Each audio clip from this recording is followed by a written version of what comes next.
Naked in Death by J.D. Robb. What's Past is Prologue. William Shakespeare. Violence is as American as cherry pie. Rap, Hubert Gerald Brown. Chapter 1. She woke in the dark.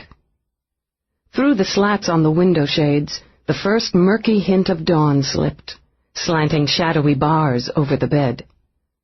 It was like waking in a cell. For a moment she simply lay there, shuddering, imprisoned, while the dream faded. After 10 years on the force, Eve still had dreams. 6 hours before, she'd killed a man, had watched death creep into his eyes. It wasn't the first time she'd exercised maximum force or dreamed. She'd learned to accept the action and the consequences. But it was the child that haunted her. The child she hadn't been in time to save. The child whose screams had echoed in the dreams with her own. All the blood, Eve thought, scrubbing sweat from her face with her hands. Such a small little girl to have had so much blood in her. And she knew it was vital that she push it aside. Standard departmental procedure meant that she would spend the morning in testing. Any officer whose discharge of weapon resulted in termination of life was required to undergo emotional and psychiatric clearance before resuming duty. Eve considered the tests a mild pain in the ass. She would beat them, as she'd beaten them before. When she rose, the overheads went automatically to low setting, lighting her way into the bath. She winced once at her reflection. Her eyes were swollen from lack of sleep, her skin nearly as pale as the corpses she'd delegated to the M.E. Rather than dwell on it, she stepped into the shower, yawning. "Give me 101 degrees, full force," she said, and shifted so that the shower spray hit her straight in the face. She let it steam, lathered listlessly while she played through the events of the night before. She wasn't due in testing until 9 and would use the next 3 hours to settle and let the dream fade away completely. Small doubts and little regrets were often detected and could mean a second and more intense round with the machines and the owl-eyed technicians who ran them. Eve didn't intend to be off the streets longer than 24 hours. After pulling on a robe, she walked into the kitchen and programmed her auto chef for coffee, black, toast, light. Through her window she could hear the heavy hum of air traffic carrying early commuters to offices, late ones home. She'd chosen the apartment years before because it was in a heavy ground and air pattern. She liked the noise and crowds. On another yawn she glanced out the window, following the rattling journey of an aging Airbus hauling laborers not fortunate enough to work in the city or buy home links. She brought the New York Times up on her monitor and scanned the headlines while the faux caffeine bolstered her system. The auto chef had burned her toast again, but she ate it anyway, with a vague thought of springing for a replacement unit. She was frowning over an article on a mass recall of droid cocker spaniels when her telelink blipped. Eve shifted to communications and watched her commanding officer flash onto the screen. "Commander." "Lieutenant." He gave her a brisk nod, noted the still wet hair and sleepy eyes. "Incident at 27 West Broadway, 18th floor. Your primary." She lifted a brow. "I'm on testing. Subject terminated at 22:35. "We have override," he said without inflection. "Pick up your shield and weapon on the way to the incident. Code 5, Lieutenant." "Yes, sir." His face flashed off even as she pushed back from the screen.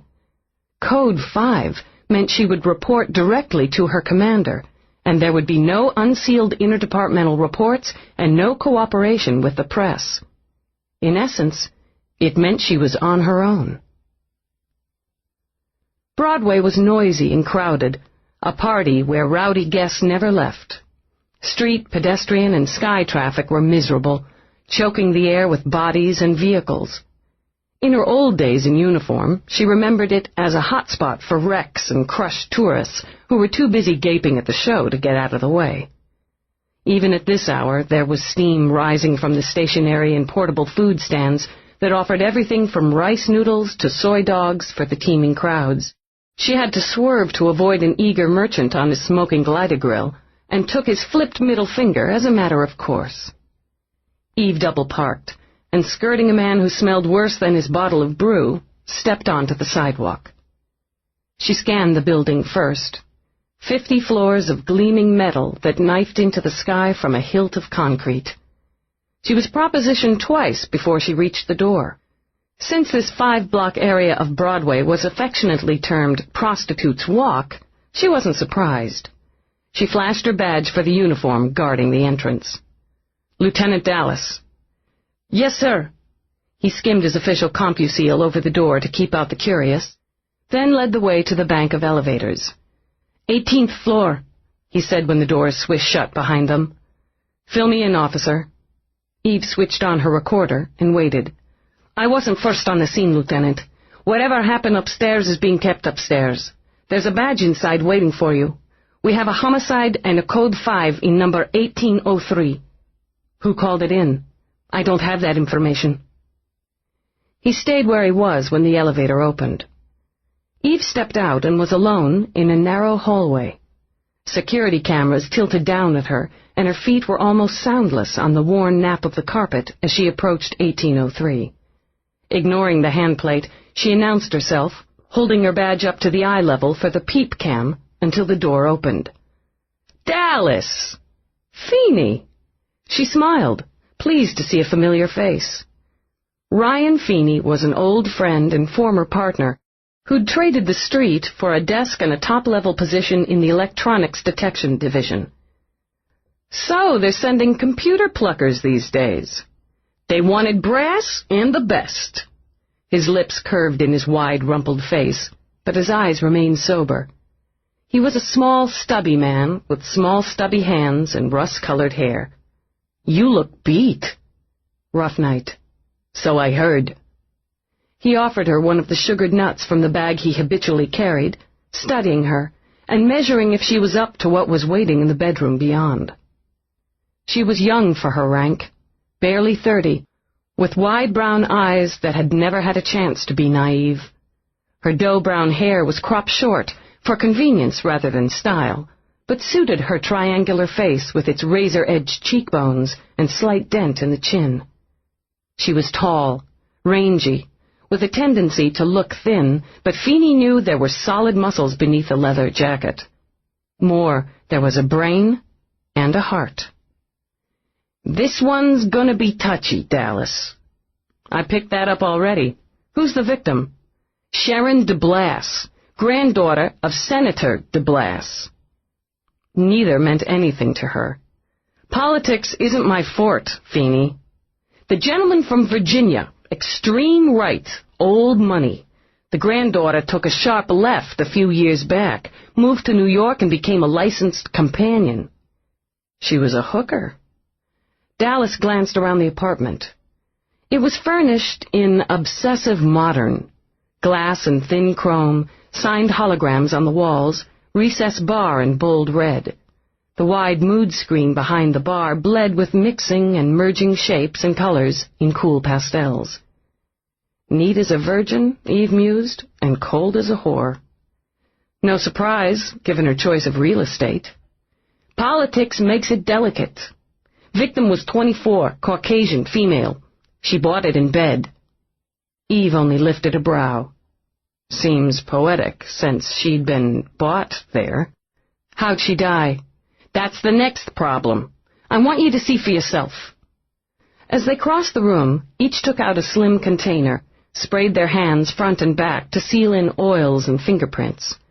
At the doorway, Eve sprayed the bottom of her boots to slicken them so that she would pick up no fibers, stray hairs, or skin. Eve was already wary. Under normal circumstances, there would have been 2 other investigators on a homicide scene, with recorders for sound and pictures. Forensics would have been waiting with their usual snarly impatience to sweep the scene. The fact that only Feeney had been assigned with her meant that there were a lot of eggshells to be walked over. Security cameras in the lobby, elevator, and hallways, Eve commented. "I've already tagged the discs." Feeney opened the bedroom door and let her enter first. It wasn't pretty. Death rarely was a peaceful, religious experience to Eve's mind. It was the nasty end, indifferent to saint and sinner. But this was shocking, like a stage deliberately set to offend. The bed was huge, slicked with what appeared to be genuine satin sheets the color of ripe peaches. Small, soft-focused spotlights were trained on its center, where the naked woman was cupped in the gentle dip of the floating mattress. The mattress moved with obscenely graceful undulations to the rhythm of programmed music slipping through the headboard. She was beautiful still. A cameo face with a tumbling waterfall of flaming red hair, emerald eyes that stared glassily at the mirrored ceiling, long milk-white limbs that called to mind visions of Swan Lake as the motion of the bed gently rocked them. They weren't artistically arranged now, but spread lewdly so that the dead woman formed a final X, dead center of the bed. There was a hole in her forehead, one in her chest, another horribly gaping between the open thighs. Blood had splattered on the glossy sheets, pooled, dripped, and stained. There were splashes of it on the lacquered walls, like lethal paintings scrawled by an evil child. So much blood was a rare thing, and she had seen much too much of it the night before to take the scene as calmly as she would have preferred. She had to swallow once, hard, and force herself to block out the image of a small child. "You got the scene on record?" "Yup." "Then turn that damn thing off." She let out a breath after Feeney located the controls that silenced the music. The bed flowed to stillness. "The wounds," Eve murmured, stepping closer to examine them. "Too neat for a knife.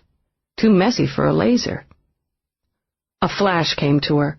Old training films, old videos, old viciousness.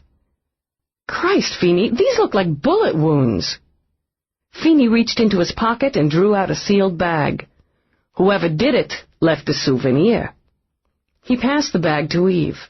"An antique like this has to go for $8,000-10,000 for a legal collection, twice that on the black market." Fascinated, Eve turned the sealed revolver over in her hand. "It's heavy," she said half to herself. "Bulky."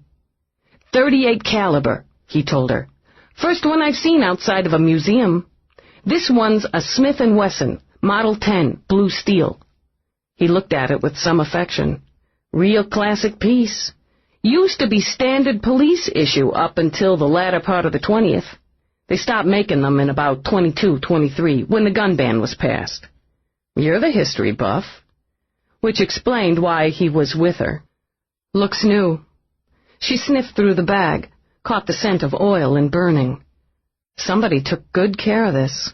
Steel fired into flesh, she mused as she passed the bag back to Feeney. Ugly way to die, and the first I've seen it in my 10 years with the department. "Second for me. About 15 years ago, Lower East Side. Party got out of hand. Guy shot 5 people with the .22 before he realized it wasn't a toy. Hell of a mess." "Fun and games," Eve murmured. "We'll scan the collectors, see how many we can locate who own one like this. Somebody might have reported a robbery." "Might have." "It's more likely it came through the black market." Eve glanced back at the body. If she's been in the business for a few years, she'd have discs, records of her clients, her trick books. She frowned. "With Code 5, I'll have to do the door-to-door myself." "Not a simple sex crime," she said with a sigh. "Whoever did it set it up. The antique weapon, the wounds themselves, almost ruler straight down the body. The lights, the pose. Who called it in, Feeney?" "The killer." He waited until her eyes came back to him. "From right here. Called the station. See how the bedside unit's aimed at her face? That's what came in. Video, no audio." "He's into showmanship." Eve let out a breath. Clever bastard. Arrogant, cocky. He had sex with her first. I'd bet my badge on it. Then he gets up and does it. She lifted her arm, aiming, lowering it as she counted off. 1, 2, 3. That's cold, murmured Feeney. He's cold. He smooths down the sheets after. See how neat they are? He arranges her, spreads her open so nobody can have any doubts as to how she made her living. He does it carefully, practically measuring so that she's perfectly aligned. Center of the bed, arms and legs equally apart. Doesn't turn off the bed because it's part of the show. He leaves the gun because he wants us to know right away he's no ordinary man. He's got an ego. He doesn't want to waste time letting the body be discovered eventually. He wants it now, that instant gratification. She was licensed for men and women, Feeney pointed out, but Eve shook her head. It's not a woman. A woman wouldn't have left her looking both beautiful and obscene. No, I don't think it's a woman. Let's see what we can find. Have you gone into her computer yet? No. It's your case, Dallas. I'm only authorized to assist. See if you can access her client files. Eve went to the dresser and began to carefully search drawers. Expensive taste, Eve reflected. There were several items of real silk, the kind no simulation could match. The bottle of scent on the dresser was exclusive and smelled, after a quick sniff, like expensive sex. The contents of the drawers were meticulously ordered, lingerie folded precisely, sweaters arranged according to color and material. The closet was the same. Obviously, the victim had a love affair with clothes and a taste for the best, and took scrupulous care of what she owned. And she died naked. Kept good records, Feeney called out. It's all here. Her client list, appointments, including her required monthly health exam and her weekly trip to the beauty salon. She used the Trident Clinic for the first and Paradise for the second. Both top of the line. I've got a friend who saved for a year so she could have one day for the works at Paradise. Takes all kinds. My wife's sister went for it for her 25th anniversary. Cost damn near as much as my kid's wedding. Hello? We've got her personal address book. Good. Copy all of it, will you, Feeney? At his low whistle, she looked over her shoulder, glimpsed the small gold-edged palm computer in his hand. What? We've got a lot of high-powered names in here. Politics, entertainment, money, money, money. Interesting. Our girl has Roarke's private number. Roarke who? Just Roarke, as far as I know. Big money there. Kind of guy that touches shit and turns it into gold bricks. You gotta start reading more than the sports page, Dallas. Hey, I read the headlines. Did you hear about the Cocker Spaniel recall? Roarke's always big news, Feeney said patiently. He's got one of the finest art collections in the world. Arts and antiques, he continued, noting when Eve clicked in and turned to him. He's a licensed gun collector. Rumor is he knows how to use 'em. I'll pay him a visit. She'll be lucky to get within a mile of him. I'm feeling lucky. Eve crossed to the body to slip her hands under the sheets. The man's got powerful friends, Dallas. You can't afford to so much as whisper he's linked to this until you've got something solid. Feeney, you know it's a mistake to tell me that. But even as she started to smile, her fingers brushed something between cold flesh and bloody sheets. There's something under her. Carefully, Eve lifted the shoulder, eased her fingers over. Paper, she murmured. Sealed. With her protected thumb, she wiped at a smear of blood until she could read the protected sheet. 1 of 6. It looks hand-printed, she said to Feeney, and held it out. Our boy's more than clever, more than arrogant. And he isn't finished. Eve spent the rest of the day doing what would normally have been assigned to drones. She interviewed the victim's neighbors personally, recording statements, impressions. She managed to grab a quick sandwich from the same Glide-A-Grill she'd nearly smashed before, driving across town. After the night and the morning she'd put in, She could hardly blame the receptionist at Paradise for looking at her as though she'd recently scraped herself off the sidewalk. Waterfalls played musically among the flora in the reception area of the city's most exclusive salon. Tiny cups of real coffee and slim glasses of fizzling water or champagne were served to those lounging on the cushy chairs and settees. Headphones and discs of fashion magazines were complimentary. The receptionist was magnificently breasted, a testament to the salon's figure sculpting techniques. She wore a snug, short outfit in the salon's trademark red and an incredible coif of ebony hair coiled like snakes. Eve couldn't have been more delighted. "I'm sorry," the woman said in a carefully modulated voice as empty of expression as a computer. "We serve by appointment only." "That's okay." Eve smiled and was almost sorry to puncture the disdain. Almost. This ought to get me one. She offered her badge. "Who works on Sharon Delass?" The receptionist's horrified eyes darted toward the waiting area. "Our client's needs are strictly confidential." "I bet." Enjoying herself, Eve leaned companionably on the U-shaped counter. "I can talk nice and quiet, like this, so we understand each other, Denise." She flicked her gaze down to the discreet studded badge on the woman's breast. "Or I can talk louder, so everyone understands. If you like the first idea better, you can take me to a nice quiet room where we won't disturb any of your clients, and you can send in Sharon Delass's operator, or whatever term you use." "Consultant," Denise said faintly. "If you'll follow me, my pleasure." And it was. Outside of movies or videos, Eve had never seen anything so lush. The carpet was a red cushion your feet could sink blissfully into. Crystal drops hung from the ceiling and spun light. The air smelled of flowers and pampered flesh. She might not have been able to imagine herself there, spending hours having herself creamed, oiled, pummeled, and sculpted, but if she were going to waste such time on vanity, it would certainly have been interesting to do so under such civilized conditions. The receptionist showed her into a small room with a hologram of a summer meadow dominating one wall. The quiet sound of birdsong and breezes sweetened the air. "If you'd just wait here." "No problem." Eve waited for the door to close. Then, with an indulgent sigh, she lowered herself into a deeply cushioned chair. The moment she was seated, the monitor beside her blipped on, and a friendly, indulgent face that could only be a droid's beamed smiles. "Good afternoon. Welcome to Paradise. Your beauty needs and your comfort are our only priorities. Would you like some refreshment while you wait for your personal consultant?" "Sure. Coffee. Black coffee."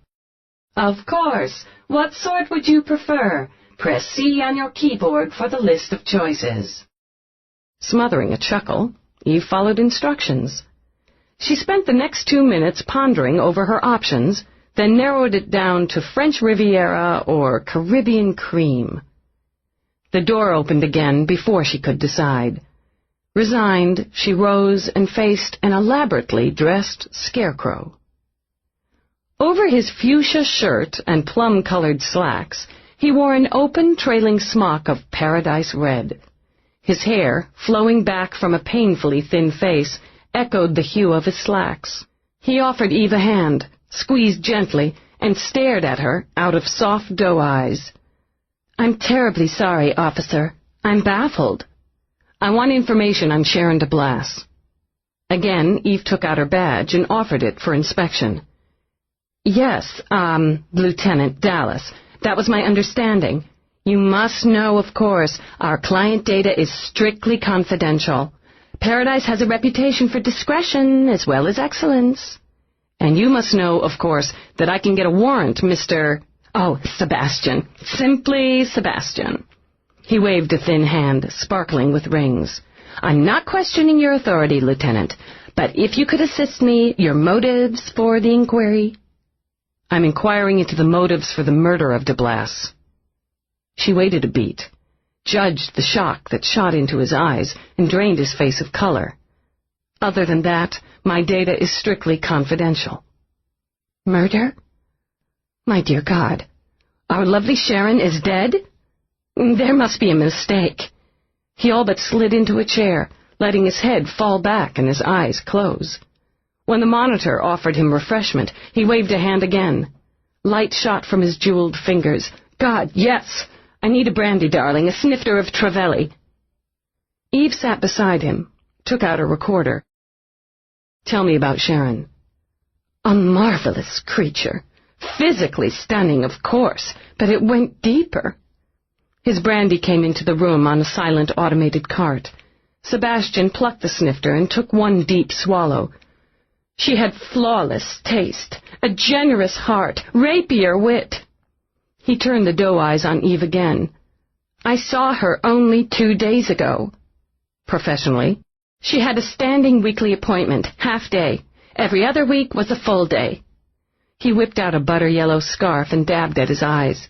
Sharon took care of herself, believed strongly in the presentation of self.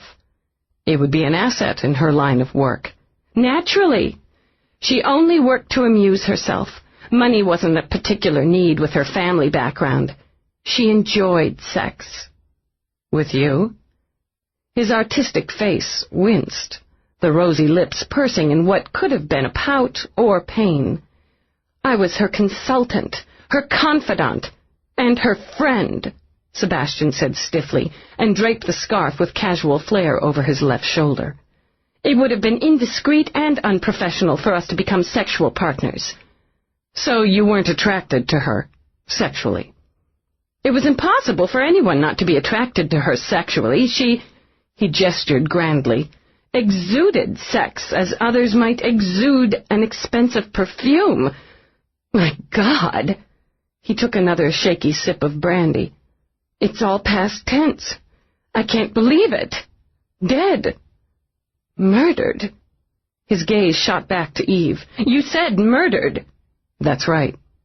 That neighborhood she lived in, he said grimly. No one could talk to her about moving to a more acceptable location. She enjoyed living on the edge and flaunting it all under her family's aristocratic noses. She and her family were at odds? Oh, definitely. She enjoyed shocking them. She was such a free spirit, and they so ordinary. He said it in a tone that indicated ordinary was more mortal a sin than murder itself. Her grandfather continues to introduce bills that would make prostitution illegal, as if the past century hasn't proven that such matters need to be regulated for health and crime security. He also stands against procreation regulation, gender adjustment, chemical balancing, and the gun ban. Eve's ears pricked. The senator opposes the gun ban? It's one of his pets. Sharon told me he owns a number of nasty antiques and spouts off regularly about that outdated right to bear arms business. If he had his way, we'd all be back in the 20th century murdering each other right and left. Murder still happens, Eve murmured. Did she ever mention friends or clients who might have been dissatisfied or overly aggressive? Sharon had dozens of friends. She drew people to her, like... He searched for a suitable metaphor, used the corner of the scarf again. Like an exotic and fragrant flower. And her clients, as far as I know, were all delighted with her. She screened them carefully. All of her sexual partners had to meet certain standards: appearance, intellect, breeding, and proficiency. As I said, she enjoyed sex in all of its many forms. She was adventurous. That fit with the toys Eve had unearthed in the apartment. The velvet handcuffs and whips, the scented oils and hallucinogens. The offerings on the 2 sets of co-linked virtual reality headphones had been a shock even to Eve's jaded system. Was she involved with anyone on a personal level? There were men occasionally, but she lost interest quickly. Recently, she'd spoken about Roarke. She'd met him at a party and was attracted. In fact, she was seeing him for dinner the very night she came in for her consultation. She'd wanted something exotic because they were dining in Mexico. In Mexico? That would have been the night before last. Yes, she was just bubbling over about him. We did her hair in a gypsy look, gave her a bit more gold to the skin, full body work, rascal red on the nails, and a charming little temp tattoo of a red-winged butterfly in the left buttock. 24-hour facial cosmetics, so that she wouldn't smudge. She looked spectacular, he said, tearing up. And she kissed me and told me she just might be in love this time. Wish me luck, Sebastian, she said that as she left. It was the last thing she ever said to me. Chapter 2. No sperm. Eve swore over the autopsy report.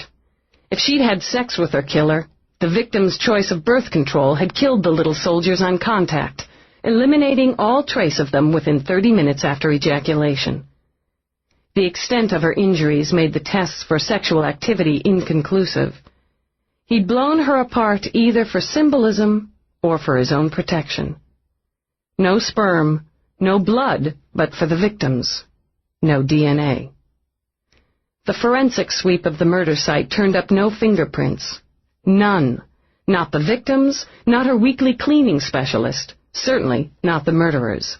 Every surface had been meticulously wiped, including the murder weapon. Most telling of all, in Eve's judgment, were the security discs.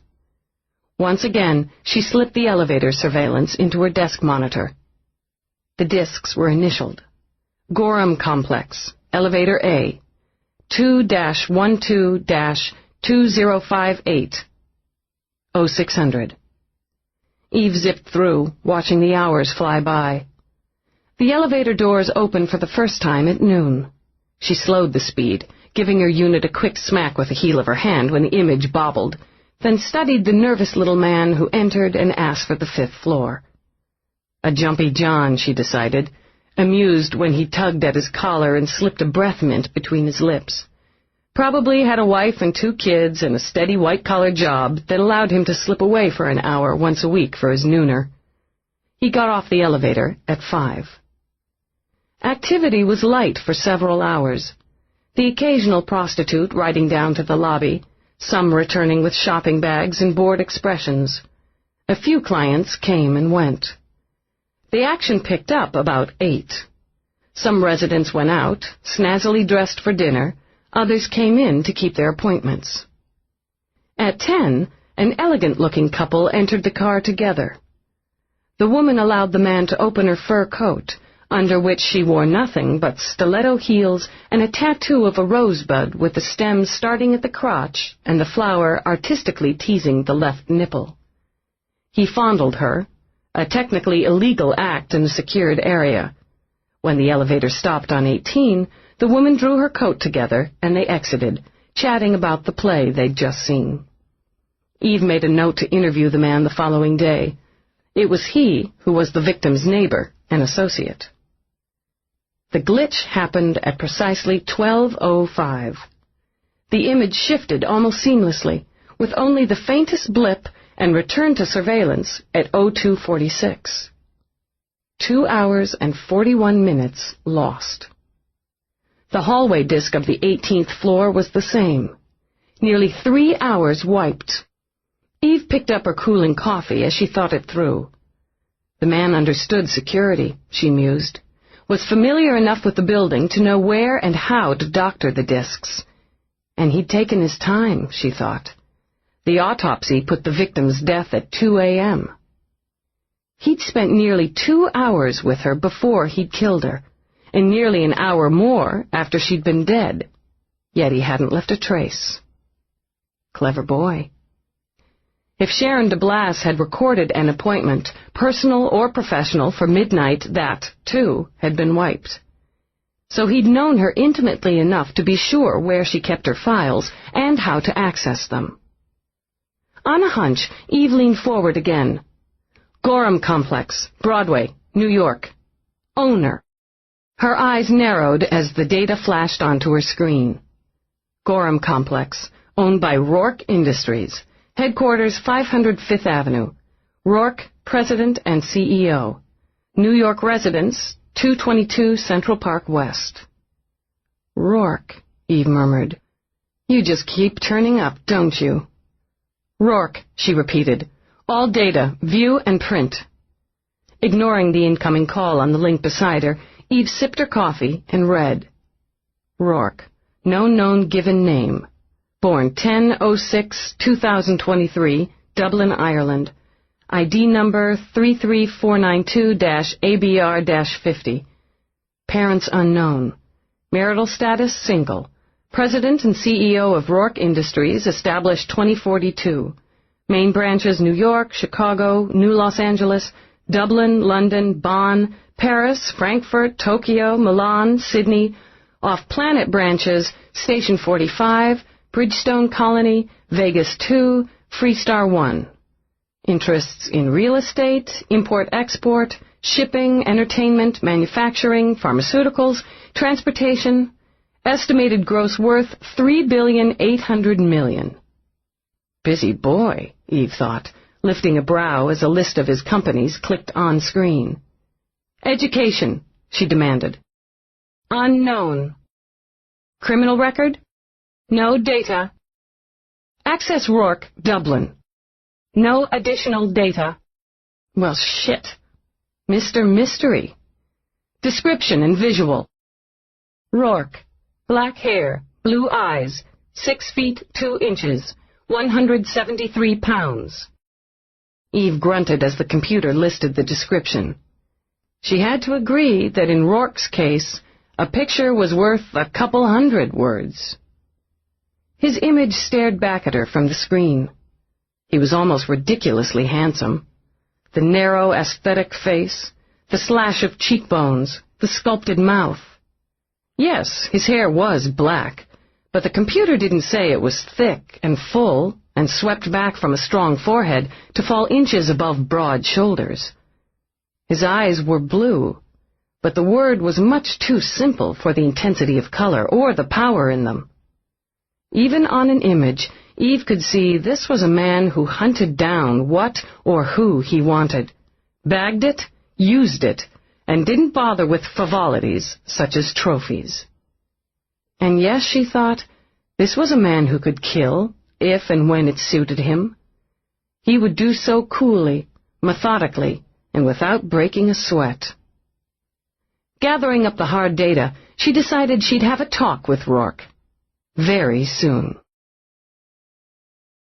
By the time Eve left the station to head home, the sky was miserably spitting snow. She checked her pockets without hope and found she had indeed left her gloves in her apartment.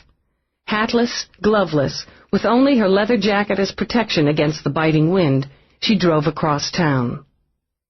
She'd meant to get her vehicle into repair. There just hadn't been time. But there was plenty of time to regret it now as she fought traffic and shivered thanks to a faulty heating system. She swore if she got home without turning into a block of ice, she'd make the appointment with the mechanic.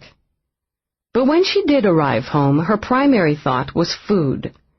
Even as she unlocked her door, she was dreaming about a hot bowl of soup, maybe a mound of chips if she had any left, and coffee that didn't taste like someone had spilled sewage into the water system.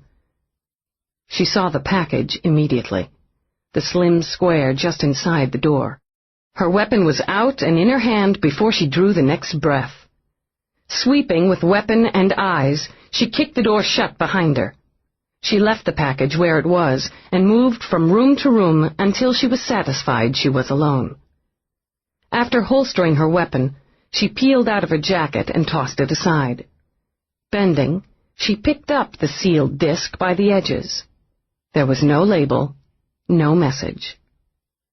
Eve took it into the kitchen, tapping it carefully out of its seal, and slipped it into her computer. And forgot all about food. The video was top quality, as was the sound. She sat down slowly as the scene played on her monitor. Naked, Sharon Delass lounged on the lake-size bed, rustling satin sheets. She lifted a hand, skimming it through that glorious tumbled mane of russet hair as the bed's floating motion rocked her. "Want me to do anything special, darling?" She chuckled, rose up on her knees, cupped her own breasts. "Why don't you come back over here?" Her tongue flicked out to wet her lips. We'll do it all again." Her gaze lowered, and the little cat smile curved her lips. "Looks like you're more than ready." She laughed again, shook back her hair. "Oh, we want to play a game." Still smiling, Sharon put her hands up. "Don't hurt me," she whimpered, shivering even as her eyes glinted with excitement. "I'll do anything you want." "Anything? Come on over here and force me. I want you to." Lowering her hands, she began to stroke herself. "Hold that big bad gun on me while you rape me. I want you to. I want you to—" The explosion had Eve jolting. Her stomach twisted as she saw the woman fly backward like a broken doll, the blood spurting out of her forehead. The second shot wasn't such a shock, but Eve had to force herself to keep her eyes on the screen. After the final report, there was silence, but for the quiet music, the fractured breathing. The killer's breathing. The camera moved in, panned the body in grisly detail. Then, through the magic of video, Delass was as Eve had first seen her, spread-eagled in a perfect X over bloody sheets. The image ended with a graphic overlay. 1 of 6. It was easier to watch it through the second time, or so Eve told herself. This time she noticed a slight bobble of the camera after the first shot, a quick, quiet gasp. She ran it back again, listening to each word, studying each movement, hoping for some clue, but he was too clever for that, and they both knew it. He'd wanted Eve to see just how good he was, just how cold. And he wanted her to know that he knew just where to find her, whenever he chose. Furious that her hands weren't quite steady, she rose. Rather than the coffee she'd intended, Eve took out a bottle of wine from the small cold cell, poured half a glass. She drank it down quickly, promised herself the other half shortly, then punched in the code for her commander.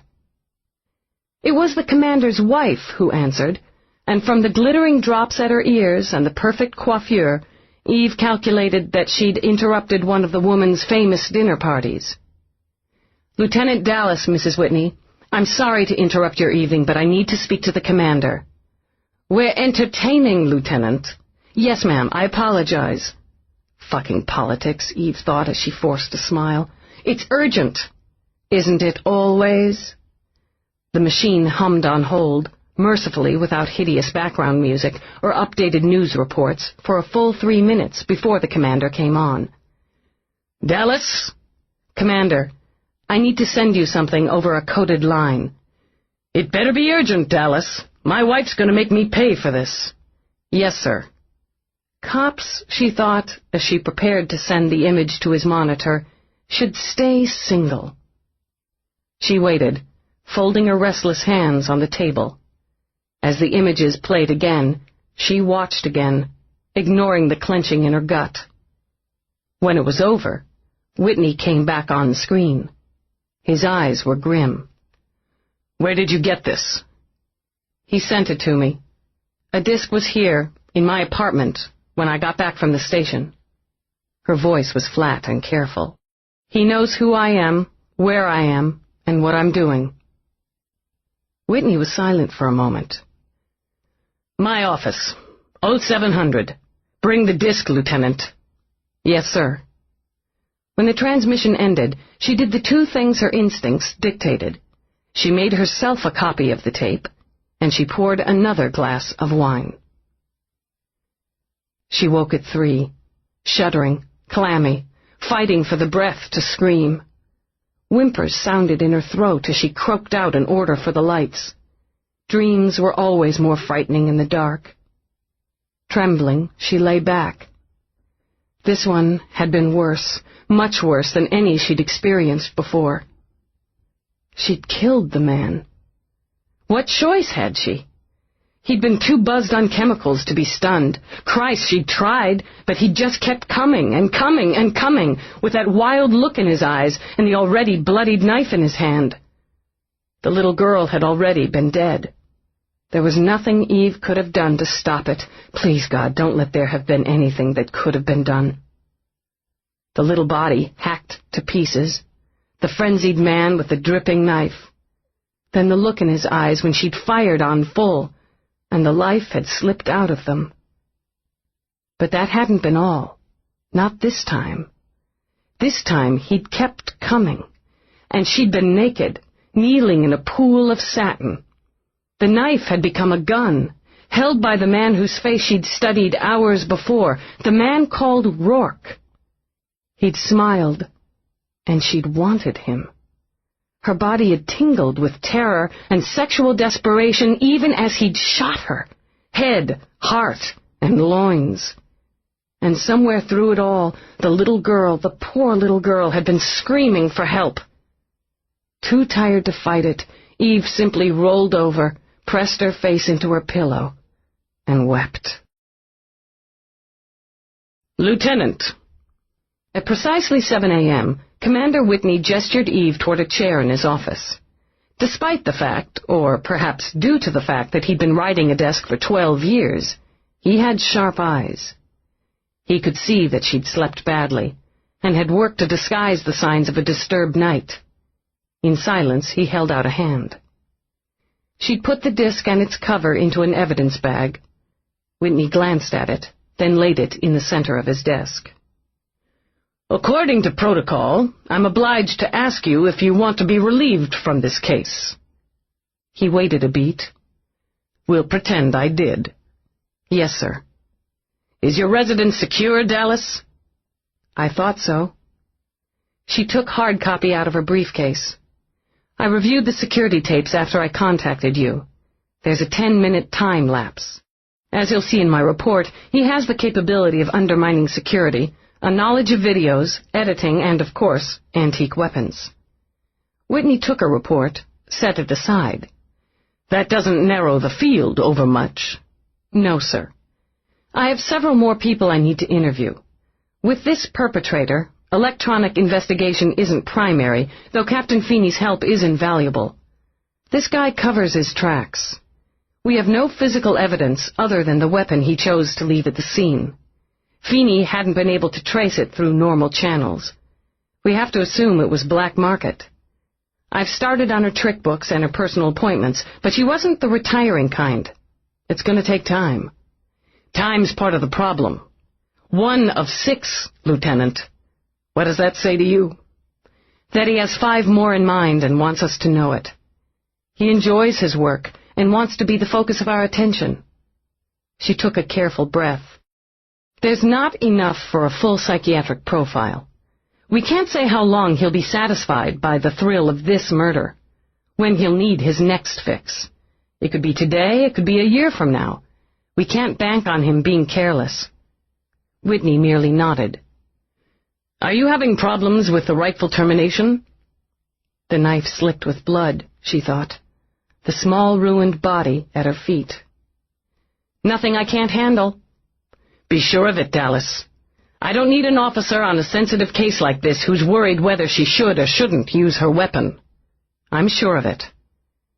She was the best he had, and he couldn't afford to doubt her. Are you up to playing politics? His lips curved thinly. Senator Delass is on his way over. He flew into New York last night. Diplomacy isn't my strong suit. I'm aware of that, but you're going to work on it.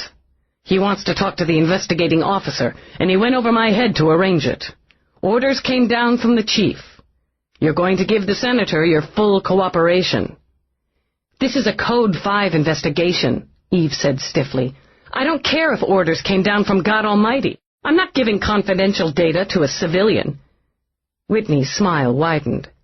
He had a good, ordinary face, probably the one he was born with. But when he smiled and meant it, the flash of white teeth against the cocoa-colored skin turned the plain features into the special. I didn't hear that. And you didn't hear me tell you to give him no more than the obvious facts. What you do hear me tell you, Lieutenant Delass, is that the gentleman from Virginia is a pompous, arrogant asshole. Unfortunately, the asshole has power, so watch your step. Yes, sir.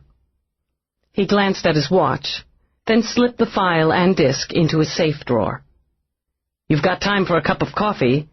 And, Lieutenant, he added as she rose, if you're having trouble sleeping, take your authorized sedative. I want my officers sharp. I'm sharp enough. Senator Gerald Delass was undoubtedly pompous. He was unquestionably arrogant. After 1 full minute in his company, Eve agreed that he was undeniably an asshole. He was a compact bull of a man, perhaps 6 feet, 220. His crop of white hair was cut sharp and thin as a razor, so that his head seemed huge and bullet sleek. His eyes were nearly black, as were the heavy brows over them.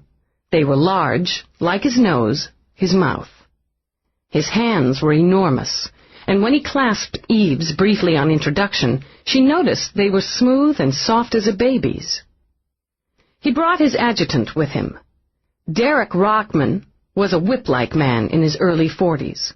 Though he was nearly 6'5", Eve gave Delass 20 pounds on him. Neat, tidy, his pinstripe suit and slate blue tie showed not a crease. His face was solemn, attractively even-featured. His movements restrained and controlled as he assisted the more flamboyant senator out of his cashmere overcoat. "What the hell have you done to find the monster who killed my granddaughter?" Delass demanded. "Everything possible, Senator." Commander Whitney remained standing. Though he offered Delass a seat, the man prowled the room, as he was given to prowl the new Senate gallery in East Washington. "You've had 24 hours and more," Delass shot back, his voice deep and booming. "It's my understanding you've assigned only 2 officers to the investigation." "For security purposes, yes. 2 of my best officers," the commander added. "Lieutenant Delass heads the investigation and reports solely to me." Delass turned those hard black eyes on Eve. "What progress have you made?" "We identified the weapon, ascertained the time of death. We're gathering evidence and interviewing residents of Ms. Delass's building and tracking the names in her personal and business logs. I'm working to reconstruct the last 24 hours of her life. It should be obvious, even to the slowest mind, that she was murdered by one of her clients." He said the word in a hiss. "There was no appointment listed for several hours prior to her death. Her last client has an alibi for the critical hour." "Break it," Delass demanded. "A man who would pay for sexual favors would have no compunction about murder." Though Eve failed to see the correlation, she remembered her job and nodded. "I'm working on it, Senator. I want copies of her appointment books." "That's not possible, Senator," Whitney said mildly. "All evidence of a capital crime is confidential." Delass merely snorted and gestured toward Rockman. "Commander." Rockman reached in his left breast pocket and drew out a sheet of paper affixed with a holographic seal. "This document from your chief of police authorizes the senator access to any and all evidence and investigative data on Ms. Delass's murder." Whitney barely glanced at the document before setting it aside. He'd always considered politics a coward's game, and hated that he was forced to play it. "I'll speak to the chief personally. If the authorization holds, we'll have copies to you by this afternoon." Dismissing Rockman, he looked back at Delass. "The confidentiality of evidence is a major tool in the investigative process. If you insist on this, you risk undermining the case." "The case, as you put it, Commander, was my flesh and blood. And as such, I hope your first priority would be assisting us to bring her killer to justice. I've served justice for more than 50 years. I want that information by noon." He picked up his coat, tossed it over one beefy arm. "If I'm not satisfied that you're doing everything in your power to find this maniac, I'll see that you're removed from this office." He turned toward Eve, "And that the next thing you investigate, Lieutenant, will be sticky-fingered teenagers at a shop comm." After he stormed out, Rockman used his quiet, solemn eyes to apologize. "You must forgive the senator. He's overwrought. However much strain there was between him and his granddaughter, she was family. Nothing is more vital to the senator than his family. Her death, this kind of violent, senseless death, is devastating to him. Right, Eve muttered. He looked all choked up. Rockman smiled. He managed to look amused and sorrowful at once. Proud men often disguise their grief behind aggression. We have every confidence in your abilities and your tenacity, Lieutenant. Commander, he nodded. We'll expect that data this afternoon. Thank you for your time. He's a smooth one, Eve muttered when Rockman shut the door quietly behind him. You're not going to cave, Commander. I'll give them what I have to. His voice was sharp and edged with suppressed fury. Now, go get me more. Police work was too often drudgery. After 5 hours of staring at her monitor as she ran makes on the names in Delass's books, Eve was more exhausted than she would have been after a marathon race. Even with Feeney taking a portion of the names with his skill and superior equipment, there were too many for such a small investigative unit to handle quickly. Sharon had been a very popular girl. Feeling discretion would gain her more than aggression, Eve contacted the clients by link and explained herself. Those who balked at the idea of an interview were cheerfully invited to come into Cop Central, charged with obstruction of justice. By mid-afternoon, she had spoken personally with the first dozen on the client list and took a detour back to the Gorham. Delass's neighbor, the elegant man from the elevator, was Charles Monroe. Eve found him in, and entertaining a client. Slickly handsome, in a black silk robe, and smelling seductively of sex, Charles smiled engagingly. I'm terribly sorry, Lieutenant. My 3 o'clock appointment has another 15 minutes. I'll wait. Without invitation, Eve stepped inside. Unlike Delass's apartment, this one ran to deep, cushy chairs in leather and thick carpets. Obviously amused, Charles glanced behind him, where a door was discreetly closed at the end of a short hallway. Privacy and confidentiality are, you understand, vital to my profession. My client is apt to be disconcerted if she discovers the police on my doorstep. No problem. Got a kitchen? He let out a weighty sigh. Sure. Right through that doorway. Make yourself at home. I won't be long. Take your time. Eve strolled off to the kitchen. In contrast to the elaborate living area, this was Spartan. It seemed Charles spent little time eating in. Still, he had a full-size Frigi unit rather than a cold cell, and she found the treasure of a Pepsi chilling. Satisfied for the moment, she sat down to enjoy it, while Charles finished off his 3 o'clock. Soon enough, she heard the murmur of voices, a man's, a woman's, a light laugh. Moments later, he came in, the same easy smile on his face. Sorry to keep you waiting. No problem. Are you expecting anyone else? Not until later this evening. He took out a Pepsi for himself, broke the freshness seal from the tube and poured it into a tall glass. He rolled the tube into a ball and popped it into the recycler. Dinner, the opera, and a romantic rendezvous. You like that stuff? Opera? She asked when he flashed a grin. Hate it. Can you think of anything more tedious than some big-chested woman screaming in German half the night? Eve thought it over. Nope. But there you are. Tastes vary. His smile faded as he joined her at the little nook under the kitchen window. I heard about Sharon on the news this morning. I've been expecting someone to come by. It's horrible. I can't believe she's dead. You knew her well. We've been neighbors more than 3 years, and occasionally we worked together. Now and again one of our clients would request a trio, and we'd share the business. And when it wasn't business, did you still share? She was a beautiful woman, and she found me attractive. He moved his silk-clad shoulders, his eyes shifting to the tinted glass of the window as a tourist tram streamed by. If one of us was in the mood for a busman's holiday, the other usually obliged. He smiled again. That was rare. Like working in a candy store. After a while, you lose your taste for chocolate. She was a friend, Lieutenant, and I was very fond of her. Can you tell me where you were the night of her death between midnight and 3 a.m.? His brows shot up. If it hadn't just occurred to him that he could be considered a suspect, he was an excellent actor. Then again, Eve thought, people in his line of work had to be. I was with a client, here. She stayed overnight. Is that usual? This client prefers that arrangement. Lieutenant, I'll give you her name if absolutely necessary, but I'd prefer not to, at least until I've explained the circumstances to her. It's murder, Mr. Monroe, so it's necessary. What time did you bring your client here? About 10. We had dinner at Miranda's, the Sky Cafe above 6th. 10.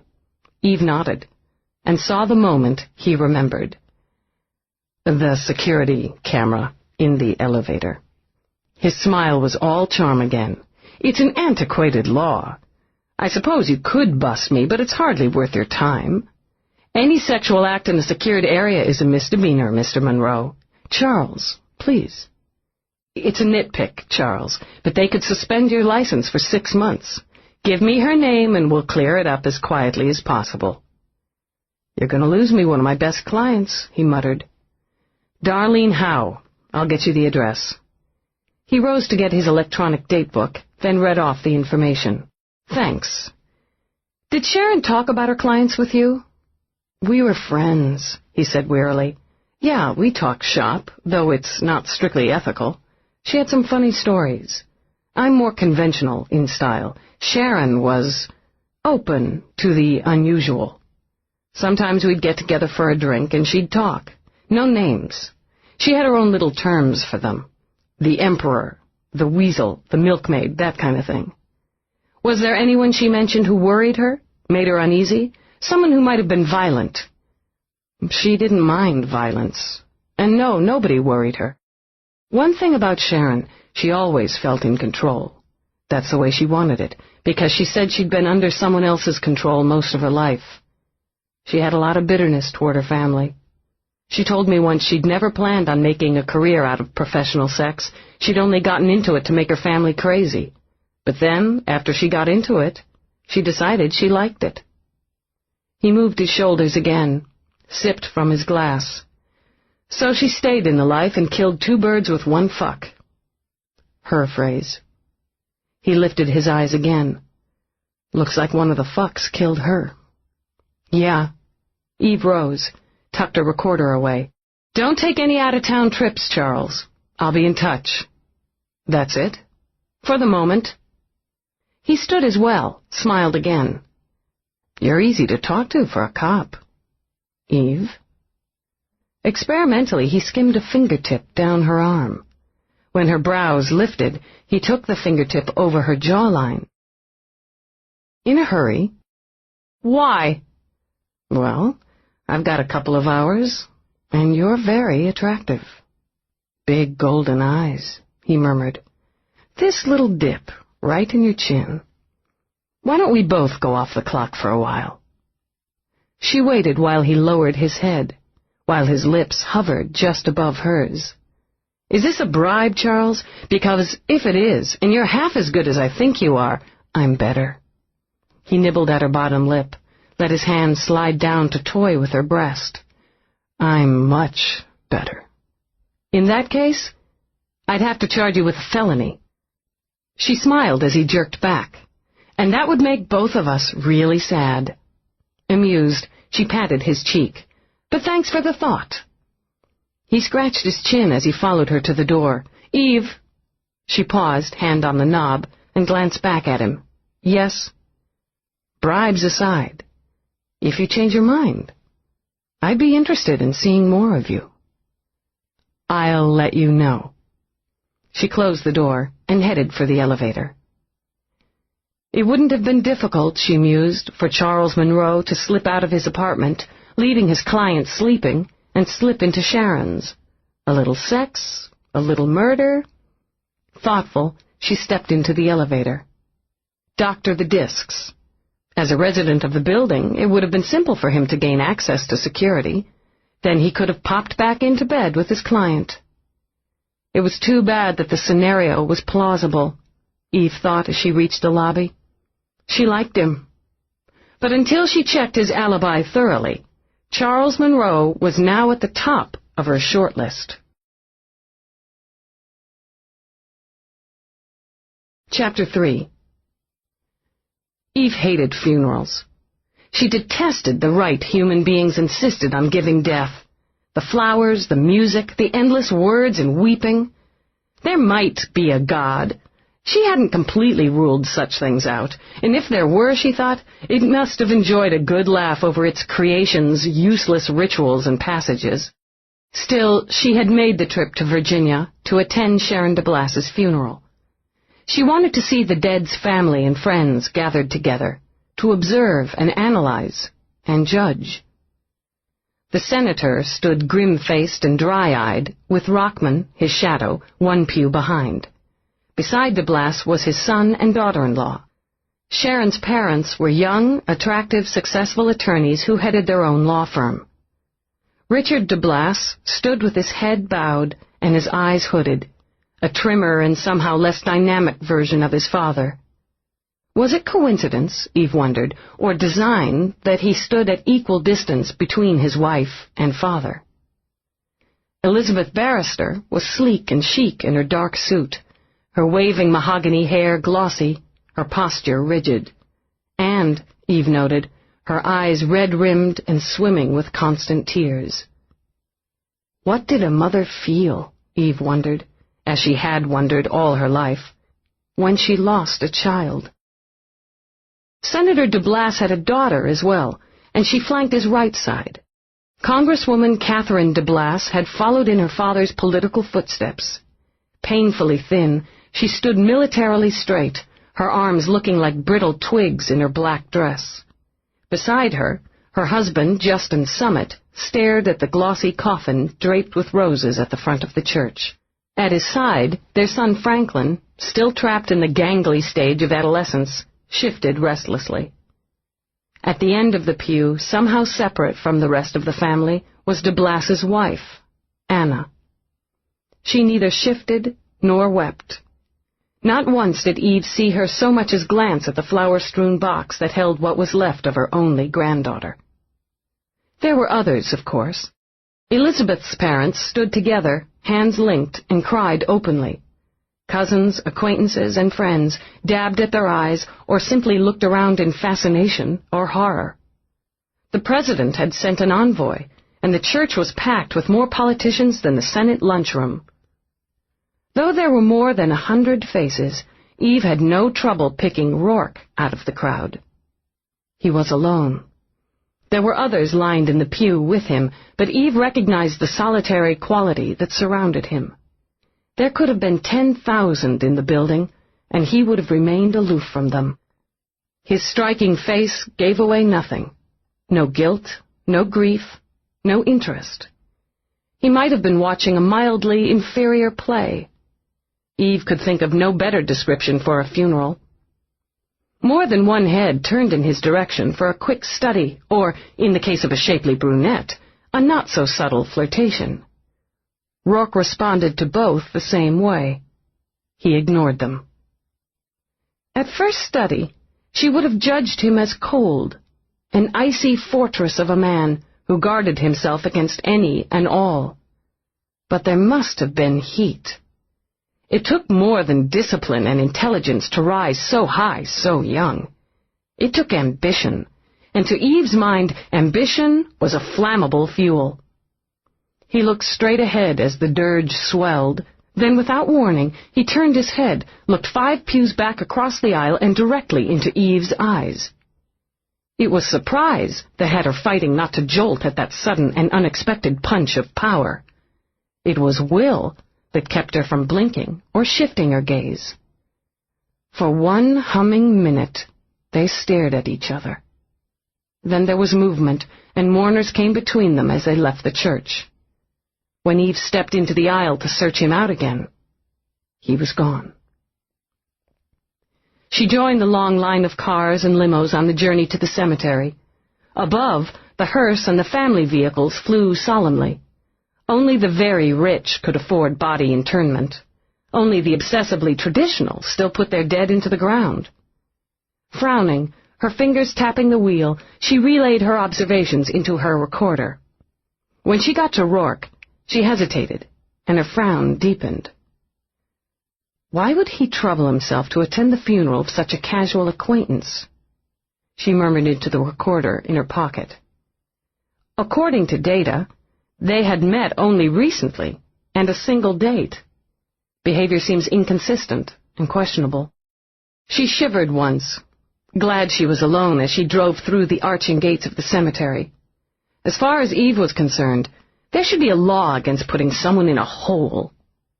More words and weeping, more flowers. The sun was bright as a sword, but the air had the snapping bite of a petulant child. Near the gravesite, she slipped her hands into her pockets. She'd forgotten her gloves again. The long, dark coat she wore was borrowed. Beneath it, the single gray suit she owned had a loose button that seemed to beg her to tug at it. Inside her thin leather boots, her toes were tiny blocks of ice. The discomfort helped distract her from the misery of headstones and the smell of cold, fresh earth.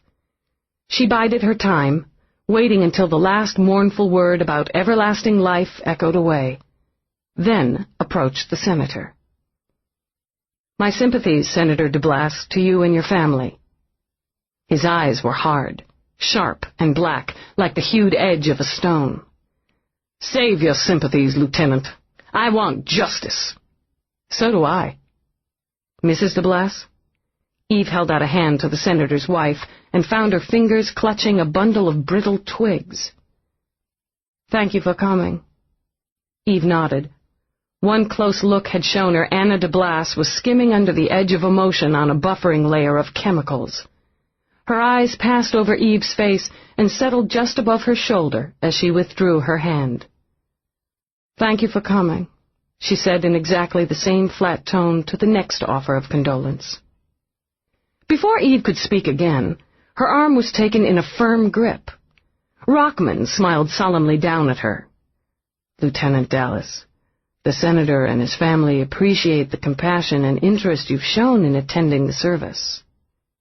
In his quiet manner, he edged her away.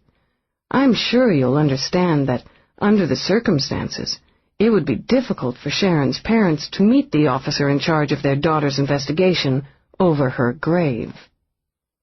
Eve allowed him to lead her 5 feet away before she jerked her arm free. You're in the right business, Rockman. That's a very delicate and diplomatic way of telling me to get my ass out. Not at all. He continued to smile, smoothly polite. There's simply a time and place. You have our complete cooperation, Lieutenant. If you wish to interview the senator's family, I'd be more than happy to arrange it. I'll arrange my own interviews at my own time and place.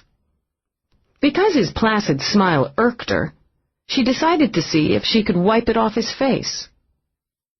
What about you, Rockman? Got an alibi for the night in question? The smile did falter. That was some satisfaction. He recovered quickly, however. I dislike the word alibi. Me too, she returned with a smile of her own. That's why I like nothing better than to break them. You didn't answer the question, Rockman. I was in East Washington on the night Sharon was murdered. The senator and I worked quite late refining a bill he intends to present next month. It's a quick trip from EW to New York, she commented. It is. However, I didn't make it on that particular night. We worked until nearly midnight. Then I retired to the senator's guest room. We had breakfast together at 7 the next morning. As Sharon, according to your own reports, was killed at 2, it gives me a very narrow window of opportunity. Narrow windows still provide access. But she said it only to irritate him as she turned away. She'd held back the information on the doctored security disks from the file she'd given to Delass. The murderer had been in the Gorham by midnight. Rockman would hardly use the victim's grandfather for an alibi unless it was solid. Rockman's working in East Washington at midnight slammed even that narrow window closed. She saw Roarke again, and watched with interest as Elizabeth Barrister clung to him, as he bent his head and murmured to her. Not the usual offer and acceptance of sympathy from strangers, Eve mused. Her brow lifted as Roarke laid a hand on Elizabeth's right cheek, kissed her left before stepping back to speak quietly to Richard Delass. He crossed to the senator, but there was no contact between them, and the conversation was brief. Alone, as Eve had suspected, Roarke began to walk across the winter grass, between the cold monuments the living raised for the dead. "Roarke!" He stopped, and as he had at the service, turned and met her eyes. She thought she caught a flash of something in them. Anger, sorrow, impatience. Then it was gone, and they were simply cool, blue, and unfathomable. She didn't hurry as she walked to him. Something told her he was a man too used to people, women certainly, rushing toward him. So she took her time, her long, slow strides flapping her borrowed coat around her chilly legs. "I'd like to speak with you," she said when she faced him. She took out her badge, watched him give it a brief glance before lifting his eyes back to hers. "I'm investigating Sharon Delass's murder. Do you make a habit of attending the funerals of murder victims, Lieutenant Delass?" His voice was smooth, with a whisper of the charm of Ireland over it, like rich cream over warmed whiskey. "Do you make a habit of attending the funerals of women you barely know, Roarke?" "I'm a friend of the family," he said simply. "You're freezing, Lieutenant." She plunged her icy fingers into the pockets of the coat. "How well do you know the victim's family?" "Well enough." He tilted his head. In a minute, he thought, her teeth would chatter. The nasty little wind was blowing her poorly cut hair around a very interesting face. Intelligent, stubborn, sexy. 3 very good reasons in his mind to take a second look at a woman. Wouldn't it be more convenient to talk someplace warmer? "I've been unable to reach you," she began. "I've been traveling. You've reached me now. I assume you're returning to New York, today?" "Yes. I have a few minutes before I have to leave for the shuttle, so we'll go back together. That should give you time enough to grill me."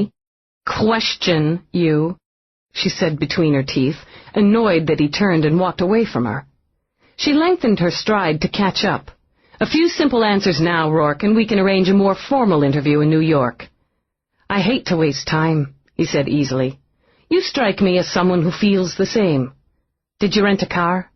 "Yes. I'll arrange to have it returned." He held out a hand, waiting for the key card.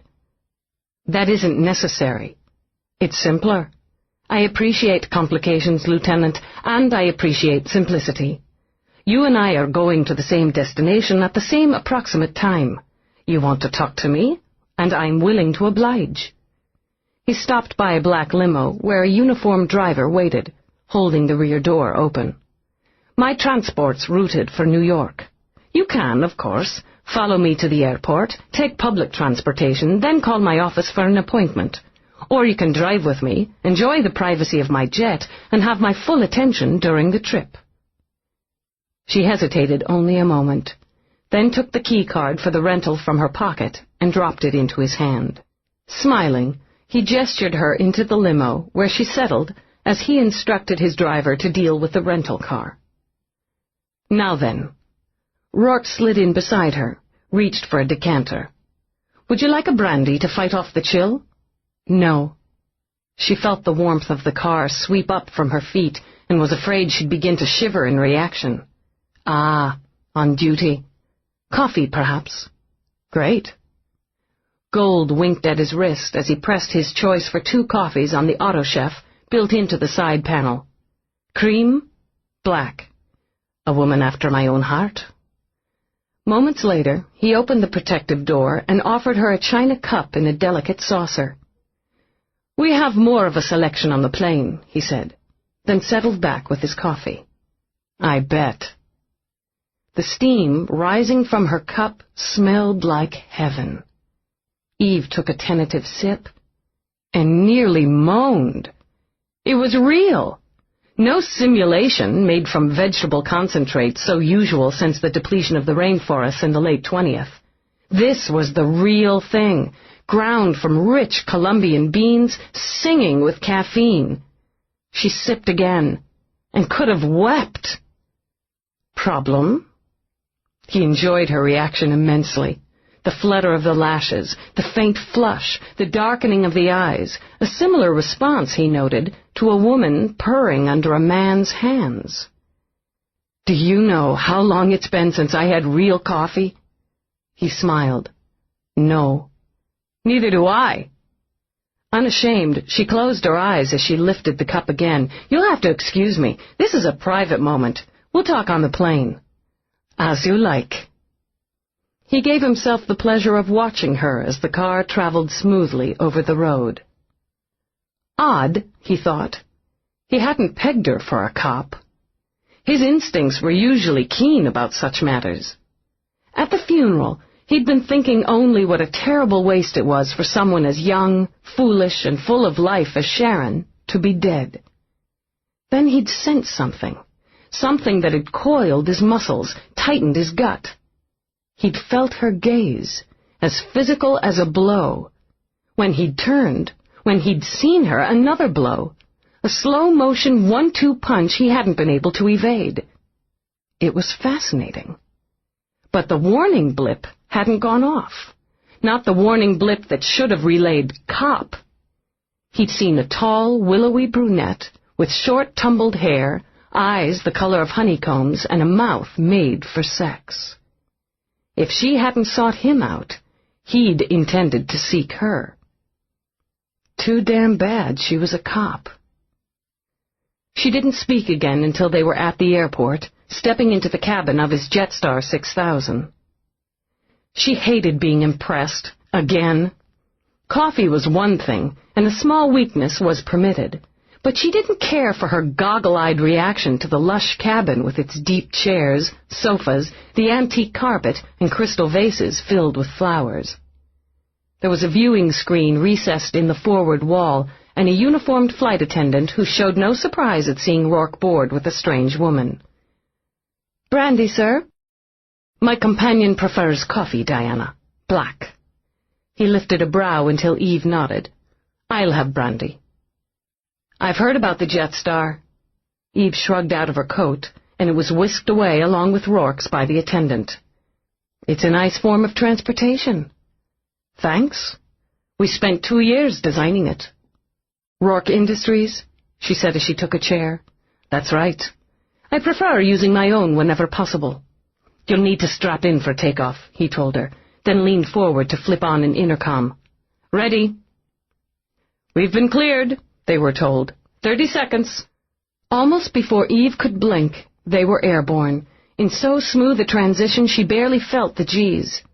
It beat the hell, she thought, out of the commercial flights that slapped you back in your seat for the first 5 minutes of airtime.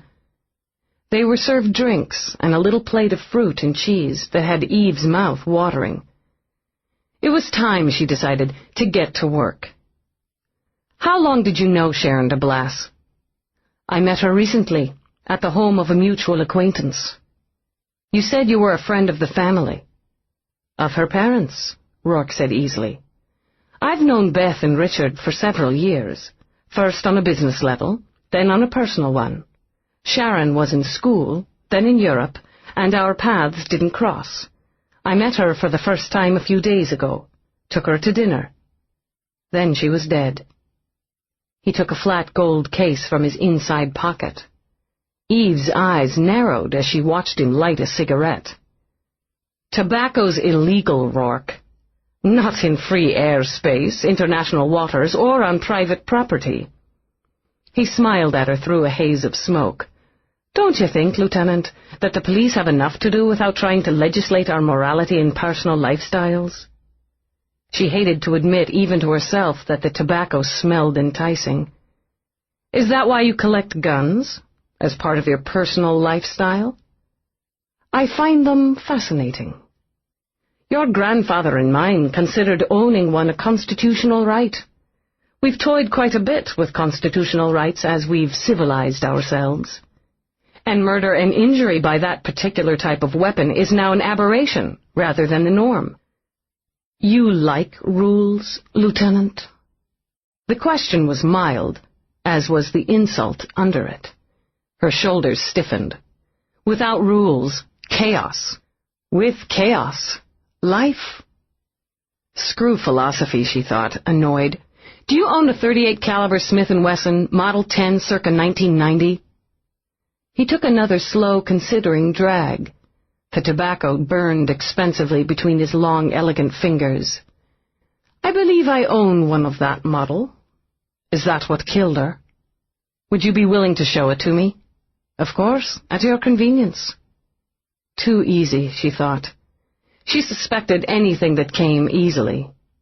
You had dinner with the deceased the night before her death, in Mexico. That's right.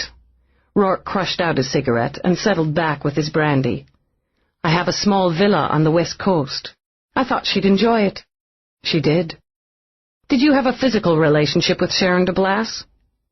His eyes glittered for a moment, but whether with amusement or with anger, she couldn't be sure. By that I take you to mean, did I have sex with her? No, Lieutenant, though it hardly seems relevant. We had dinner. You took a beautiful woman, a professional companion, to your villa in Mexico, and all you shared with her was dinner. He took his time choosing a glossy green grape. I appreciate beautiful women for a variety of reasons, and enjoy spending time with them. I don't employ professionals for 2 reasons.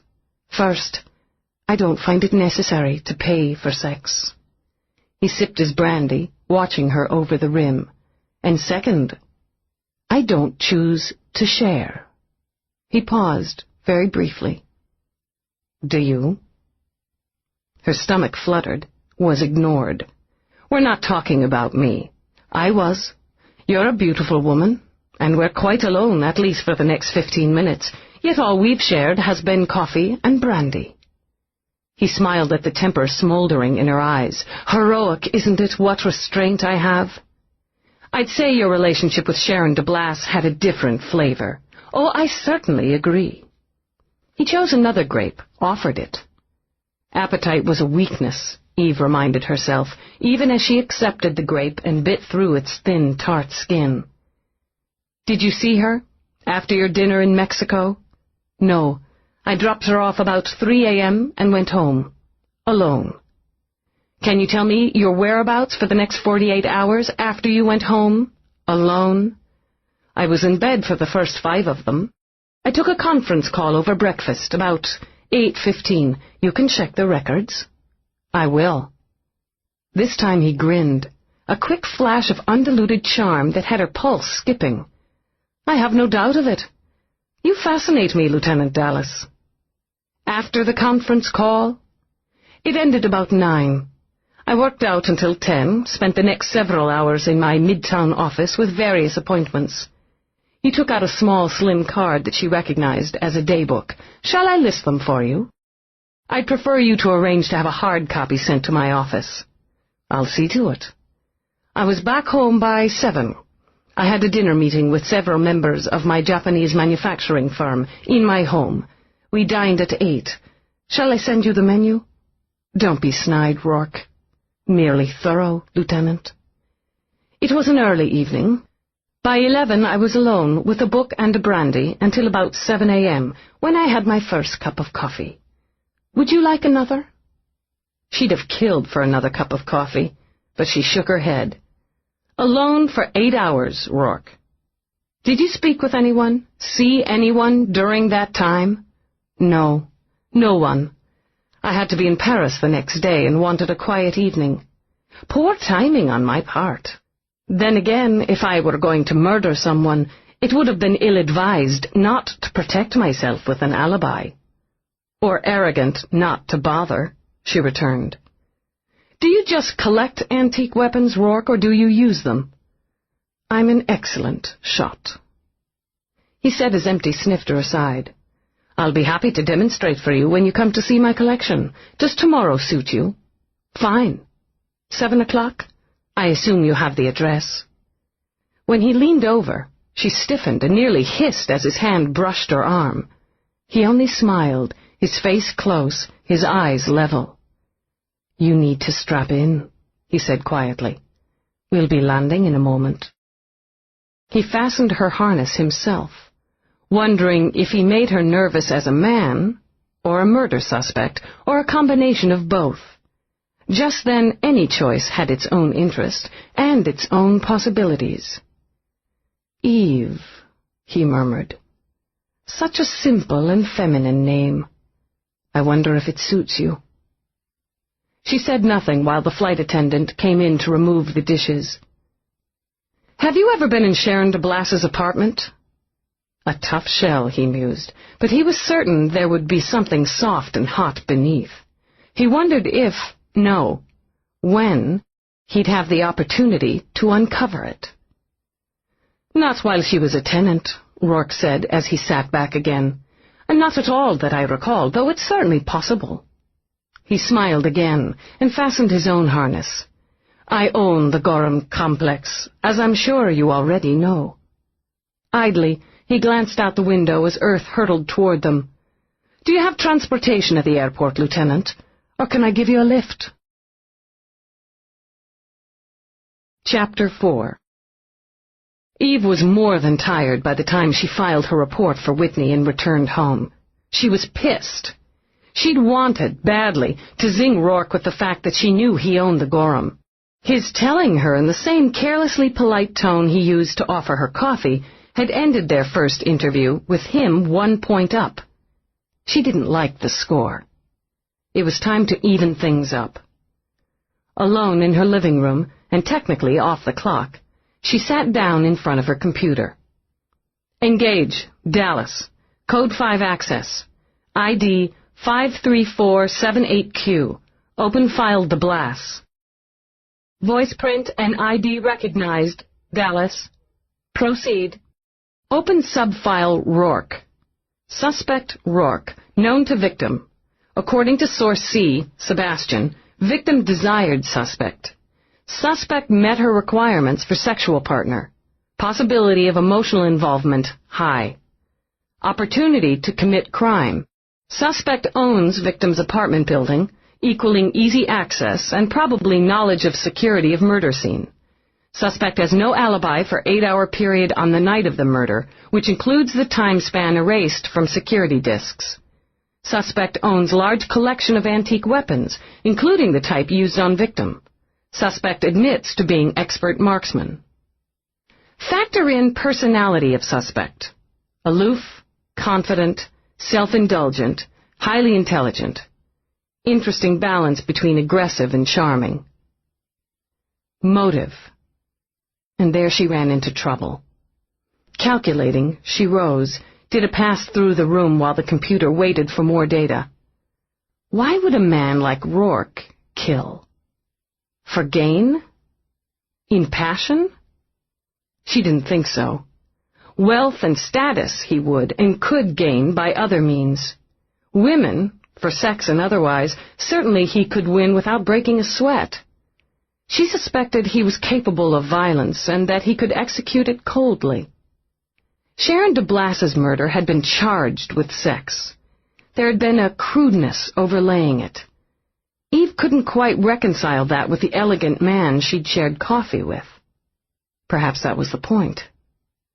Suspect considers morality a personal rather than legislative area, she continued, pacing still. Sex, weapon restriction, drug, tobacco, and alcohol restrictions, and murder deal with morality that has been outlawed or regulated. The murder of a licensed companion, the only daughter of friends, the only granddaughter of one of the country's most outspoken and conservative legislators by a banned weapon. Was this an illustration of the flaws the suspect considers are inherent in the legal system? Motive, she concluded, settling again. Self-indulgence. She took a deep, satisfied breath. Compute probability. Her system whined, reminded her it was one more piece of hardware that needed replacement, then settled into a jerky hum. Probability Roarke perpetrator given current data and supposition 82.6%. Oh, it was possible, Eve thought, leaning back in her chair. There was a time, in the not-so-distant past, when a child could be gunned down by another child for the shoes on his feet. What was that, if not obscene self-indulgence? He had the opportunity. He had the means. And if his own arrogance could be taken into account, he had the motive. So why, Eve thought, as she watched her own words blink on the monitor, as she studied her computer's impersonal analysis, couldn't she make it play in her own head? She just couldn't see it, she admitted. She just couldn't visualize Roarke standing behind the camera, aiming the gun at the defenseless, naked, smiling woman, and pumping steel into her, perhaps only moments after he'd pumped his seed into her. Still, certain facts couldn't be overlooked. If she could gather enough of them, she could issue a warrant for a psychiatric evaluation. Wouldn't that be interesting, she thought with a half-smile. Traveling into Roarke's head would be a fascinating journey. She'd take the next step at 7 the following evening. The buzz at her door brought a frown of annoyance to her eyes. Save and lock on voice print, Dallas. Code 5, disengage. The monitor blipped off as she rose to see who was interrupting her. A glance at her security screen wiped the frown away. Hey, Mavis! You forgot, didn't you? Mavis Freestone whirled in.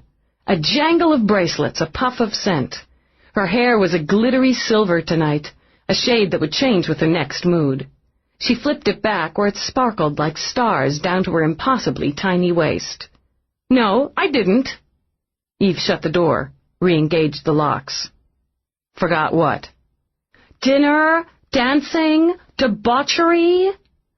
With a heavy sigh, Mavis dropped her slinkily attired 98 pounds onto the sofa, where she could eye Eve's simple gray suit with disdain. You can't be going out in that! Feeling drab, as she often did within 20 feet of Mavis's outrageous color, Eve looked down at her suit. No, I guess not. So, Mavis gestured with one emerald-tipped finger, you forgot! She had, but she was remembering now. They had made plans to check out the new club Mavis had discovered at the space docks in Jersey. According to Mavis, the space jocks were perennially horny, something to do with extended weightlessness. Sorry. You look great. It was true, inevitably. 8 years before, when Eve had busted Mavis for petty theft, she'd looked great. A silk-swirling street urchin with quick fingers and a brilliant smile. In the intervening years, they'd somehow become friends. For Eve, who could count on one hand the number of friends she had who weren't cops, the relationship was precious. You look tired, Mavis said, more in accusation than sympathy. And you're missing a button. Eve's fingers went automatically to her jacket, felt the loose threads. Shit. I knew it. In disgust, she shrugged out of the jacket, tossed it aside. Look, I'm sorry. I did forget. I had a lot on my mind today. Including the reason you needed my black coat? Yeah, thanks. It came in handy. Mavis sat a minute, tapping those emerald-tipped nails on the arm of the couch. Police business. Here I was, hoping you had a date. You really need to start seeing men who aren't criminals, Dallas. I saw that image consultant you fixed me up with. He wasn't a criminal. He was just an idiot. You're too picky, and that was 6 months ago. Since he'd tried to get her in the sack by offering a free lip tattoo, Eve thought it was not nearly long enough, but kept the opinion to herself. I'll go change. You don't want to go out and bump butts with the space boys. Mavis sprang up again, the shoulder-length crystals at her ears sparkling. But go ahead and get out of that ugly skirt. I'll order Chinese. Relief had Eve's shoulders sagging. For Mavis, she would have tolerated an evening at a loud, crowded, obnoxious club, peeling randy pilots and sex-starved sky station techs off her chest. The idea of eating Chinese with her feet up was like heaven. You don't mind? Mavis waved the words away as she tapped in the restaurant she wanted on the computer. I spend every night in a club. That's work, Eve called out as she went into the bedroom. You're telling me? Tongue between her teeth, Mavis perused the menu on screen. A few years ago, I'd have said singing for my supper was the world's biggest scam, the best grift I could run. Turns out I'm working harder than I ever did bilking tourists. You want egg rolls? Sure. You're not thinking of quitting, are you? Mavis was silent a moment as she made her choices. No, I'm hooked on applause. Feeling generous, she charged dinner to her world card. And since we renegotiated my contract so I get 10% of the gate, I'm a regular businesswoman. There's nothing regular about you, Eve disagreed. She came back in, comfortable in jeans and an NYPSD sweatshirt. True. Got any of that wine I brought over last time? Most of the second bottle. Because it sounded like the best idea she'd had all day, Eve detoured into the kitchen to pour it. So, are you still seeing the dentist? Nope. Idly, Mavis wandered to the entertainment unit and programmed in music. It was getting too intense. I didn't mind him falling in love with my teeth, but he decided to go for the whole package. He wanted to get married. The bastard. You can't trust anybody, Mavis agreed. How's the law and order business? It's a little intense right now. Eve glanced up from the wine she was pouring when the buzzer sounded. That can't be dinner already. Even as she said it, she heard Mavis clipping cheerfully toward the door in her 5-inch spikes. Check the security screen, she said quickly, and was halfway to the door herself when Mavis pulled it open. She had one moment to curse, another to reach for the weapon she wasn't wearing. Then Mavis's quick, flirtatious laugh had her adrenaline draining again. Eve recognized the uniform of the delivery company, saw nothing but embarrassed pleasure in the young, fresh face of the boy who handed the package to Mavis. I just love presents, Mavis said with a flutter of her silver-tipped lashes as the boy backed away, blushing. Don't you come with it? Leave the kid alone. With a shake of her head, Eve took the package from Mavis and closed the door again. They're so cute at that age. She blew a kiss at the security screen before turning to Eve. What are you so nervous about, Delass? The case I'm working on has me jumpy, I guess. She eyed the gold foil, an elaborate bow on the package she held with more suspicion than pleasure. I don't know who'd be sending me anything. There's a card, Mavis pointed out dryly. You could always read it. There might be a clue. Now look who's cute. Eve tugged the card out of its gold envelope. Roarke. As she read over Eve's shoulder, Mavis let out a low whistle. Not the Roarke. The incredibly wealthy, fabulous to look at, sexily mysterious Roarke who owns approximately 28% of the world and its satellites? All Eve felt was irritation. He's the only one I know. You know him. Mavis rolled her green-shadowed eyes. Delass, I've underestimated you unforgivably. Tell me everything. How? When? Why? Did you sleep with him? Tell me you slept with him, then give me every tiny detail. We've had a secret, passionate affair for the last 3 years, during which time I bore him a son who's being raised on the far side of the moon by Buddhist monks. Brows knit, Eve shook the box. Get a grip, Mavis. It has to do with a case, and, she added before Mavis could open her mouth, it's confidential. Mavis didn't bother to roll her eyes again. When Eve said confidential, no amount of cajoling, pleading, or whining could budge her an inch. Okay. But you can tell me if he looks as good in person as he does in pictures. Better, Eve muttered. Jesus, really? Mavis moaned and let herself fall onto the sofa. I think I just had an orgasm. You ought to know. Eve set the package down, scowled at it. And how did he know where I live? You can't pluck a cop's address out of the directory file. How did he know? She repeated quietly. And what's he up to? For God's sake, Delass, open it. He probably took a shine to you. Some men find the cool, disinterested, and understated attractive. Makes them think you're deep. I bet it's diamonds, Mavis said, pouncing on the box as her patience snapped. A necklace, a diamond necklace, maybe rubies. You'd look sensational in rubies. She ripped ruthlessly through the pricey paper, tossed aside the lid of the box, and plunged her hand through the gold-edged tissue. What the hell is this? But Eve had already scented it, already, despite herself, begun to smile. It's coffee, she murmured, unaware of the way her voice softened as she reached for the simple brown bag Mavis held. Coffee? Illusions shattered, Mavis stared. The man's got more money than God, and he sends you a bag of coffee? Real coffee. Oh, well, then. In disgust, Mavis waved a hand. I don't care what the damn stuff costs a pound, Dallas. A woman wants glitter. Eve brought the bag to her face and sniffed deep. Not this woman. The son of a bitch knew just how to get to me. She sighed. In more ways than one. Eve treated herself to one precious cup the next morning. Even her temperamental auto chef hadn't been able to spoil the dark, rich flavor. She drove to the station with her faulty heater under sleeting skies in a wind chill that came in just under 5 degrees, with a smile on her face.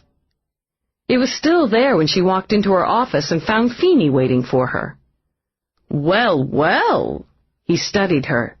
What'd you have for breakfast, Ace? Nothing but coffee. Just coffee. Got anything for me? Ran a full check on Richard Delass, Elizabeth Barrister, and the rest of the clan. He handed her a disc marked Code 5 in bold red. No real surprises. Nothing much out of the ordinary on Rockman, either. In his 20s, he belonged to a paramilitary group known as SafeNet. SafeNet? Eve repeated, brow wrinkling. You'd have been about 8 when it was disbanded, kid, Feeney told her with a smirk. Should have heard of it in your history lessons. Rings a distant bell. Was that one of the groups that got worked up when we had that skirmish with China? It was, and if they'd had their way, it would have been a lot more than a skirmish. A disagreement over international space could have gotten ugly. But the diplomats managed to fight that war before they could.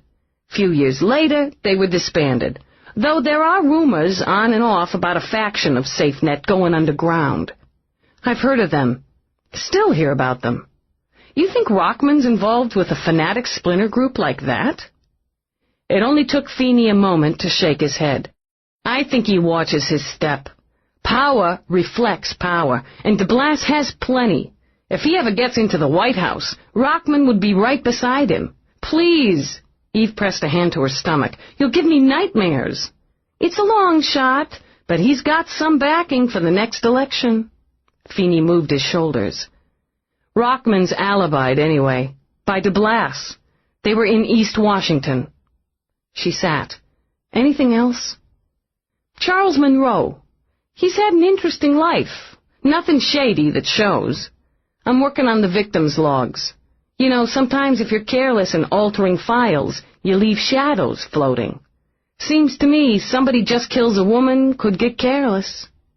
You find a shadow, Feeney, clear away the gray, and I'll buy you a case of that lousy whiskey you like. Deal. I'm still working on Roarke, he added. There's a guy who isn't careless. Every time I think I've gotten over one wall of security, I hit another. Whatever data there is on him is well guarded. Keep scaling those walls. I'll try digging under them. When Feeney left, Eve shifted to her terminal. She hadn't wanted to check in front of Mavis, and preferred, in this case, using her office unit. The question was simple. Eve entered the name and address of her apartment complex. Asked, owner? And so the answer was simple. Roarke. Lola Star's license for sex was only 3 months old. She'd applied for it on her 18th birthday, the earliest possible date. She liked to tell her friends she'd been an amateur until then. It was the same day she'd left her home in Toledo, the same day she'd changed her name from Alice Williams. Both home and name had been far too boring for Lola. She had a cute pixie face. She'd nagged and begged and wept until her parents had agreed to buy her a more pointed chin and a tip-tilted nose for her 16th birthday. Lola had wanted to look like a sexy elf, and thought she'd succeeded. Her hair was coal black, cut in short, sassy spikes. Her skin was milk white and firm. She was saving for enough money to have her eyes changed from brown to emerald green, which she thought would suit her image better. But she'd been lucky enough to have been born with a lush little body that needed no more than basic maintenance. She'd wanted to be a licensed companion all her life. Other girls might have dreamed of careers in law or finance, studied their way into medicine or industry, but Lola had always known she was born for sex. And why not make a living from what you did best? She wanted to be rich and desired and pampered. The desire part she found easy. Men, particularly older men, were willing to pay well for someone with Lola's attributes. But the expenses of her profession were more stringent than she'd anticipated when she dreamed away in her pretty room in Toledo. The licensing fees, the mandatory health exams, the rent, and sin tax all ate into profits. Once she'd finished paying for her training, she'd only had enough left to afford a small one-room apartment at the ragged edges of Prostitute Walk. Still, it was better than working the streets, as many still did, and Lola had plans for bigger and better things. One day she'd live in a penthouse and take only the cream of clients. She'd be wined and dined in the best restaurants, jetted to exotic places to entertain royalty and wealth. She was good enough, and she didn't intend to stay at the bottom of the ladder for long. The tips helped. A professional wasn't supposed to accept cash or credit bonuses, not technically, but everyone did.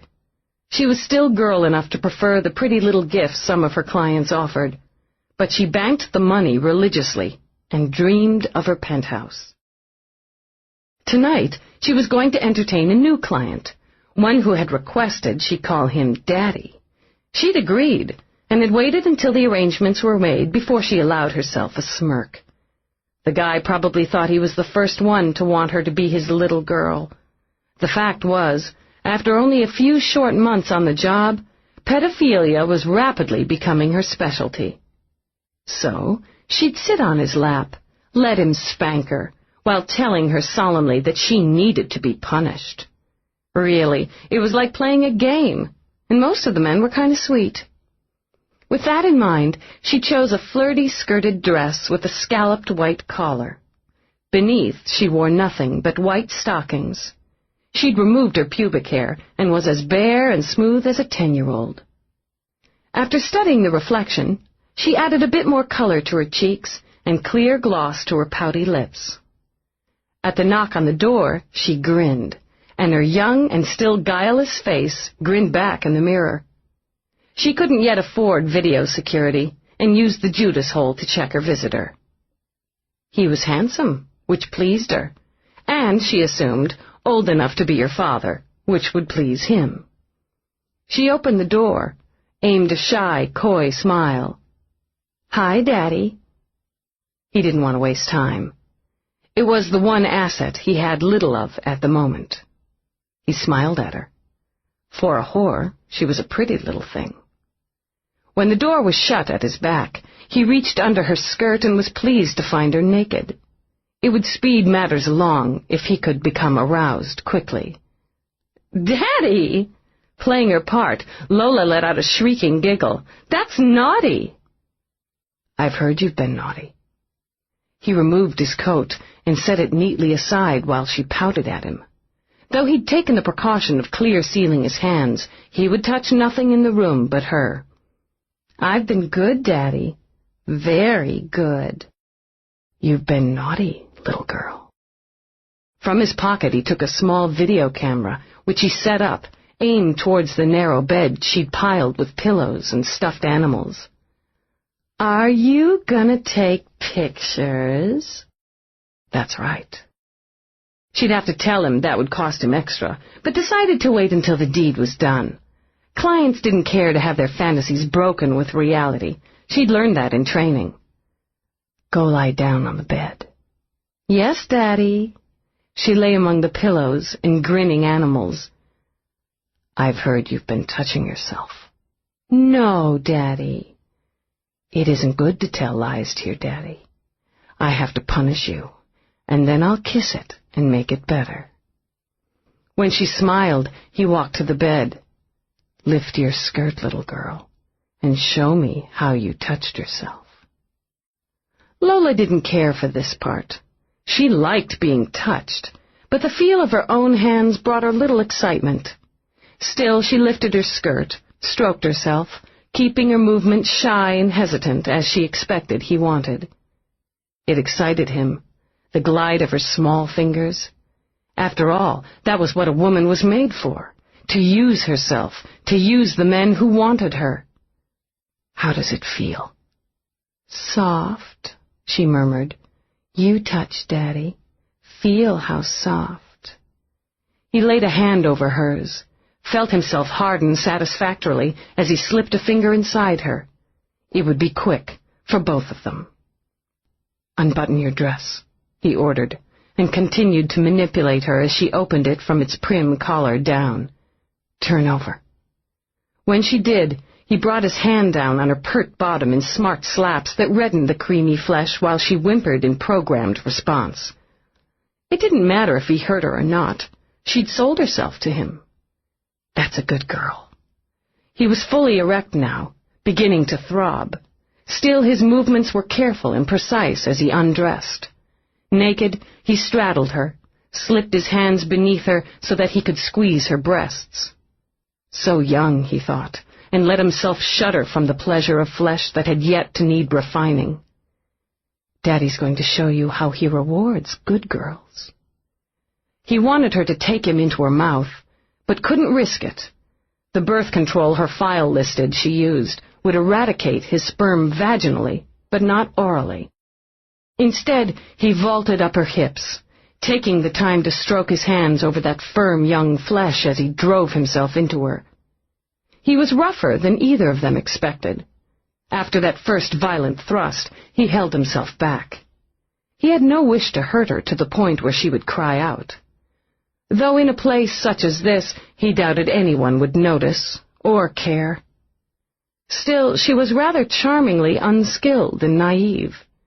He settled on a slower, more gentle rhythm, which he discovered drew out his own pleasure. She moved well, meeting him, matching him. Unless he was very mistaken, not all her groans and cries were simulated. He felt her tense, shudder, and he smiled, pleased that he'd been able to bring a whore to a genuine climax. He closed his eyes and let himself come.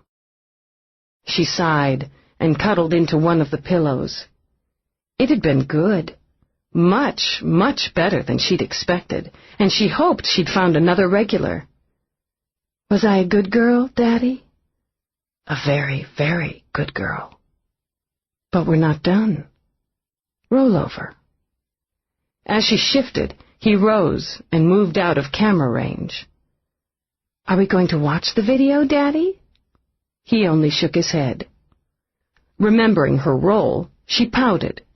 I like videos. We can watch, and then you can show me how to be a good girl again. She smiled at him, hoping for a bonus. I could touch you this time. I'd like to touch you. He smiled and took the SIG 210 with the silencer out of his coat pocket. He watched her blink in curiosity as he aimed the gun. What's that? Is it a toy for me to play with? He shot her in the head first, the weapon barely making more than a pop as she jerked back. Coolly, he shot again, between those young, firm breasts, and last, as the silencer eroded, into her smooth, bare pubis. Switching the camera off, he arranged her carefully among the blood-soaked pillows and soiled, smiling animals while she stared up at him in wide-eyed surprise.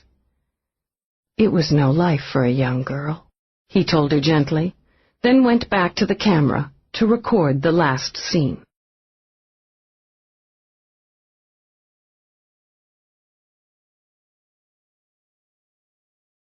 Chapter 5. All Eve wanted was a candy bar. She'd spent most of the day testifying in court, and her lunch break had been eaten up by a call from a snitch that had cost her $50 and gained her a slim lead on a smuggling case that had resulted in 2 homicides, which she'd been beating her head against for 2 months. All she wanted was a quick hit of sugar substitute before she headed home to prep for her 7 o'clock meeting with Roarke. She could have zipped through any number of drive-through Insta stores, but she preferred the little deli on the corner of West 78th, despite, or perhaps because of the fact that it was owned and run by Francois, a rude, snake-eyed refugee who'd fled to America after the Social Reform Army had overthrown the French government some 40 years before. He hated America and Americans, and the SRA had been dispatched within 6 months of the coup, but Francois remained, bitching and complaining behind the counter of the 78th Street Deli, where he enjoyed dispensing insults and political absurdities. Eve called him Frank to annoy him, and dropped in at least once a week to see what scheme he'd devised to try to short-credit her. Her mind on the candy bar, she stepped through the automatic door. It had no more than begun to whisper shut behind her when instinct kicked in. The man standing at the counter had his back to her, his heavy hooded jacket masking all but his size, and that was impressive. 6'5", she estimated. Easily 250. She didn't need to see Francois's thin, terrified face to know there was trouble. She could smell it, as ripe and sour as the vegetable hash that was today's special. In the seconds it took the door to click shut, she'd considered and rejected the idea of drawing her weapon. "Over here, bitch, now!" The man turned. Eve saw he had the pale gold complexion of a multiracial heritage and the eyes of a very desperate man. Even as she filed the description, she looked at the small round object he held in his hand. The homemade explosive device was worry enough. The fact that it shook as the hand that held it trembled with nerves was a great deal worse. Homemade boomers were notoriously unstable. The idiot was likely to kill all of them by sweating too freely. She shot Francois a quick warning look. If he called her lieutenant, they were all going to be meat very quickly. Keeping her hands in plain sight, she crossed to the counter. "I don't want any trouble," she said, letting her voice tremble as nervously as the thief's hand. "Please, I got kids at home." "Shut up, just shut up! Down on the floor, down on the fucking floor!" Eve knelt, slipping a hand under her jacket where the weapon waited. "All of it," the man ordered, gesturing with the deadly little ball. "I want all of it. Cash, credit, tokens, make it fast." "It's been a slow day," Francois whined. "You must understand, business is not what it was. You Americans, you want to eat this?" the man invited, shoving the explosive in Francois's face. "No, no!" Panicked, Francois punched in the security code with his shaking fingers. As the till opened, Eve saw the thief glance at the money inside, then up at the camera that was busily recording the entire transaction. She saw it in his face. He knew his image was locked there, and that all the money in New York wouldn't erase it. The explosive would, tossed carelessly over his shoulder as he raced out to the street to be swallowed in traffic. She sucked in a breath, like a diver going under. She came up hard under his arm. The solid jolt had the device flying free. Screams, curses, prayers. She caught it in her fingertips, a high fly, shagged with 2 men out and the bases loaded. Even as she closed her hand around it, the thief swung out. It was the back of his hand, rather than a fist, and Eve considered herself lucky. She saw stars as she hit a stand of soy chips, but she held on to the homemade boomer. Wrong hand, goddammit, wrong hand, she had time to think as the stand collapsed under her. She tried to use her left to free her weapon, but the 250 pounds of fury and desperation fell on her. "Hit the alarm, you asshole!" she shouted as Francois stood like a statue with his mouth opening and closing. "Hit the fucking alarm!" Then she grunted as the blow to her ribs stole her breath. This time, he'd used his fist. He was weeping now, scratching and clawing up her arm in an attempt to reach the explosive. I need the money. I got to have it. I'll kill you. I'll kill you all. She managed to bring her knee up. The age-old defense bought her a few seconds, but lacked the power to debilitate.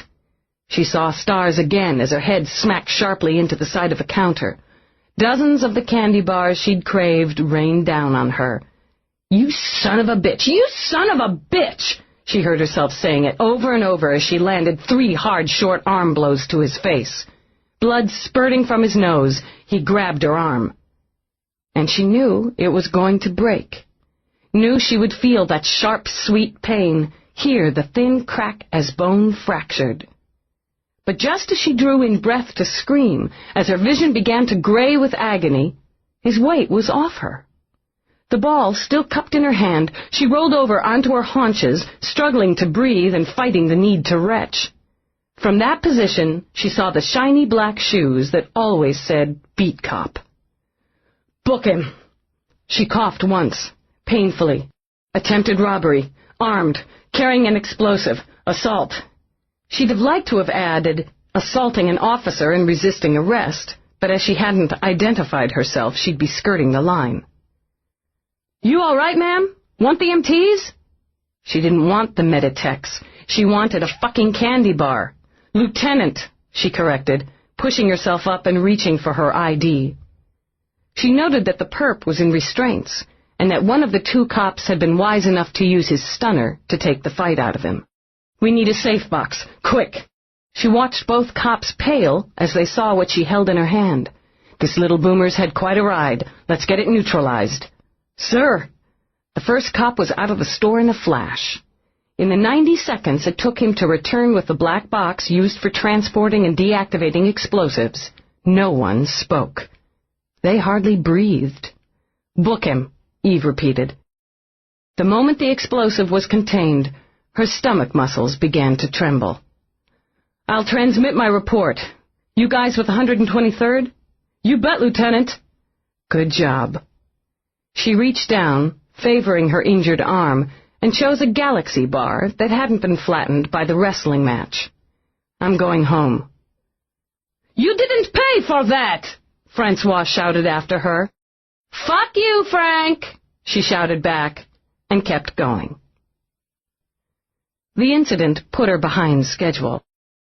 By the time she reached Roarke's mansion, it was 7:10. She'd used over-the-counter medication to ease the pain in her arm and shoulder. If it wasn't better in a couple of days, she knew she'd have to go in for an exam. She hated doctors. She parked the car and spent a moment studying Roarke's house. Fortress, more like, she thought. Its 4 stories towered over the frosted trees of Central Park. It was one of the old buildings, close to 200 years old, built of actual stone, if her eyes didn't deceive her. There was lots of glass and lights burning gold behind the windows. There was also a security gate, behind which evergreen shrubs and elegant trees were artistically arranged. Even more impressive than the magnificence of architecture and landscaping was the quiet. She heard no city noises here. No traffic snarls, no pedestrian chaos. Even the sky overhead was subtly different than the one she was accustomed to, farther downtown. Here, you could actually see stars, rather than the glint and gleam of transports. Nice life, if you can get it, she mused, and started her car again. She approached the gate, prepared to identify herself. She saw the tiny red eye of a scanner blink, then hold steady. The gates opened soundlessly. So, he'd programmed her in, she thought, unsure if she was amused or uneasy. She went through the gate, up the short drive, and left her car at the base of granite steps. A butler opened the door for her. She'd never actually seen a butler outside of old videos, but this one didn't disappoint the fantasy. He was silver-haired, implacably eyed, and dressed in a dark suit and ruthlessly knotted old-fashioned tie. Lieutenant Delass. There was an accent, a faint one that sounded British and Slavic at once. "I have an appointment with Roarke. "He's expecting you." He ushered her into a wide, towering hallway that looked more like the entrance to a museum than a home. There was a chandelier of star-shaped glass dripping light onto a glossy wood floor that was graced by a boldly patterned rug in shades of red and teal. A stairway curved away to the left with a carved griffin for its newel post. There were paintings on the walls, the kind she had once seen on a school field trip to the Met. French Impressionists from what century she couldn't quite recall. The revisited period that had come into being in the early 21st century complemented them with their pastoral scenes and gloriously muted colors. No holograms or living sculpture, just paint and canvas. "May I take your coat?" She brought herself back and thought she caught a flicker of smug condescension in those inscrutable eyes. Eve shrugged out of her jacket, watched him take the leather somewhat gingerly between his manicured fingers. Hell, she'd gotten most of the blood off it. "This way, Lieutenant Delass. If you wouldn't mind waiting in the parlor, Roarke is detained on a trans-Pacific call." "No problem." The museum quality continued there. A fire was burning sedately, a fire out of genuine logs in a hearth carved from lapis and malachite. 2 lamps burned with light like colored gems. The twin sofas had curved backs and lush upholstery that echoed the jewel tones of the room in sapphire. The furniture was wood, polished to an almost painful gloss. Here and there, objets d'art were arranged. Sculptures, bowls, faceted glass. Her boots clicked over wood, then muffled over carpet. "Would you like a refreshment, Lieutenant?" She glanced back, saw with amusement that he continued to hold her jacket between his fingers like a soiled rag. "Sure. What have you got, Mr. Somerset, Lieutenant? Simply Somerset. And I'm sure we can provide you with whatever suits your taste." "She's fond of coffee," Roarke said from the doorway, "but I think she'd like to try the Moncar 49. Somerset's eyes flickered again, with horror, Eve thought. "The 49, sir?" "That's right. Thank you, Somerset." "Yes, sir." Dangling the jacket, he exited, stiff-spined. "Sorry I kept you waiting," Roarke began. Then his eyes narrowed, darkened. "No problem," Eve said as he crossed to her. "I was just— Hey!"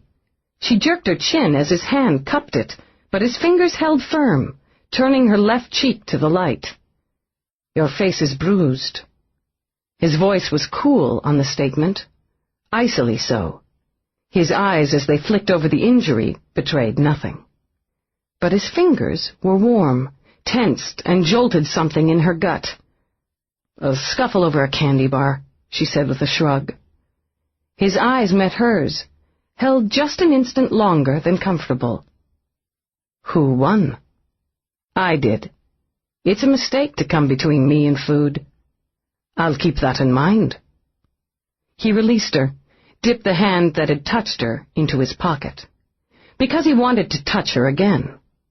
It worried him that he wanted very much to stroke away the bruise that marred her cheek. "I think you'll approve of tonight's menu." "Menu? I didn't come here to eat, Roarke. I came here to look over your collection." "You'll do both." He turned when Somerset brought in a tray that held an uncorked bottle of wine the color of ripened wheat and 2 crystal glasses. "The 49, sir." "Thank you. I'll pour out." He spoke to Eve as he did so.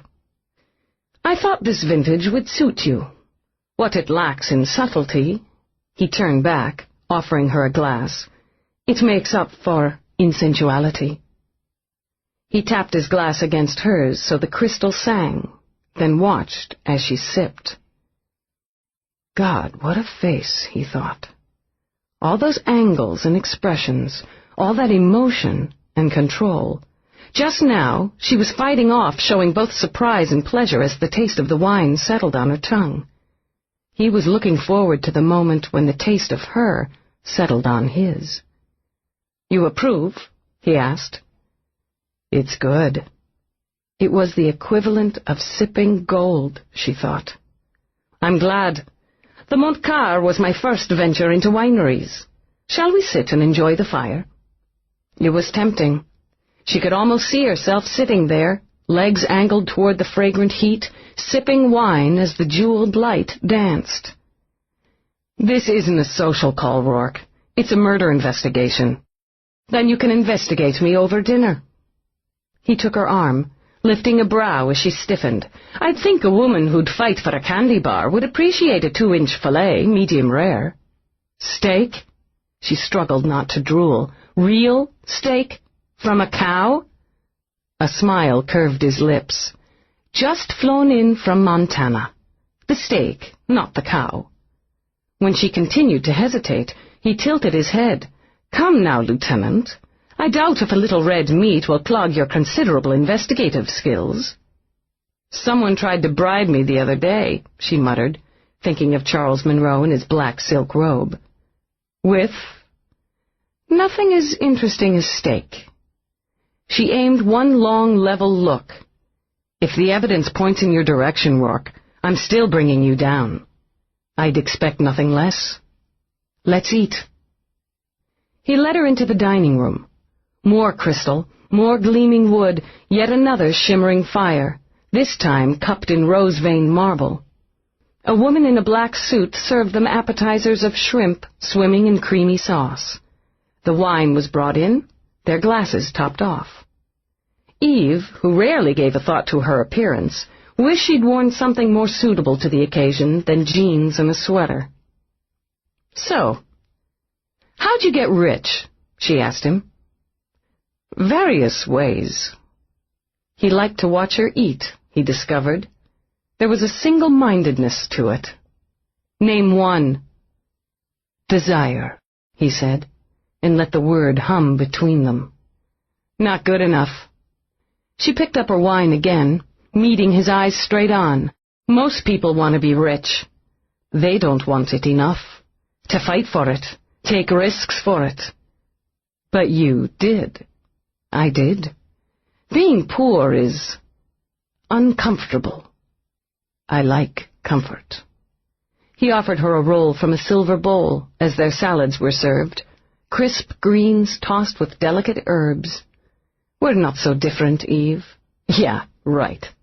You wanted to be a cop enough to fight for it, to take risks for it.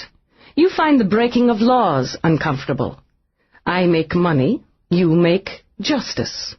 Neither is a simple matter." He waited a moment. "Do you know what Sharon Delass wanted?" Her fork hesitated, then pierced a tender shoot of endive that had been plucked only an hour before. "What do you think she wanted?" "Power. Sex is often a way to gain it. She had enough money to be comfortable, but she wanted more, because money is also power. She wanted power over her clients, over herself, and most of all, she wanted power over her family." Eve set her fork down. In the firelight, the dancing glow of candle and crystal, he looked dangerous. Not because a woman would fear him, she thought, but because she would desire him. Shadows played in his eyes, making them unreadable. "That's quite an analysis of a woman you claim you hardly knew. It doesn't take long to form an opinion, particularly if that person is obvious. She didn't have your depth, Eve, your control, or your rather enviable focus. We're not talking about me." No, she didn't want him to talk about her, or to look at her in quite that way. "Your opinion is that she was hungry for power. Hungry enough to be killed before she could take too big a bite?" An interesting theory. The question would be, too big a bite of what? Or whom? The same silent servant cleared the salads, brought in oversized china plates heavy with sizzling meat and thin golden slices of grilled potatoes. Eve waited until they were alone again, then cut into her steak. When a man accumulates a great deal of money, possessions, and status, he then has a great deal to lose. "Now we're speaking of me. Another interesting theory." He sat there, his eyes interested, yet still amused. She threatened me with some sort of blackmail, and rather than pay or dismiss her as ridiculous, I killed her. Did I sleep with her first? You tell me, Eve said evenly. It would fit the scenario, considering her choice of profession. There may be a blackout on the press on this particular case, but it takes little deductive power to conclude sex reared its head. I had her, then I shot her, if one subscribes to the theory. He took a bite of steak, chewed, swallowed. There's a problem, however. Which is, I have what you might consider an old-fashioned quirk. I dislike brutalizing women in any form. It's old-fashioned in that it would be more apt to say you dislike brutalizing people in any form. He moved those elegant shoulders. As I say, it's a quirk. I find it distasteful to look at you and watch the candlelight shift over a bruise on your face. He surprised her by reaching out, running a finger down the mark, very gently. I believe I would have found it even more distasteful to kill Sharon Delass. He dropped his hand and went back to his meal, though I have occasionally been known to do what is distasteful to me, when necessary. How was your dinner? It's fine. The room, the light, the food was all more than fine. It was like sitting in another world, in another time. Who the hell are you, Roarke? He smiled and topped off their glasses. You're the cop. Figure it out. She would, she promised herself. By God, she would before it was done. What other theories do you have about Sharon Delass? None to speak of. She liked excitement and risk, and didn't flinch from causing those who loved her embarrassment. Yet she was... Intrigued, Eve leaned closer. What? Go ahead. Finish. Pitiable, he said in a tone that made Eve believe he meant no more and no less than just that. There was something sad about her under all that bright, bright gloss. Her body was the only thing about herself she respected, so she used it to give pleasure and to cause pain. And did she offer it to you? Naturally, and assumed I'd accept the invitation. Why didn't you? I've already explained that. I can elaborate and add that I prefer a different type of bedmate, and that I prefer to make my own moves. There was more, but he chose to keep it to himself. Would you like more steak, Lieutenant? She glanced down, saw that she'd all but eaten the pattern off the plate. No, thanks. Dessert. She hated to turn it down, but she'd already indulged herself enough. No, I want to look at your collection. Then we'll save the coffee and dessert for later. He rose, offered a hand. Eve merely frowned at it, and pushed back from the table. Amused, Roarke gestured toward the doorway and led her back into the hall, up the curving stairs. It's a lot of house for one guy. Do you think so? I'm more of the opinion that your apartment is small for one woman. When she stopped dead at the top of the stairs, he grinned. Eve, you know I own the building. You'd have checked after I sent my little token. You ought to have someone out to look at the plumbing, she told him. I can't keep the water hot in the shower for more than 10 minutes. I'll make a note of it. Next flight up. I'm surprised you don't have elevators, she commented as they climbed again. I do. Just because I prefer the stairs doesn't mean the staff shouldn't have a choice. And staff, she continued. I haven't seen one remote domestic in the place. I have a few, but I prefer people to machines, most of the time. Here. He used a palm scanner, coded in a key, then opened carved double doors. The sensors switched on the lights as they crossed the threshold. Whatever she'd been expecting, it hadn't been this. It was a museum of weapons. Guns, knives, swords, crossbows. Armor was displayed, from medieval ages to the thin, impenetrable vests that were currently military issue. Chrome and steel and jeweled handles winked behind glass, shimmered on the walls. If the rest of the house seemed another world, perhaps a more civilized one than what she knew, this veered jarringly in the other direction. A celebration of violence.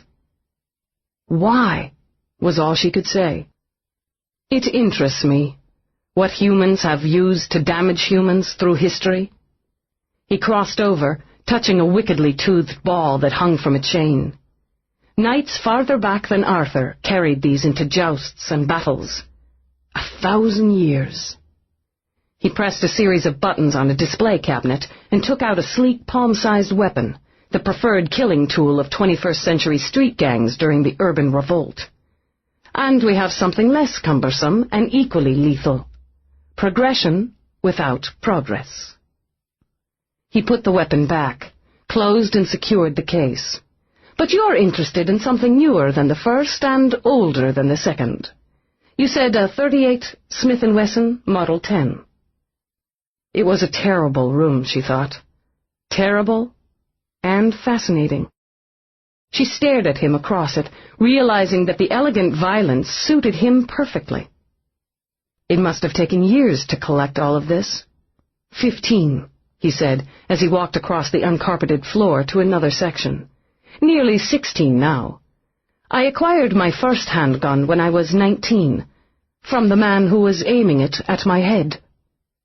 He frowned. He hadn't meant to tell her that. I guess he missed, Eve commented, as she joined him. Fortunately, he was distracted by my foot in his crotch. It was a 9mm Beretta semi-automatic he'd smuggled out of Germany. He thought to use it to relieve me of the cargo I was delivering to him and save the transportation fee. In the end, I had the fee, the cargo, and the Beretta. And so Roarke Industries was born out of his poor judgment. The one you're interested in, he added, pointing as the wall display opened. You'll want to take it, I imagine, to see if it's been fired recently, check for prints and so forth. She nodded slowly while her mind worked. Only 4 people knew the murder weapon had been left at the scene. Herself, Feeney, the commander, and the killer. Roarke was either innocent or very, very clever. She wondered if he could be both. I appreciate your consideration.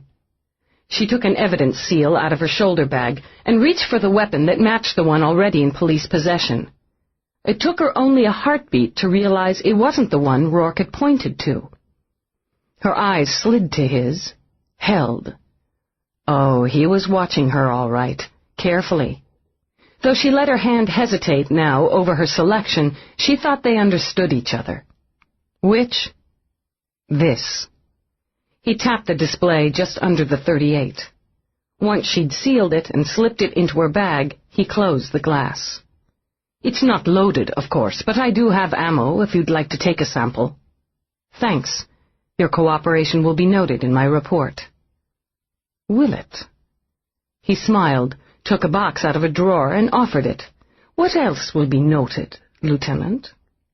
Whatever is applicable. She added the box of ammo to her bag, took out a notebook and punched in her ID number, the date, and a description of everything she'd taken. Your receipt. She offered him the slip after the notebook spit it out. These will be returned to you as quickly as possible unless they're called into evidence. You'll be notified one way or the other. He tucked the paper into his pocket, fingered what else he'd tucked there. The music room's in the next wing. We can have coffee and brandy there. I doubt we'd share the same taste in music, Roarke. You might be surprised, he murmured, at what we share. He touched her cheek again, this time sliding his hand around until it cupped the back of her neck. At what we will share. She went rigid and lifted a hand to shove his arm away. He simply closed his fingers over her wrist. She could have had him flat on his back in a heartbeat, so she told herself. Still, she only stood there, the breath backing up in her lungs and her pulse throbbing hard and thick. He wasn't smiling now. You're not a coward, Eve. He said it softly when his lips were an inch from hers. The kiss hovered there, a breath away until the hand she'd levered against his arm changed its grip, and she moved into him. She didn't think. If she had, even for an instant, she would have known she was breaking all the rules, but she'd wanted to see, wanted to know, wanted to feel. His mouth was soft, more persuasive than possessive. His lips nibbled hers open so that he could slide his tongue over them, between them, to cloud her senses with flavor. Heat gathered like a fireball in her lungs even before he touched her, those clever hands molding over the snug denim over her hips, slipping seductively under her sweater to flesh. With a kind of edgy delight, she felt herself go damp. It was just the mouth, just that generous and tempting mouth he'd thought he'd wanted, but the moment he'd tasted it, he'd wanted all of her. She was pressed against him, that tough, angular body beginning to vibrate. Her small, firm breast weighed gloriously in his palm. He could hear the hum of passion that sounded in her throat, all but taste it as her mouth moved eagerly on his. He wanted to forget the patience and control he'd taught himself to live by and just ravage. Here. The violence of the need all but erupted inside him, here and now. He would have dragged her to the floor if she hadn't struggled back, pale and panting. "This isn't going to happen." "The hell it isn't," he shot back. The danger was shimmering around him now. She saw it as clearly as she saw the tools of violence and death surrounding them. There were men who negotiated when they wanted something. There were men who just took. Some of us aren't allowed to indulge ourselves. Fuck the rules, Eve. He stepped toward her. If she had stepped back, he would have pursued, like any hunter after the prize. But she faced him squarely and shook her head. "I can't compromise a murder investigation because I'm physically attracted to a suspect. God damn it, I didn't kill her!" It was a shock to see his control snap, to hear the fury and frustration in his voice, to witness it wash vividly across his face. And it was terrifying to realize she believed him. And not be sure, not be absolutely certain if she believed because she needed to. It's not as simple as taking your word for it. I have a job to do, a responsibility to the victim, to the system. I have to stay objective, and I can't, she realized. Can't. They stared at each other as the communicator in her bag began to beep. Her hands weren't quite steady as she turned away, took the unit out. She recognized the code for the station on the display and entered her ID. After a deep breath, she answered the request for voice print verification. "Dallas, Lieutenant, Eve. No audio, please, display only." Roarke could just see her profile as she read the transmission. It was enough to measure the change in her eyes, the way they darkened, then went flat and cool. She put the communicator away, and when she turned back to him, there was very little of the woman who'd vibrated in his arms in the woman who faced him now. "I have to go. We'll be in touch about your property." "You do that very well," Roarke murmured. "Slide right into the cop's skin. And it fits you perfectly." "It better. Don't bother seeing me out. I can find my way." "Eve." She stopped at the doorway, looked back. There he was, a figure in black surrounded by eons of violence. Inside the cop's skin, the woman's heart stuttered. "We'll see each other again." She nodded. "Count on it." He let her go, knowing Somerset would slip out of some shadow to give her the leather jacket, bid her good night. Alone, Roarke took the gray fabric button from his pocket, the one he'd found on the floor of his limo, the one that had fallen from the jacket of that drab gray suit she'd worn the first time he'd seen her. Studying it, knowing he had no intention of giving it back to her, he felt like a fool. Chapter 6. A rookie was guarding the door to Lola Star's apartment. Eve pegged him as such because he barely looked old enough to order a beer. His uniform looked as if it had been just lifted from the supply rack, and from the faint green cast of his skin. A few months of working this neighborhood, and a cop stopped needing to puke at the sight of a corpse. Chemaheads, the street LCs, and just plain badasses like to wail on each other along these nasty blocks as much for entertainment as for business profits. From the smell that had greeted her outside, someone had died out there recently, or the recycle trucks hadn't been through in the last week. "Officer." She paused, flashed her badge. He'd gone on alert the moment she'd stepped out of the pitiful excuse for an elevator. Instinct warned her, rightly enough, that without the quick ID, she'd have been treated to a stun from the weapon his shaky hand was gripping. "Sir?" His eyes were spooked and unwilling to settle on one spot. "Give me the status." "Sir?" he said again, and took a long, unsteady breath. "The landlord flagged down my unit, said there was a dead woman in the apartment." "And is there?" Her gaze flicked down to the name pinned over his breast pocket. "Officer Prosky?" "Yes, sir, she's—" He swallowed hard, and Eve could see the horror flit over his face again. "And how did you determine the subject is terminated, Prosky? You take her pulse?" A flush, no healthier than the green hue, tinted his cheeks. "No, sir. I followed procedure. Preserved crime scene, notified headquarters, visual confirmation of termination. The scene is uncorrupted." "The landlord went in?" All of this she could learn later, but she could see that he was steadying as she forced him to go over the steps. "No, sir. He says not. After a complaint by one of the victim's clients who had an appointment for 9 p.m., the landlord checked the apartment. He unlocked the door and saw her. It's only one room, Lieutenant Delass, and she's...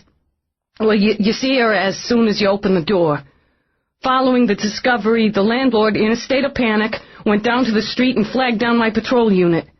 I immediately accompanied him back to the scene, made visual confirmation of suspicious death, and reported in."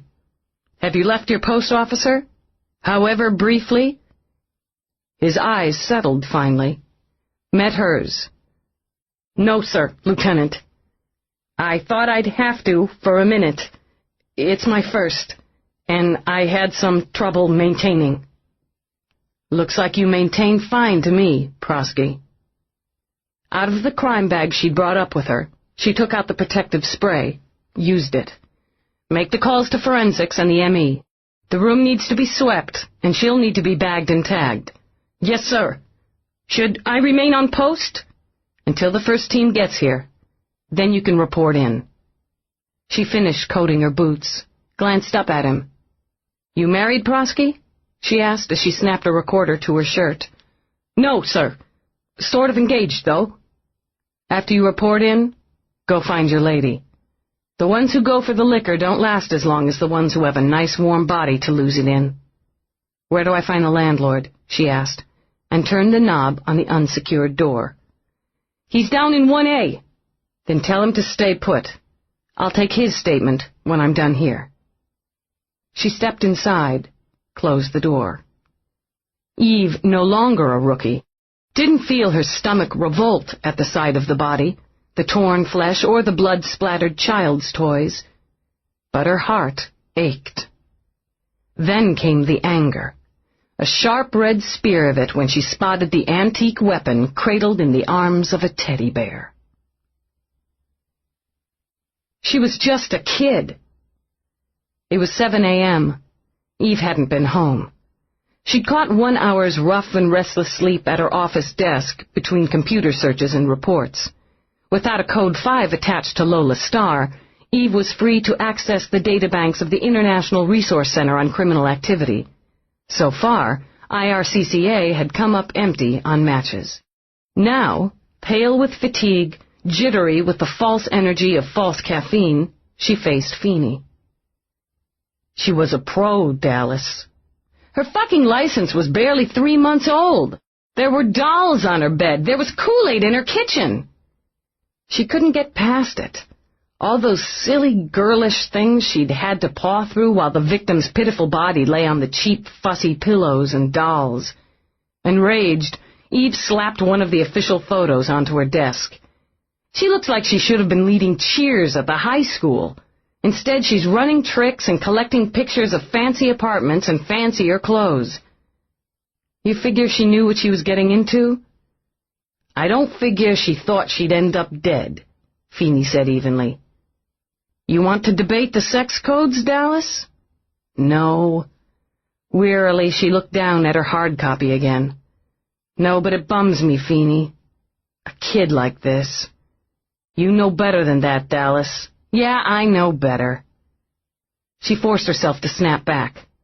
Autopsy should be in this morning, but my prelim puts her dead for 24 hours minimum at discovery. You've identified the weapon? SIG 210, a real Rolls-Royce of handguns, about 1980, Swiss import, silenced.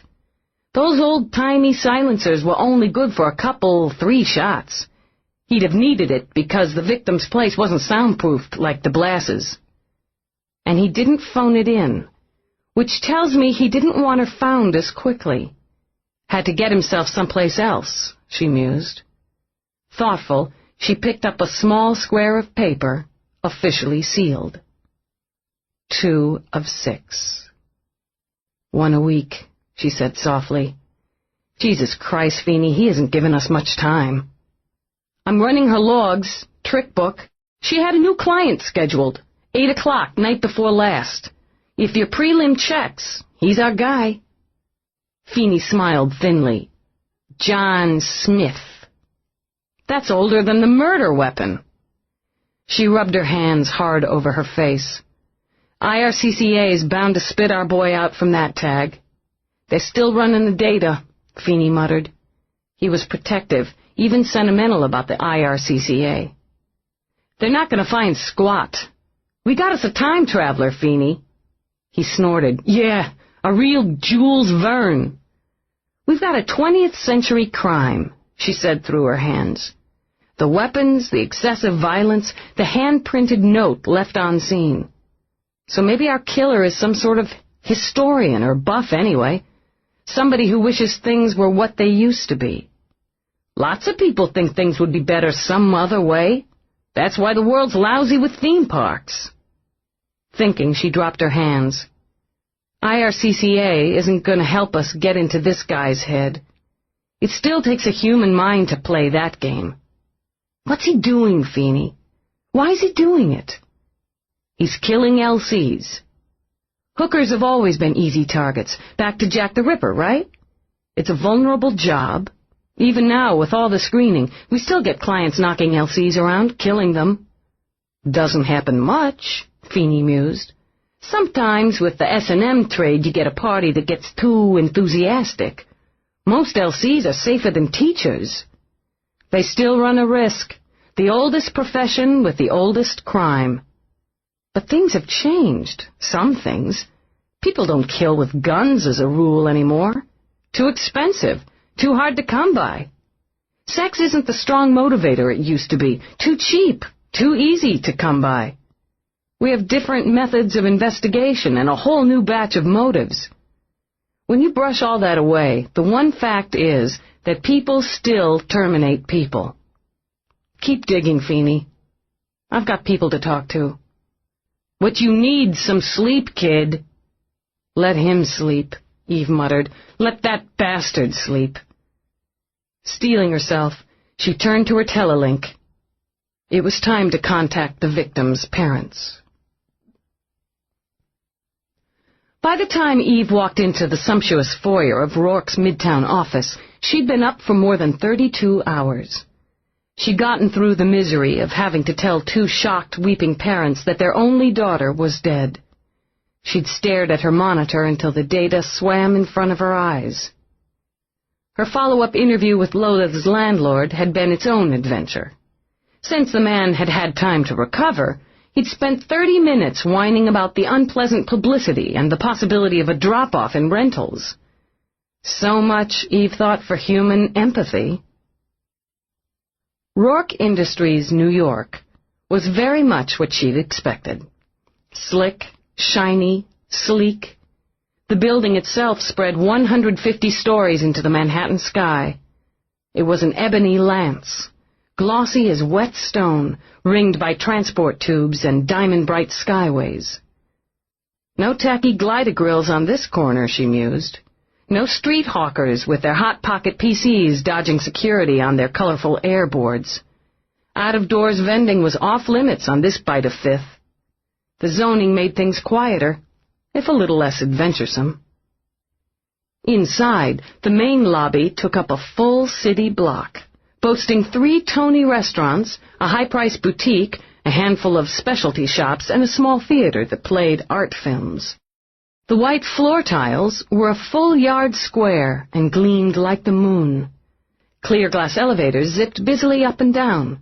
People glide zigzagged left and right, while disembodied voices guided visitors to various points of interest, or, if there was business to be conducted, the proper office. For those who wanted to wander about on their own, there were more than a dozen moving maps. Eve marched to a monitor and was politely offered assistance. "Roarke," she said, annoyed that his name hadn't been listed on the main directory. "I'm sorry." The computer's voice was that overly mannered tone that was meant to be soothing, and instead grated on Eve's already raw nerves. "I'm not at liberty to access that information." "Roarke," Eve repeated, holding up her badge for the computer to scan. She waited impatiently as the computer hummed, undoubtedly checking and verifying her ID, notifying the man himself. "Please proceed to the East Wing, Lieutenant Delass. You will be met." "Right." Eve turned down a corridor, past a marble run that held a forest of snowy white impatiens. "Lieutenant." A woman in a killer red suit and hair as white as the impatiens smiled coolly. "Come with me, please." The woman slipped a thin security card into a slot, laid her palm against a sheet of black glass for a handprint. The wall slid open, revealing a private elevator. Eve stepped inside with her and was unsurprised when her escort requested the top floor. Eve had been certain Roarke would be satisfied with nothing but the top. Her guide was silent on the ride up and exuded a discreet whiff of sensible scent that matched her sensible shoes and neat, sleek coif. Eve secretly admired women who put themselves together, top to toe, with such seeming effortlessness. Faced with such quiet magnificence, she tugged self-consciously at her worn leather jacket and wondered if it was time she actually spent money on a haircut rather than hacking away at it herself. Before she could decide on such earth-shattering matters, the doors whooshed open into a silent, white-carpeted foyer the size of a small home. There were lush green plants, real plants, ficus, palm, what appeared to be a dogwood flowering off-season. There was a sharp, spicy scent from a bank of dianthus, blooming in shades of rose and vivid purple. The garden surrounded a comfortable waiting area of mauve sofas and glossy wood tables, lamps that were surely solid brass with jeweled-colored shades. In the center of this was a circular workstation, equipped as efficiently as a cockpit with monitors and keyboards, gauges and telelinks. 2 men and a woman worked at it busily, with a seamless ballet of competence in motion. She was led past them into a glass-sided breezeway. A peek down, and she could see Manhattan. There was music piped in she didn't recognize as Mozart. For Eve, music began sometime after her 10th birthday. The woman in the killer suit paused again, flashed her cool, perfect smile, then spoke into a hidden speaker. "Lieutenant Delass, sir." "Send her in, Caro." "Thank you." Again, Caro pressed her palm to a slick black glass. "Go right in, Lieutenant," she invited as a panel slid open. "Thanks." Out of curiosity, Eve watched her walk away, wondering how anyone could stride so gracefully on 3-inch heels. She walked into Roarke's office. It was, as she expected, as impressive as the rest of his New York headquarters. Despite the soaring 3-sided view of New York, the lofty ceiling with its pinprick lights, the vibrant tones of topaz and emerald in the thickly cushioned furnishings, it was the man behind the ebony slab desk that dominated. What in hell was it about him? Eve thought again, as Roarke rose and slanted a smile at her. "Lieutenant Delass." he said in that faint and fascinating Irish lilt. "A pleasure, as always. You might not think so when I'm finished." He lifted a brow. "Why don't you come the rest of the way in and get started? Then we'll see." "Coffee?" "Don't try to distract me, Roarke." She walked closer. Then, to satisfy her curiosity, she took a brief turn around the room. It was as big as a heliport, with all the amenities of a first-class hotel. Automated service bar, a padded relaxation chair complete with VR and mood settings, an oversized wall screen, currently blank. To the left, there was a full bath, including whirl tub and drying tube. All the standard office equipment of the highest high-tech was built in. Roarke watched her with a bland expression. He admired the way she moved, the way those cool, quick eyes took in everything. "Would you like a tour, Eve?" "No." "How do you work with all this—" Using both hands, she gestured widely at the treated glass walls. "Open. I don't like being closed in. Are you going to sit or prowl?" "I'm going to stand. I have some questions to ask you, Roarke. You're entitled to have counsel present." "Am I under arrest?" "Not at the moment." "Then we'll save the lawyers until I am. Ask." Though she kept her eyes level on his, she knew where his hands were, tucked casually in the pockets of his slacks. Hands revealed emotions. "Night before last," she said. "Between the hours of 8 and 10 p.m. Can you verify your whereabouts?" "I believe I was here until shortly after 8. With a steady hand, he touched his desk log. "I shut down my monitor at 8:17. I left the building, drove home." "Drove?" she interrupted. "Or were driven?" "Drove. I keep a car here. I don't believe in keeping my employees waiting on my whims." Damn democratic of you. And, she thought, damned inconvenient. She'd wanted him to have an alibi. "And then?" "I poured myself a brandy, had a shower, changed. I had a late supper with a friend." "How late, and what friend?" "I believe I arrived at about 10. I like to be prompt. At Madeleine Montmartre's townhouse." Eve had a quick vision of a curvy blonde with a sultry mouth and almond eyes. "Madeleine Montmartre, the actress?" "Yes. I believe we had squab, if that's helpful." She ignored the sarcasm. "No one can verify your movements between 8:17 and 10 p.m.? "One of the staff might have noticed, but then I pay them well and they're likely to say what I tell them to say." His voice took on an edge. "There's been another murder?"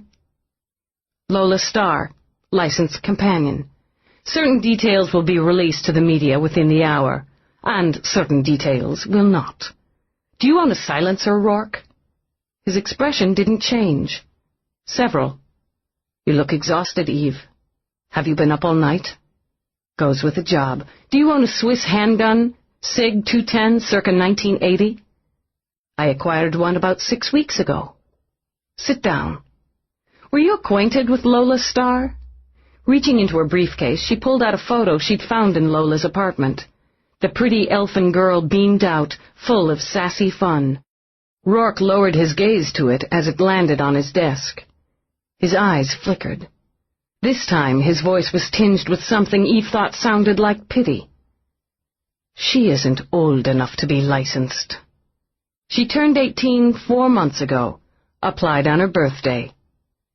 "She didn't have time to change her mind, did she?" His eyes lifted to Eve's, and yes, it was pity. "I didn't know her. I don't use prostitutes or children." He picked up the photo, skirted the desk, and offered it back to Eve. "Sit down. Have you ever— God damn it, sit down!" In sudden fury, he took her shoulders, pushed her into a chair. Her case tipped, spilling out photos of Lola that had nothing to do with sassy fun. She might have reached them first. Her reflexes were as good as his. Perhaps she wanted him to see them. Perhaps she needed him to. Crouching, Roarke picked up a photo taken at the scene. He stared at it. "Christ Jesus," he said softly. You believe I'm capable of this? My beliefs aren't the issue. Investigating... She broke off when his eyes whipped to hers. You believe I'm capable of this? He repeated in an undertone that cut like a blade. No, but I have a job to do. Your job sucks. She took the photos back, stored them. From time to time. How do you sleep at night after looking at something like this? She flinched. Though she recovered in a snap, he'd seen it. As intrigued as he was by her instinctive and emotional reaction, he was sorry he'd caused it. By knowing I'll take down the bastard who did it. Get out of my way. He stayed where he was, laid a hand on her rigid arm. A man in my position has to read people quickly and accurately, Eve. I'm reading you as someone close to the edge. I said get out of my way. He rose, but shifting his grip on her arm, pulled her to her feet. He was still in her way. He'll do it again, Roarke said quietly. And it's eating at you, wondering when and where and who. Don't analyze me. We've got a whole department of shrinks on the payroll for that. Why haven't you been to see one? You've been slipping through loopholes to avoid testing. Her eyes narrowed. He smiled, but there was no amusement in it. I have connections, Lieutenant. You were due in testing several days ago. Standard department procedure after a justifiable termination, one you executed the night Sharon was killed. Keep out of my business, she said furiously, and fuck your connections. What are you afraid of? What are you afraid they'll find if they get a look inside of that head of yours, that heart of yours? I'm not afraid of anything. She jerked her arm free, but he merely laid his hand on her cheek. A gesture so unexpected, so gentle, her stomach quivered. Let me help you. Something nearly spilled out, as the photos had, but this time her reflexes kept it tucked away. I'm handling it. She turned away. You can pick up your property any time after 9 a.m. tomorrow. Eve. She kept her eyes focused on the doorway, kept walking. What? I want to see you tonight. No. He was tempted, very tempted, to lunge after her. Instead, he stayed where he was. I can help you with the case. Cautious, she stopped, turned back. If he hadn't been experiencing an uncomfortable twist of sexual frustration, he might have laughed aloud at the combination of suspicion and derision in her eyes. How? I know people Sharon knew. As he spoke, he saw the derision alter to interest, but the suspicion remained. It doesn't take a long mental leap to realize you'll be looking for a connection between Sharon and the girl whose photos you're carrying. I'll see if I can find one. Information from a suspect doesn't carry much weight in an investigation, but, she added before he could speak, you can let me know. He smiled after all. Is it any wonder I want you naked and in bed? I'll let you know, Lieutenant. And walked back behind the desk. In the meantime, get some sleep. When the door closed behind her, the smile went out of his eyes. For a long moment he sat in silence. Fingering the button he carried in his pocket, he engaged his private, secure line. He didn't want this call on his log.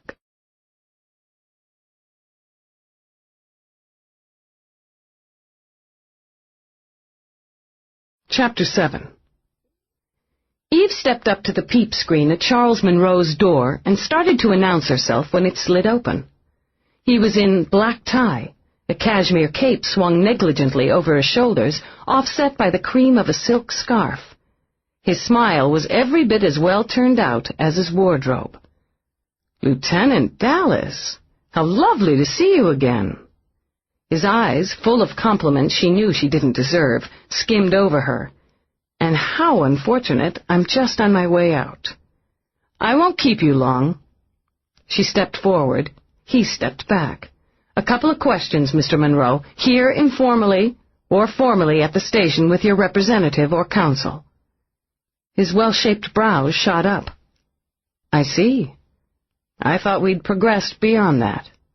Very well, Lieutenant, ask away. He let the door slide shut again. We'll keep it informal. Your whereabouts night before last between the hours of 8 and 11? Night before last? He slipped a diary out of his pocket, keyed it in. Ah, yes. I picked up a client at 7:30 for an 8 o'clock curtain at the Grand Theater. They're doing a reprise of Ibsen. Depressing stuff. We sat third row center. It ended just before 11, and we had a late supper, catered, here. I was engaged with her until 3 a.m. His smile flashed as he tucked the diary away again. Does that clear me? If your client will corroborate... His smile faded into a look of pain. Lieutenant, you're killing me.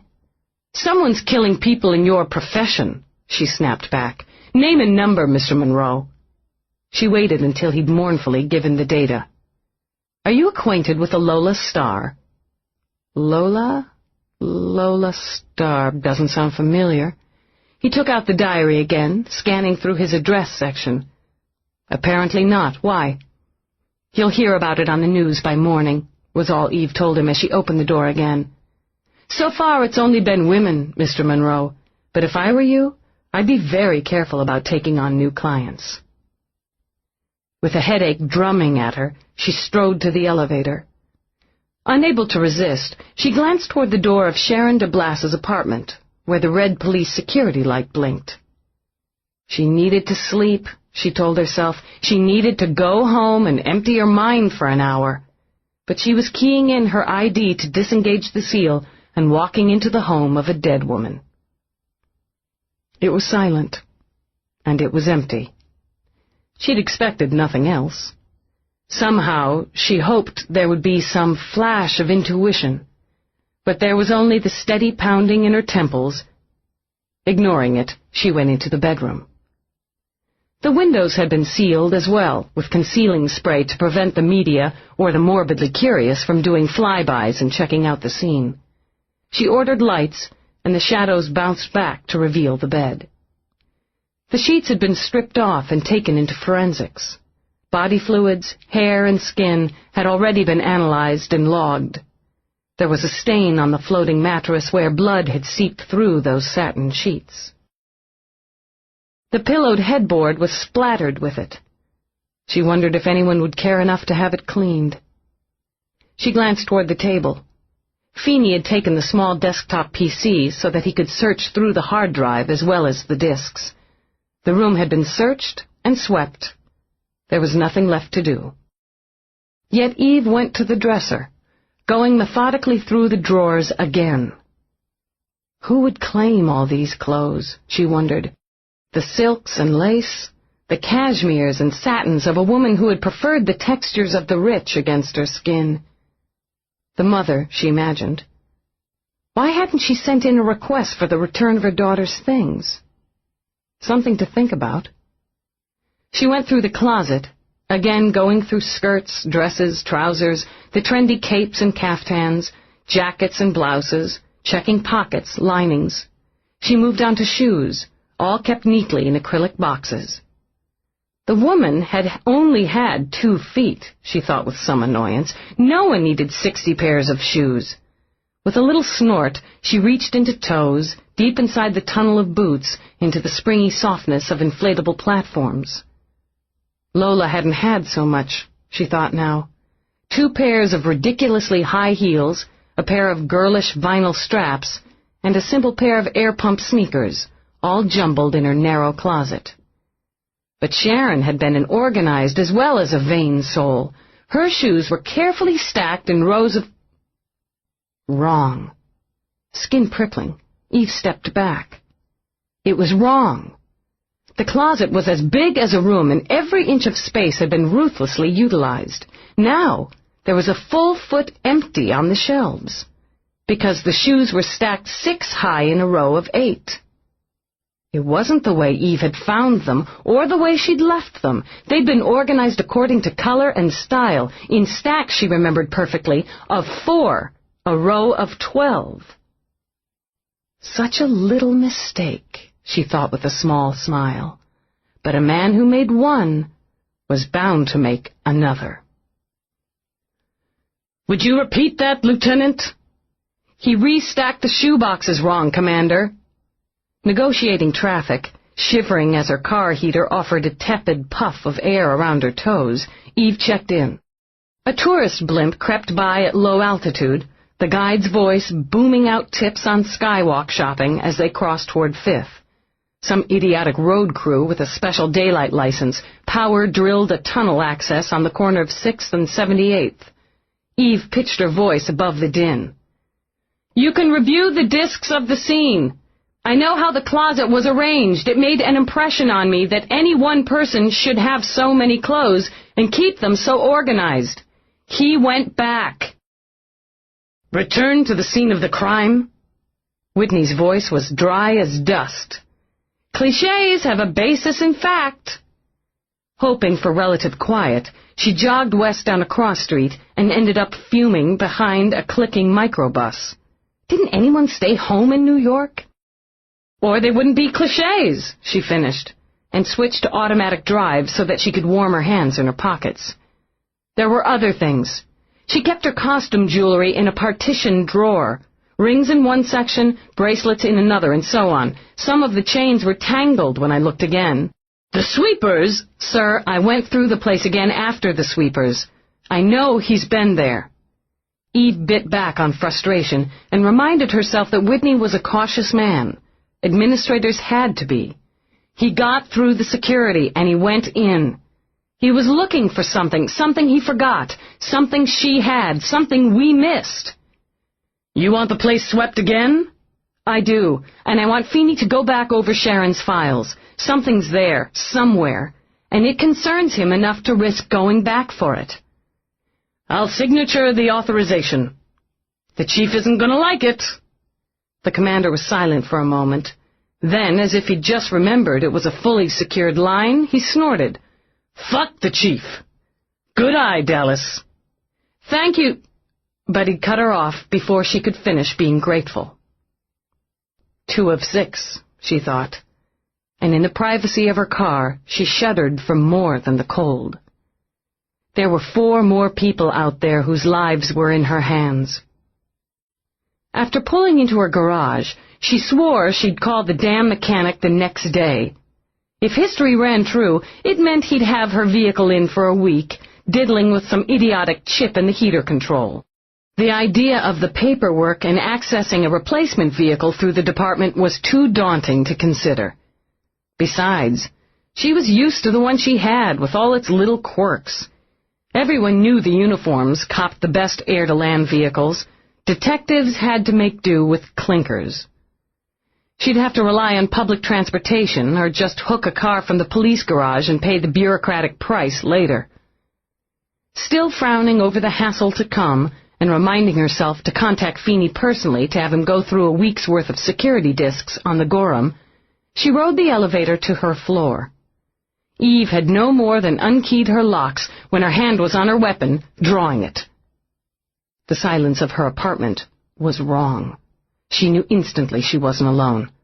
The prickle along her skin had her doing a quick sweep, arms and eyes shifting fluidly left, then right. In the dim light of the room, the shadows hung and the silence remained. Then she caught a movement that had her tensed muscles rippling, her trigger finger poised. "Excellent reflexes, Lieutenant." Roarke rose from the chair where he'd been lounging, where he'd been watching her.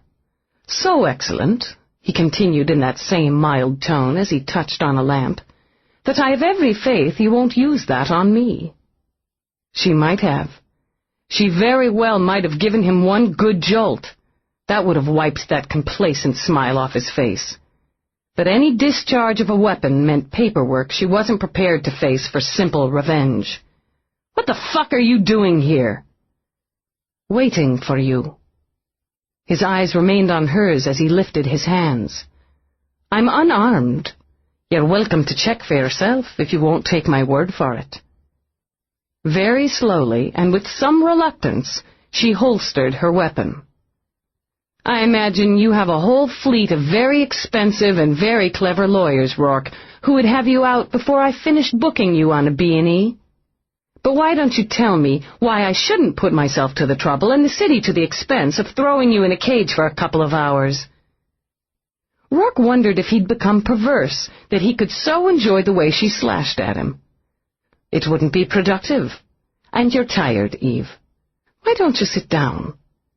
I won't bother to ask you how you got in here." She could feel herself vibrating with temper, and wondered just how much satisfaction she'd gain from clamping his elegant wrists in restraints. You own the building, so that question answers itself. "One of the things I admire about you is that you don't waste time on the obvious. My question is why? I found myself thinking about you on professional and personal levels after you'd left my office." He smiled, quick and charming. "Have you eaten?" "Why?" she repeated. He stepped toward her so that the slant of light from the lamp played behind him. "Professionally, I made a couple of calls that might be of interest to you.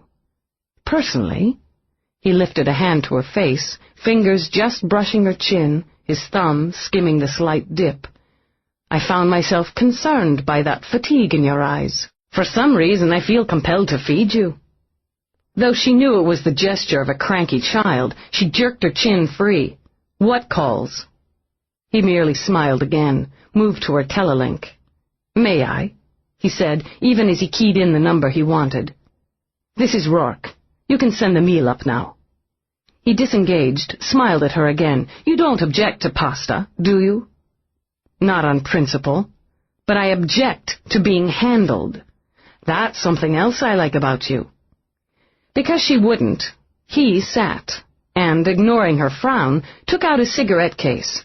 "But I find it easier to relax over a hot meal. You don't relax enough, Eve. You don't know me well enough to judge what I do or don't do. And I didn't say you could smoke in here." He lighted the cigarette, eyeing her through the faint, fragrant haze. "You didn't arrest me for breaking and entering. You're not going to arrest me for smoking. I brought a bottle of wine. I left it to breathe on the counter in the kitchen. Would you like some?" "What I'd like!" She had a sudden flash, and the fury came so quickly she could barely see through it. In one leap she was at her computer, demanding access. That annoyed him, enough to have his voice tighten. "If I'd wanted to come in to poke through your files, I'd hardly have waited around for you." "The hell you wouldn't.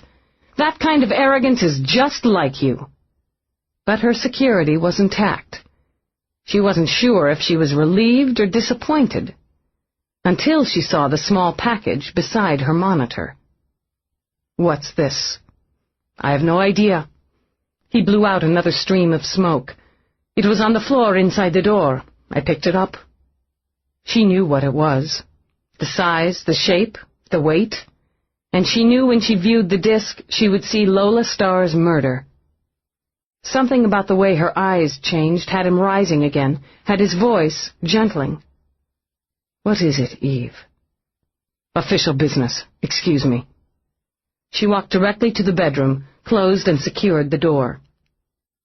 It was Roarke's turn to frown. He went into the kitchen, located glasses, and poured the burgundy.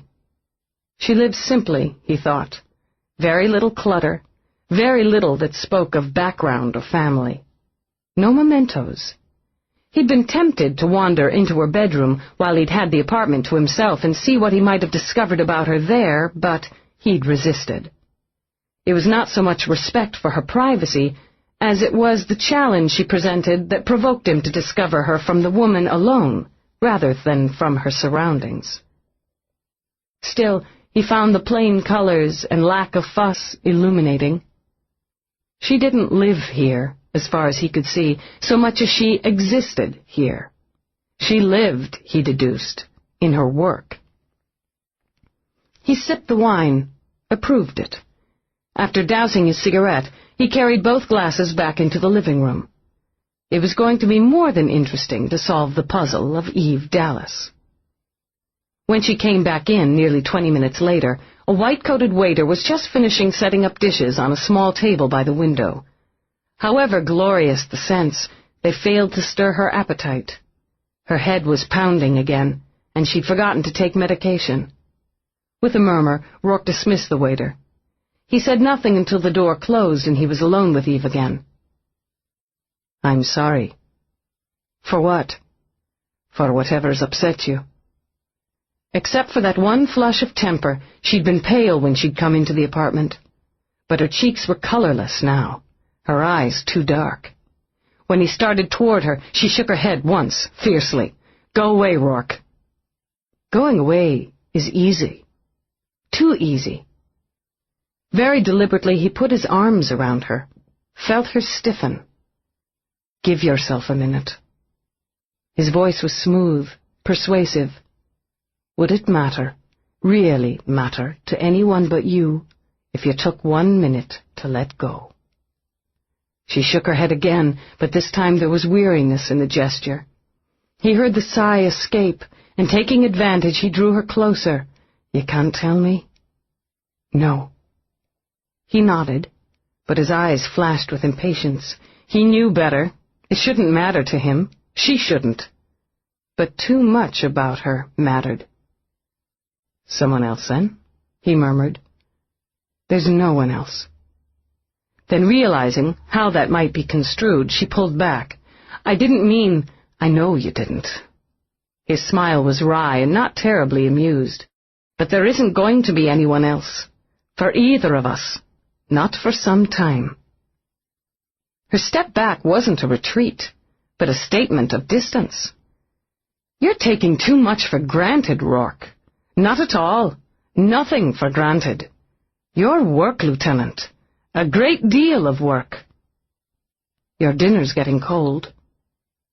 She was too tired to make a stand, too tired to argue. She sat down, picked up her fork. "Have you been to Sharon Delass's apartment during the last week?" "No, why would I?"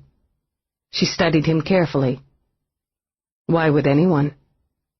He paused a moment, then realized the question wasn't academic. "To relive the event," he suggested. "To be certain nothing was left behind that would be incriminating. And as owner of the building, you could get in as easily as you got in here." His mouth tightened briefly. Annoyance, she judged, the annoyance of a man who was weary of answering the same questions. It was a small thing, but a very good sign of his innocence. "Yes. I don't believe I'd have a problem. My master code would get me in." No, she thought, his master code wouldn't have broken the police security. That would require a different level, or an expert on security. "I assume that you believe someone not in your department has been in that apartment since the murder?" "You can assume that," she agreed. "Who handles your security, Roarke?" "I use Lorimar for both my business and my home." He lifted his glass. "It's simpler that way, as I own the company." "Of course you do. I suppose you know quite a bit about security yourself." "You could say I have a long-standing interest in security matters. That's why I bought the company." He scooped up the herbed pasta, held the fork to her lips, and was satisfied when she took the offered bite. "Eve, I'm tempted to confess all just to wipe that unhappy look off your face and see you eat with the enthusiasm I'd enjoyed last time. But whatever my crimes, and they are undoubtedly legion, they don't include murder." She looked down at her plate and began to eat. It frazzled her that he could see she was unhappy. "What did you mean when you said I was work?" "You think things through very carefully, and you weigh the odds, the options. You're not a creature of impulse, and though I believe you could be seduced with the right timing and the right touch, it wouldn't be an ordinary occurrence." She lifted her gaze again. "That's what you want to do, Roarke? Seduce me?" "I will seduce you," he returned. "Unfortunately, not tonight. Beyond that, I want to find out what it is that makes you what you are, and I want to help you get what you need. Right now, what you need is a murderer." "You blame yourself," he added. "That's foolish and annoying." "I don't blame myself." "Look in the mirror," Roarke said quietly. "There was nothing I could do," Eve exploded. "Nothing I could do to stop it, any of it." "Are you supposed to be able to stop it? Any of it? All of it?" That's exactly what I'm supposed to do. He tilted his head. How? She pushed away from the table. By being smart, by being in time, by doing my job. Something more here, he mused. Something deeper. He folded his hands on the table. Isn't that what you're doing now? The images flooded back into her brain. All the death, all the blood, all the waste. Now they're dead. And the taste of it was bitter in her mouth. There should have been something I could have done to stop it. To stop a murder before it happens, you'd have to be inside the head of a killer, he said quietly. Who could live with that? I can live with that. She hurled it back at him, and it was pure truth. She could live with anything but failure. Serve and protect. It's not just a phrase. It's a promise. If I can't keep my word, I'm nothing. And I didn't protect them, any of them. I can only serve them after they're dead. God damn it, she was hardly more than a baby. Just a baby, and he cut her into pieces. I wasn't in time. I wasn't in time, and I should have been. Her breath caught on a sob, shocking her. Pressing a hand to her mouth, she lowered herself onto the sofa. God, was all she could say. God, God. He came to her. Instinct had him taking her arms firmly rather than gathering her close. If you can't or won't talk to me, you have to talk to someone. You know that. I can handle it. But the rest of the words slid down her throat when he shook her.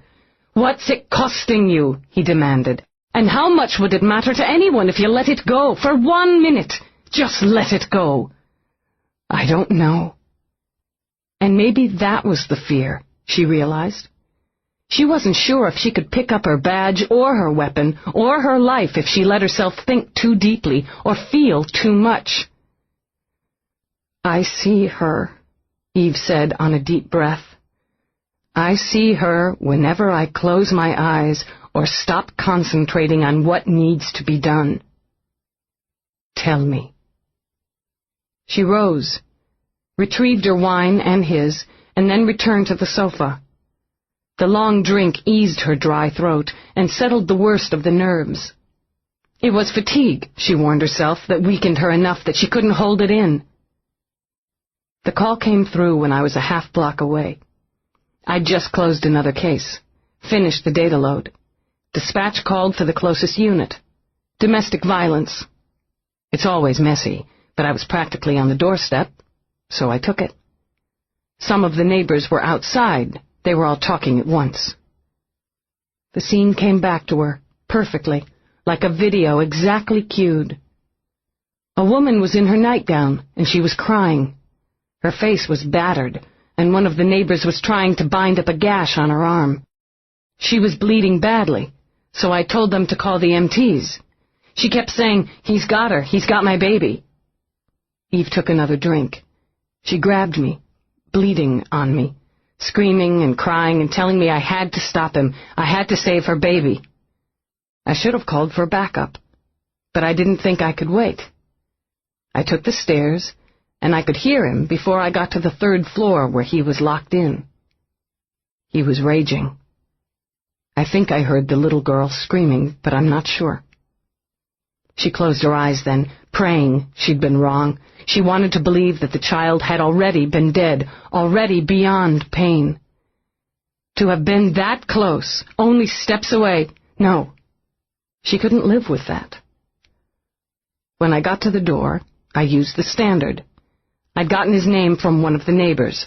I used his name and the child's name. It's supposed to make it more personal, more real, if you use names. I identified myself and said I was coming in. But he just kept raging. I could hear things breaking. I couldn't hear the child now. I think I knew. Before I broke down the door, I knew. He'd used the kitchen knife to slice her to pieces. Her hand shook as she raised the glass again. There was so much blood. She was so small, but there was so much blood. On the floor, on the wall, all over him. I could see it was still dripping off the knife. Her face was turned toward me, her little face with big blue eyes, like a doll's. She was silent for a moment, then set her glass aside. He was too wired up to be stunned. He kept coming. There was blood dripping off the knife and splattered all over him, and he kept coming, so I looked in his eyes, right in his eyes, and I killed him. On the next day, Roarke said quietly, you dived straight into a murder investigation.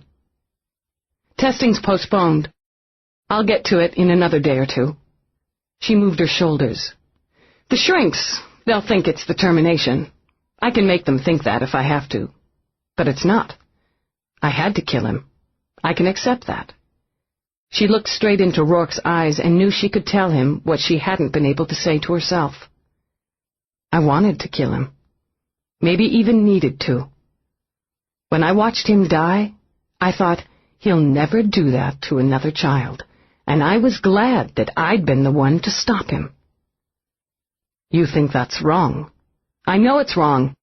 I know any time a cop gets pleasure of any sort out of termination, she's crossed the line. He leaned forward so that their faces were close. What was the child's name? Mandy. Her breath hitched once before she controlled it. She was 3. Would you be torn up this way if you'd killed him before he'd gotten to her? She opened her mouth, closed it again. I guess I'll never know, will I? Yes, you do. He laid a hand over hers, watched her frown, and looked down at the contact. You know. I've spent most of my life with a basic dislike of police for one reason or another. I find it very odd that I've met under such extraordinary circumstances, one I can respect and be attracted to at the same time. She lifted her gaze again, and though the frown remained, she didn't draw her hand free of his. That's a strange compliment. Apparently, we have a strange relationship. He rose, drawing her to her feet. Now you need to sleep. He glanced toward the dinner she'd barely touched. You can heat that up when you've gotten your appetite back. Thanks. Next time I'd appreciate you waiting until I'm home before you come in. Progress, he murmured when they'd reached the door. You accept there'll be a next time. With a hint of a smile, he brought the hand he still held to his lips. He caught bafflement, discomfort, and he thought a trace of embarrassment in her eyes as he brushed a light kiss over her knuckles. Until next time, he said, and left.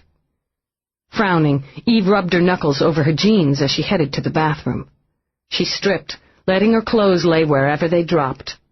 She climbed into bed, shut her eyes, and willed herself to sleep. She was just dozing off when she remembered Roarke had never told her who he'd called and what he'd discovered. Chapter 8. In her office, with the door locked, Eve reviewed the disc of Lola Star's murder with Feeney. She didn't flinch at the little popping sound of the silenced weapon. Her system no longer recoiled at the insult the bullet caused in flesh. The screen held steady on the ending caption, 2 of 6. Then it went blank. Without a word, Eve queued up the first murder, and they watched Sharon Delass die again. What can you tell me? Eve asked when it was finished. Discs were made on a Trident microcam, the 5000 model. It's only been available about 6 months. Very pricey. Big seller last Christmas, though. More than 10,000 moved in Manhattan alone during the traditional shopping season, not to mention how many went through the gray market. Not as much of a flood like less expensive models, but still too many to trace. He looked over at Eve with his drooping camel eyes. Guess who owns Trident? Roarke Industries. Give the lady a bouquet. I'd say the odds were pretty good the boss man owns one himself. He'd certainly have access. She made a note of it, and resisted the memory of how his lips had felt brushing over her knuckles. The killer uses a fairly exclusive piece of equipment he manufactures himself. Arrogance or stupidity? Stupidity doesn't fly with this boy. No, it doesn't. The weapon? We got a couple thousand out there in private collections, Feeney began, nibbling on a cashew. 3 in the boroughs. Those are the ones that have been registered, he added with a thin smile. The silencer doesn't have to be registered, as it doesn't qualify as deadly on its own. No way of tracing it. He leaned back, tapped the monitor. As far as the first disc, I've been running it. I came up with a couple of shadows. Makes me certain he recorded more than the murder. But I haven't been able to enhance anything. Whoever edited that disc knew all the tricks or had access to equipment that knew them for him. What about the sweepers? Commander ordered them for this morning, per your request. Feeney glanced at his watch. Should be there now. I picked up the security discs on my way in, ran them. We've got a 20-minute time-lapse starting at 3:10, night before last. Bastard waltzed right in, she muttered. It's a shitty neighborhood, Feeney, but an upscale building. Nobody noticed him either time, which means he blends. Or they're used to seeing him. Because he was one of Sharon's regulars. Tell me why a man who was a regular client, or an expensive, sophisticated, experienced prostitute, chose a green, low-scale, ingenue like Lola Star for his second hit. Feeney pursed his lips. He likes variety? Eve shook her head. Maybe he liked it so much the first time, he's not going to be choosy now. 4 more to go, Feeney. He told us right off the bat we had a serial killer. He announced it, letting us know Sharon wasn't particularly important, just one of 6. She blew out a breath, unsatisfied. So why'd he go back, she said to herself. What was he looking for? Maybe the sweepers'll tell us. Maybe. She picked up a list from her desk. I'm going to check out Sharon's client list again, then hit Lola's. Feeney cleared his throat, chose another cashew from his little bag. I hate to be the one to tell you, Dallas. The senator's demanding an update. I've nothing to tell him. You're going to have to tell him this afternoon, in East Washington. She stopped a pace in front of the door. Bullshit! Commander gave me the news. We're on the 2 o'clock shuttle. Feeney thought resignedly of how his stomach reacted to air travel. I hate politics. Eve was still gritting her teeth over her briefing with Whitney when she ran headlong into Delass's security outside his office in the new Senate office building, East Washington. Their identification aside, both she and Feeney were scanned, and according to the revised Federal Property Act of 2022, were obliged to hand over their weapons. Like we're gonna zap the guy while he's sitting at his desk, Feeney muttered as they were escorted over red, white, and blue carpet. I wouldn't mind giving several of these guys a quick buzz. Flanked by suits and shine shoes, Eve slouched in front of the glossy door of the senator's office, waiting for the internal camera to clear them. If you ask me, East Washington's been paranoid since the terrorist hit. Feeney sneered into the camera. Couple dozen legislators get whacked and they never forget it. The door opened, and Derek Rockman, pristine in needle-thin pinstripes, nodded. Long memories are an advantage in politics, Captain Feeney. Lieutenant Delass, he added with another nod, we appreciate your promptness. I had no idea the senator and my chief were so close, Eve said as she stepped inside, or that both of them would be so anxious to waste the taxpayers' money. Perhaps they both consider justice priceless. Rockman gestured them toward the gleaming desk of cherrywood, certainly priceless, where Delass waited. He had, as far as Eve could see, benefited from the change of temperature in the country. Too lukewarm in her opinion, and the repeal of the 2-term bill. Under current law, a politician could now retain his seat for life. All he had to do was buffalo his constituents into electing him. Delass certainly looked at home. His paneled office was as hushed as a cathedral, and every bit as reverent with its altar-like desk, the visitor chairs as subservient as pews. Sit, Delass barked, and folded his large-knuckled hands on the desk. My latest information is that you are no closer to finding the monster who murdered my granddaughter than you were a week ago. His dark brows beetled over his eyes. I find this difficult to understand, considering the resources of the New York Police Department. Senator, Eve let Commander Whitney's terse instructions play in her head. Be tactful, respectful, and tell him nothing he doesn't already know. We're using those resources to investigate and gather evidence.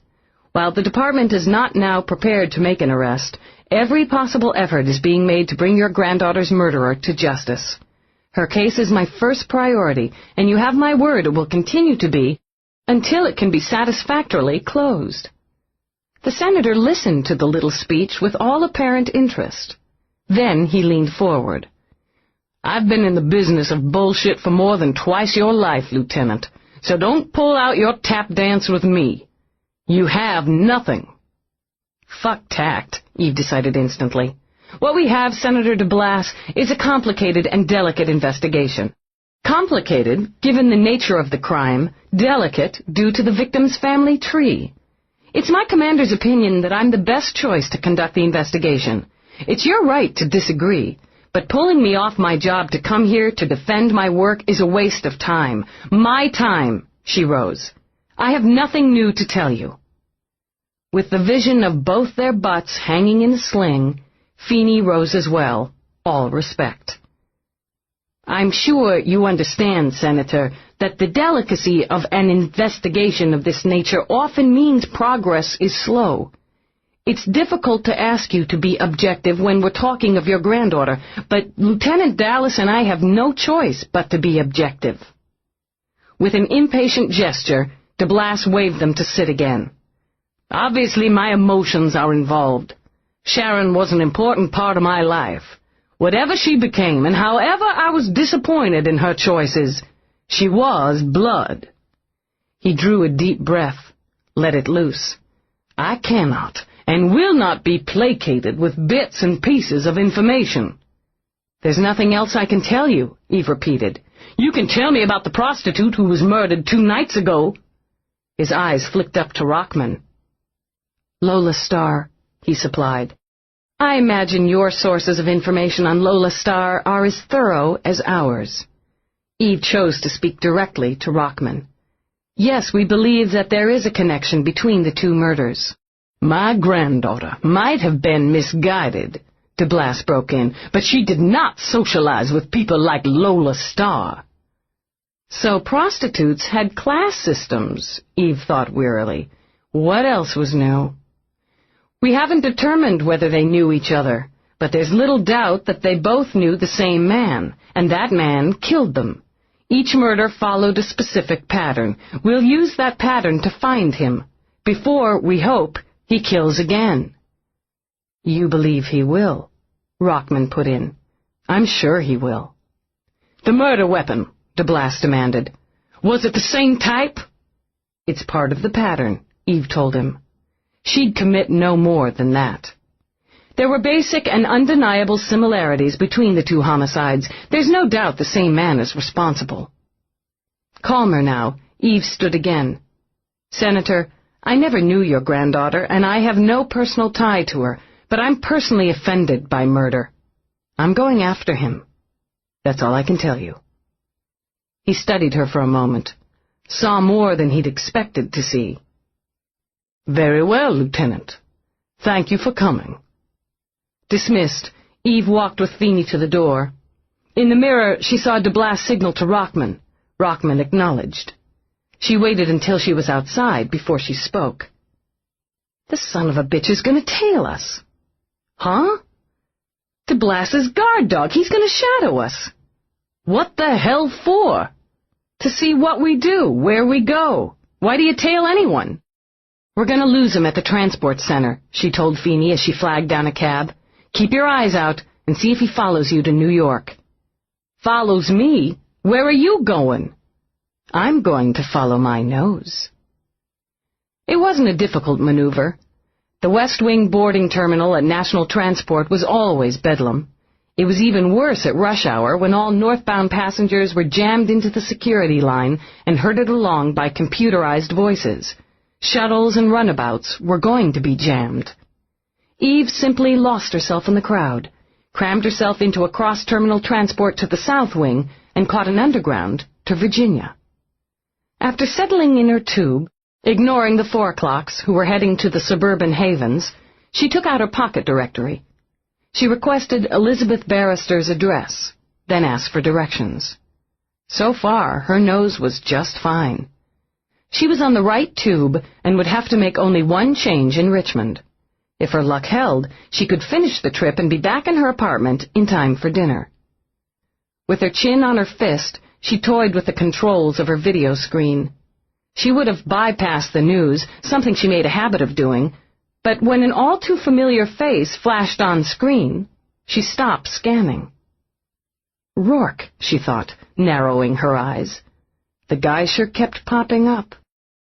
Lips pursed, she tuned in the audio, plugged in her ear receiver. In this international multi-billion-dollar project, Roarke Industries, Tokayamo, and Europa will join hands, the announcer stated. It's taken 3 years, but it appears that the much-debated, much-anticipated Olympus Resort will begin construction. Olympus Resort, Eve mused, flipping through her mental files. Some high-class, high-dollar vacation paradise, she recalled. A proposed space station built for pleasure and entertainment. She snorted. Wasn't it just like him to spend his time and money on fripperies? If he didn't lose his tailored silk shirt, she imagined he'd make another fortune. Roarke, one question, sir. She watched Roarke pause on his way down a long flight of marble steps and lift a brow, exactly as she remembered he did at the reporter's interruption. Could you tell me why you've spent so much time and effort and a considerable amount of your own capital on this project, one detractors say will never fly? Fly is precisely what it will do, Roarke replied, in a manner of speaking. As to why, the Olympus Resort will be a haven for pleasure. I can't think of anything more worthwhile on which to spend time, effort, and capital. You wouldn't, Eve decided, and glanced up just in time to realize she was about to miss her stop. She dashed to the doors of the tube, cursed the computer voice for scolding her for running, and made the change to Fort Royal. When she came above ground again, it was snowing. Soft, lazy flakes drifted over her hair and shoulders. Pedestrians were stomping it to mush on the sidewalks, but when she found a cab and gave her destination, she found the swirl of white more picturesque. There was still countryside to be had, if you possessed the money or the prestige. Elizabeth Barrister and Richard Delass possessed both, and their home was a striking 2 stories of rosy brick set on a sloping hill and flanked by trees. Snow was pristine on the expansive lawn, ermine draped on the bare branches of what Eve thought might be cherry trees. The security gate was an artful symphony of curling iron. However decorative it might have been, Eve was certain it was as practical as a vault. She leaned out the cab window, flashed her badge at the scanner. Lieutenant Delass, NYPSD. You are not listed in the appointment directory, Lieutenant Delass. I'm the officer in charge of the Delass case. I have some questions for Ms. Barrister or Richard Delass. There was a pause, during which time Eve began to shiver in the cold. Please step out of the cab, Lieutenant Delass, and up to the scanner for further identification. Tough joint, the cabbie muttered, but Eve merely shrugged and complied. Identification verified. Dismiss your transport, Lieutenant Delass. You will be met at the gate. Heard the daughter got whacked up in New York, the cabbie said, as Eve paid the fare. Guess they're not taking any chances. Want I should pull back a ways and wait for you? No, thanks, but I'll ask for your number when I'm ready to go. With a half salute, the cabbie backed up, swung away. Eve's nose was beginning to numb when she saw the little electric cart slide through the gate. The curved iron opened. Please go inside. Step into the cart, the computer invited.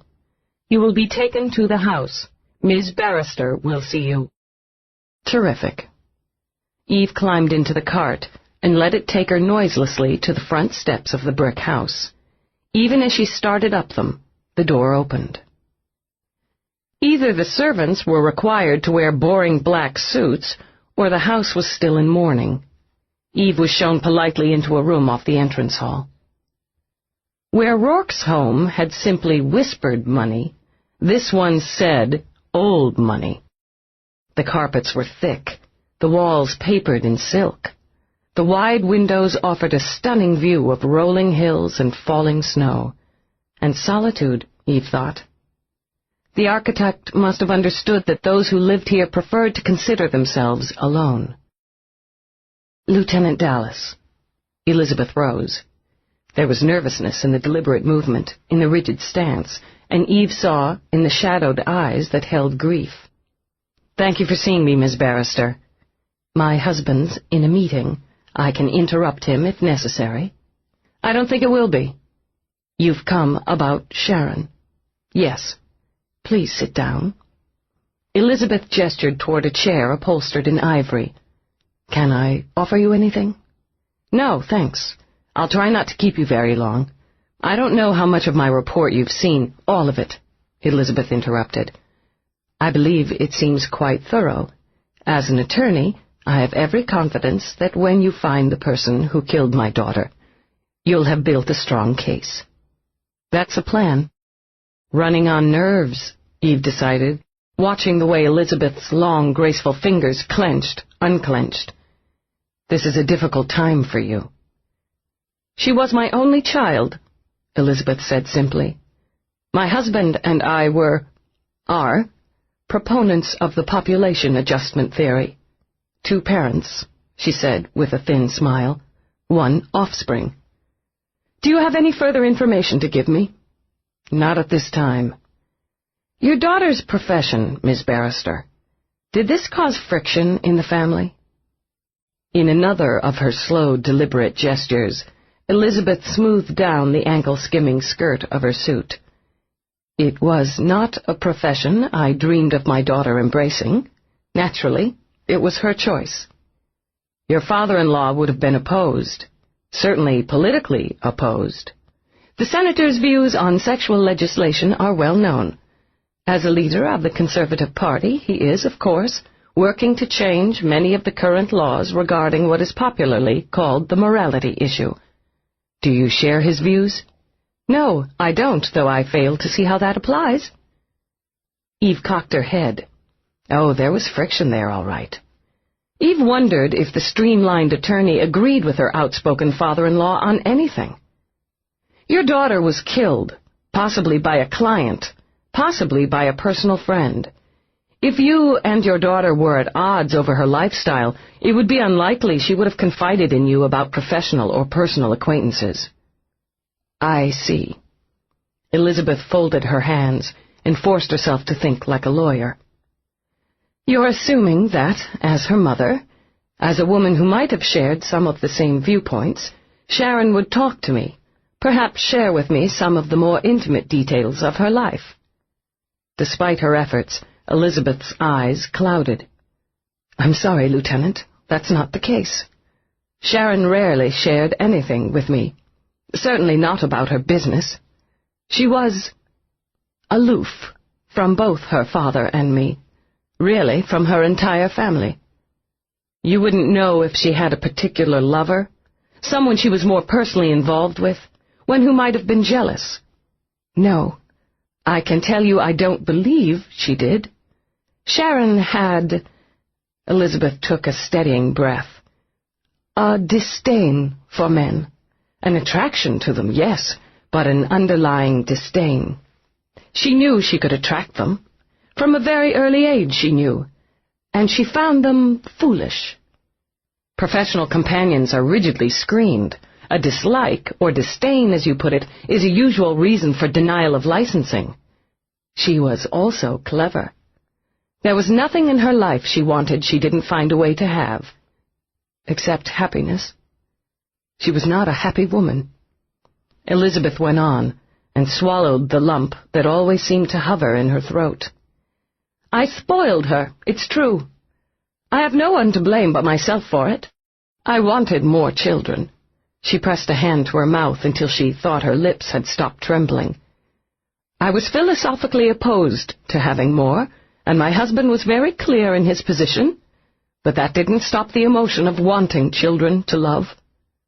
I loved Sharon too much. The senator will tell you I smothered her, babied her, indulged her, and he would be right. I would say that mothering was your privilege, not his. This brought a ghost of a smile to Elizabeth's eyes. So were the mistakes, and I made them. Richard, too, though he loved her no less than I. When Sharon moved to New York, we fought with her over it. Richard pleaded with her. I threatened her. And I pushed her away, Lieutenant.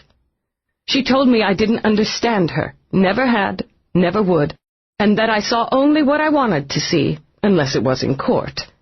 But what went on in my own home was invisible. What did she mean? That I was a better lawyer than a mother, I suppose. After she left, I was hurt, angry. I pulled back, quite certain she would come to me. She didn't, of course. She stopped speaking for a moment, hoarding her regrets. Richard went to see her once or twice, but that didn't work, and only upset him. We let it alone. Let her alone. Until recently, when I felt we had to make a new attempt. Why recently? The years pass, Elizabeth murmured. I'd hoped she would be growing tired of the lifestyle, perhaps have begun to regret the rift with family. I went to see her myself about a year ago, but she only became angry, defensive, then insulting when I tried to persuade her to come home. Richard, though he'd resigned himself, offered to go up and talk to her, but she refused to see him. Even Catherine tried, she murmured, and rubbed absently at a pain between her eyes. She went to see Sharon only a few weeks ago. Congresswoman Delass went to New York to see Sharon. Not specifically. Catherine was there for a fundraiser and made a point to see and try to speak with Sharon. Elizabeth pressed her lips together. I asked her to. You see, when I'd tried to open communications again, Sharon wasn't interested. I'd lost her, Elizabeth said quietly, and moved too late to get her back. I didn't know how to get her back. I'd hoped that Catherine could help, being family, but not Sharon's mother. She looked over at Eve again. You're thinking that I should have gone again myself. It was my place to go, Miss Barrister, but Elizabeth shook her head. You're right, of course, but she refused to confide in me. I thought I should respect her privacy, as I always had. I was never one of those mothers who peeked into her daughter's diary. Diary? Eve's antenna vibrated. Did she keep one? She always kept a diary, even as a child. She changed the password in it regularly. And as an adult? Yes.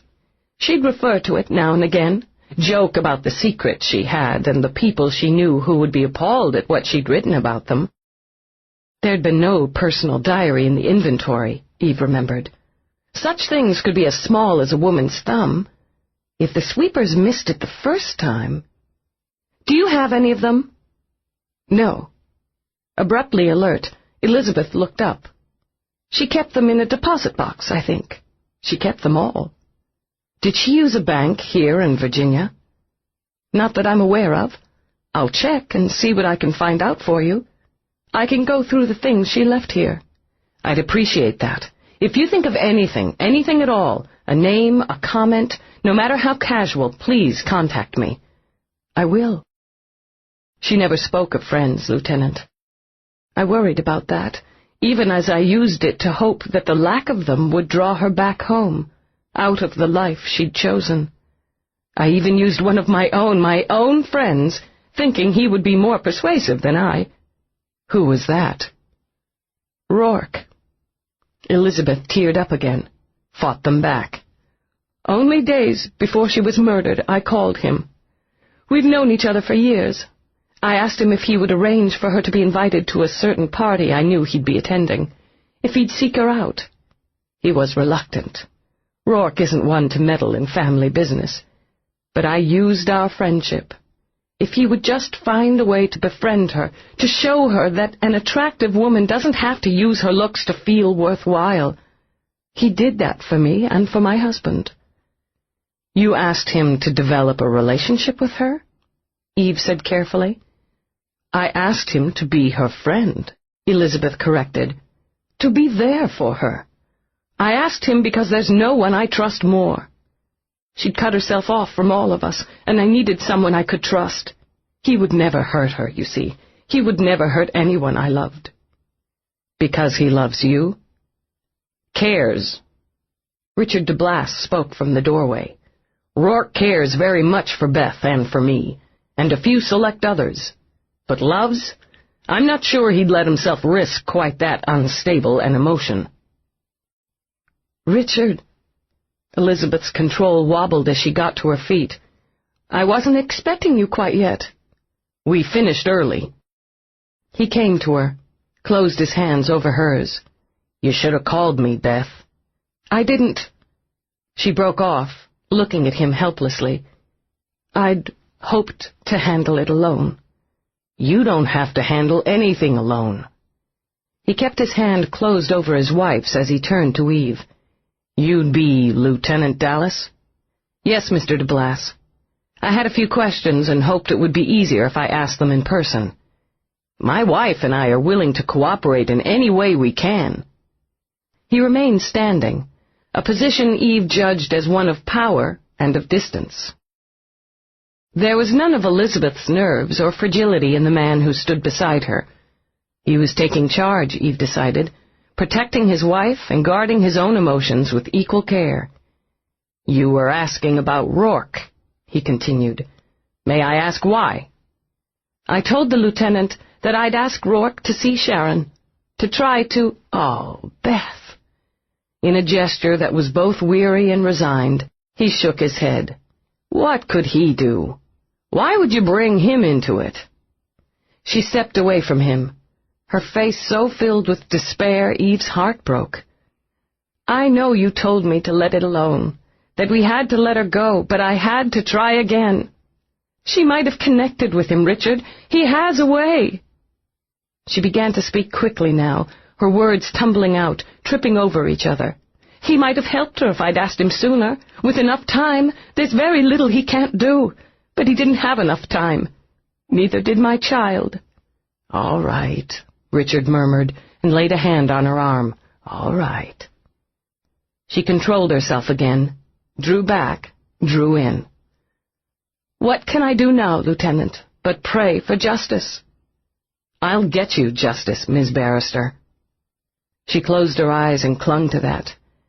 I think you will. I wasn't sure of that, even after Roarke called me about you. He called you? To discuss the case? He called to see how we were, and to tell me he thought you'd be coming to see me personally before long.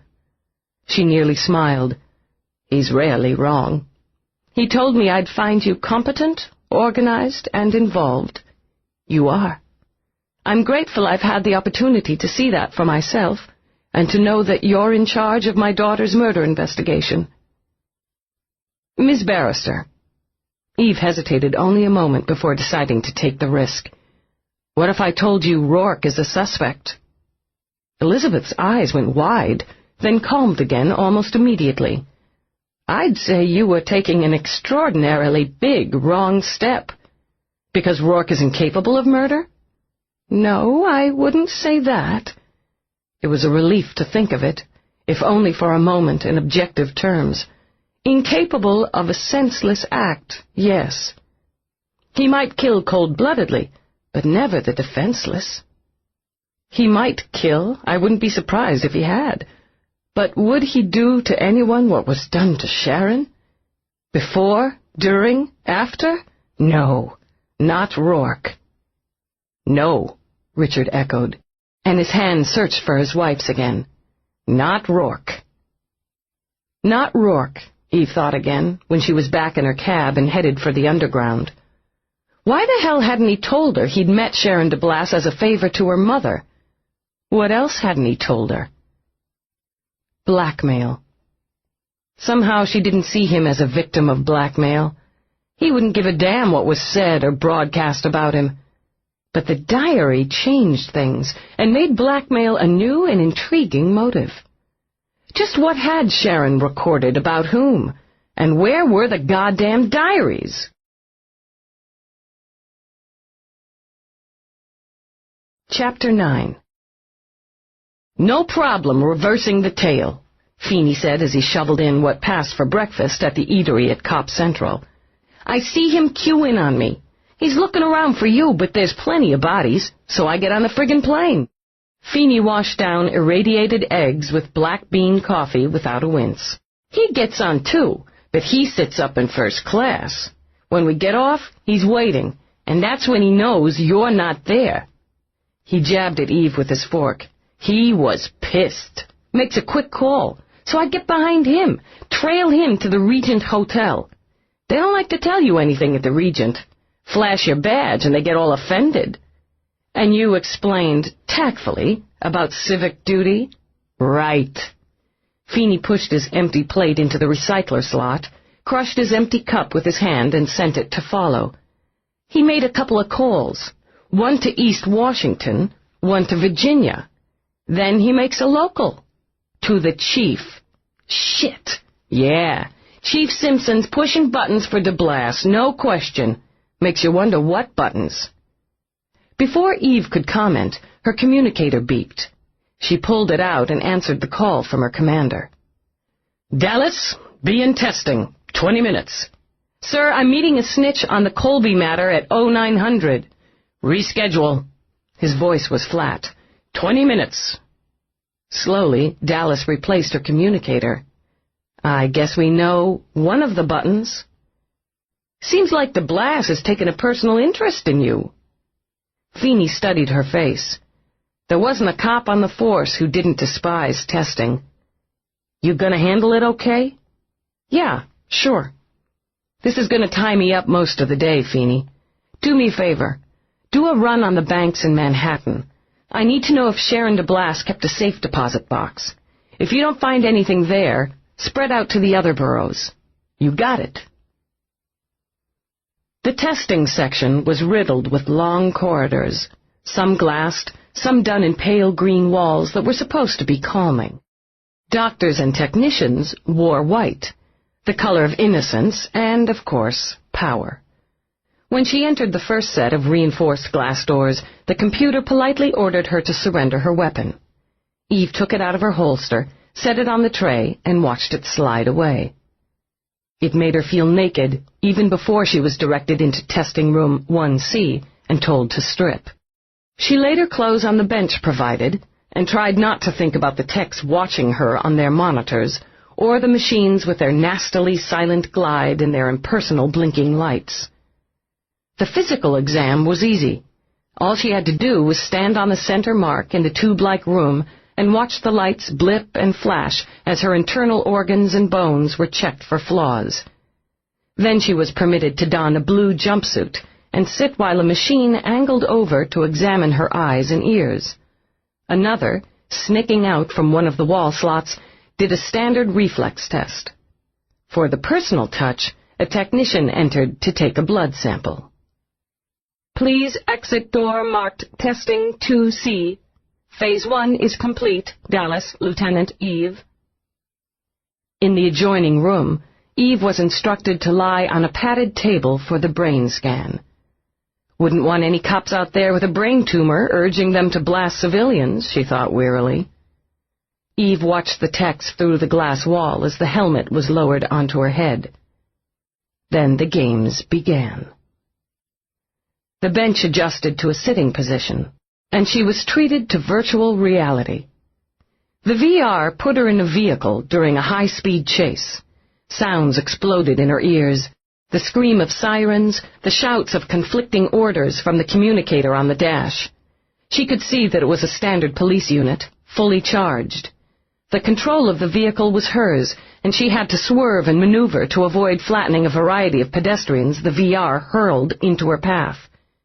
In one part of her brain, she was aware her vitals were being monitored. Blood pressure, pulse, even the amount of sweat that crawled on her skin, the saliva that pooled and dried in her mouth. It was hot, almost unbearably hot.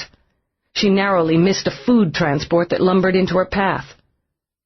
She recognized her location, the old ports on the east side. She could smell them: water, bad fish, and old sweat. Transients wearing their uniform of blue coveralls were looking for a handout or a day's labor. She flew by a group of them jostling for position in front of a placement center. Subject armed, rifle torch, hand explosive, wanted for robbery homicide. Great, Eve thought as she careened after him. Fucking great. She punched the accelerator, whipped the wheel, and kissed off the fender of the target vehicle in a shower of sparks. A spurt of flame whooshed by her ear as he fired at her. The proprietor of a port-side roach coach dived for cover, along with several of his customers. Rice noodles flew along with curses. She rammed the target again, ordering her backup to maneuver into a pincer position. This time her quarry's vehicle shuddered, tipped. As he fought for control, she used hers to batter his to a stop. She shouted the standard identification and warning as she bolted from the vehicle. He came out blasting, and she brought him down. The shock from her weapon jolted his nervous system. She watched him jitter, wet himself, then collapse. She'd hardly taken a breath to readjust when the bastard techs tossed her into a new scene. The screams, the little girl's screams, the raging roar of the man who was her father. They had reconstructed it almost too perfectly, using her own report, visuals of the site, and the mirror of her memory they'd lifted in the scan. She didn't bother to curse them, but held back her hate, her grief, and sent herself racing up the stairs and back into her nightmare. No more screams from the little girl. She beat on the door, calling out her name and rank, warning the man on the other side of the door, trying to calm him. "Cunts! You're all cunts! Come on in, cunt bitch! I'll kill you!" The door folded like cardboard under her ramming shoulder. She went in, weapon drawn. She was just like her mother. Just like her fucking mother. Thought they'd get away from me. Thought they could. I fixed it. I fixed them. I'm gonna fix you, cunt cop. The little girl was staring at her with big dead eyes. Doll's eyes. Her tiny, helpless body mutilated. Blood spreading like a pool and dripping from the knife. She told him to freeze. "You son of a bitch! Drop the weapon! Drop the fucking knife!" But he kept coming. Stunned him. But he kept coming. The room smelled of blood, of urine, of burned food. The lights were too bright, unshaded and blinding so that everything stood out in jarring relief. A doll with a missing arm on the ripped sofa, a crooked window shield that let in a hard red glow from the neon across the street, the overturned table of cheap molded plastic, the cracked screen of a broken link. The little girl with dead eyes, the spreading pool of blood, and the sharp, sticky gleam of the blade. "I'm gonna ram this right up your cunt, just like I did to her!" Stunned again. His eyes were wild, jagged on homemade Zeus, that wonderful chemical that made gods out of men, with all the power and insanity that went with delusions of immortality. The knife, with the scarlet-drenched blade, hacked down, whistled, and she dropped him. The jolt zipped through his nervous system. His brain died first, so that his body convulsed and shuddered as his eyes turned to glass. Strapping down on the need to scream, she kicked the knife away from his still-twitching hand and looked at the child. The big doll's eyes stared at her and told her, again, that she'd been too late. Forcing her body to relax, she let nothing into her mind but her report. The VR section was complete. Her vitals were checked again before she was taken to the final testing phase, the one-to-one with the psychiatrist. Eve didn't have anything against Dr. Mira. The woman was dedicated to her calling. In private practice, she could have earned triple the salary she pulled in under the police and security department. She had a quiet voice with the faintest hint of upper-class New England. Her pale blue eyes were kind and sharp. At 60, she was comfortable with middle age, but far from matronly.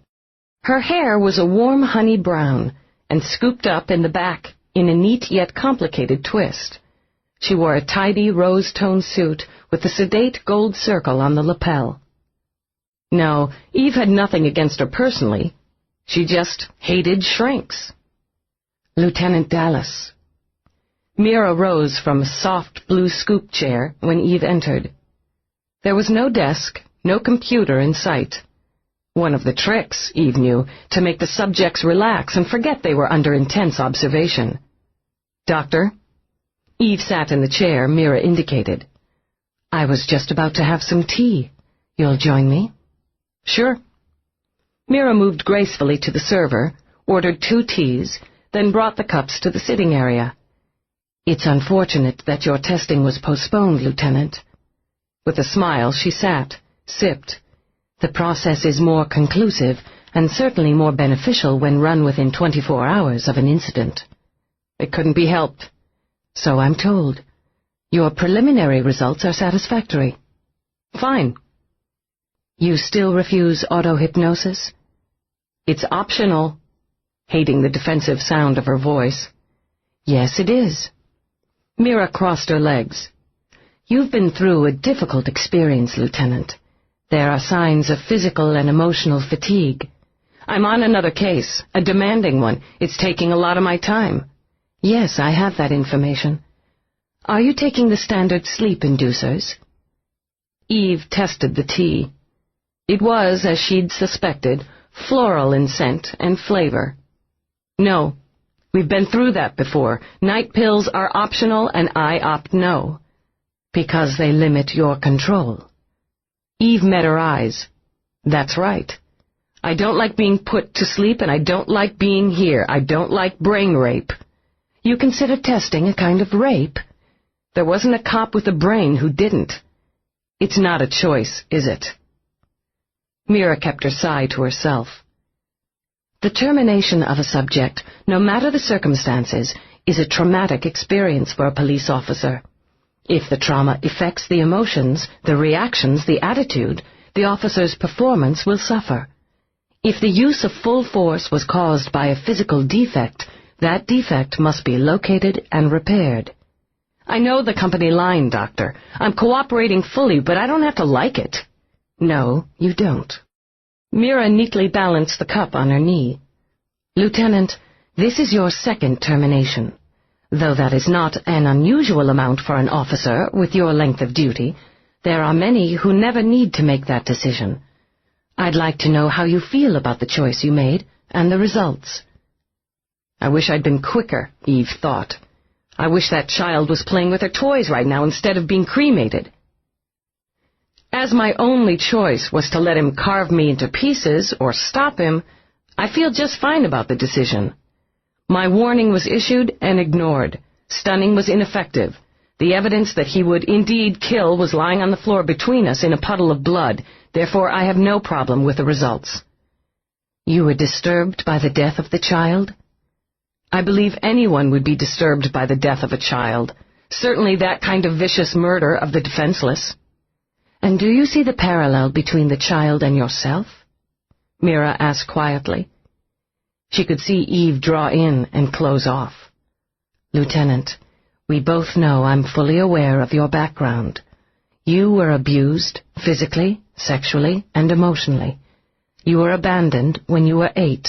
That has nothing to do with... I think it may have a great deal to do with your mental and emotional state, Mira interrupted. For 2 years, between the ages of 8 and 10, you lived in a communal home while your parents were searched for. You have no memory of the first 8 years of your life, your name, your circumstances, your birthplace. However mild they were, Mira's eyes were sharp and searching. You were given the name Eve Delass, and eventually placed in foster care. You had no control over any of this. You were a battered child, dependent on the system which in many ways failed you. It took every ounce of will for Eve to keep her eyes and her voice level. As I, part of the system, failed to protect the child. You want to know how I feel about that, Dr. Mira? Wretched, sick, sorry, she thought. I feel that I did everything I could do. I went through your VR and did it again, because there was no changing it. If I could have saved the child, I would have saved her. If I could have arrested the subject, I would have. But these matters were not in your control. Sneaky bitch, Eve thought. It was in my control to terminate. After employing all standard options, I exercised my control. You've reviewed the report. It was a clean, justifiable termination. Mira said nothing for a moment. Her skills, she knew, had never been able to more than scrape at Eve's outer wall of defense. Very well, Lieutenant. You're cleared to resume duty without restriction. Mira held up a hand before Eve could rise. Off the record. Is anything? Mira only smiled. It's true that very often the mind protects itself. Yours refuses to acknowledge the first 8 years of your life. But those years are a part of you. I can get them back for you when you're ready. And Eve, she added in that quiet voice, I can help you deal with them.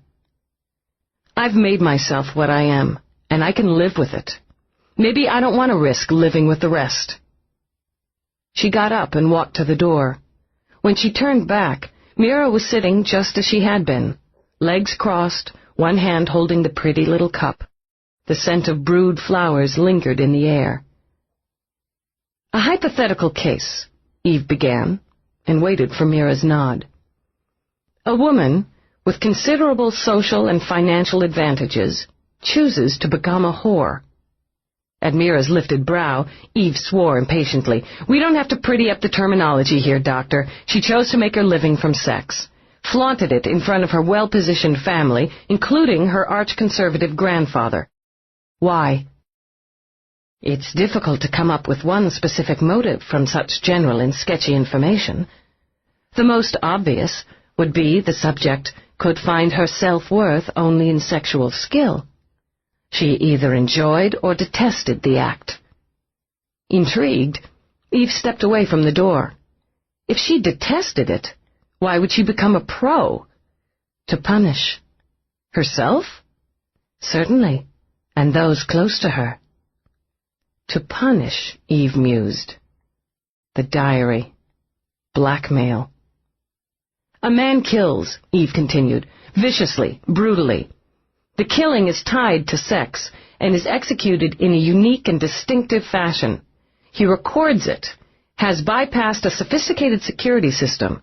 A recording of the murder is delivered to the investigating officer. A message is left at the scene, a boastful message. What is he? You don't give me much, Mira complained, but Eve could see her attention was caught. Inventive, she began. A planner and a voyeur. Confident, perhaps smug. You said distinctive, so he wishes to leave his mark, and he wants to show off his skill, his brain. Using your observation and deductive talents, Lieutenant, did he enjoy the act of murder? Yes, I think he reveled in it. Mira nodded. Then he will certainly enjoy it again. He already has. 2 murders, barely a week apart. He won't wait long before the next, will he? It's doubtful. Mira sipped her tea as if they were discussing the latest spring fashions. Are the 2 murders connected in any way, other than the perpetrator and the method? Sex, Eve said shortly. Ah. Mira tilted her head. With all our technology, with the amazing advances that have been made in genetics, we are still unable to control human virtues and flaws. Perhaps we are too human to permit the tampering. Passions are necessary to the human spirit. We learned that early this century, when genetic engineering nearly slipped out of control. It's unfortunate that some passions twist. Sex and violence. For some, it's still a natural marriage. She stood then to take the cups and place them beside the server. I'd be interested in knowing more about this man, Lieutenant. If and when you decide you want a profile, I hope you'll come to me. It's Code 5. Mira glanced back. I see.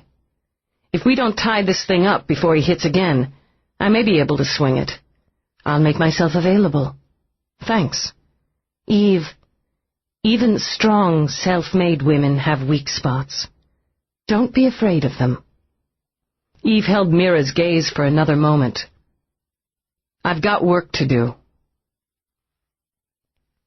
Testing left her shaky. Eve compensated by being surly and antagonistic with her snitch and nearly losing a lead on a case involving bootlegged chemicals. Her mood was far from cheerful when she checked back in to Cop Central. There was no message from Feeney. Others in her department knew just where she'd spent the day and did their best to stay out of her way. As a result, she worked in solitude and annoyance for an hour. Her last effort was to put through a call to Roarke. She was neither surprised nor particularly disappointed when he wasn't available. She left a message on his email requesting an appointment, then logged out for the day. She intended to drown her mood in cheap liquor and mediocre music at Mavis's latest gig at the Blue Squirrel. It was a joint, which put it one slippery step up from a dive. The light was dim, the clientele edgy, and the service pitiful. It was exactly what Eve was looking for. The music struck her in one clashing wave when she walked in. Mavis was managing to lift her appealing screech of a voice over the band, which consisted of one multi-tattooed kid on a melody master. Eve snarled off the offer from a guy in a hooded jacket to buy her a drink in one of the private smoking booths.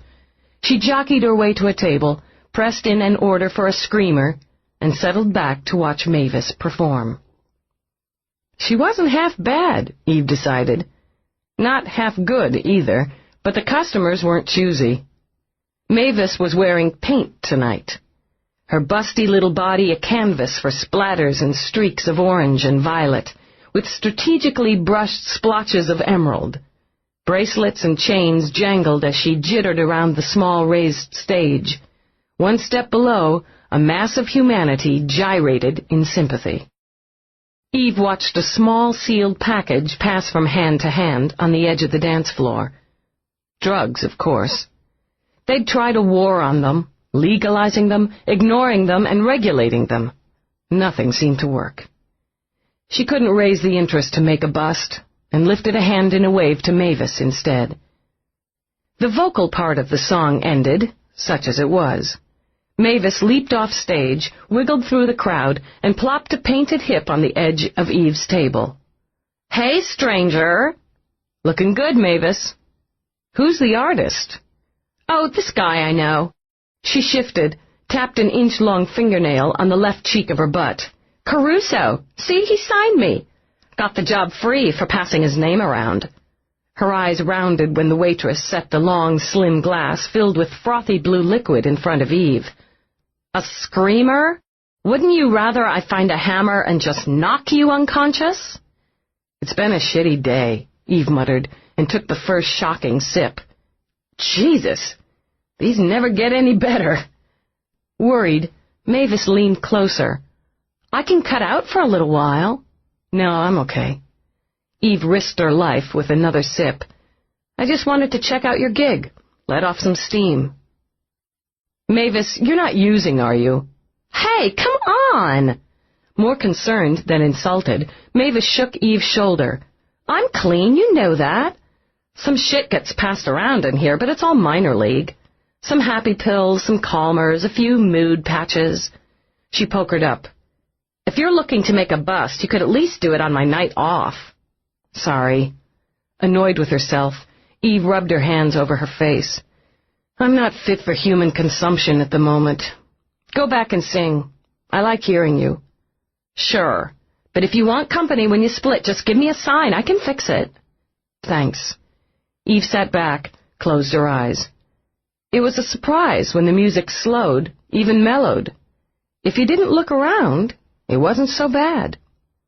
For 20 credits, she could have hooked on mood enhancer goggles, treated herself to lights and shapes that fit the music. At the moment, she preferred the dark behind her eyes. "This doesn't seem quite your den of iniquity, Lieutenant." Eve opened her eyes and stared up at Roarke. "Every time I turn around." He sat across from her. The table was small enough that their knees bumped. His way of adjusting was to slide his thighs against hers. "You called me, remember? And you'd left this address when you logged out. I wanted an appointment, not a drinking buddy." He glanced at the drink on the table, leaned over to take a sniff. "You're not going to get one with that poison. This joint doesn't run to fine wine and aged scotch." He laid a hand over hers for the simple purpose of watching her scowl and jerk away. "Why don't we go somewhere that does? I'm in a pisser of a mood, Roarke. Give me an appointment at your convenience, then take off." "An appointment for what?" The singer caught his attention. He cocked a brow, watching her roll her eyes and gesture. "Unless she's having some sort of seizure, I believe the vocalist is signaling you." Resigned, Eve glanced over, shook her head. "She's a friend of mine." She shook her head more emphatically when Mavis grinned and turned both thumbs up. "She thinks I got lucky." "You did." Roarke picked the drink up and set it on an adjoining table where greedy hands fought over it. "I just saved your life. God damn it, if you want to get drunk, Eve, at least do it with something that will leave you with most of your stomach lining." He scanned the menu, winced.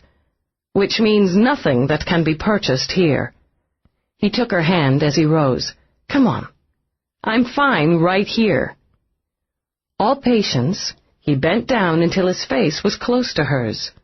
"What you are is hoping to get drunk enough so that you can take a few punches at someone without worrying about the consequences. With me, you don't have to get drunk. You don't have to worry. You can take all the punches you want." "Why?" "Because you have something sad in your eyes, and it gets to me." While she was dealing with the surprise of that statement, he hauled her to her feet and toward the door. "I'm going home," she decided. "No, you're not. Listen, pal." That was as far as she got, before her back was shoved against the wall and his mouth crushed hard on hers. She didn't fight. The wind had been knocked out of her by the suddenness and the rage under it, and the shock of need that slammed into her like a fist.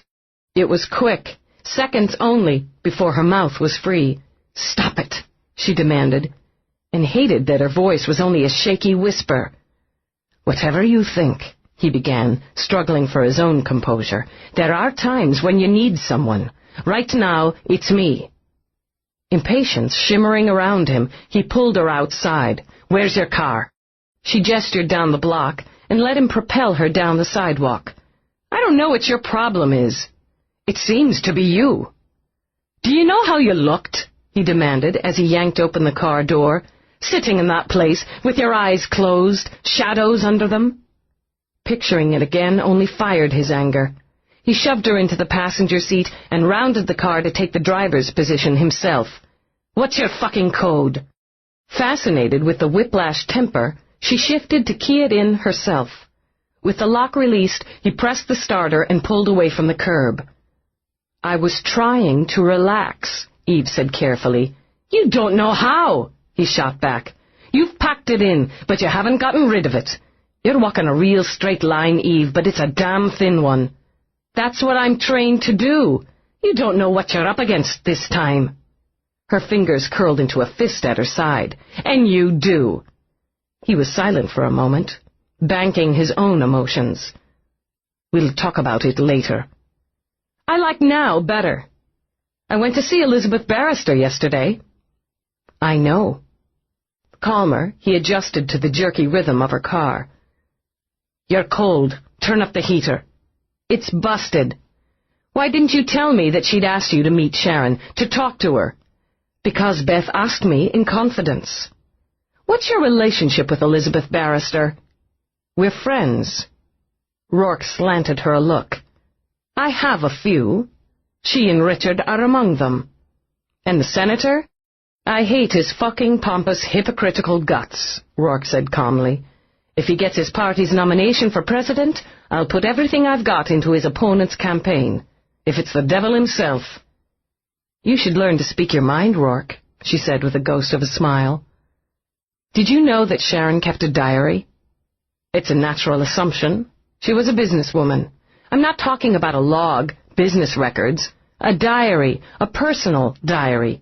Secrets, Roarke. Blackmail. He said nothing as he turned the idea over. Well, well. You found your motive.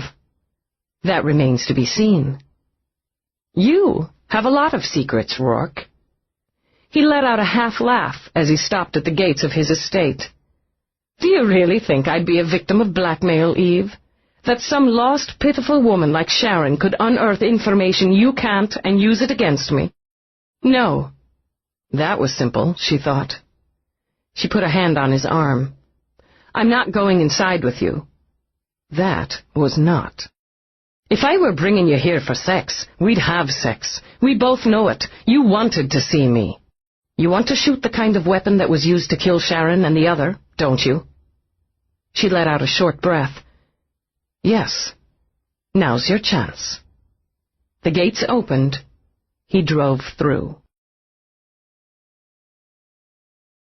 Chapter 10. The same stone-faced butler stood guard at the door. He took Eve's coat with the same faint disapproval. Send coffee down to the target room, please, Roarke ordered as he led Eve up the stairs. He was holding her hand again, but Eve decided it was less a sentimental gesture than one to make sure she didn't balk. She could have told him that she was much too intrigued to go anywhere, but found she enjoyed that ripple of annoyance under his smooth manner. When they'd reached the third floor, he went through his collection briskly, choosing weapons without fuss or hesitation. He handled the antiques with the competence of experience and, she thought, habitual use. Not a man who simply bought to own, but one who made use of his possessions. She wondered if he knew that counted against him, or if he cared. Once his choices were secured in a leather case, he moved to a wall. Both the security console and the door itself were so cleverly hidden in a painting of a forest, she would never have found it. The trompe-l'oeil slid open to an elevator. This car only opens to a select number of rooms, he explained as Eve stepped into the elevator with him.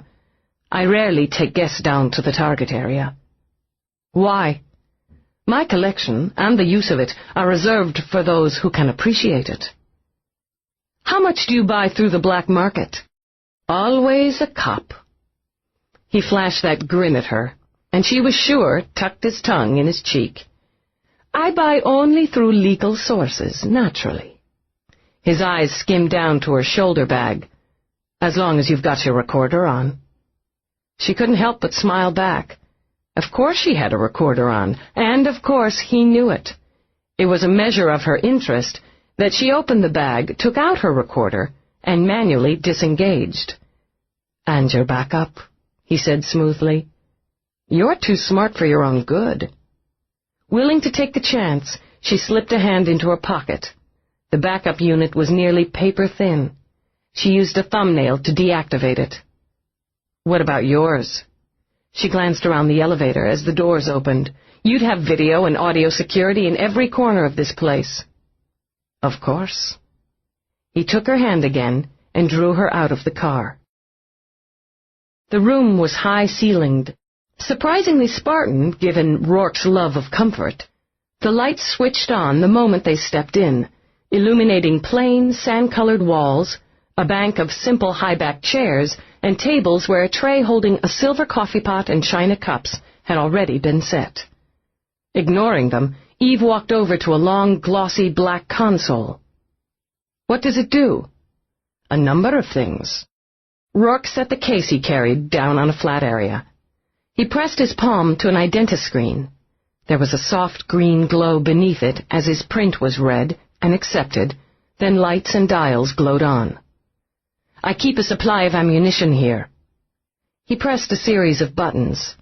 A cabinet in the base of the console slid open. You'll want these. From a second cabinet, he took earplugs and safety glasses. This is what, like a hobby? Eve asked as she adjusted the glasses. The small, clear lenses cupped her eyes. The attached earplugs fit snugly.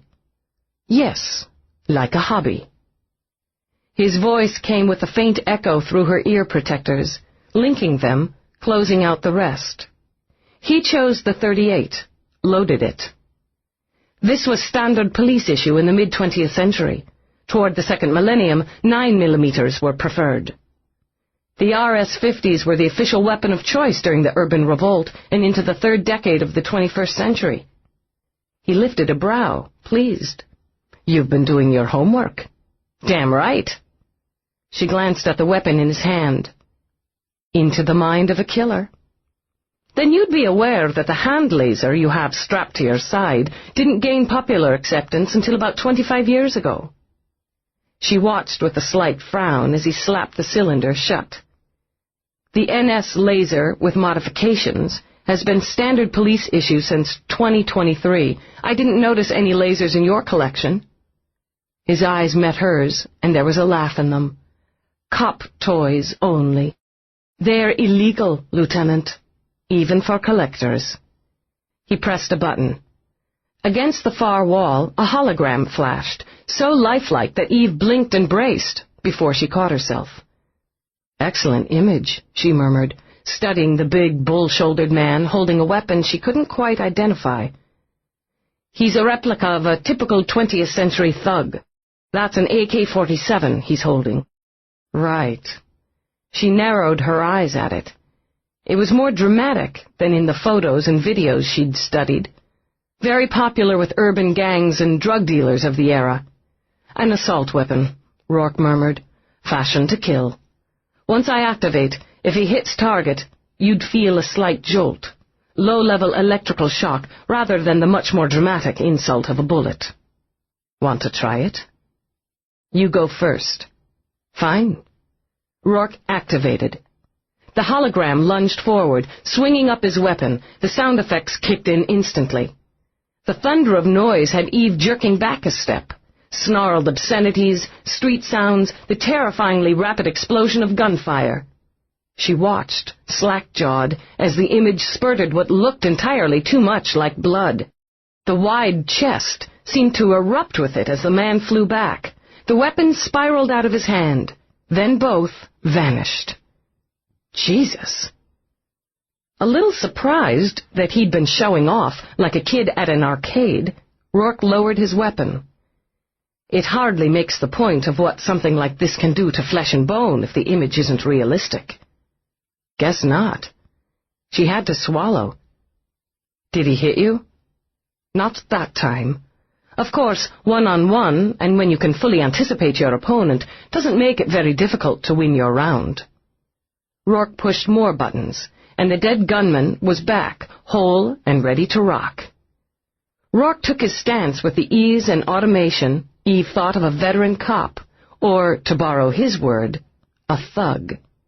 Abruptly, the image lunged, and as Roarke fired, other holograms appeared in rapid succession. A man with some sort of wicked-looking handgun, a snarling woman aiming a long-barreled weapon, a .44 Magnum, Eve decided, a small, terrified child carrying a ball. They flashed and fired, cursed, screamed, bled. When it was over, the child was sitting on the ground, weeping, all alone. "A random choice like that's more difficult," Roarke told her. "Caught my shoulder." "What?" Eve blinked, focused on him again. "Your shoulder." He grinned at her. "Don't worry, darling, it's just a flesh wound." Her heart was thudding in her ears, no matter how ridiculous she told herself was her reaction. Hell of a toy, Roarke. Real fun and games time. "Do you play often?" "Now and again." "Ready to try it?" If she could handle a session with VR, Eve decided, she could handle this. "Yeah. Run another random pattern." "That's what I admire about you, Lieutenant." Roarke selected ammo, loaded fresh. "You jump right in. Let's try a dry run first." He brought up a simple target, circles and a bullseye. He stepped behind her, putting the .38 in her hands, his over them. He pressed his cheek to hers. "You have to sight it, as it doesn't sense heat and movement as your weapon does." He adjusted her arms until he was satisfied. "When you're ready to fire, You want to squeeze the trigger, not pump it. It's going to jerk a bit. It's not as smooth or as silent as your laser." "I've got that," she muttered. It was foolish to be susceptible to his hands over hers, the press of his body, the smell of him. "You're crowding me." He turned his head, just enough to have his lips brushing up to her earlobe. It was innocently unpierced, rather sweet, like a child's. "I know. You need to brace yourself more than you're used to. Your reaction will be to flinch. Don't." "I don't flinch." To prove it, she squeezed the trigger. Her arms jerked, annoying her. She shot again, and the third time, missing the heart of the target by less than an inch. "Christ, you feel it, don't you?" She rolled her shoulders, fascinated by the way they sang in response to the weapon in her hands. "It makes it more personal." "You've got a good eye." He was impressed, but his tone was mild. "Of course it's one thing to shoot at a circle, another to shoot at a body, even a reproduction." "A challenge," she noted. Well, she was up for it. "How many more shots in this?" "We'll reload it full." He programmed in a series. Curiosity, and he had to admit, ego had him choosing a tough one. "Ready?" She flicked a glance at him, adjusted her stance. "Yeah." The first image was an elderly woman, clutching a shopping bag with both hands. Eve nearly took the bystander's head off before her finger froze. A movement flickered to the left, and she shot a mugger before he could bring an iron pipe down on the old woman. A slight sting in her left hip had her shifting again and taking out a bald man with a weapon similar to her own. They came fast and hard after that. Roarke watched her, mesmerized. No, she didn't flinch, he mused. Her eyes stayed flat and cool. Cop's eyes. He knew her adrenaline was up, her pulse hammering. Her movements were quick, but as smooth and studied as a dance. Her jaw was set, her hands steady. And he wanted her, he realized as his gut churned. Quite desperately, he wanted her. "Caught me twice," she said almost to herself. She opened the chamber herself, reloaded as she'd seen Roarke do. Once in the hip, once in the abdomen. "That makes me dead or in dire straits. Run another." He obliged her, then tucked his hands in his pockets and watched her work. When she was done, she asked to try the Swiss model. She found she preferred the weight and the response of it. Definitely an advantage over a revolver, she reflected. Quicker, more responsive, better firepower, and a reload took seconds. Neither weapon fit as comfortably in her hand as her laser, yet she found both primitively and horribly efficient. And the damage they caused, the torn flesh, the flying blood, turned death into a gruesome affair. "Any hits?" Roarke asked. Though the images were gone, she stared at the wall and the after-images that played in her mind.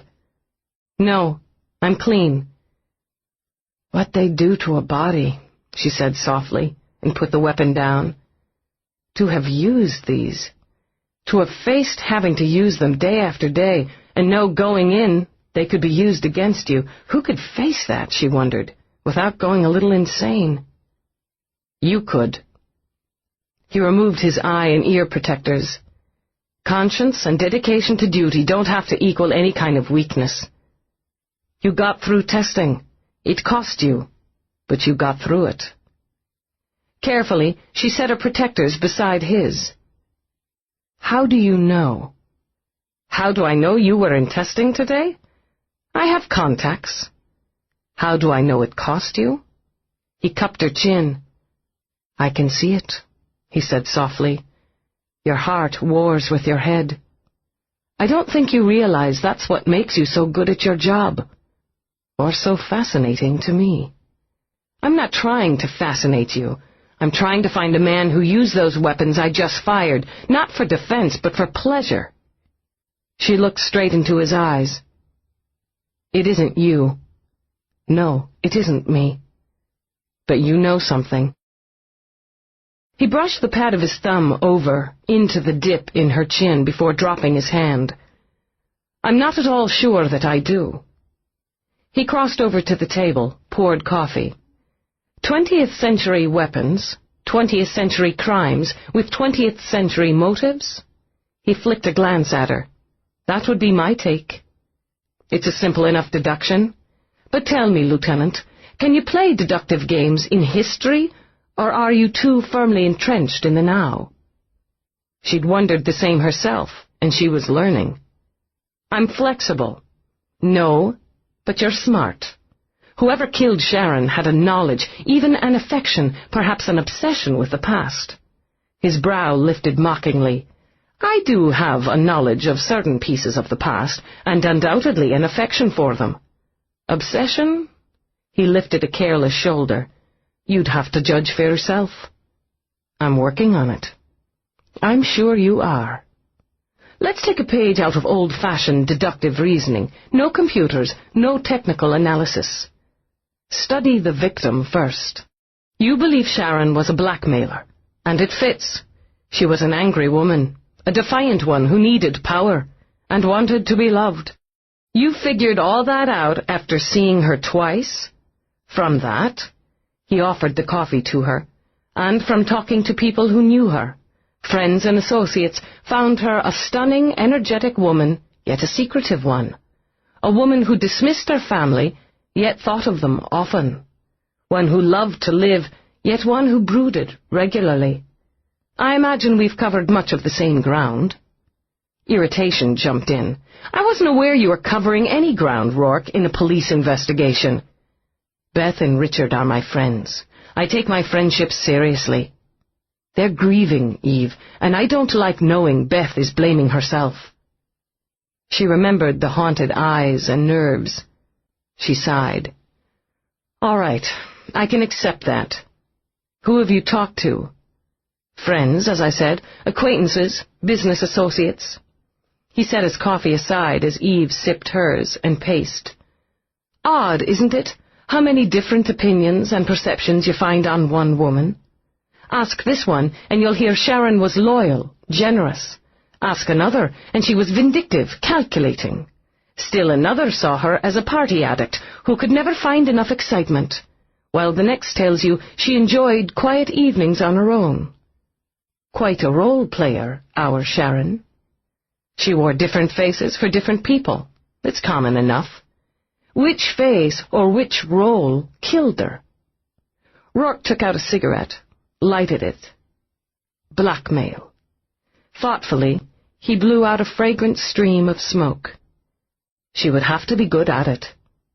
She liked to dig into people, and could dispense considerable charm while doing it. And she dispensed it on you. Lavishly. That careless smile flashed again. "I wasn't prepared to exchange information for sex. Even if she hadn't been my friend's daughter and a professional, she wouldn't have appealed to me in that way. I prefer a different type." His eyes rested on Eve's again, broodingly. "Or thought I did. I haven't yet figured out why the intense, driven, and prickly type appeals to me so unexpectedly." She poured more coffee, looked at him over the rim. "That isn't flattering. It wasn't meant to be. Though for someone who must have a very poor-sighted hairdresser and doesn't choose the standard enhancements, you are surprisingly easy to look at." "I don't have a hairdresser or time for enhancements." Or, she decided, the inclination to discuss them. To continue the deduction, if Sharon Delass was murdered by one of her blackmail victims, where does Lola Star come in? A problem, isn't it? Roarke took a contemplative drag. They don't appear to have anything in common other than their choice of profession. It's doubtful they knew each other or shared the same tastes in clients, yet there was one who, at least briefly, knew them both. One who chose them both. Roarke lifted a brow, nodded. "You put it better." "What did you mean when you said I didn't know what I was getting into?" His hesitation was so brief, so smoothly covered, it was barely noticeable. "I'm not sure if you understand the power Delass has or can use. The scandal of his granddaughter's murder could add to it." He wants the presidency, and he wants to dictate the mood and moral choices of the country and beyond. You're saying he could use Sharon's death politically? How? Roarke stubbed his cigarette out. He could paint his granddaughter as a victim of society, with sex for profit as the murder weapon. How can a world that allows legalized prostitution, full conception control, sexual adjustment, and so forth, not take responsibility for the results? Eve could appreciate the debate, but shook her head. Delass also wants to eliminate the gun ban. She was shot by a weapon not really available under current law, which makes it more insidious. Would she have been able to defend herself if she, too, had been armed? When Eve started to disagree, he shook his head. It hardly matters what the answer is, only the question itself. Have we forgotten our founders and the basic tenets of their blueprint for the country? Our right to bear arms. A woman murdered in her own home, her own bed, a victim of sexual freedom and defenselessness. More, yes, much more, of moral decline. He strolled over to disengage the console. Oh, you'll argue that murder by handgun was the rule rather than the exception when anyone with a desire and the finances could purchase one. But he'll drown that out. The Conservative Party is gaining ground, and he's the spearhead. He watched her assimilate as she poured yet more coffee. Has it occurred to you that he might not want the murderer caught? Off guard, she looked up. Why wouldn't he? Over and above the personal, wouldn't that give him even more ammunition? Here's the low-life, immoral scum that murdered my poor, misguided granddaughter. That's a risk, isn't it? Perhaps the murderer is a fine, upstanding pillar of his community who was equally misguided, but a scapegoat is certainly required. He waited a moment, watching her think it through. Who do you think made certain you went to testing in the middle of this case? Who's watching every step you take, monitoring every stage of your investigation? Who's digging into your background, your personal life as well as your professional one? Shaken, she set her cup down. I suspect Delass put the pressure on about testing. He doesn't trust me, or he hasn't decided I'm competent to head the investigation. And he had Feeney and me followed from East Washington. She let out a long breath. How do you know he's digging on me? Because you are? He didn't mind the anger in her eyes or the accusation. He preferred it to the worry another might have shown. No, because I'm watching him while he's watching you. I decided I'd find it more satisfying to learn about you from the source over time than by reading reports. He stepped closer, skimmed his fingers over her choppy hair. I respect the privacy of the people I care about. And I care about you, Eve. I don't know why, precisely, but you pulled something from me. When she started to step back, he tightened his fingers. I'm tired of every time I have a moment with you, you put murder between us. There is murder between us. No. If anything, that's what brought us here. Is that the problem? You can't shed Lieutenant Delass long enough to feel? That's who I am. Then that's who I want. His eyes had darkened with impatient desire. The frustration he felt was only with himself.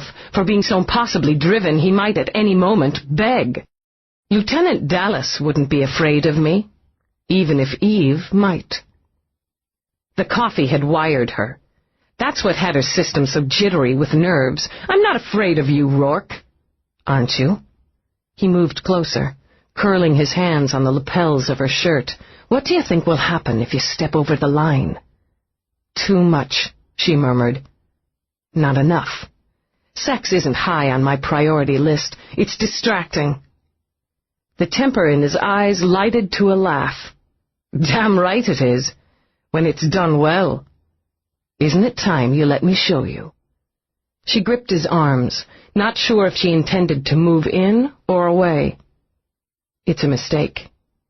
So we'll have to make it count, he muttered, before his mouth captured hers. She moved in. Her arms went around him, fingers diving into his hair. Her body slammed into his, vibrating as the kiss grew rough, then nearly brutal. His mouth was hot, almost vicious. The shock of it sent flares of reaction straight to her center. Already, his fast, impatient hands were tugging her shirt from her jeans, finding her skin. In response, she dragged at his, desperate to get through silk and to flesh. He had a vision of himself dragging her to the floor, pounding himself into her until her screams echoed like gunshots and his release erupted like blood. It would be quick and fierce and over. With the breath shuddering in his lungs, he jerked back. Her face was flushed, her mouth already swollen. He'd torn her shirt at the shoulder. A room filled with violence, the smell of gun smoke still stinking the air, and weapons still within reach. Not here. He half-carried, half-dragged her to the elevator. By the time the doors opened, he'd ripped aside the torn sleeve. He shoved her against the back wall as the doors closed them in and fumbled with her holster. "Take this damn thing off! Take it off!" She hit the release and let the holster dangle from one hand as she fought open his buttons with the other. "Why do you wear so many clothes?" "I won't next time." He ripped the tattered shirt aside. Beneath, she wore a thin, nearly transparent undershirt that revealed small, firm breasts and hardened nipples.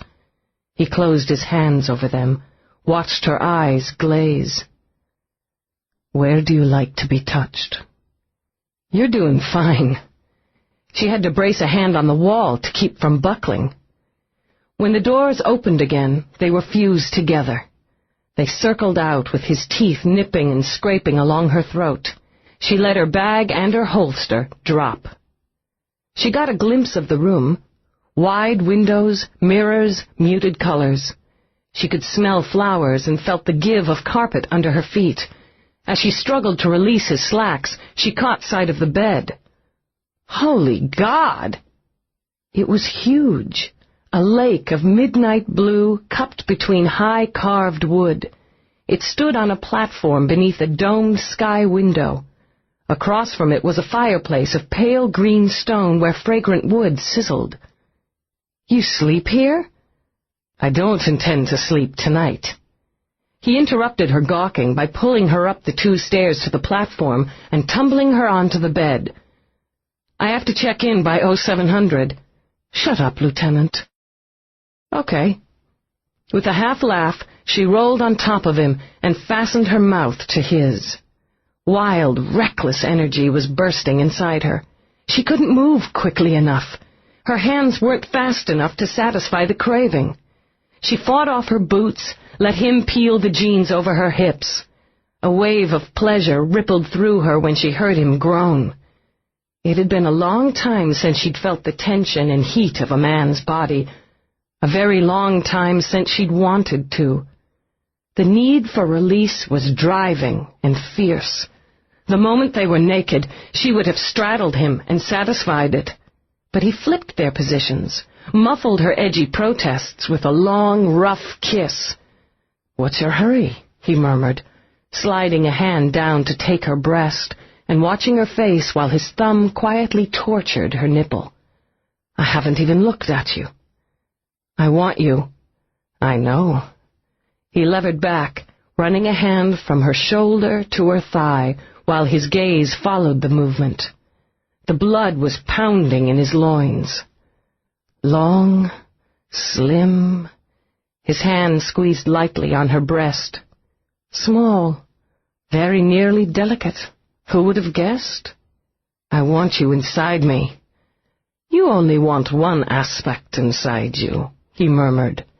"God damn it," she began, then groaned when he dipped his head and took her breast into his mouth.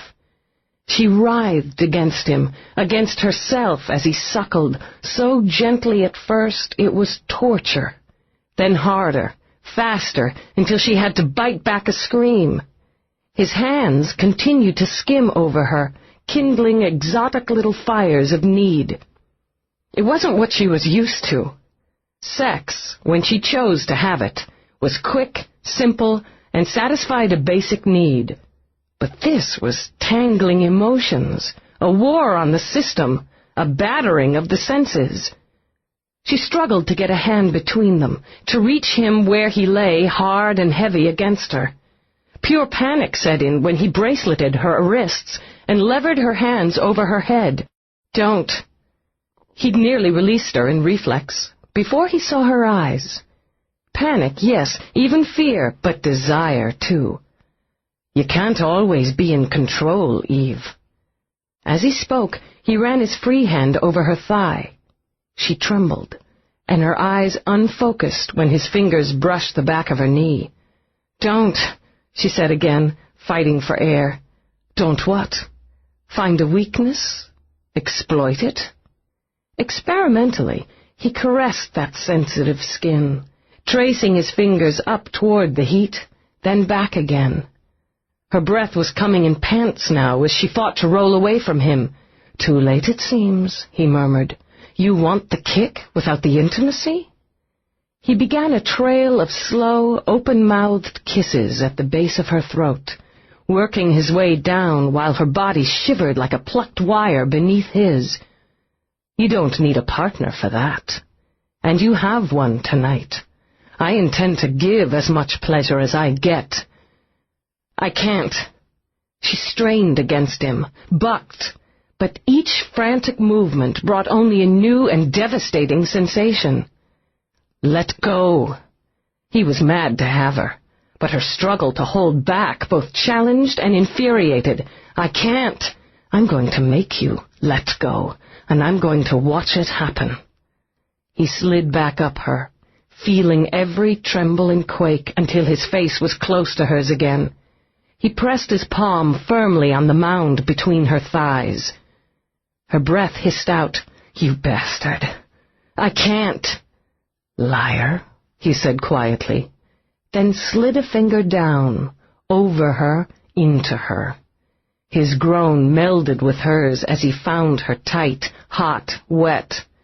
Clinging to control, he focused on her face. The change from panic to shock, from shock to glazed helplessness. She felt herself slipping, battled back, but the pull was too strong. Someone screamed as she fell, then her body imploded. One moment the tension was vicious, then the spear of pleasure arrowed into her, so sharp, so hot. Dazed, disoriented, she went limp. He went mad. He dragged her up so that she was kneeling, her head heavy on his shoulder. "Again," he demanded, dragging her head back by the hair and plundering her mouth. "Again, goddammit." Yes. It was building so quickly, the need like teeth grinding inside her. Free, her hands raced over him, and her body arched fluidly back so that his lips could taste where and how they liked. Her next climax ripped through him like claws. With something like a snarl, he shoved her onto her back, levered her hips high, and drove himself inside her. She closed around him, a hot, greedy fist. Her nails scraped at his back, her hips pistoned as he plunged. When her hands slid weakly from his sweat-slicked shoulders, he emptied himself into her.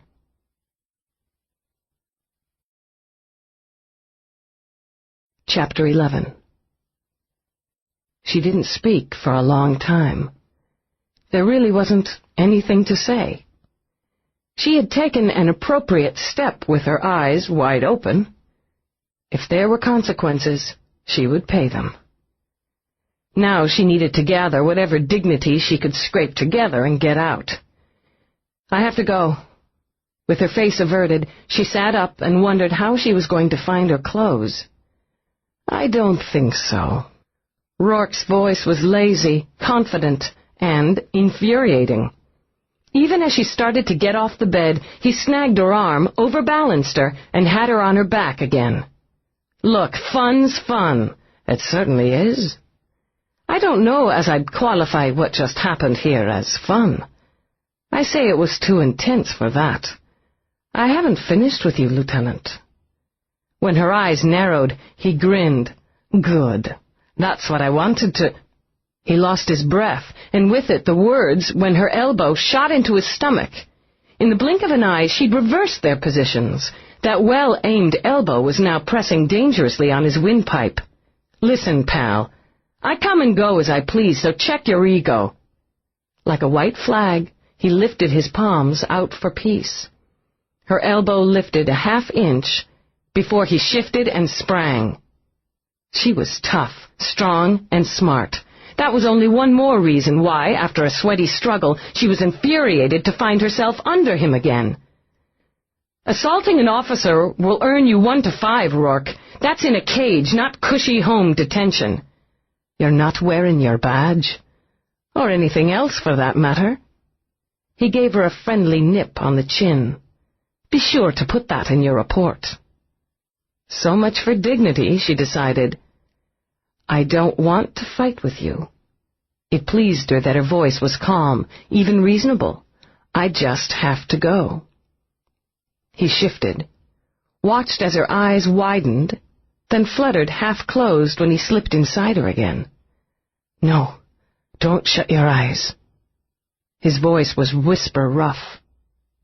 So she watched him, incapable of resisting the fresh onslaught of pleasure. He kept the rhythm slow now, with long, deep strokes that stirred the soul. Her breath quickened, thickened. All she could see was his face. All she could feel was that lovely, fluid slide of his body in hers, the tireless friction of it that had an orgasm shivering through her like gold. His fingers linked with hers, and his lips curved on hers. She felt his body tighten an instant before he buried his face in her hair. They lay quiet, bodies meshed, but still. He turned his head, pressed a kiss to her temple. "Stay," he murmured. "Please?" "Yes." She closed her eyes now. "All right. Yes." They didn't sleep. It wasn't fatigue so much as bafflement that assaulted Eve when she stepped into Roarke's shower in the early hours of the morning. She didn't spend nights with men. Always she'd been careful to keep sex simple, straightforward, and yes, impersonal. Yet here she was, the morning after, letting herself be pummeled by the hot pulse of his shower sprays. For hours she'd let herself be pummeled by him. He'd assaulted, then invaded parts of her she'd thought impregnable. She was trying to regret it. It seemed important that she realize and recognize her mistake and move on, but it was difficult to regret anything that made her body feel so alive and kept the dreams at bay. "You look good wet, Lieutenant." Eve turned her head as Roarke stepped through the crisscrossing sprays. "I'm going to need to borrow a shirt." "We'll find you one." He pressed a knob on the tiled walls, cupped his hand under a fount to catch a puddle of clear, creamy liquid. "What are you doing?" "Washing your hair," he murmured, and proceeded to stroke and massage the shampoo into her short, sopping cap of hair. "I'm going to enjoy smelling my soap on you." His lips curved. "You're a fascinating woman, Eve. Here we are, wet, naked, both of us half dead from a very memorable night, and still you watch me with very cool, very suspicious eyes. You're a suspicious character, Roarke." "I think that's a compliment." He bent his head to bite her lip as the steam rose and the spray began to pulse like a heartbeat. "Tell me what you meant, the first time I made love to you when you said, 'I can't.'" He angled her head back, and Eve closed her eyes in defense as water chased the shampoo away. "I don't remember everything I said." "You remember." From another fount, he drew pale green soap that smelled of wild forests. Watching her, he slicked it over her shoulders, down her back, then around and up to her breasts. "Hadn't you had an orgasm before?" "Of course I have." True, she'd always equated them with the subtle pop of a cork from a bottle of stress, not the violent explosion that destroyed a lifetime of restraint. "You're flattering yourself, Roarke." "Am I?" Didn't she know that those cool eyes, that wall of resistance she was scrambling to rebuild was an irresistible challenge? Obviously not, he mused. He tugged lightly at her soap-slicked nipples, smiling when she sucked in a breath. I'm about to flatter myself again. I haven't got time for this, she said quickly, and found her back pressed against the tile wall. It was a mistake in the first place. I have to go. It won't take long. He felt a hard slap of lust when he cupped her hips, lifted her. It wasn't a mistake then or now, and I have to have you. His breath was coming faster. It stunned him how much he could want her still, baffled him that she could be blind to how helpless he was under the clawing need for her. It infuriated him that she could, simply by existing, be his weakness. Hold on to me, he demanded, his voice harsh, edgy. God damn it, hold on to me. She already was. He pierced her, pinned her to the wall with an erection that filled her to bursting. Her frantic, helpless mewing echoed off the walls. She wanted to hate him for that, for making her a victim of her own rampant passions. But she held on to him and let herself spin dizzily out of control. He climaxed violently, slapped a hand on the wall, his arm rigid to maintain balance as her legs slid slowly off his hips. Suddenly he was angry, furious that she could strip away his finesse until he was no more than a beast rutting. I'll get you a shirt, he said briskly, then stepped out, flicking a towel from a rack and leaving her alone in the billowing steam. By the time she was dressed, frowning over the feel of raw silk against her skin, there was a tray of coffee waiting in the sitting area of the bedroom. The morning news chattered quietly on the view screen, the curiosity corner at the lower left running fields of figures. The stock exchange. The monitor on a console was open to a newspaper. Not the Times or one of the New York tabs, Eve noted. It looked like Japanese. Do you have time for breakfast? Roarke sat, sipping his coffee. He wasn't able to give his full attention to the morning data. He'd enjoyed watching her dress, the way her hands had hesitated over his shirt before she'd shrugged into it, how her fingers had run quickly up the buttons, the quick wriggle of hip as she'd tugged on jeans. No, thanks. She wasn't sure of her moves now. He'd fucked her blind in the shower, then had withdrawn to play well-mannered host. She strapped into her holster before crossing to accept the coffee he'd already poured her. You know, Lieutenant, you wear your weapon the way other women wear pearls. It's not a fashion accessory. You misunderstand. To some, jewelry is as vital as limbs. He tilted his head, studying her. The shirt's a bit large, but it suits you. Eve thought anything she could wear on her back that cost close to a week's pay couldn't suit her. I'll get it back to you. I have several others. He rose, unnerving her again by tracing a fingertip over her jaw. I was rough before. I'm sorry. The apology, so quiet and unexpected, embarrassed her. Forget it. She shifted away, drained her cup, set it aside. I won't forget. Neither will you. He took her hand, lifted it to his lips. Nothing could have pleased him more than the quick suspicion on her face. You won't forget me, Eve. You'll think of me, perhaps not fondly, but you'll think of me. I'm in the middle of a murder investigation. You're part of it. Sure, I'll think of you. Darlin', he began, and watched with amusement as his use of the endearment knitted her brow. You'll be thinking of what I can do to you. Unfortunately, I won't be able to do more than imagine it myself for a few days. She tugged her hand free and reached, casually she hoped, for her bag. Going somewhere? The preliminary work on the resort requires my attention and my presence on Freestar 1 for a number of meetings with the directorship. I'll be tied up a few 100,000 miles away for a day or two. An emotion moved through her she wasn't ready to admit was disappointment. Yeah, I heard you wrapped the deal on that major indulgence for the bored rich. He only smiled. When the resort's complete, I'll take you there. You may form another opinion. In the meantime, I have to ask you for your discretion. The meetings are confidential. There's still a loose end or two to tie up, and it wouldn't do for my competitors to know we're getting underway so quickly. Only a few key people will know I'm not here in New York. She finger-combed her hair. Why did you tell me? Apparently, I've decided you're a key.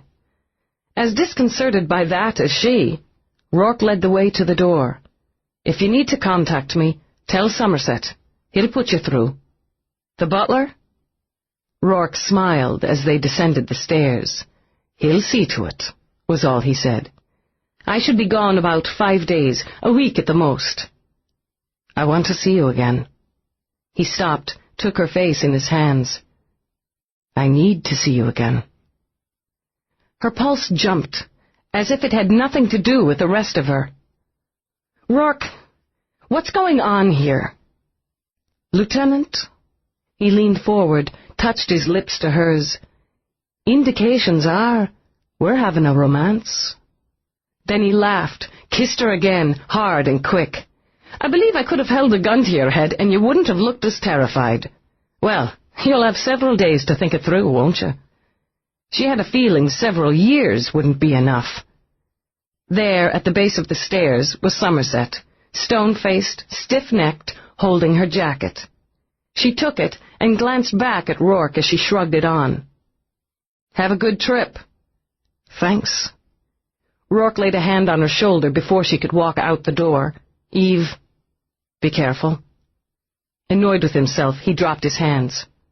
I'll be in touch. Sure. She hurried out, and when she glanced back, the door was closed. When she opened her car door, she noticed the electronic memo on the driver's seat. Scooping it up, she got behind the wheel. As she headed toward the gate, she flicked on the memo. Roarke's voice drawled out. I don't like the idea of you shivering unless I cause it. Stay warm. Frowning, she tucked the memo in her pocket before experimentally touching the temperature gauge. The blast of heat had her yelping in shock. She grinned all the way to Cop Central. Eve closed herself in her office. She had 2 hours before her official shift began, and she wanted to use every minute of it on the Lola Star homicides. When her shift kicked in, her duties would spread to a number of cases in varying degrees of progress. This time was her own. As a matter of routine, she queued IRCCA to transmit any and all current data and ordered it in hard copy to review later. The transmission was depressingly brief and added nothing solid. Back, she thought, to deductive games. On her desk, she'd spread out photos of both victims. She knew them intimately now, these women. Perhaps now, after the night she'd spent with Roarke, she understood something of what had driven them. Sex was a powerful tool to use or have used against you. Both of these women had wanted to wield it, to control it. In the end, it had killed them. A bullet in the brain had been the official cause of death, but Eve saw sex as the trigger. It was the only connection between them and the only link to their murderer. Thoughtfully, she picked up the .38. It was familiar in her hand now. She knew exactly how it felt when it fired, the way the punch of it sung up the arm, the sound it made when the mechanism and basic physics sent the bullet flying. Still holding the gun, she queued up the disc she'd requisitioned and watched Sharon Delass's murder again. What did you feel, you bastard, she wondered. What did you feel when you squeezed the trigger and sent that slug of lead into her, when the blood spewed out, when her eyes rolled up dead? What did you feel? Eyes narrowed, she reran the disc. She was almost immune to the nastiness of it now.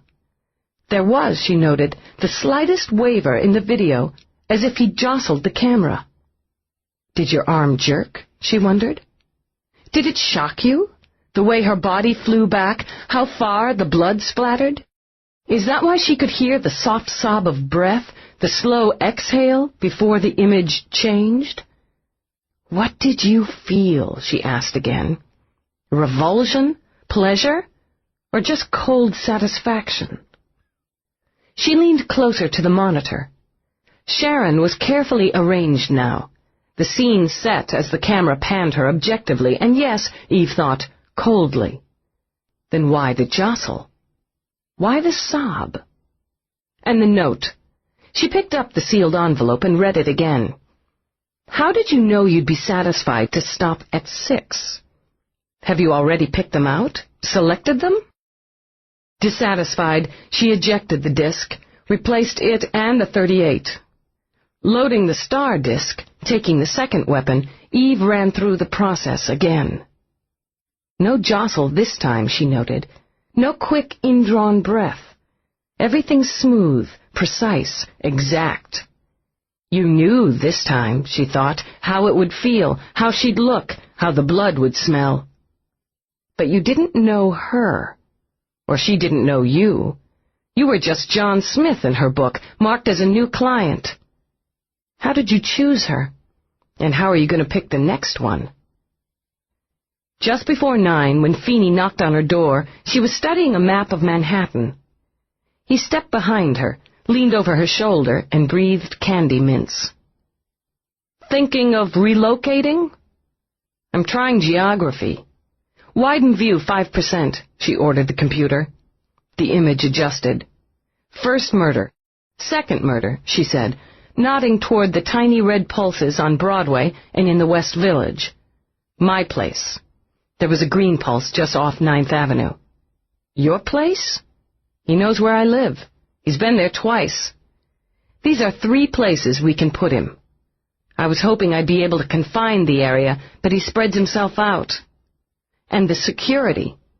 She indulged in one little sigh as she eased back in her chair. 3 different systems. Star's was all but non-existent. Electronic doorman inoperable, and it had been, according to the other residents, for a couple of weeks. Delass had top grade, key code for entry, hand plate, full building security, audio and video. Had to be breached on site. Our time lag only hits 1 elevator and the victim's hallway. Mine's not as fancy. I could breach the entry. Any decent B&E man could. But I've got a System 5000 police lock on the door. You have to be a real pro to pop it without the master code. Drumming her fingers on the desk, she scowled at the map. He's a security expert. Knows his weapons. Old weapons, Feeney. He'd cued in enough to department procedure to tag me for the primary investigator within hours of the first hit. He doesn't leave fingerprints or bodily fluids, not even a fucking pubic hair. What does that tell you? Feeney sucked air through his teeth, rocked back on his heels. Cop. Military. Maybe paramilitary or government security. Could be a security hobbyist. There are plenty of them. Possible professional criminal, but unlikely. Why unlikely? If the guy was making a living off crime, why murder? There's no profit in either of these hits. So he's taking a vacation, Eve said. But it didn't play for her. Maybe. I've run known sex offenders, crossed with IRCCA. Nobody pops who fits the M.O. You look at this report yet? He asked, indicating the IRCCA transmission. No, why? I already tagged it this morning. You might be surprised that there were about 100 gun assaults last year. Countrywide. About that many accidental, too. He jerked a shoulder. Bootlegged, homemade, black market, collectors. But nobody fits our profile. Nope. He chewed contemplatively. Perverts, either. Though it's a real education to scan the data. Got a favorite. This guy in Detroit. Hit on 4 before they tagged him. Liked to pick up a lonely heart. Go back to her place. He'd trank her, then he'd strip her down, spray her with glow-in-the-dark red paint, top to toe. Weird. Lethal. Skin's gotta breathe, so she'd suffocate, and while she was smothering to death, he'd play with her. Wouldn't bang her, no sperm or penetration, he'd just run his eager little hands over her. Christ, that's sick. Yeah, well, anyway, he gets a little too eager, a little too impatient with one, starts rubbing her before she's dry, you know? Some of the paint rubs off, and she starts to come around. So he panics, runs. Now our girl's naked, covered with paint, wobbly from the trank, but she's pissed, runs right outside on the street and starts screaming. The unit comes by, catches on quick 'cause she's glowing like a laser show, and starts a standard search. Our boy's only a couple of blocks away, so they catch him. Don't say it. Red-handed, Feeney said with a wicked grin. Kiss my ass, that's a good one. Caught him red-handed. When Dallas just rolled her eyes, Feeney decided the guys in his division would appreciate the story more. Anyway, we maybe got a pervert. I'll bump up the pervs and the pros. Maybe we'll get lucky. I like the idea of that better than a cop. So do I. Lips pursed, she swiveled to look at him. Feeney, you've got a small collection. Know something about antique firearms. He held out his arms, wrists tight together. I confess, book me. She nearly smiled. You know any other cops who collect? Sure, a few. It's an expensive hobby, so most of the ones I know collect reproductions. Speaking of expensive, he added, fingering her sleeve, nice shirt. You get a raise? It's borrowed, she muttered, and was surprised that she had to control a flush. Run them for me, Feeney. The ones that have genuine antiques. Ah, Dallas! His smile faded away at the thought of focusing in on his own people. I hate that shit. So do I. Run them anyway. Keep it to the city for now. Right. He blew out a breath, wondered if she realized his name would be on the list. Hell of a way to start the day. Now I got a present for you, kid. There was a memo on my desk when I got in. The chief's on his way in to the commander's office. He wants both of us. Fuck that! Feeney just looked at his watch. I make it in 5 minutes. Maybe you want to put on a sweater or something, so Simpson doesn't get a good look at that shirt and decide we're overpaid. Fuck that, too. Chief Edward Simpson was an imposing figure. Well over 6 feet, fighting trim, he preferred dark suits and vivid ties. His waving brown hair was tipped with gray. It was well known throughout the department that those distinguished highlights were added by his personal cosmetician. His eyes were a steely blue, a color his polls indicated inspired voter confidence that rarely showed humor. His mouth a thin comma of command. Looking at him, you thought of power and authority. It was disillusioning to know how carelessly he used both to do laps in the heady pool of politics. He sat down, steepling his long, creamy hands that winked with a trio of gold rings. His voice, when he spoke, had an actor's resonance.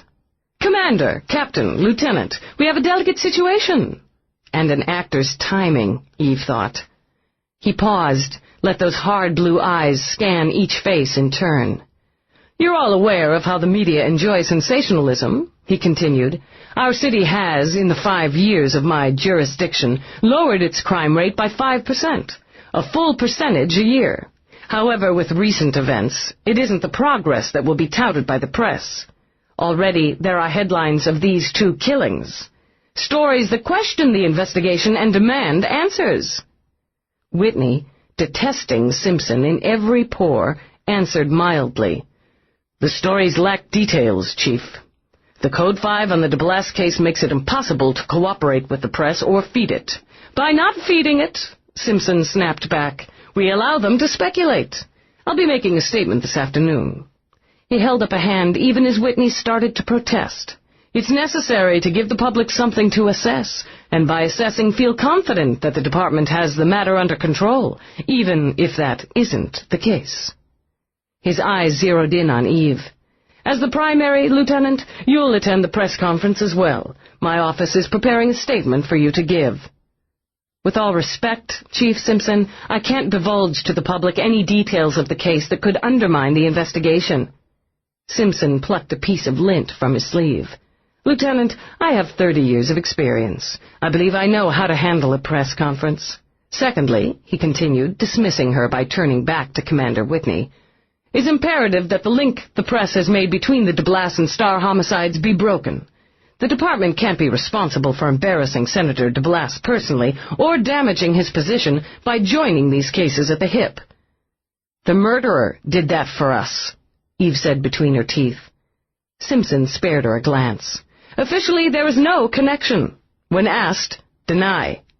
When asked, Eve corrected, lie. Save your personal ethics. This is reality.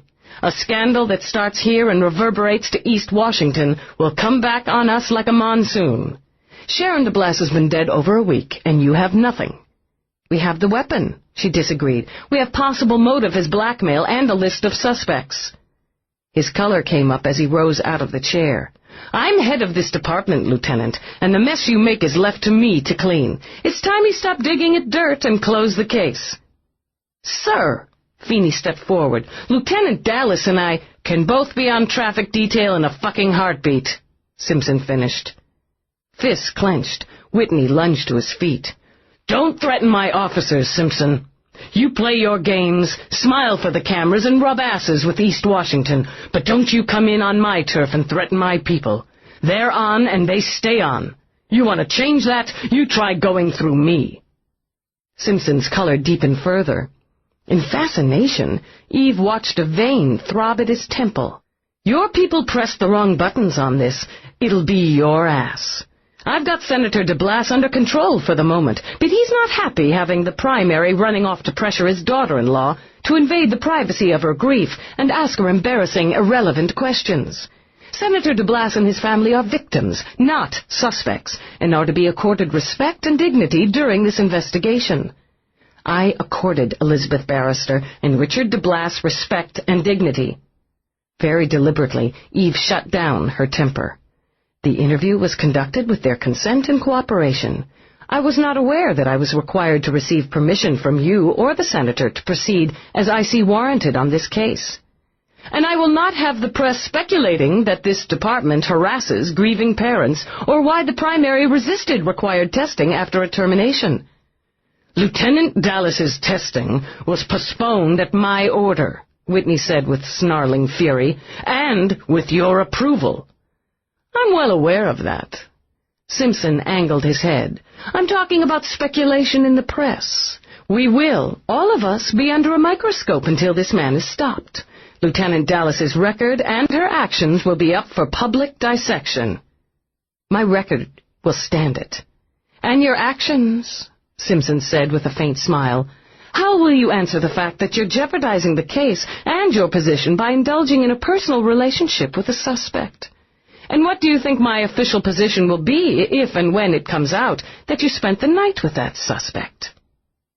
Control kept her in place, made her eyes flat, had her voice even. I'm sure you'd hang me to save yourself, Chief Simpson. Without hesitation, he agreed. Be at City Hall, noon, sharp. When the door clinked shut behind him, Commander Whitney sat again. Dickless son of a bitch. Then his eyes, still sharp as razors, cut into Eve. What the fuck are you doing? Eve accepted, was forced to accept, that her privacy was no longer an issue. I spent the night with Roarke.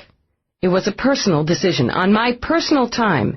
In my professional opinion, as primary investigator, he has been eliminated as a suspect. It doesn't negate the fact that my behavior was inadvisable. Inadvisable? Whitney exploded. Try asinine. Try career suicide. God damn it, Delass. Can't you hold your glands in check? I don't expect this from you. She didn't expect it from herself. It doesn't affect the investigation or my ability to continue it. If you think differently, you're wrong. If you pull me off, you'll have to take my badge, too. Whitney stared at her another moment, swore again. "You make damn sure Roarke is eliminated from the shortlist, Delass. Damn sure he's eliminated or booked within 36 hours. And you ask yourself a question." "I've already asked it," she interrupted, with a giddy relief only she knew she experienced when he didn't call for her badge. Yet. "How did Simpson know where I spent last night? I'm being monitored. Second question is, why? Is it on Simpson's authority, or is it Delass? Or did someone leak the information to Simpson in order to damage my credibility and therefore the investigation? I expect you to find out." He jerked a thumb toward the door. "Watch yourself at that press conference, Delass." They'd taken no more than 3 strides down the corridor when Feeney erupted. "What the hell are you thinking of? Jesus Christ, Delass! I didn't plan it, okay?" She jabbed for an elevator, jammed her hands in her pockets. "Back off." "He's on the short list. He's one of the last people we know who saw Sharon Delass alive. He's got more money than God and can buy anything, including immunity. He doesn't fit type." She stormed into the elevator, barked out her floor. "I know what I'm doing." "You don't know shit. All the years I've known you, I've never seen you so much as stub your toe on a guy. Now you've fallen fucking over on one." It was just sex. Not all of us have a nice, comfortable life with a nice, comfortable wife. I wanted someone to touch me, and he wanted to be the one. It's none of your goddamn business who I sleep with. He caught her arm before she could storm out of the elevator. "The hell with that! I care about you!" She fought back the rage at being questioned, at being probed, at having her most private moments invaded. She turned back, lowering her voice so that those who walked the corridor wouldn't overhear. "Am I a good cop, Feeney?" "You are the best I ever worked with. That's why—" She held up a hand. "What makes a good cop?" He sighed. "Brains, guts, patience, nerve, instinct. My brains, my guts, my instincts tell me it's not Roarke. Every time I try to turn it around and pin it on him, I hit a wall. It's not him. I've got the patience, Feeney, and the nerve to keep at it until we find out who." His eyes stayed on hers. "And if you're wrong this time, Delass?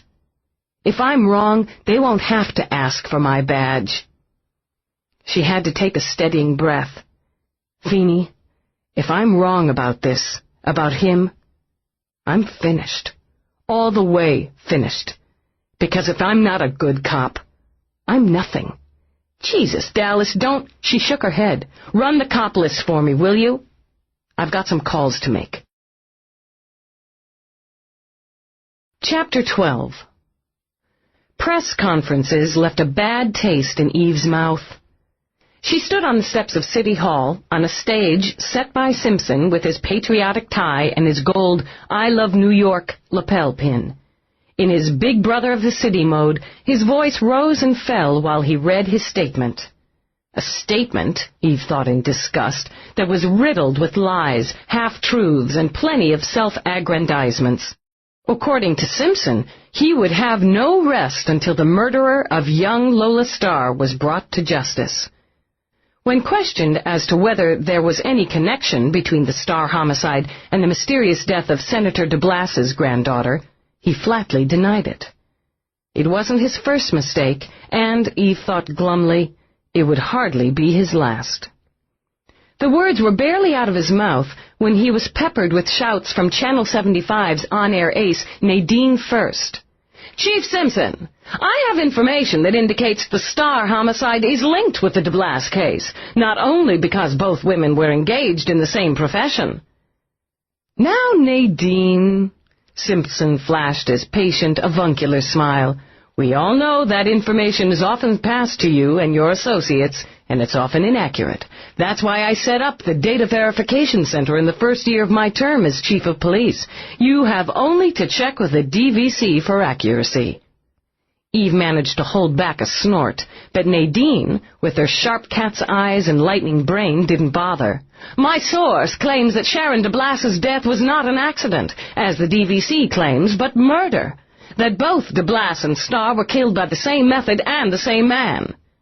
This caused an uproar in the huddle of news teams, a scattershot of demands and questions that had Simpson sweating under his monogrammed shirt. The department stands behind its position that there is no connection between these unfortunate incidents, Simpson shouted out, but Eve saw little lights of panic flickering in his eyes. And my office stands behind the investigators.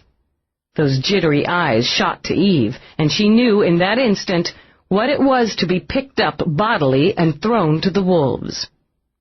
Lieutenant Delass, a veteran officer with more than 10 years of experience on the force, is in charge of the Star homicide. She'll be happy to answer your questions. Trapped, Eve stepped forward, while Simpson bent down so that his weaselly aide could whisper rapid-fire advice in his ear. Questions rained down on her, and she waited, filtering them until she found one she could deal with. How was Lola Star murdered? In order to protect the credibility of the investigation, I'm not at liberty to divulge the method. She suffered through the shouts, cursing Simpson. I will state that Lola Star, an 18-year-old licensed companion, was murdered with violence and premeditation. Evidence indicates that she was murdered by a client. That fed them for a while, Eve noted. Several reporters checked their links with base. Was it a sexual crime? Someone shouted out, and Eve lifted a brow. I've just stated that the victim was a prostitute and that she was killed by a client. Put it together. Was Sharon Delass also killed by a client? Nadine demanded. Eve met those cagey feline eyes levelly. The department has not issued any official statement that Sharon Delass was murdered. My source names you as primary in both cases. Will you confirm? Boggy ground. Eve stepped onto it. Yes, I'm the primary on several ongoing investigations. Why would a 10-year vet be assigned to an accidental death? Eve smiled. Want me to define bureaucracy? That drew some chuckles, but it didn't pull Nadine off the scent. Is the Delass case still ongoing? Any answer would stir a hornet's nest. Eve opted for the truth. Yes, and it will remain ongoing until I, as primary, am satisfied with its disposition. However, she continued, rolling over the shouts, no more emphasis will be given to Sharon Delass's death than any other, including Lola Star. Any case that comes across my desk is treated equally, regardless of family or social background. Lola Star was a young woman from a simple family. She had no social status, no influential background, no important friends. Now, after a few short months in New York, she's dead. Murdered. She deserves the best I can give her, and that's what she's going to get. Eve scanned the crowd, zeroed in on Nadine. You want a story, Ms. First? I want a killer. I figure my wants are more important than yours. So that's all I have to say. She turned on her heel, shot Simpson one fulminating look, then strode away. She could hear him fighting off questions as she headed for her car. Delass! Nadine, in low-heeled shoes built for style and movement, raced after her. I said I'm finished. Talk to Simpson. Hey, if I want to wade through bullshit, I can call the DVC. That was a pretty impassioned statement. Didn't sound like Simpson's speechwriter. I like to talk for myself. Eve reached her car and started to open the door when Nadine touched her shoulder. You like to play it straight. So do I. Look, Delass, we've got different methods, but similar goals. Satisfied that she had Eve's attention, she smiled. When her lips curved, her face turned into a tidy triangle, dominated by those upslanted green eyes. I'm not going to pull out the old public's right to know. You'd be wasting your time. What I am going to say is we've got 2 women dead in a week. My information and my gut tells me they were both murdered. I don't figure you're going to confirm that. You figure right. What I want's a deal. You let me know if I'm on the right track, and I hold off going out with anything that undermines your investigation. When you've got something solid and you're ready to move on it, you call me. I get an exclusive on the arrest. Live. Almost amused, Delass leaned against her car. What are you going to give me for that, Nadine? A handshake and a smile? For that, I'm going to give you everything my source has passed to me. Everything. Now she was interested. Including the source? I couldn't do that if I had to. Point is, I don't. What I do have, Dallas, is a disc delivered to me at the studio. On the disc are copies of police reports, including autopsies on both victims, and a couple of nasty little videos of 2 dead women. Fuck that. If you had half of what you're telling me, you'd have been on air in a heartbeat. I thought about it, Nadine admitted, but this is bigger than ratings. Hell of a lot bigger. I want a story, Dallas, one that's going to cop me the Pulitzer, the International News Award, and a few other major prizes. Her eyes changed, darkened. She wasn't smiling anymore. But I saw what someone did to those women. Maybe the story comes first with me, but it's not all. I pushed Simpson today, and I pushed you. I like the way you pushed back. You can deal with me, or I can go out on my own. Your choice. Eve waited. A fleet of taxis cruised by, and a maxi bus with its humming electric motor. We deal. Before First's eyes could light in triumph, Eve turned on her. You cross me on this, Nadine. You cross me by so much as an inch, and I'll bury you. Fair enough. The Blue Squirrel. 20 minutes. The afternoon crowd at the club was too bored to do much more than huddle over their drinks. Eve found a corner table, ordered a Pepsi Classic and the veggie pasta. Nadine slid in across from her. She chose the chicken plate with no-oil fries, an indication, Eve thought glumly, of the wide difference between a cop's salary and a reporter's. What have you got? Eve demanded. A picture's worth several 100,000 words. Nadine took a personal palm computer out of her bag, her red leather bag, Eve noted with envy. She had a weakness for leather and bold colors that she could rarely indulge. Nadine popped in the disk, handed Eve the PPC. There was little use in swearing, Eve decided as she watched her own reports flick on screen. Brooding, she let the disk run over Code 5 data, through official medical reports, the ME's findings. She stopped it when the videos began. There was no need to check out death over a meal. Is it accurate? Nadine asked when Eve passed back the computer. It's accurate. So the guy's some sort of gun freak, a security expert who patronizes companions. The evidence indicates that profile. How far have you narrowed it down? Obviously not far enough. Nadine waited while their food was served. There's got to be a lot of political pressure on you, the Delass end. I don't play politics. Your chief does. Nadine took a bite of her chicken. Eve smirked as she winced. Christ, this is terrible! Philosophically, she shifted to the fries. It's no secret Delass is frontrunner for the Conservative Party's nomination this summer, or that the asshole Simpson is shooting for governor. Given the show this afternoon, it looks like a cover-up. At this point, publicly, there is no connection between the cases, but I meant what I said about equality, Nadine. I don't care who Sharon Delass's granddaddy is. I'm going to find the guy who did her. And when you do, is he going to be charged with both murders or only with Star's? That's up to the prosecuting attorney. Personally, I don't give a shit as long as I hang him. That's the difference between you and me, Dallas. Nadine waved a fry, then bit in.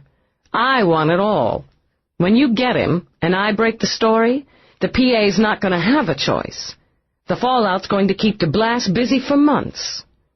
Now who's playing politics? Nadine lifted a shoulder. Hey, I just report the story. I don't make it. And this one's got it all. Sex, violence, money. Having a name like Roarke's involved is going to shoot the ratings through the roof. Very slowly, Eve swallowed pasta. There's no evidence linking Roarke to the crimes. He knew Delass. He's a friend of the family. Christ, he owns the building where Sharon was killed. He's got one of the top weapon collections in the world, and rumor is he's an expert shot. Eve picked up her drink. Neither murder weapon can be traced to him. He has no connection with Lola Star. Maybe not, but even as a periphery character, Roarke sells news, and it's no state secret that he and the Senator have bumped heads in the past. The man's got ice in his veins, she added with a shrug. I don't imagine he'd have any problem with a couple of cold-blooded killings, but... She paused to lift her own drink. He's also a fanatic about privacy. It's hard to picture him bragging about the murders by sending discs to reporters. Somebody does that. They want publicity as much as they want to get away with a crime. An interesting theory. Eve had had enough. A headache was beginning to brew behind her eyes, and the pasta wasn't going to sit well. She rose, then leaned over the table, close to Nadine. I'll give you another one, formulated by a cop. Do you want to know who your source is, Nadine? Her eyes glittered. Damn right. Your source is the killer. Eve paused, watching the light go out of Nadine's eyes. I'd watch my step if I were you, friend. Eve strode off, heading around behind the stage. She hoped Mavis was in the narrow cubicle that served as a dressing room. Just then she needed a pal. Eve found her, huddled under a blanket and sneezing into a tattered tissue. Got a fucking cold. Mavis glared out of puffy eyes and blew like a bullhorn. I had to be crazy wearing nothing but goddamn paint for 12 hours and goddamn lousy February. Warily, Eve kept her distance. Are you taking anything? I'm taking everything. She gestured to a tabletop littered with over-the-counter drugs and touch-up cosmetics. It's a fucking pharmaceutical conspiracy, Eve. We've wiped out just about every known plague, disease, and infection. Oh, we come up with a new one every now and again to give the researchers something to do, but none of these bright-eyed medical types, none of the medi-computers can figure out how to cure the common fucking cold. You know why? Eve couldn't stop the smile. She waited patiently until Mavis finished another bout of explosive sneezing. Why? Because the pharmaceutical companies need to sell drugs. You know what a damn sinus tab costs? You could get anti-cancer injections cheaper, I swear it. You can go to the doctor, get a prescription to eradicate the symptoms. I got that too. Dab stuff's only good for 8 hours, and I've got a performance tonight. I have to wait until 7 o'clock to take it. You should be home in bed. They're exterminating the building. Some wise guy said he saw a cockroach. She sneezed again, then peered owlishly at Eve from under unpainted lashes. What are you doing here? I had some business. Look, get some rest. I'll see you later. No, stick around. I'm boring myself. She reached for a bottle of some nasty-looking pink liquid and glugged it down. Hey, nice shirt. You get a bonus or something? Or something. So sit down. I was going to call you, but I've been too busy hacking up my lungs. That was Roarke who came in our fine establishment last night, wasn't it? Yeah, it was Roarke. I almost passed out when he walked up to your table. What's the story?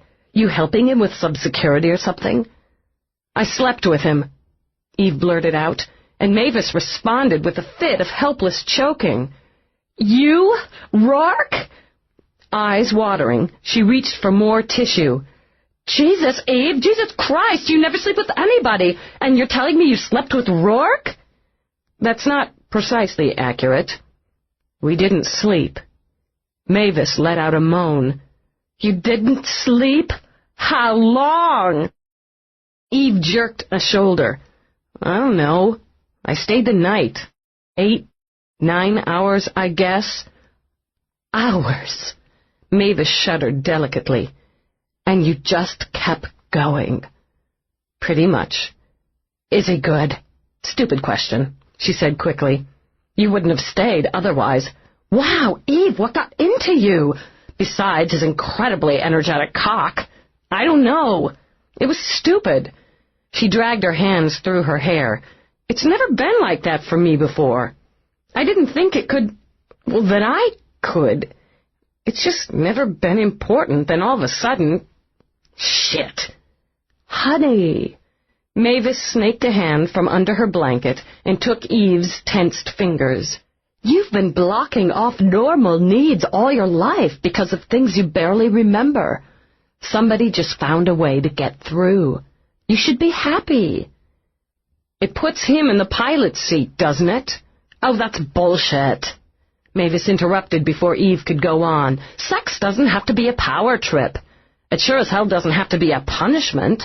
It's supposed to be fun, and now and again, if you're lucky, it gets to be special. Maybe. She closed her eyes. Oh, God, Mavis. My career's on the line. What are you talking about? Roarke's involved in a case I'm working on. Oh, shit. She had to break off and blow again. You're not going to have to bust him for something, are you? No. Then more emphatically, no. But if I don't tie it all up fast with a nice tidy bow, I'll be out. I'll be finished. Somebody's using me, Mavis. Her eyes sharpened again. They're clearing the path in one direction, tossing roadblocks in the other. I don't know why. If I don't find out, it's going to cost me everything I have. Then you're going to have to find out, aren't you? Mavis squeezed Eve's fingers. She would find out, Eve promised herself. It was after 10 p.m. when she let herself into the lobby of her building. If she didn't want to think just then, it wasn't a crime. She'd had to swallow a reprimand from the chief's office for veering from the official statement during the press conference. The commander's unofficial support didn't quite ease the sting. Once she was inside her apartment, she checked her email. She knew it was foolish, this nagging hope that she'd find a message from Roarke. There wasn't one. But what she found had her flesh crawling with ice. The video message was unnamed, sent from a public access. The little girl, her dead father, the blood. Eve recognized the angles of the official department record, the one taken to document the site of murder and justified termination. The audio came over it, a playback of her auto-record of the child's screams, her beating on the door, the warning, and all the horror that followed. "You bastard," she whispered. "You're not going to get to me with this. You're not going to use that baby to get to me." But her fingers shook as she ejected the disc, and she jolted when her intercom rang. "Who is it?" "Hennessy, from apartment 2D. The pale, earnest face of her downstairs neighbor flicked on screen. "I'm sorry, Lieutenant Delass. I didn't know what to do exactly. We've got trouble down here in the Feinstein apartment." Eve sighed and let the image of the elderly couple flip into her mind. Quiet, friendly, television addicts. "What's the problem?" "Mr. Feinstein's dead, Lieutenant. Keeled over in the kitchen while his wife was out playing mahjong with friends. I thought maybe you could come down." "Yeah," she sighed again. "I'll be there. Don't touch anything, Mr. Hennessy, and try to keep people out of the way." Out of habit, she called dispatch, reported an unattended death and her presence on the scene. She found the apartment quiet, with Mrs. Feinstein sitting on the living room sofa with her tiny white hands folded in her lap. Her hair was white as well, a snowfall around a face that was beginning to line despite anti-aging creams and treatments. The old woman smiled gently at Eve. "I'm so sorry to trouble you, dear." "It's okay. Are you all right?" "Yes, I'm fine." Her soft blue eyes stayed on Eve's. "It was our weekly game, the girls and mine. When I got home, I found him in the kitchen. He'd been eating a custard pie. Joe was overly fond of sweets." She looked over at Hennessy, who stood, shifting uncomfortably from foot to foot. "I didn't know quite what to do, and went knocking on Mr. Hennessy's door." "That's fine. If you'd stay with her for a minute, please," she said to Mr. Hennessy. The apartment was set up similarly to her own. It was meticulously neat, despite the abundance of knickknacks and memorabilia. At the kitchen table, with its centerpiece of china flowers, Joe Feinstein had lost his life and considerable dignity. His head was slumped, half in, half out of a fluffy custard pie. Eve checked for a pulse, found none. His skin had cooled considerably. At a guess, she put his death at 1:15, give or take a couple of hours. Joseph Feinstein, she recited dutifully, male, approximately 115 years of age. No signs of forced entry, no signs of violence. There are no marks on the body. She leaned closer, looked into Joe's surprised and staring eyes, sniffed the pie. After finishing her prelim notes, she went back to relieve Hennessy and interview the deceased's widow. It was midnight before she was able to crawl into bed. Exhaustion snatched at her like a cross and greedy child. Oblivion was what she wanted, what she prayed for. No dreams, she ordered her subconscious. Take the night off. Even as she closed her eyes, her bedside link blipped. Fry in hell, whoever you are, she muttered, then dutifully wrapped the sheet around her naked shoulders and switched it on. Lieutenant? Rourke's image smiled at her. Did I wake you? You would have in another 5 minutes. She shifted as the audio hissed with a bit of space interference. I guess you got where you were going, all right. I did. There was only a slight delay in transport. I thought I might catch you before you turned in. Any particular reason? Because I liked looking at you. His smile faded as he stared at her. What's wrong, Eve? Where do you want me to start, she thought, but shrugged. Long day, ending with one of your other tenants here, croaking in his late-night snack. He went face down in a custard pie. There are worse ways to go, I suppose. He turned his head, murmured to someone nearby. Eve saw a woman move briskly behind Roarke and out of view. I've just dismissed my assistant, he explained. I wanted to be alone when I asked if you're wearing anything under that sheet. She glanced down, lifted a brow. Doesn't look like it. Why don't you take it off? No way I'm going to satisfy your prurient urges by inner-space transmission, Roarke. Use your imagination. I am. I'm imagining what I'm going to do to you the next time I get my hands on you. I advise you to rest up, Lieutenant. She wanted to smile, and couldn't. Roarke, we're going to have to talk when you get back. We can do that as well. I've always found conversations with you stimulating, Eve. Get some sleep. Yeah, I will. See you, Roarke. Think of me, Eve. He ended the transmission, then sat alone, brooding at the blank monitor. There'd been something in her eyes, he thought. He knew the moods of them now, could see beyond the training into the emotion. The something had been worry. Turning his chair, he looked out at his view of star-splattered space. She was too far away for him to do any more than wonder about her, and to ask himself again why she mattered so much.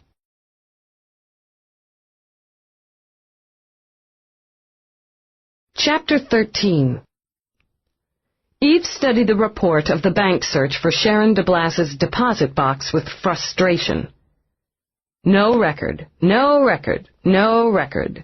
Nothing in New York, New Jersey, Connecticut. Nothing in East Washington or Virginia. She had rented one somewhere, Eve thought.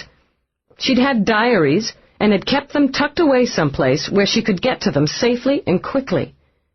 In those diaries, Eve was convinced, was a motive for murder.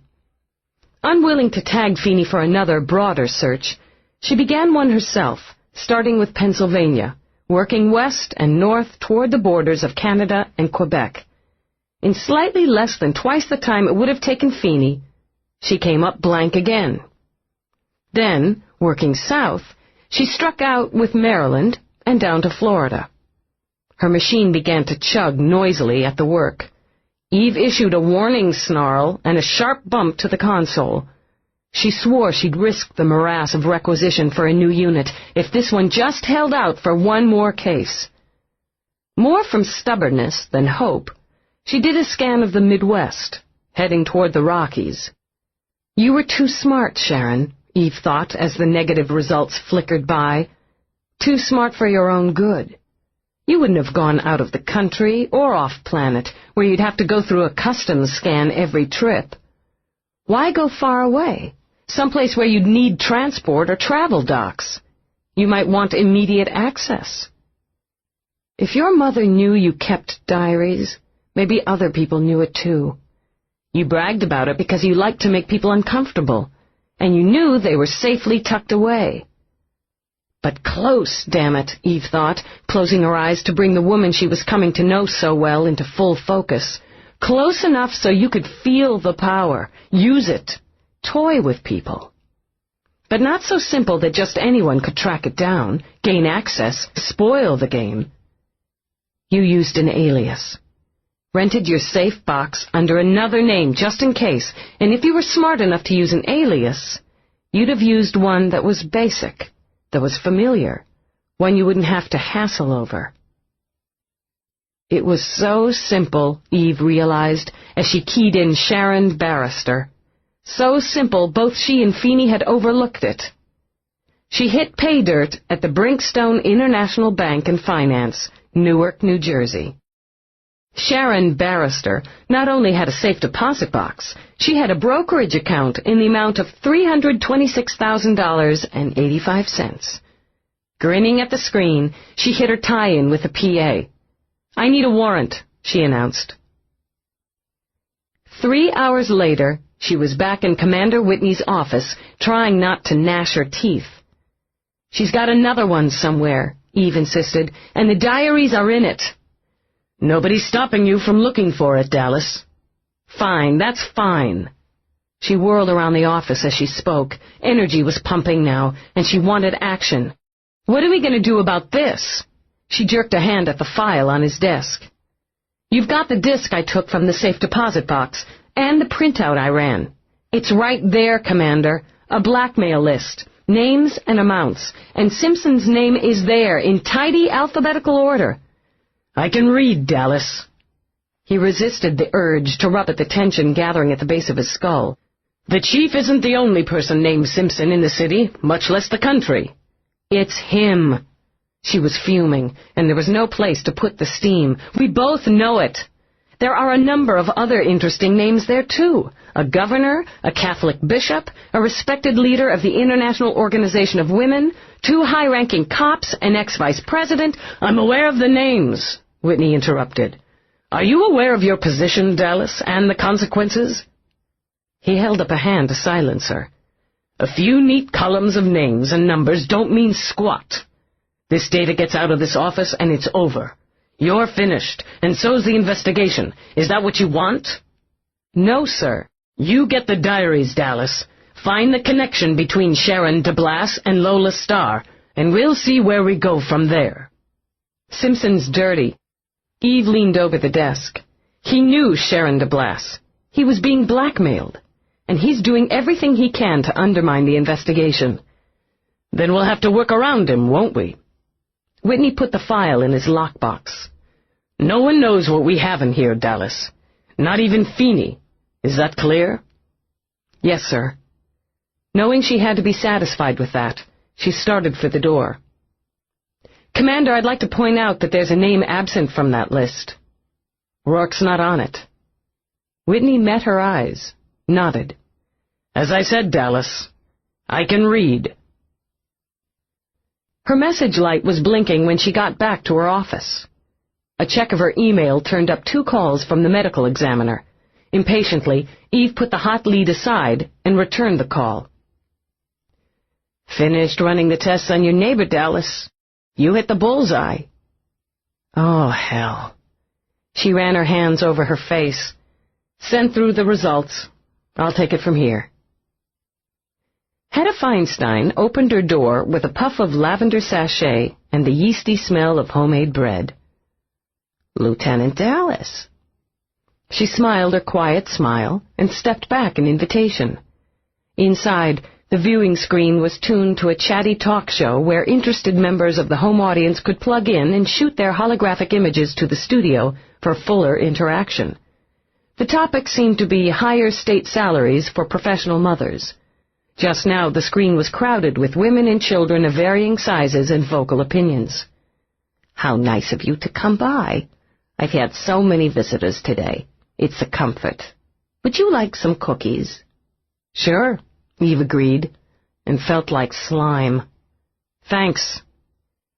She sat on the couch, let her eyes scan the tidy little apartment. "You and Mr. Feinstein used to run a bakery." "Oh, yes." Henrietta's voice carried from the kitchen, along with her bustling movements. "Until just a few years ago. We did very well. People love real cooking, you know. And if I do say so myself, I have quite a hand with pies and cakes." "You do a lot of baking here, at home." Hedda came in with a tray of golden cookies. "One of my pleasures. Too many people never know the joy of a home-baked cookie. So many children never experience real sugar. It's hideously expensive, of course, but worth it." Eve sampled a cookie and had to agree. "I guess you must have baked the pie your husband was eating when he died." "You won't find store-bought or simulations in my house," Hedda said proudly. "Of course, Joe would gobble everything up almost as soon as I took it out of the oven. There's not an auto chef on the market as reliable as a good baker's instincts and creativity." "You did bake the pie, Mrs. Feinstein." The woman blinked, lowered her lashes. "Yes, I did." "Mrs. Feinstein, you know what killed your husband." "Yes, I do." She smiled softly. "Gluttony. I told him not to eat it. I specifically told him not to eat it. I said it was for Mrs. Hennessy across the hall." "Mrs. Hennessy?" That jolted Eve back several mental paces. Of course I knew he did it anyway. He was very selfish that way." Eve cleared her throat. "Could we turn the program off?" "Oh, I'm sorry." The flustered hostess tapped her cheeks with her hands. "That's so rude. I'm so used to letting it play all day, I didn't even notice it. Screen off." "And the audio," Eve said patiently. "Of course." Shaking her head as the sound continued to run, Hedda looked sheepish. "I've just never gotten the hang of the thing since we switched from remote to voice." "Sound off, please." "There, that's better, isn't it?" The woman could bake a poison pie, but she couldn't control her own television, Eve thought. It took all kinds. "Mrs. Feinstein, I don't want you to say any more until I've read you your rights. Until you're sure you understand them. You're under no obligations to make any statement," Eve began, while Hedda continued to smile gently. Hedda waited until the recitation was over. "I didn't expect to get away with it. Not really." "Get away with what, Mrs. Feinstein?" "Poisoning Joe. Although," she pursed her lips like a child, "my grandson's a lawyer, a very clever boy. I think he'd say that since I did tell Joe, very specifically told him not to eat that pie, it was more Joe's doing than mine. In any case," she said, and waited patiently. "Mrs. Feinstein, are you telling me that you added synthetic cyanide compound to a custard pie with the intention of killing your husband?" "No, dear. I'm telling you, I added cyanide compound with a nice dose of extra sugar to a pie and told my husband not to touch it. 'Joe,' I said, 'don't you so much as sniff this custard pie. I baked it special and it's not for you. You hear me, Joe?'" Hedda smiled again. "He said he heard me all right. And then just before I left for my evening with the girls, I told him again, just to be sure. 'I meant it, Joe. You let that pie be.' I expected he would eat it, though. But that was up to him, wasn't it? Let me tell you about Joe," she continued conversationally, and picked up the cookie tray to urge another on Eve. When Eve hesitated, she laughed gaily. "Oh, dear, these are quite safe, I promise you. I just gave a dozen to the nice little boy upstairs." To prove her point, she chose one herself and bit in. "Now, where was I? Oh, yes, about Joe. He's my second husband, you know. We've been married 50 years come April. He was a good partner and quite a fine baker himself. Some men should never retire. The last few years he's been very hard to live with, cross and complaining all the time. Forever finding fault, and never would get flour on his fingers. Not that he'd pass by an almond tart without gobbling it down.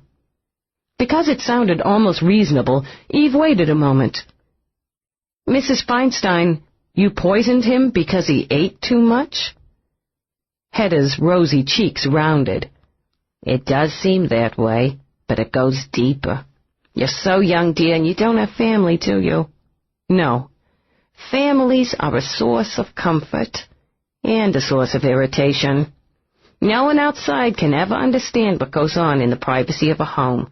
Joe wasn't an easy man to live with, and I'm afraid, though I'm sorry to speak ill of the dead, that he had developed bad habits. He'd find a real glee in upsetting me, in ruining my small pleasures. Why, just last month he deliberately ate half the tower of pleasure cake I'd baked for the International Betty Crocker Bake-Off. Then he told me it was dry. Her voice huffed out an obvious insult. Can you imagine? No, Eve said weakly. I can't. Well, he did it just to make me mad. It was the way he wielded power, you see. So I baked the pie, told him not to touch it, and went out to play mahjong with the girls. I wasn't at all surprised when I got back and found he hadn't listened. He was a glutton, you see. She gestured with the cookie before delicately finishing the last bite. That's one of the 7 deadly sins, gluttony. It just seemed right that he would die by sin. Are you sure you won't have another cookie? The world was certainly a mad place, Eve decided, when old women poisoned custard pies. And, she thought, with Hedda's quiet, old-fashioned, grandmotherly demeanor, the woman would probably get off. If they sent her up, she'd get kitchen duty and happily bake pastries for the other inmates. Eve filed her report, caught a quick dinner at the eatery, then went back to work on the still-simmering lead. She'd no more than cleared half the New York banks when the call came through. Yeah, Dallas. Her answer was the image that flowed onto her screen. A dead woman, arranged all too familiarly on blood-soaked sheets. 3 of 6. She stared at the message imposed over the body and snarled at her computer. Trace address, now, goddammit! After the computer obliged, she tagged dispatch. Dallas, Lieutenant Eve, ID 5347BQ, Priority A. Any available units to 156 West 89th, Apartment 2119. Do not enter premises. Repeat, do not enter premises. Detain any and all persons exiting building. Nobody goes in that apartment, uniform or civilian. My ETA, 10 minutes. Copy, Dallas, Lieutenant Eve. The droid on duty spoke coolly and without rush. Units 50 and 36 available to respond. Will await your arrival. Priority A, dispatch out. She grabbed her bag and her field kit and was gone. Eve entered the apartment alone, weapon out and ready. The living room was tidy, even homey with its thick cushions and fringed area rugs. There was a book on the sofa and a slight dip in the cushion, indicating someone had spent some time curled up and reading. Frowning over the image, she moved to a door beyond. The small room was set up as an office, the workstation tidy as a pin. With little hints of personality in the basket of perfumed silk flowers, the bowl of colorful gumdrops, the shiny white mug decorated with a glossy red heart. The workstation faced the window. The window faced the sheer side of another building, but no one had bothered with a privacy screen. Lining one wall was a clear shelf holding several more books, a large drop box for discs, another for e-memos, a small treasure trove of pricey graphite pencils and recycled legal pads. Cuddled between was a lopsided baked clay blob that might have been a horse and had certainly been made by a child. Eve turned out of the room and opened the opposing door. She knew what to expect. Her system didn't revolt. The blood was still very fresh. With only a small sigh, she holstered her weapon, knowing she was alone with the dead. Through the thin protective spray on her hands, she felt the body. It hadn't had time to cool. She'd been positioned on the bed, and the weapon had been placed neatly between her legs. Eve pegged it as a Ruger P90, a sleek combat weapon popular as home defense during the urban revolt, light, compact, and fully automatic. No silencer this time, but she'd be willing to bet the bedroom was soundproofed, and that the killer had known it. She moved over to the fussily female circular dresser, opened a small burlap bag that was currently a fashion rage. Inside, she found the dead woman's companion's license. Pretty woman, she mused. Nice smile, direct eyes, really stunning coffee and cream complexion. Georgie Castle, Eve recited for the record. Female, age 53, licensed companion. Death probably occurred between 7 and 7:45 p.m. Cause of death, gunshot wounds. ME to confirm. 3 visible points of violence: forehead, mid-chest, genitalia. Most likely induced with antique combat-style handgun left at scene. No signs of struggle, no appearance of forced entry or robbery. A whisper of a sound behind her had Eve whipping out her weapon. Crouched, eyes hard and cold, she stared at a fat gray cat who slid into the room. Jesus, where'd you come from? She let out a long, cleansing breath as she replaced her weapon. There's a cat, she added for the record, and when it blinked at her, flashing one gold and one green eye, she bent down to scoop it up. The purring sounded like a small, well-oiled engine. Shifting him, she took out her communicator and called for a homicide team.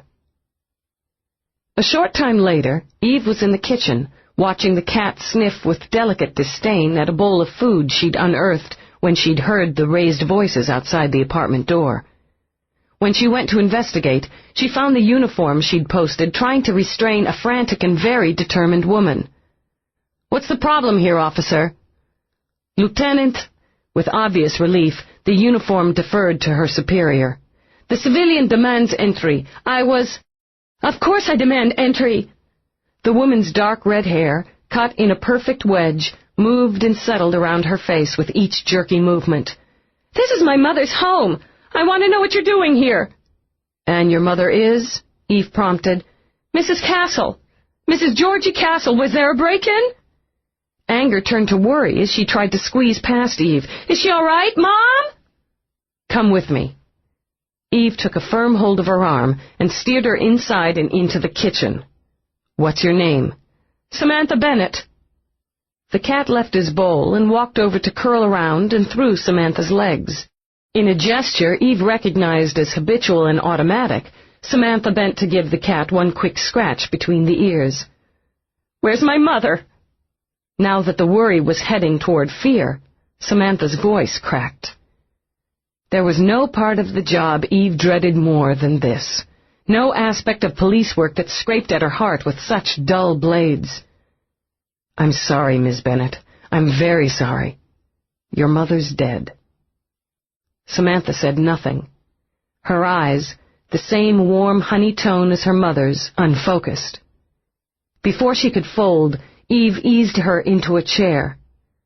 "There's a mistake," she managed. "There has to be a mistake. We're going to the movies. The 9 o'clock show. We always go to the movies on Tuesdays." She stared up at Eve with desperately hopeful eyes. "She can't be dead. She's barely 50 and she's healthy. She's strong." "There's no mistake. I'm sorry." "There was an accident?" Those eyes filled now, flowed over. "She had an accident?" "It wasn't an accident. There was no way but one to get it down. Your mother was murdered." "No, that's impossible." The tears kept flowing.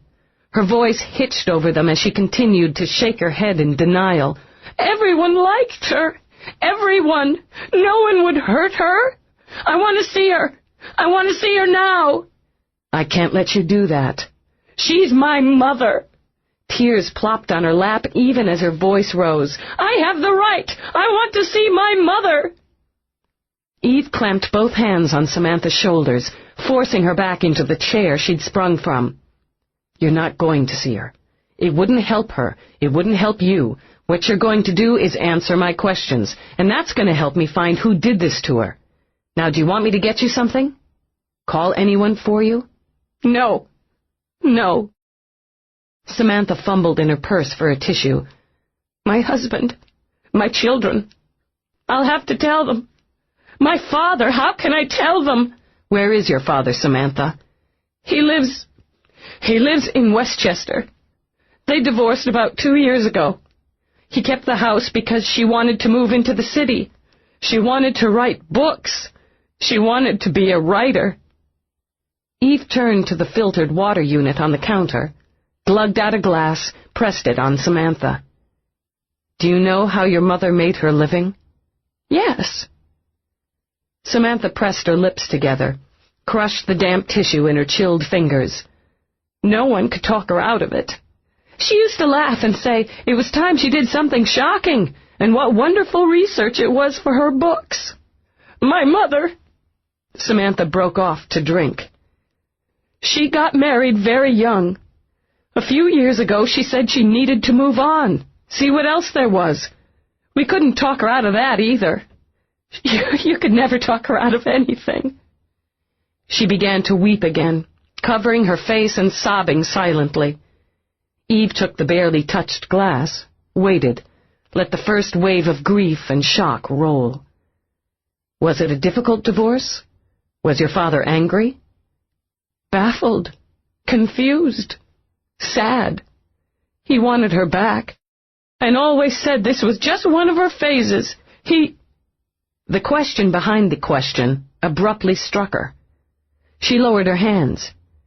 He would never hurt her. Never, never, never. He loved her. Everyone did. You couldn't help it. Okay. Eve would deal with that later. You and your mother were close? Yes, very close. Did she ever talk to you about her clients? Sometimes. It embarrassed me, but she'd find a way to make it all so outrageously funny. She could do that. Called herself Granny Sex, and you had to laugh. Did she ever mention anyone who made her uneasy? No. She could handle people. It was part of her charm.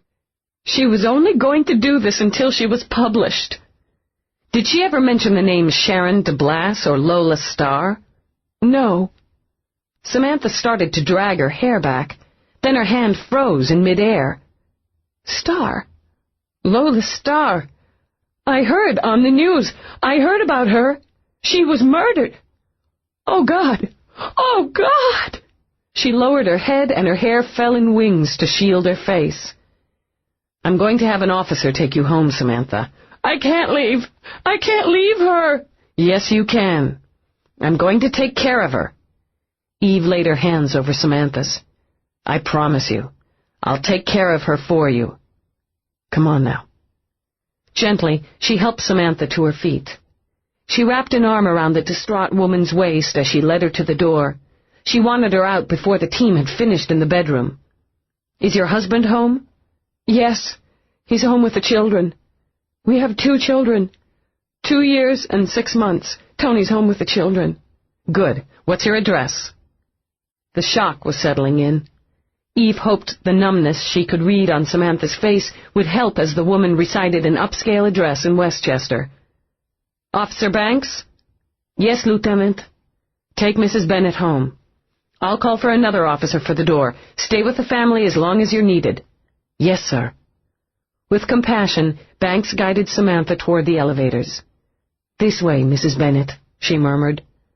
Samantha leaned drunkenly on Banks. You'll take care of her?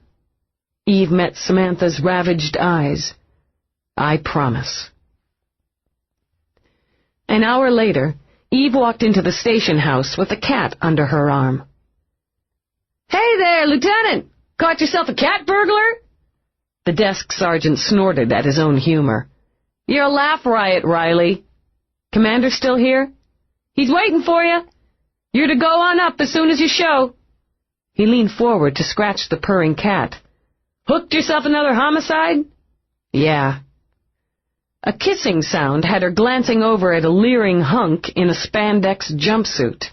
The jumpsuit and the blood trickling at the side of his mouth were approximately the same color. His accessories were a set of thin black restraints that secured one arm to a nearby bench. He rubbed his crotch with his free hand and winked at her. Hey, baby, got something here for you. Tell Commander Whitney I'm on my way, she told Riley as the desk sergeant rolled his eyes. Unable to resist, she swung by the bench, leaned close enough to smell sour vomit. That was a charming invitation, she murmured, then arched a brow when the man peeled open his fly patch and wagged his personality at her. Oh, look, kitty, a teeny-tiny little penis. She smiled, leaned just a bit closer. Better take care of it, asshole, or my pussy here might mistake it for a teeny-tiny little mouse and bite it off. It made her feel better to see what there was of his pride and joy shrivel before he closed his flaps. The good humor lasted almost until she stepped into the elevator and ordered Commander Whitney's floor. He was waiting with Feeney, and the report she'd transmitted directly from the crime scene. In the nature of the repetition required in police work, she went over the same ground verbally. So that's the cat, Feeney said. I didn't have the heart to dump him on the daughter in the state she was in. Eve shrugged, and I couldn't very well just leave him there. With her free hand, she reached into her bag. Her discs. Everything's labeled. I scanned through her appointments. The last one of the day was at 6:30. John Smith. The weapon. She laid the bagged weapon on Commander Whitney's desk. Looks like Ruger P90. Feeney took a look, nodded. You're learning, kid. I've been boning up. Early 21st, probably 08-09, Feeney stated as he turned the sealed weapon in his hands. Prime condition. Serial number's intact. Won't take long to run it, he added, but moved his shoulders. But he's too smart to use it registered. Run it, Whitney ordered, and gestured to the auxiliary unit across the room. I've got surveillance on your building, Dallas. If he tries to slip you another disc, we'll spot him. If he stays true to form, it'll be within 24 hours. He's holding to the pattern so far, though each of his victims has been a distinctly different type. With Delass, you've got the glitz, the sophistication. With Star, you've got fresh, childlike. And with this one, we've got comfort. Still young, but mature. We're still interviewing neighbors, and I'm going to hit the family again, look into the divorce. It looks to me like she took this guy spur of the moment. She had a standing date with her daughter for Tuesdays. I'd like Feeney to run her link, see if he called her direct. We're not going to be able to keep this from the media, Commander, and they're going to hit us hard. I'm already working on media control. It may be hotter than we think. Feeney looked up from the terminal. His eyes lingered on Eve's, made her blood chill. The murder weapon's registered. Purchased through silent auction at Sotheby's last fall. Roarke. Eve didn't speak for a moment. Didn't care. It breaks pattern, she managed. And it's stupid. Rourke's not a stupid man. Lieutenant, it's a plant, Commander. An obvious one. A silent auction? Any second-rate hacker can use someone's ID and bid. How is it paid for? She snapped at Feeney. I'll need to access Sotheby's records after they open tomorrow. My bet's cash, electronic transfer. The auction house gets the money. Why should they question it? Her voice might have been calm, but her mind was racing. And the delivery? Odds are electronic pickup station. You don't need ID for an EPS. All you do is key in the delivery code. Dallas, Whitney spoke patiently. Pick him up for questioning. I can't. His eyes remained level, cool. That's a direct order. If you have a personal problem, save it for personal time. I can't pick him up, she repeated. He's on the Freestar space station, a fair distance from the murder scene. If he put out that he'd be on Freestar, he didn't, she interrupted. And that's where the killer made a mistake. Roarke's trip is confidential, with only a few key people apprised. As far as it's generally known, he's right here in New York. Commander Whitney inclined his head. Then we'd better check his whereabouts. Now. Her stomach churned as she engaged Whitney's link. Within seconds, she was listening to Somerset's prune voice. Somerset, Lieutenant Delass. I have to contact Roarke. Roarke is in meetings, Lieutenant. He can't be disturbed. He told you to put me through, goddammit. This is police business. Give me his access number, or I'm coming over there and hauling your bony ass in for obstructing justice. Somerset's face puckered up. I am not authorized to give out that data. I will, however, transfer you. Please stand by. Eve's palms began to sweat as the screen went to holding blue. She wondered whose idea it was to pipe in the sugary music. Certainly not Roarke's. He had too much class. Oh, God, what was she going to do if he wasn't where he said he'd be? The blue screen contracted into a pinpoint, then opened up. There was Roarke, a trace of impatience in his eyes, a half-smile on his mouth. Lieutenant, you've caught me at a bad time. Can I get back to you? No. She could see from the corner of her eye that Feeney was already tracing the transmission. I need to verify your whereabouts. My whereabouts? His brow cocked. He must have seen something in her face, though Eve would have sworn she kept it as smooth and unreadable as stone. What's wrong, Eve? What's happened? Your whereabouts, Roarke, please verify. He remained silent, studying her. Eve heard someone speak to him. He flicked away the interruption with a dismissing gesture. I'm in the middle of a meeting in the presidential chamber of Station Freestar, the location of which is Quadrant 6, Slip Alpha. Scan, he ordered, and the intergalactic link circled the room. 12 men and women sat at a wide circular table. The long bowed port showed a scatter of stars and the perfect blue-green globe of Earth. Location of transmission confirmed, Feeney said in an undertone. He's just where he says he is. Roarke, please switch to privacy mode. Without a flicker of expression, he lifted a headset. Yes, Lieutenant. A weapon registered to you was confiscated at a homicide. I have to ask you to come in for questioning at the first possible opportunity. You're free to bring your attorney.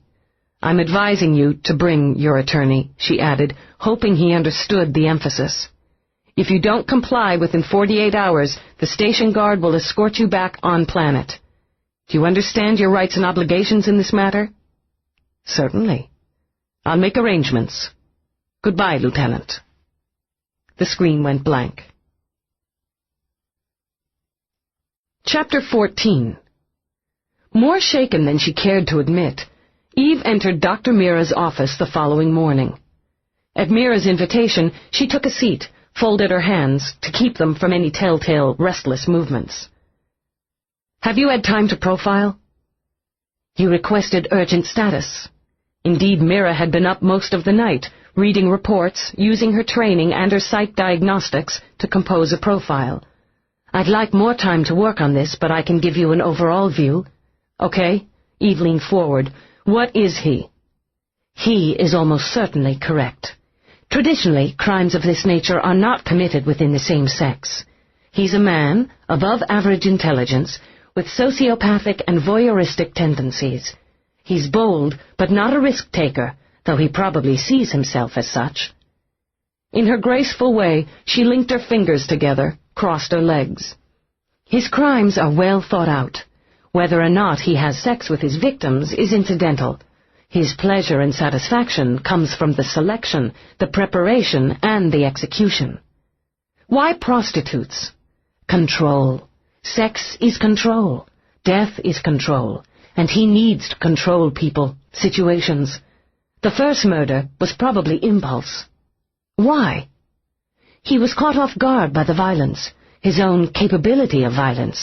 He had a reaction, a jerk of a movement, the indrawn breath, the shaky exhale. He recovered, systematically protected himself. He doesn't want to be caught, but he needs to be admired, feared, hence the recordings. He uses collector's weapons, she continued in that same moderate voice, a status symbol of money, again power and control. He leaves them behind so that they can show he's unique among men. He appreciates the overt violence of guns and the impersonal aspect of them. The kill from a comfortable distance, the aloofness of that. He's decided on the number he'll kill to show that he's organized, precise, ambitious. Could he have had the 6 women in mind from the beginning? 6 targets? The only verified connection between the 3 victims is their profession, Mira began, and saw that Eve had already reached the same conclusion, but wanted it confirmed. He had the profession in mind. It would be my opinion the women are incidental. It's likely he holds a high-level position, certainly a responsible one. If he has a sexual or marriage partner, he or she is subservient. His opinion of women is low. He debases and humiliates them after death to show his disgust and his superiority. He doesn't perceive these as crimes, but as moments of personal power, personal statement. The prostitute, male or female, remains a profession of low esteem in many minds. Women are not his equals. A prostitute is beneath his contempt, even when he uses her for his own release. He enjoys his work, Lieutenant. He enjoys it very much. Is it work, Doctor, or a mission? He has no mission, only ambitions. It isn't religion, not a moral statement, not a societal stance. No, the statement's personal. The stance is control. I would agree, Mira said, pleased with the straightforward workings of Eve's mind. It is, to him, an interest, a new and somewhat fascinating hobby that he has discovered himself adept at. He's dangerous, Lieutenant, not simply because he has no conscience, but because he's good at what he does, and his success feeds him. He'll stop at 6, Eve murmured. With this method. But he'll find another creative way to kill. He's too vain to go back on his word to the authorities, but he's enjoying his hobby too much to give it up. Mira angled her head. One would think, Lieutenant, that you've already read my report. I believe you're coming to understand him very well. Eve nodded. Yeah, piece by piece. There was a question she had to ask, one she had suffered over through a long, sleepless night. To protect himself, to make the game more difficult, would he hire someone, pay someone to kill a victim he'd chosen while he was alibied? No. Mira's eyes softened with compassion as she watched Eve's close in relief. In my opinion, he needs to be there, to watch, to record, most of all to experience. He doesn't want vicarious satisfaction, nor does he believe you'll outsmart him. He enjoys watching you sweat, Lieutenant. He's an observer of people, and I believe he focused on you the moment he learned you were primary. He studies you and knows you care.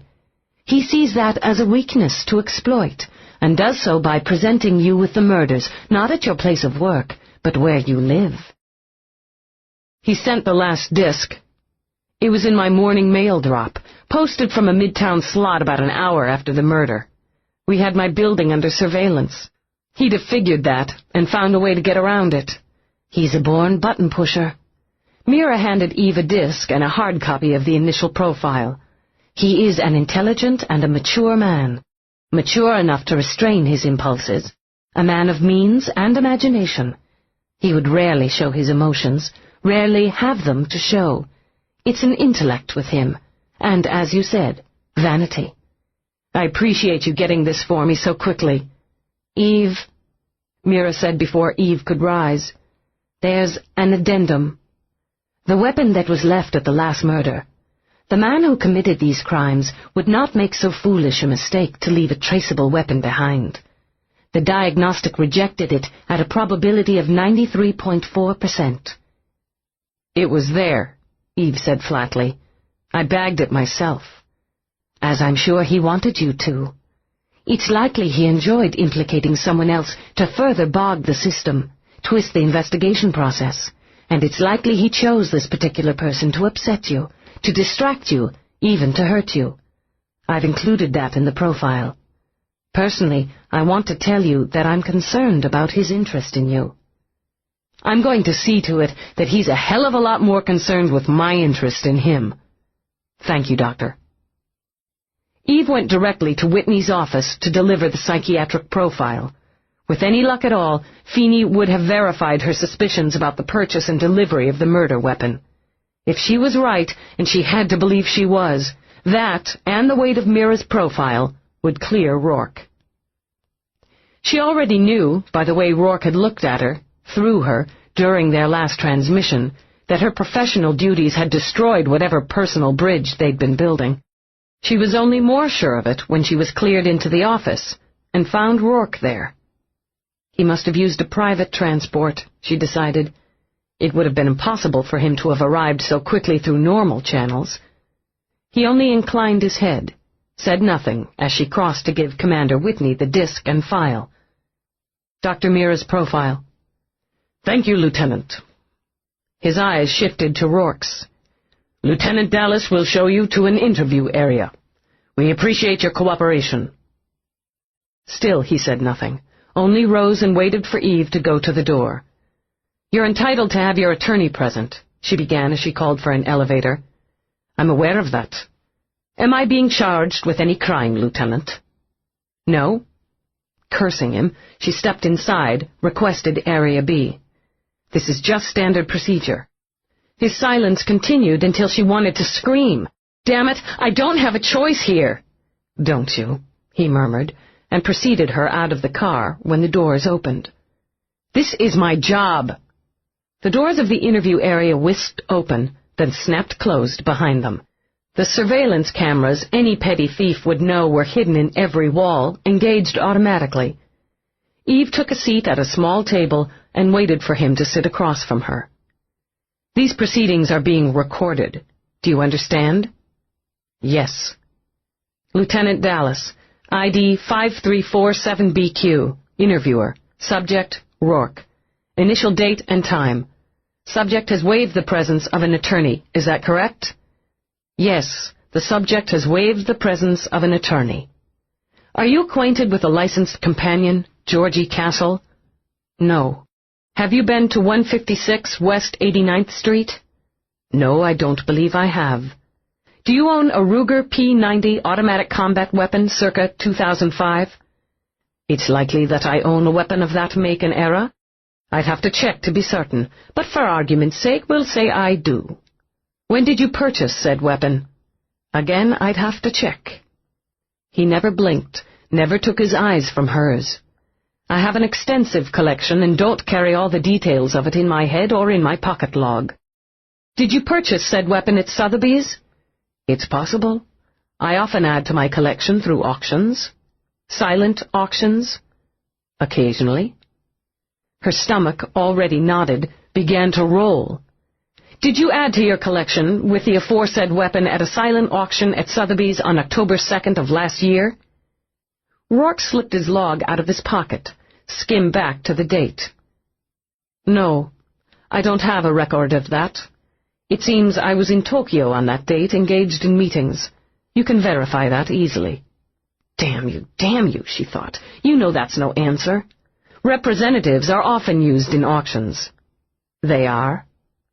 Watching her dispassionately, he tucked the log away again. "If you check with Sotheby's, you'll be told that I don't use representatives. When I decide to acquire something, it's because I've seen it. With my own eyes, gauged its worth to me. If and when I decide to bid, I do so personally. In a silent auction, I would either attend or participate by link. Isn't it traditional to use a sealed electronic bid, or a representative authorized to go to a certain ceiling? I don't worry about traditions overmuch. The fact is, I could change my mind as to whether I want something. For one reason or another, it could lose its appeal." She understood the underlying meaning of his statement, tried to accept that he was done with her. The aforesaid weapon, registered in your name and purchased through silent auction at Sotheby's in October of last year, was used to murder Georgie Castle at approximately 7:30 last evening. You and I both know I wasn't in New York at 7:30 last evening. His gaze skimmed over her face. You traced the transmission, didn't you? She didn't answer.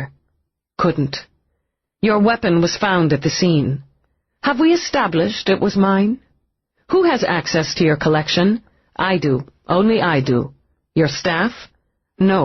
If you'll recall, Lieutenant, my display cases are locked. Only I have the code. Codes can be broken. Unlikely, but possible, he agreed. However, unless my palm print is used for entry, any case that is opened by any means triggers an alarm. God damn it, give me an opening, she thought. Couldn't he see she was pleading with him, trying to save him? Alarms can be bypassed. True. When any case is opened without my authorization, all entry to the room is sealed off. There's no way to get out, and security is notified simultaneously. I can assure you, Lieutenant, it's quite foolproof.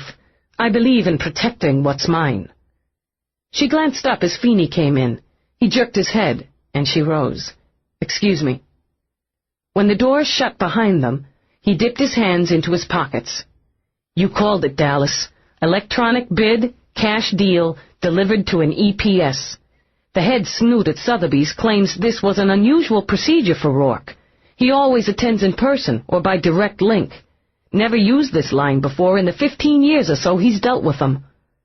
She allowed herself one satisfied breath. That checks with Rourke's statement. What else? Ran an undercheck on the registration. The Ruger only appeared on the books in Rourke's name a week ago. No way in hell we can pin it on him. The commander says to spring him.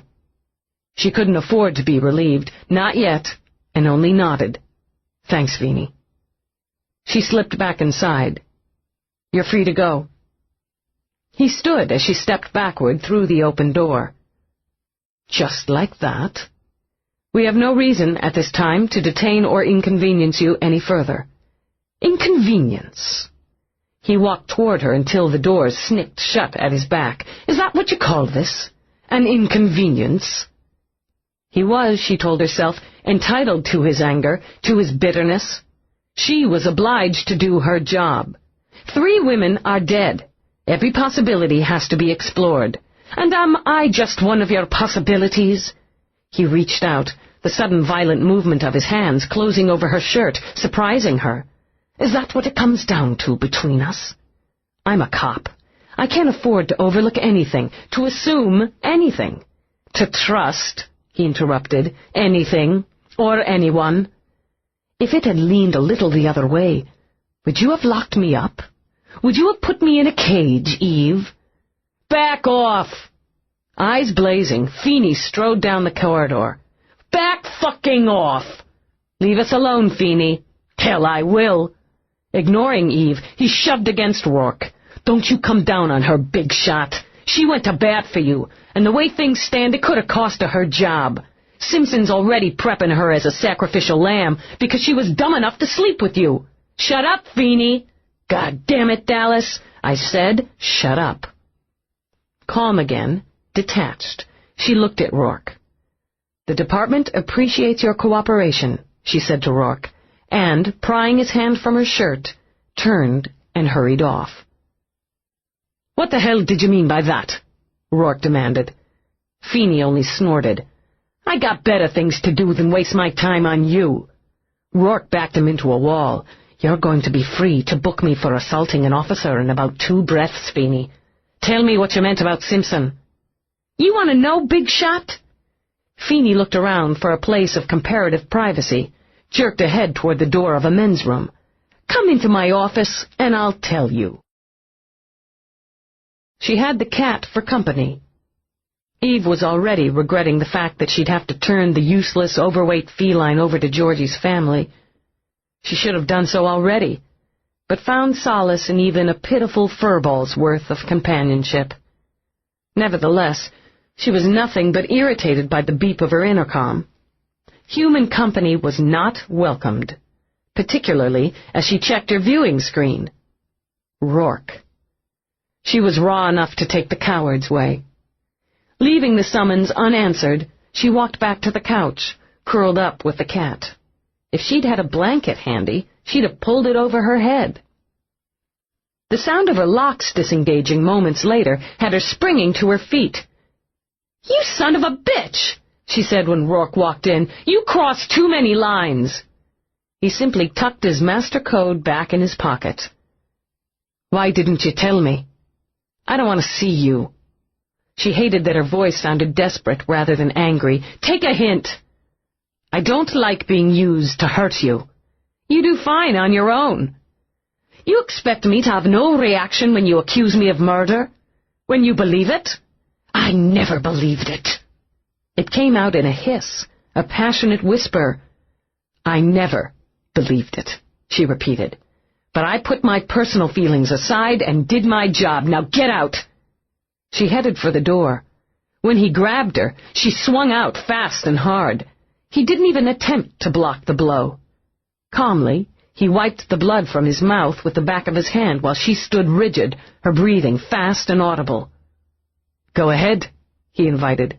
"Take another shot. You needn't worry. I don't hit women. Or murder them. Just leave me alone." She turned away, gripped the back of the sofa where the cat sat eyeing her coolly. The emotions were welling up, threatening to fill her chest to bursting. "You're not going to make me feel guilty for doing what I had to do." "You sliced me in two, Eve." It infuriated him anew to admit it, to know she could so easily devastate him. "Couldn't you have told me you believed in me?" "No." She squeezed her eyes tight. "God, don't you realize it would have been worse if I had? If Whitney couldn't believe I'd be objective, if Simpson even got a whiff that I showed you any degree of preferential treatment, it would have been worse. I couldn't have moved on the psych profile so fast, couldn't have put Feeney on a priority basis to check the trail of the weapon to eliminate probable cause." "I hadn't thought of that," he said quietly. "I hadn't thought." When he laid a hand on her shoulder, she shrugged it off, turned on him with blazing eyes. "God damn it! I told you to bring an attorney. I told you! If Feeney hadn't hit the right buttons, they could have held you. You're only out because he did, and the profile didn't fit." He touched her again. She jerked back again. "It appears I didn't need an attorney. All I needed was you. It doesn't matter." She battled control back into place. "It's done. The fact that you have an unassailable alibi for the time of the murder and that the gun was an obvious plant shifts the focus away from you." She felt sick, unbearably tired. "It may not eliminate you completely, but Dr. Mira's profiles are gold.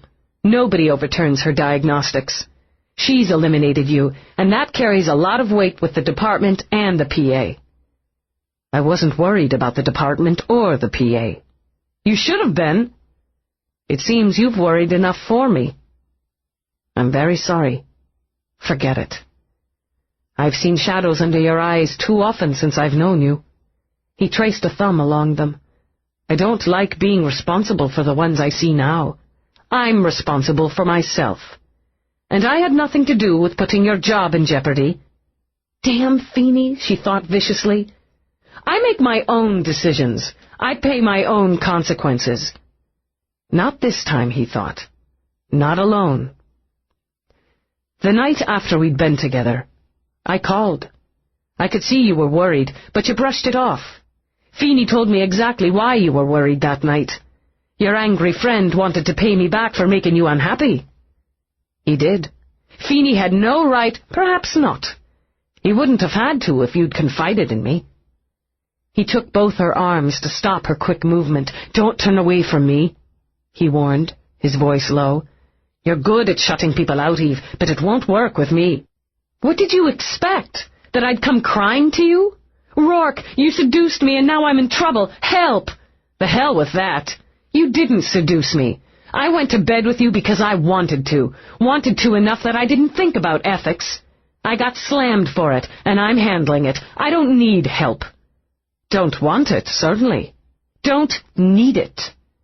She wouldn't humiliate herself by struggling away now, but stood passive. The commander's satisfied that you're not involved in the murders. You're clear. So other than what the department will officially term an error in judgment on my part, so am I. If I'd been wrong about you, it'd be different. If you'd been wrong about me, it would have cost you your badge. Yes, I'd have lost my badge. I'd have lost everything. I'd have deserved to, but it didn't happen, so it's over. Move on. Do you really think I'm going to walk away? It weakened her, that soft, gentle lilt that came into his voice. I can't afford you, Roarke. I can't afford to get involved. He stepped forward, laid his hands on the back of the couch, caged her in. I can't afford you either. It doesn't seem to matter. Look, I'm sorry I hurt you, he murmured. Very sorry that I didn't trust you, then accused you of not trusting me. I didn't expect you to think any differently, to act any differently. That stung more than the blow to the face. No, I'm sorry for that, too. You risked a great deal for me. Why? There were no easy answers, Eve thought. I believed you. He pressed his lips to her brow. Thank you. It was a judgment call, she began, letting out a shaky breath when he touched his mouth to her cheek. I'm going to stay with you tonight. Then to her temple. I'm going to see that you sleep. Sex as a sedative? He frowned, but brushed his lips lightly over hers. If you like. He lifted her off her feet, flustering her. Let's see if we can find the right dosage. Later, with the light still on low, he watched her. She slept face down, a limp sprawl of exhaustion. To please himself, he stroked a hand down her back. Smooth skin, slim bones, lean muscle. She didn't stir. Experimentally, he let his fingers comb through her hair. Thick as mink pelt, shades of aged brandy and old gold, poorly cut. It made him smile as he traced those fingers over her lips. Full, firm, fiercely responsive. However surprised he was that he'd been able to take her beyond what she'd experienced before, he was overwhelmed by the knowledge that had, unknowingly, taken him. How much farther, he wondered, would they go? He knew it had ripped him when he'd believed she'd thought him guilty. The sense of betrayal, disillusionment was huge, weakening, and something he hadn't felt in too many years to count. She'd taken him back to a point of vulnerability he'd escaped from. She could hurt him. They could hurt each other. That was something he would have to consider carefully. But at the moment, the pressing question was who wanted to hurt them both, and why? He was still gnawing at the problem when he took her hand, linked fingers, and let himself slide into sleep with her.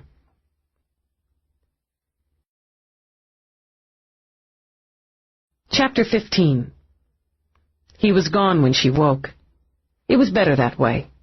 Mornings after carried a casual intimacy that made her nervous. She was already more involved with him than she had ever been with anyone. That click between them had the potential, she knew, to reverberate through the rest of her life. She took a quick shower, bundled into a robe, then headed into the kitchen. There was Roarke, in trousers and a shirt he'd yet to button, scanning the morning paper on her monitor. Looking, she realized with a quick tug-of-war of delight and dismay, very much at home. "What are you doing?" He glanced up, reached behind him to open the auto chef. "Making you coffee." "Making me coffee? I heard you moving around."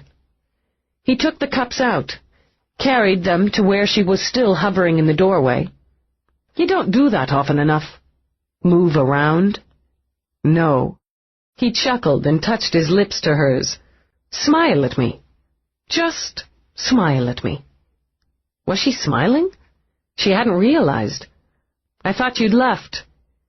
She walked around the small table, glanced at the monitor. The stock reports, naturally. You must have gotten up early. I had some calls to make. He watched her, enjoying the way she raked her fingers through her damp hair, a nervous habit he was certain she was unaware of. He picked up the portalink he'd left on the table, slipped it back into his pocket. I had a conference call scheduled with the station, 5 a.m., our time. Oh. She sipped her coffee, wondering how she had ever lived without the zip of the real thing in the morning. I know those meetings were important. I'm sorry. We'd managed to hammer down most of the details. I can handle the rest from here. You're not going back? No. She turned to the auto chef, fiddled with her rather limited menu. I'm out of most everything. Want a bagel or something?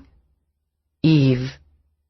Roarke set his coffee down, laid his hands on her shoulders. Why don't you want me to know you're pleased I'm staying? Your alibi holds. It's none of my business if you... She broke off when he turned her to face him. He was angry. She could see it in his eyes and prepared for the argument to come. She hadn't prepared for the kiss, the way his mouth closed firmly over hers, the way her heart rolled over slow and dreamy in her chest. So she let herself be held, let her head nestle in the curve of his shoulder. I don't know how to handle this, she murmured. I don't have any precedent here. I need rules, Roarke. Solid rules. I'm not a case you need to solve. I don't know what you are, but I know this is going too fast. It shouldn't have even started. I shouldn't have been able to get started with you. He drew her back so that he could study her face.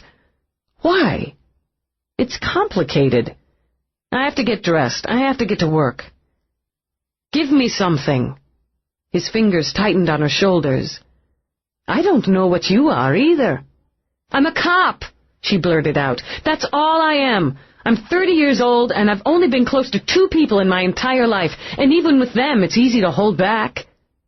Hold back what? Letting it matter too much.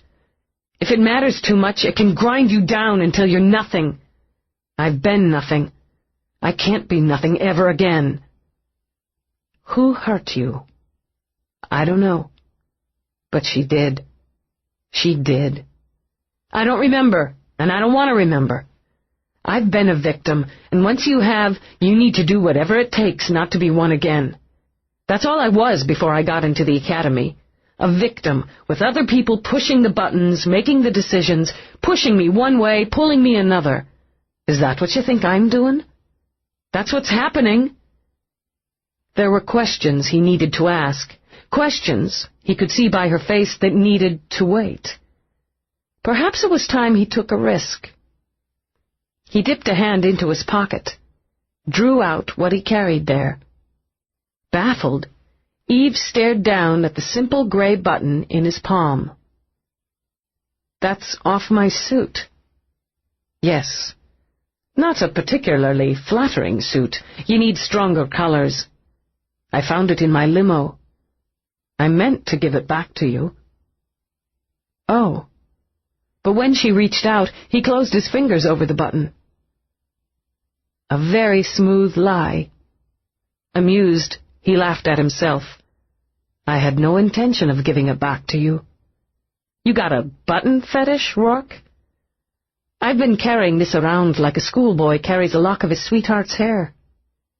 Her eyes came back to his, and something sweet moved through her.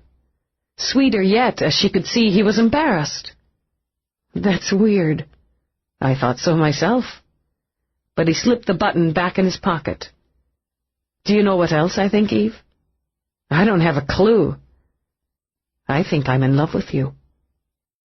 She felt the color drain out of her cheeks, felt her muscles go lax, even as her heart shot like a missile to her throat. That's... yes. Difficult to come up with the proper word, isn't it? He slid his hands down her back, up again, but brought her no closer. I've been giving it a lot of thought and haven't hit on one myself. But I should circle back to my point. She moistened her lips. There's a point. A very interesting and important point. I'm every bit as much in your hands as you are in mine. Every bit as uncomfortable, though perhaps not as resistant, to finding myself in that position. I'm not going to let you walk away until we've figured out what to do about it. It, complicates things. Outrageously, he agreed. Roarke, we don't even know each other. Outside of the bedroom. Yes, we do. Two lost souls. We've both turned away from something and made ourselves something else. It's hardly a wonder that fate decided to throw a curve into what had been, for both of us, a straight path. We have to decide how far we want to follow the curve. I have to concentrate on the investigation. It has to be my priority. I understand. But you're entitled to a personal life. My personal life, this part of it, grew out of the investigation, and the killer's making it more personal. Planting that gun so that suspicion would swing toward you was a direct response to my involvement with you. He's focused on me. Rourke's hand jerked up to the lapels of her robe. What do you mean? Rules, she reminded herself. There were rules, and she was about to break them. I'll tell you what I can while I'm getting dressed. Eve went to the bedroom with the cat sliding and weaving in front of her. Do you remember that night you were here when I got home? The package that you'd found on the floor? Yes, it upset you. With a half laugh, she peeled out of her robe. I've got a rep for having the best poker face in the station. I made my first $1 million gambling. Really? She tugged a sweater over her head, reminded herself not to be distracted. It was a recording of Lola Star's murder. He sent me Sharon Delass's as well. A cold lance of fear stabbed. He was in your apartment. She was busy discovering she had no clean underwear and didn't notice the iced edge of his voice. Maybe, maybe not. I think not. No signs of forced entry. He could have shoved it under the door. That's what he did the first time. He mailed Georgie's disc. We had the building under surveillance. Resigned, she pulled slacks over bare skin. He either knew it or smelled it. But he saw I got the discs, all 3 of them. He knew I was primary almost before I did. She searched for socks, got lucky, and found a pair that matched. He called me, transmitted the video of Georgie Castle's murder scene minutes after he'd whacked her. She sat on the edge of the bed, pulled on the socks. He planted a weapon, made sure it was traceable, to you. Not to knock how inconvenient a murder charge would have made your life, Roarke, but if I hadn't had the commander behind me on this, I'd have been off the case and out of the department in a blink. He knows what goes on inside Cop Central. He knows what's going on in my life. Fortunately, he didn't know that I wasn't even on the planet. That was a break for both of us. She located her boots, tugged them on, but it's not going to stop him. She rose, picked up her holster. He's still going to try to get to me, and you're his best bet. Roarke watched her automatically check her laser before strapping it on. Why you? He doesn't have a high opinion of women. I'd have to say it burns his ass to have a female heading the investigation. It lowers his status. She shrugged, raked her fingers through her hair to whip it into place. At least that's the shrink's opinion. Philosophically, she pried the cat free when he started to climb up her leg, gave him a light toss to the bed where he turned his butt in her direction, and began to wash. And is it the shrink's opinion that he could try to eliminate you by more direct means? I don't fit the pattern. Fighting back the slippery edge of fear, Roarke fisted his hands in his pockets. And if he breaks the pattern, I can handle myself. It's worth risking your life for 3 women who are already dead? Yes. She heard the fury pulsing in his voice and faced it. It's worth risking my life to find justice for 3 women who are already dead, and to try to prevent 3 more from dying. He's only half through. He's left a note under each body. He's wanted us to know right from the start that he had a plan, and he's daring us to stop him. 1 of 6, 2 of 6, 3 of 6. I'll do whatever it takes to keep him from having the 4th. Full-out guts. That's what I first admired about you. Now it terrifies me. For the first time, she moved to him, laid a hand on his cheek. Almost as soon as she had, she dropped her hand and stepped back again, embarrassed. I've been a cop for 10 years, Roarke. Never had more than some bumps and bruises. Don't worry about it. I think you're going to have to get used to having someone worry about you, Eve. That hadn't been the plan. She walked out of the bedroom to get her jacket and bag. I'm telling you this so that you'll understand what I'm up against. Why I can't split my energies and start analyzing what's between us. There'll always be cases. I hope to God there won't always be cases like this one. This isn't murder for gain or out of passion. It isn't desperate or frenzied. It's cold and calculated. It's evil. Yes. It relieved her that he'd said it first. It didn't sound so foolish. Whatever we've done in genetic engineering, in vitro, with social programs, we still can't control basic human failings. Violence, lust, envy. The 7 deadly sins. She thought of the old woman and her poisoned pie. Yeah. I've got to go. Will you come to me when you're off duty tonight? I don't know when I'll log out. It could be, will you come? Yeah. Then he smiled, and she knew he was waiting for her to make the move. She was sure he knew just how hard it was for her to cross to him, to bring her lips up, to press them, however casually, to his. See you. Eve. You should have gloves. She decoded the door, tossed a quick smile over her shoulder. I know, but I just keep losing them. Her up mood lasted until she walked into her office and found Delass and his aide waiting for her. Deliberately, Delass stared at his gold watch. More banker's hours than police hours, Lieutenant Delass. She knew damn well it was only minutes past 8, but shrugged out of her jacket. Yeah, it's a pretty lush life around here. Is there something I can do for you, Senator? I'm aware there's been yet another murder. I'm obviously dissatisfied with your progress. However, I'm here for damage control. I do not want my granddaughter's name linked with the 2 other victims. You want Simpson for that, or his press secretary.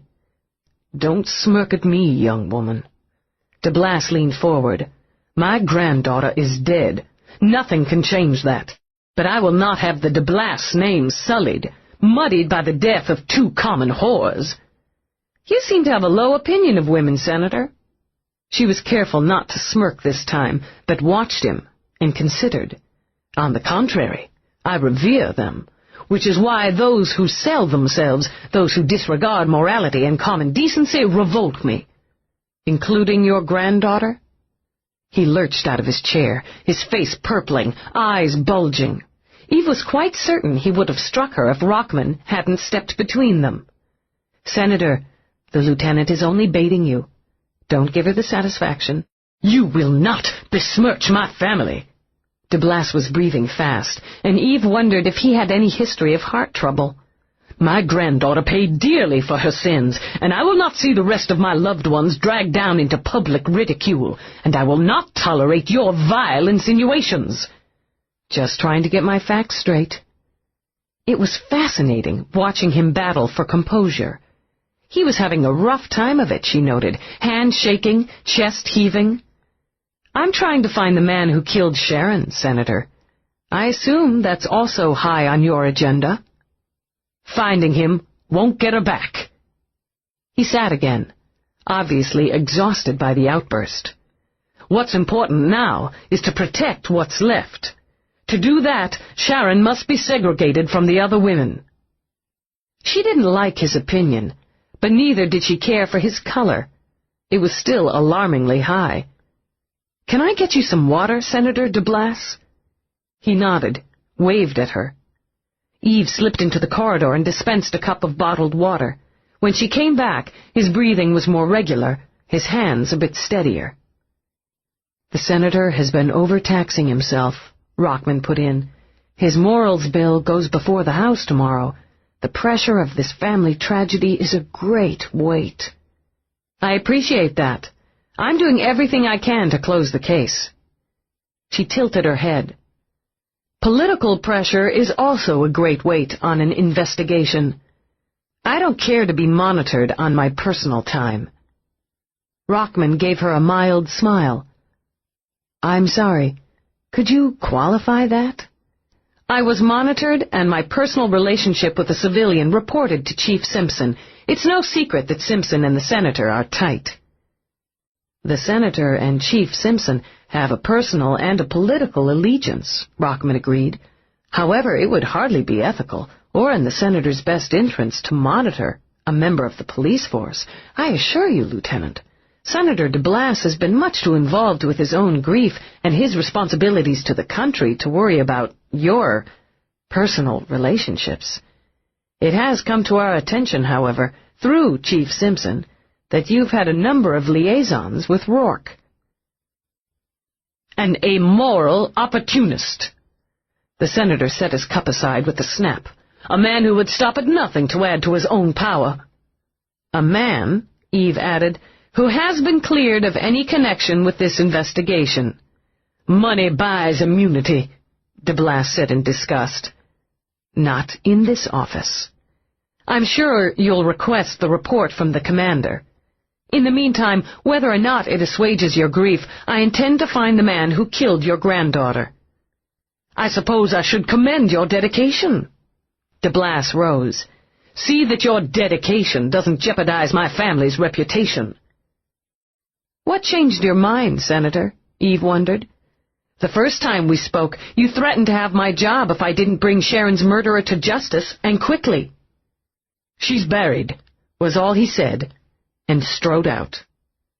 "Lieutenant," Rockman kept his voice low, "I will repeat that the pressure on Senator Delass is enormous, enough to crush a lesser man." He let out a slow breath. "The fact is, it's destroyed his wife. She's had a breakdown."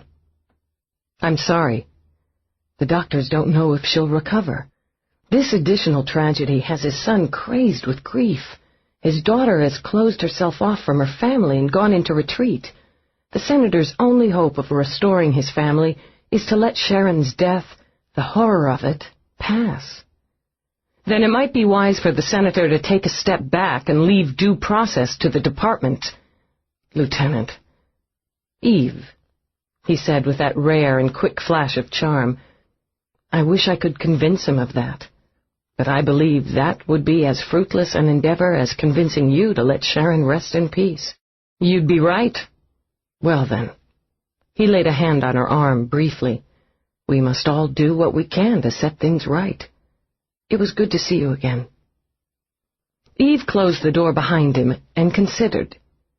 Delass certainly had the kind of hair-trigger temper that could lead to violence. She was almost sorry he didn't also have the control, the calculation, to have meticulously planned 3 murders. In any case, she'd have a hard time connecting a rabidly right-wing senator to a couple of New York prostitutes. Maybe he was protecting his family, she mused. Or maybe he was protecting Simpson, a political ally. That was crap, Eve decided.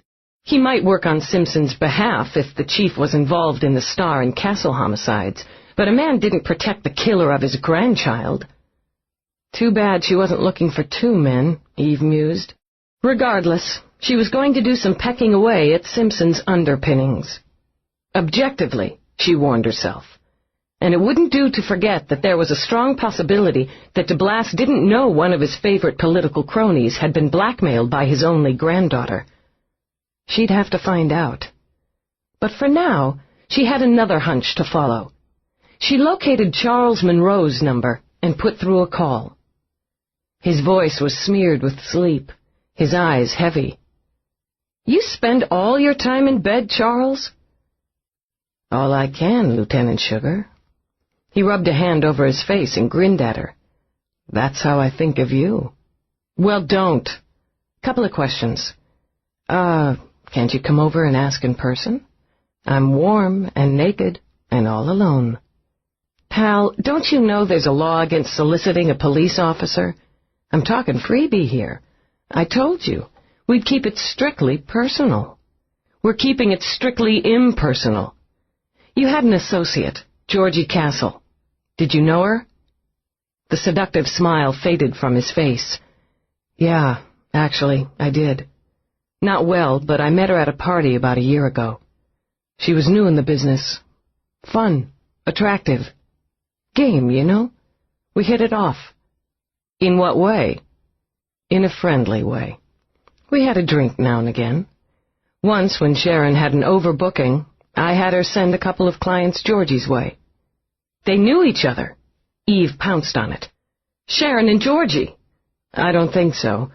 As far as I remember, Sharon contacted Georgie, asked her if she was interested in a couple of fresh tricks. Georgie gave it the green light, and that was that. Oh, yeah, Sharon said something about Georgie sending her a dozen roses. Real ones, like a thank you gift.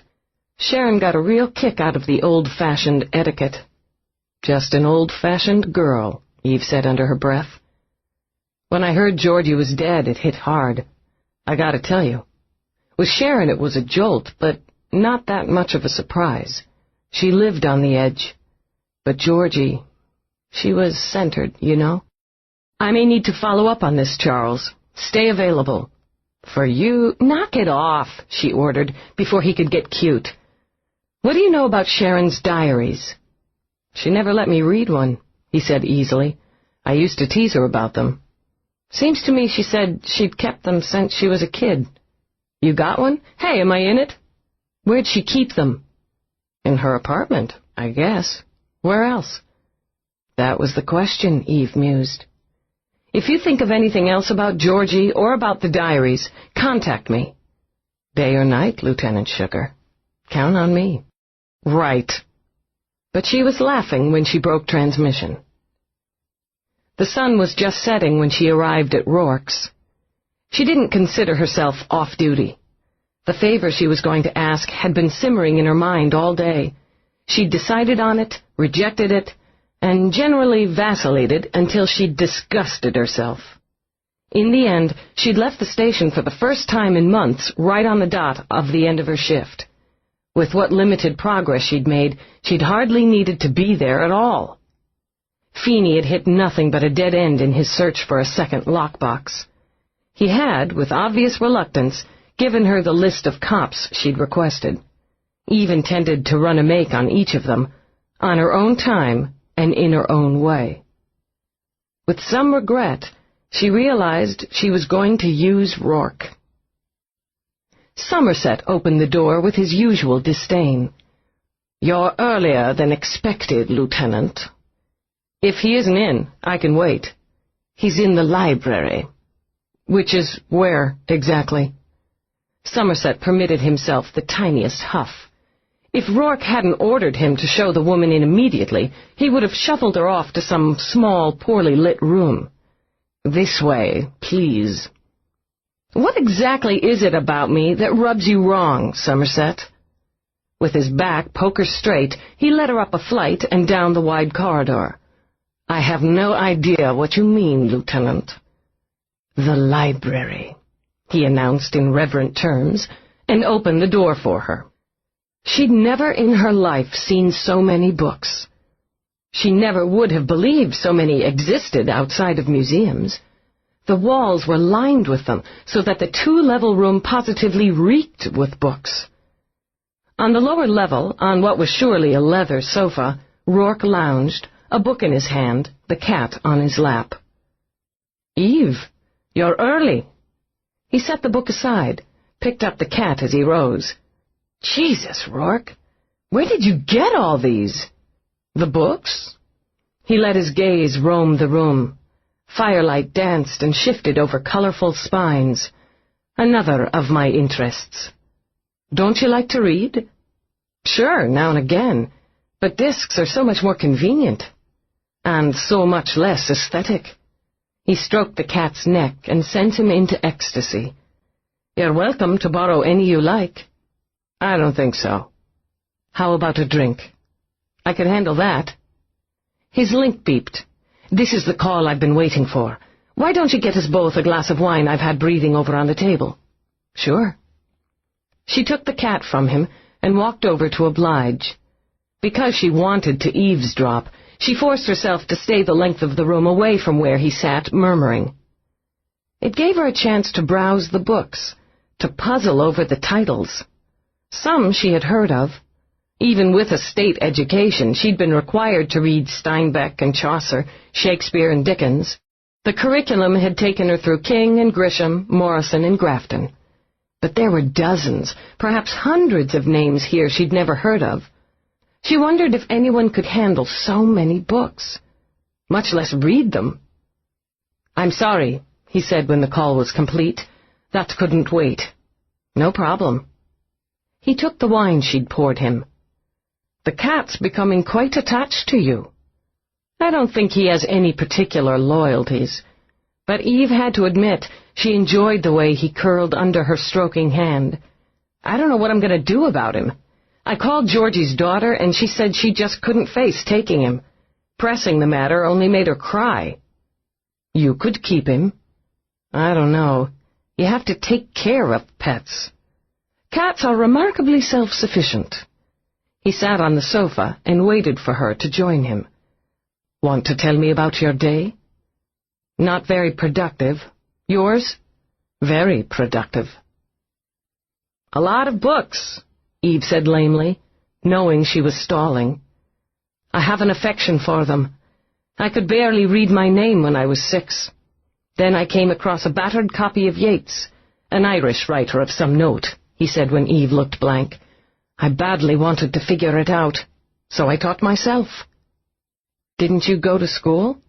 "Not if I could help it." "You've got trouble in your eyes, Eve," he murmured. She blew out of breath. What was the use of stalling when he could see right through her? "I've got a problem. I want to do a run on Simpson. Obviously, I can't go through channels or use either my home or office units. The minute I tried to dig on the chief of police, I'd be flagged. And you're wondering if I have a secured, unregistered system." "Of course I do." "Of course," she muttered. "A non-registered system is in violation of Code 453B, Section 35. I can't tell you how aroused it makes me when you quote codes, Lieutenant. It's not funny. And what I'm going to ask you to do is illegal. It's a serious offense to electronically breach the privacy of a state official. You could arrest both of us afterwards." "This is serious, Roarke. I go by the book, and now I'm asking you to help me break the law." He rose, drew her to her feet. "Darling Eve, you have no idea how many I've already broken." He fetched the wine bottle, letting it dangle from 2 fingers of the hand he slipped around her waist. "I ran an underground dice game when I was 10, he began, leading her from the room. "A legacy from my dear old father, who'd earned himself a knife through the gullet in a Dublin alley." "I'm sorry." "We weren't close.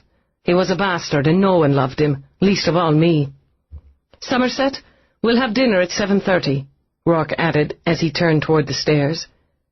"But he taught me, by means of a fist to the face, to read the dice, the cards, the odds. He was a thief, not a good one, as his end proved. I was better. I stole, I cheated. I spent some time learning the smuggling trade. So you see, you're hardly corrupting me with such a nominal request." She didn't look at him as he decoded a locked door on the 2nd floor. Do I steal, cheat, and smuggle now?" He turned and touched a hand to her face. "Oh, you'd hate that, wouldn't you?" "I almost wish I could say yes, then give it all up for you. I learned a long time ago that there are gambles more exciting for their legitimacy, and winning is so much more satisfying when you've dealt from the top of the deck." He pressed a kiss to her brow, then stepped into the room. "But we have to keep our hand in." Chapter 16. Compared to the rest of the house she'd seen, this room was Spartan, designed rigidly for work. No fancy statues, dripping chandeliers. The wide U-shaped console, the base for communication, research and information, retrieving devices, was unrelieved black, studded with controls, sliced with slots and screens. Eve had heard that IRCCA had the swankiest base system in the country. She suspected Roarke's matched it. Eve was no CompuJock, but she knew at a glance that the equipment here was vastly superior to any the New York Police and Security Department used, or could afford, even in the lofty Electronic Detection Division. The long wall facing the console was taken up by 6 large monitor screens. A second, auxiliary station, held a sleek little telelink, a second laser fax, a hologram send-receive unit, and several other pieces of hardware she didn't recognize. The trio of comp stations boosted personal monitors with attached links. The floor was glazed tile, the diamond patterns in muted colors that bled together like liquid. The single window looked over the city and pulsed with the last lights of the setting sun. It seemed even here Roarke demanded ambiance. "Quite a setup," Eve commented. "Not quite as comfortable as my office, but it has the basics." He moved behind the main console, placed his palm on the identiscreen. "Roarke, open operations." After a discreet hum, the lights on the console glowed on. "New palm and voice print clearance," he continued, and gestured to Eve. "Cleared for yellow status." At his nod, Eve pressed her hand to the screen, felt the faint warmth of the reading. "Delass." "There you are." Roarke took his seat. "The system will accept your voice and hand commands." "What's yellow status?" He smiled. "Enough to give you everything you need to know, not quite enough to override my commands." She scanned the controls, the patiently blinking lights, the myriad screens and gauges. She wished for Feeney and his computer-minded brain. "Search on Edward T. Simpson, Chief of Police and Security, New York City. All financial data."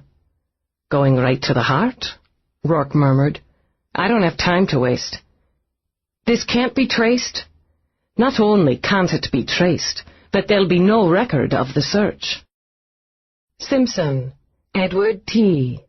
the computer announced in a warm female tone. "Financial records. Searching." At Eve's lifted brow, Roarke grinned. "I prefer to work with melodious voices." "I was going to ask," she returned, "how you can access data without alerting the CompuGuard. No system's foolproof or completely breach-resistant, even the ubiquitous CompuGuard. The system is an excellent deterrent to your average hacker or electronic thief, but with the right equipment, it can be compromised. I have the right equipment." "Here comes the data. On viewing screen 1, he ordered. Eve glanced up and saw Simpson's credit report flash onto the large monitor. It was the standard business. Vehicle loans, mortgages, credit card balances, all the automatic e-transactions. "That's a hefty Amex bill," she mused. "And I don't think it's common knowledge he owns a place on Long Island. Hardly murderous motives. He maintains a Class A rating, which means he pays what he owes. Here's the bank account. Screen 2. Eve studied the numbers, dissatisfied. Nothing out of line. Pretty average deposits and withdrawals. Mostly automatic bill-paying transfers that jibe with the credit report. "What's Jeremy's?" "Men's clothier," Roarke told her with the smallest sneer of disdain. "Somewhat second-rate." She wrinkled her nose. "Hell of a lot to spend on clothes." "Darlin', I'm going to have to corrupt you. It's only too much if they're inferior clothes." She sniffed, stuck her thumbs in the front pockets of her baggy brown trousers. "Here's his brokerage account. Screen 3. "Spineless," Roarke added after a quick scan. "What do you mean?" "His investments, such as they are, all no risk. Government issue, a few mutual funds, a smattering of blue chip, everything on planet." "What's wrong with that?" Nothing if you're content to let your money gather dust. He slanted her a look. Do you invest, Lieutenant? Yeah, right. She was still trying to make sense of the abbreviations and percentage points. I watch the stock reports twice a day. Not a standard credit account. He nearly shuddered. So what? Give me what you have, I'll double it within 6 months. She only frowned, struggling to read the brokerage report. I'm not here to get rich. Darling, he corrected in that flowing Irish lilt, we all are. How about contributions, political, charities, that kind of thing? Access tax-saving outlay, Roarke ordered. Viewing screen 2. She waited, impatiently tapping a hand on her thigh. Data scrolled on. He puts his money where his heart is, she muttered, scanning his payments to the Conservative Party, Delass's campaign fund. Not particularly generous otherwise. Roarke's brow lifted. Interesting. A very hefty gift to moral values. That's an extremist group, isn't it? I'd call it that.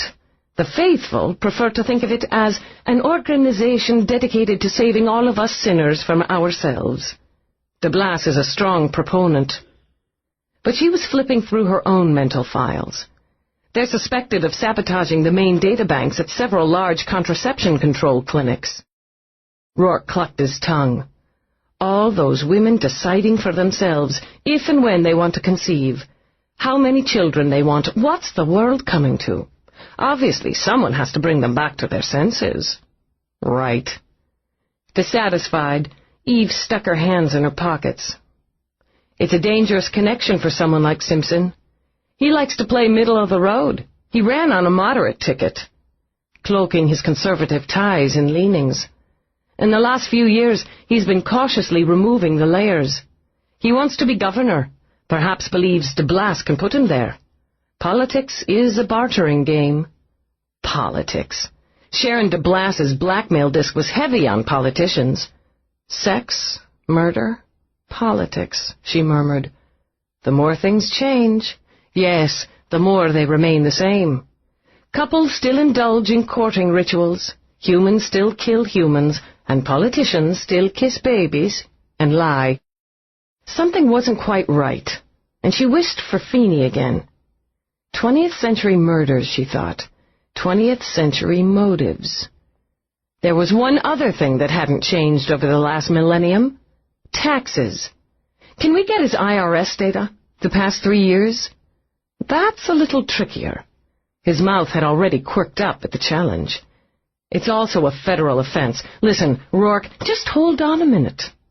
He pressed a button, and a manual keyboard slipped out of the console. With some surprise, Eve watched his fingers fly over the keys. Where'd you learn to do that? Even with required department training, she was barely competent on manual. Here and there, he said absently, in my misspent youth. I have to get around the security. It's going to take some time. Why don't you pour us some more wine? Roarke, I shouldn't have asked. An attack of conscience had her walking to him. I can't let this come back on you. Shh! His brows drew together in concentration as he maneuvered his way through the security labyrinth. But his head snapped up, impatience vivid in his eyes. We've already opened the door, Eve. Now we go through, or we turn away from it.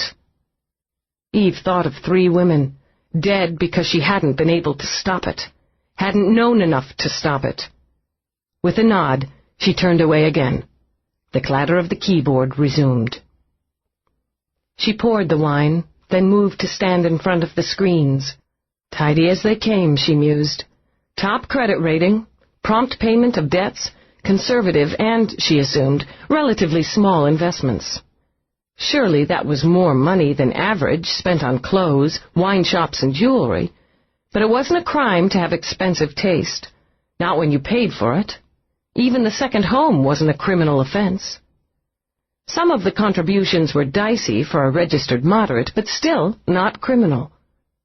She heard Roarke curse softly and looked back, but he was hunkered over the keyboard. She might not have been there. Odd. She wouldn't have guessed he had the technical skills to access manually. According to Feeney, it was almost a lost art except in tech clerks and hackers. Yet here he was, the rich, the privileged, the elegant, clattering over a problem usually delegated to a low-paid, overworked office drone. For a moment, she let herself forget about the business at hand and smiled at him. "You know, Roarke, you're kind of cute." She realized it was the first time she'd really surprised him. His head came up, and his eyes were startled, for perhaps 2 heartbeats. Then that sly smile came into them, the one that made her own pulse jitter. "You're going to have to do better than that, Lieutenant." "I've got you in." "No shit!" Excitement flooded through her as she whirled back to the screens. "Put it up. Screens 4, 5, 6. There's his bottom line. She frowned over gross income. It's about right, wouldn't you say, salary-wise? A bit of interest and dividends from investments. Roarke scrolled pages. A few honorariums for personal appearances and speeches. He lives close, but just within his means, according to all of the data shown. Hell. She tossed back wine. What other data is there? For a sharp woman, that's an incredibly naive question. Underground accounts, he explained. 2 sets of books is a tried and true and very traditional method of hiding illicit income. If you had illicit income, why would you be stupid enough to document it? A question for the ages. But people do. Oh, yes, they do. Yes, he said, answering her unspoken question as to his own bookkeeping methods. Of course I do. She shot him a hard look. I don't want to know about it. He only moved his shoulders. The point being, because I do, I know how it's done. Everything's above board here, wouldn't you say? With a few commands, he had the IRS reports merged on one screen. Now let's go down a level. Computer, Simpson, Edward T., foreign accounts. No known data. There's always more data, Roarke murmured, undeterred. He went back to the keyboard, and something began to hum. What's that noise? It's just telling me I'm hitting a wall. Like a laborer, he flicked open the buttons at his cuffs, rolled up his sleeves. The gesture made Eve smile. And if there's a wall, there's something behind it. He continued to work, one-handed, and sipped his wine. When he repeated his command, the response had shifted. Data protected. Ah, now we've got it. How can you— Shh, he ordered again, and had Eve subsiding into impatient silence. Computer, run numerical and alphabetical combinations for passkey. Pleased with the progress, he pushed back. This will take a little time. Why don't you come here? Can you show me how you— She broke off, shocked when Roarke pulled her into his lap. Hey, this is important. So's this. He took her mouth, sliding his hand up her hip to just under the curve of her breast. It could take an hour, maybe more, to find the key. Those quick, clever hands were already moving under her sweater. You don't like to waste time, as I recall. No, I don't. It was the first time in her life she'd ever sat on anyone's lap, and the sensation wasn't at all unpleasant. She was sinking, but the next mechanical hum had her pulling back. Speechless, she stared at the bed gliding out of a panel in the side wall. The man who has everything, she managed. I will have. He hooked an arm under her legs, lifted her. Very shortly. Roarke! She had to admit, maybe just this once, she enjoyed being swept up and carried off. Yes? I always thought too much emphasis in society, advertisement, entertainment, was put on sex. Did you? I did. Grinning, she shifted her body, quick and agile, and overbalanced him. I've changed my mind, she said, as they tumbled onto the bed. She'd already learned that lovemaking could be intense, overwhelming, even dangerously exciting. She hadn't known it could be fun. It was a revelation to find that she could laugh and wrestle over the bed like a child. Quick, nipping kisses, ticklish groping, breathless giggles. She couldn't remember ever giggling before in her life as she pinned Roarke to the mattress. "Gotcha!" "You do indeed." Delighted with her, he let her hold him down, rain kisses over his face. "Now that you have me, what are you going to do about it?" "Use you, of course." She bit down, none too gently, on his bottom lip. "Enjoy you." With her brows arched, she unfastened his shirt, spread it open. "You do have a terrific body." To please herself, she ran her hands over his chest. "I used to think that sort of thing was overrated, too. After all, anyone with enough money can have one." "I didn't buy mine," Roarke said, surprised into defending his physique. "No, you've got a gym in this place, don't you?" Bending, she let her lips cruise over his shoulder. "You'll have to show it to me sometime. I think I'd like watching you sweat." He rolled her over, reversing positions. He felt her freeze, then relax under his restraining hands. Progress, he thought. The beginnings of trust. "I'm ready to work out with you, Lieutenant, any time." He tugged the sweater over her head. "Any time at all." He released her hands. It moved him to have her reach up, draw him down to her to embrace. So strong, he thought, as the tone of the love-making changed from playful to tender. So soft, so troubled.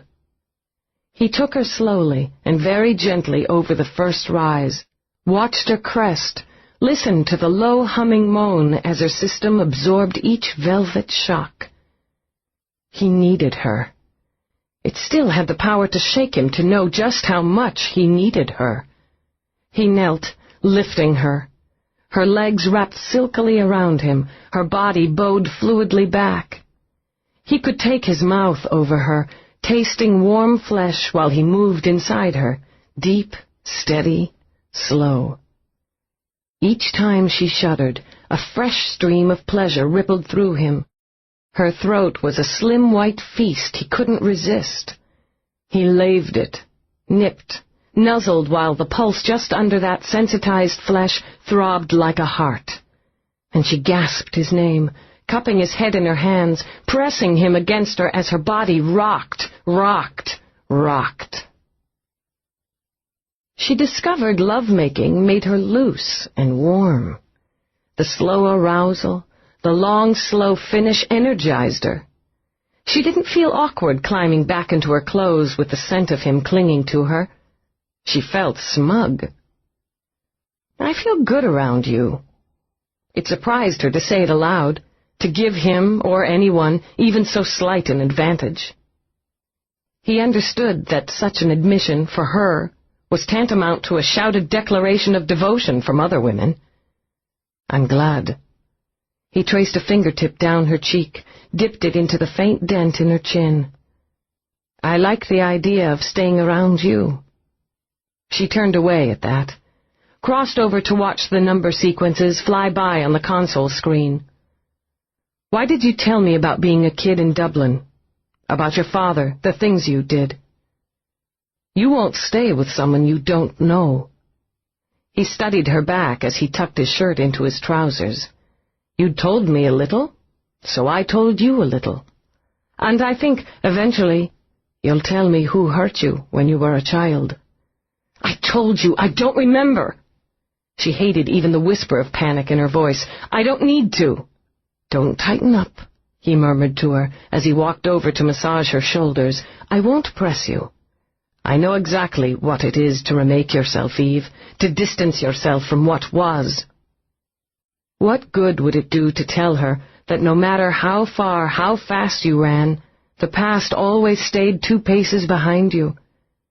Instead, he wrapped his arms around her waist, satisfied when she closed her hands over his. He knew she was studying the screens across the room. Knew the instant she saw it. "Son of a bitch! Look at the numbers. Income, outgo. They're too damn close. They're practically exact." "They are exact," Roarke corrected, and released the woman, knowing the cop would want to stand clear. To the penny. But that's impossible. She struggled to do the math in her head. Nobody spends exactly what they make, not on record. Everyone carries at least a little cash for the occasional vendor on the sidewalk, the Pepsi machine, the kid who brings the pizza. Sure, it's mostly plastic or electronic, but you've got to have some cash floating around. She paused, turned around. You'd already seen it. Why the hell didn't you say something? I thought it would be more interesting to wait until we found his cash. He glanced down as the blinking yellow light for searching switched to green. And it appears we have. Ah, a traditional man, our Simpson. As I suspected, he relies on the well-respected and discreet Swiss. Display data on screen 5. Jesus fucking Christ. Eve gaped at the bank listings. That's in Swiss francs, Roarke explained. Translate to USD, screen 6. About triple his tax portfolio here, wouldn't you say, Lieutenant? Her blood was up. I knew he was taking. God damn it, I knew it. And look at the withdrawals, Roarke, in the last year. 25,000 a quarter, every quarter. 100,000. She turned back to Roarke and her smile was thin. That matches the figure on Sharon's list. Simpson, 100K. She was bleeding him. You may be able to prove it. I damn well will prove it. She began to pace. She had something on him. Maybe it was sex. Maybe it was graft. Probably a combination of a lot of ugly little sins. So he paid her to keep her quiet. Eve thrust her hands into her pockets, pulled them out again. Maybe she upped the ante. Maybe he was just sick and tired of shelling out $100 a year for insurance. So he offs her. Somebody keeps trying to scuttle the investigation. Somebody with the power and the information to complicate things. It points right at him. What about the 2 other victims? She was working on it. God damn it, she was working on it. He used one prostitute. He could have used others. Sharon and the 3rd victim knew each other, or of each other. One of them might have known Lola, mentioned her, even suggested her as a change of pace. Hell, she could have been a random choice. He got caught up in the thrill of the first murder. It scared him, but it was also a high for him. She stopped prowling the room long enough to flick a glance at Roarke. He'd taken out a cigarette, lighted it, watching her. Delass is one of his backers, she continued, and Simpson's come out strongly in favor of Delass's upcoming morals bill. They're just prostitutes, he's thinking, just legal whores, and one of them was threatening him. How much more of a danger to him would she have been once he put in his bid for governor? She stopped pacing again, turned back. And that's just shit. I thought it sounded quite reasonable. Not when you look at the man. Slowly, she rubbed her fingers between her brows. He doesn't have the brains for it. Yeah, I think he could kill. Christ knows he's into control, but to pull off a series of murders this slick? He's a desk man, an administrator, an image, not a cop. He can't even remember a penal code without an aide prompting him. Graph's easy. It's just business. And to kill out of panic or passion or fury, yes, but to plan, to execute the plan step by step? No. He isn't even smart enough to juggle his public records well. So he had help. Possible. Maybe if I could put pressure on him, I'd find out. I can help you there. Roarke took a final thoughtful drag before crushing out a cigarette. What do you think the media would do if it received an anonymous transmission of Simpson's underground accounts? She dropped the hand she'd lifted to rake through her hair. They'd hang him. If he knows anything, even with a fleet of lawyers around him, we might be able to shake something loose. Just so. Your call, Lieutenant. She thought of rules, of due process, of the system she'd made herself an integral part of. And she thought of 3 dead women, 3 more she might be able to protect. There's a reporter. Nadine first. Give it to her. She couldn't stay with him. Eve knew a call would come, and it was best if she were home and alone when it did. She didn't think she would sleep, but she drifted into dreams. She dreamed first of murder. Sharon, Lola, Georgie, each of them smiling toward the camera. That instant of fear, a lightning bolt in the eyes before they flew back on sex-warmed sheets. Daddy. Lola had called him Daddy. And Eve stumbled painfully into an older, more terrifying dream. She was a good girl. She tried to be good, not to cause trouble. If you caused trouble, the cops came and got you, and put you in a deep, dark hole where bugs skittered and spiders crept toward you on silent, slithery legs. She didn't have friends. If you had friends, you had to make up stories about where the bruises came from, how you were clumsy when you weren't clumsy, how you'd fallen when you hadn't fallen. Besides, they never lived in one place very long.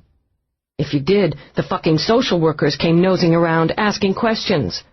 It was the fucking social workers who called the cops that put you away in that dark bug-crawling hole. Her daddy had warned her. So she was a good girl, without any friends, who moved from place to place when she was taken. But it didn't seem to make any difference. She could hear him coming. She always heard him. Even if she was sound asleep, the creeping shuffle of his bare feet on the floor woke her as quickly as a thunderclap. Oh, please, oh, please, oh, please. She would pray, but she wouldn't cry. If she cried, she was beaten, and he did the secret things anyway. The painful and secret thing that she knew, even at 5, was somehow bad. He told her she was good. The whole time he did the secret thing, he would tell her she was good. But she knew she was bad, and she would be punished. Sometimes he tied her up. When she heard her door open, she whimpered softly, praying he wouldn't tie her this time. She wouldn't fight. She wouldn't. If he just didn't tie her up, if he just didn't hold his hand over her mouth, she wouldn't scream or call out. Where's my little girl? Where's my good little girl? Tears gathered in the corner of her eyes as his hand slipped under the sheets, poking, probing, pinching. She could smell his breath on her face, sweet like candy. His fingers rammed inside her, his other hand coming down hard over her mouth as she drew in breath to scream. She couldn't help it. Be quiet. His breath was coming in short gasps, in a sickening arousal she didn't understand. His fingers dug into her cheeks where bruises would form by morning. Be a good girl. There's a good girl. She couldn't hear his grunts for the screaming inside her head. She screamed it over and over and over. No, Daddy! No, Daddy! No! The scream ripped out of Eve's throat as she reared up in bed. Gooseflesh prickled on her clammy skin, and she shivered and shivered as she tugged the blankets up. Didn't remember, wouldn't remember, she comforted herself, and drew up her knees, pressed her forehead against them. Just a dream, and it was already fading. She could will it away, had done so before, until there was nothing left but the faint nausea. Still shaky, she got up, wrapped herself in her robe to combat the chill. In the bath, she ran water over her face until she was breathing evenly again. Steadier, she got herself a tube of Pepsi, huddled back into bed, and switched on one of the 24-hour news stations, and settled down to wait. It was the lead story at 6 a.m., the headline read by a cat-eyed Nadine. Eve was already dressed when the call came through, summoning her to Cop Central.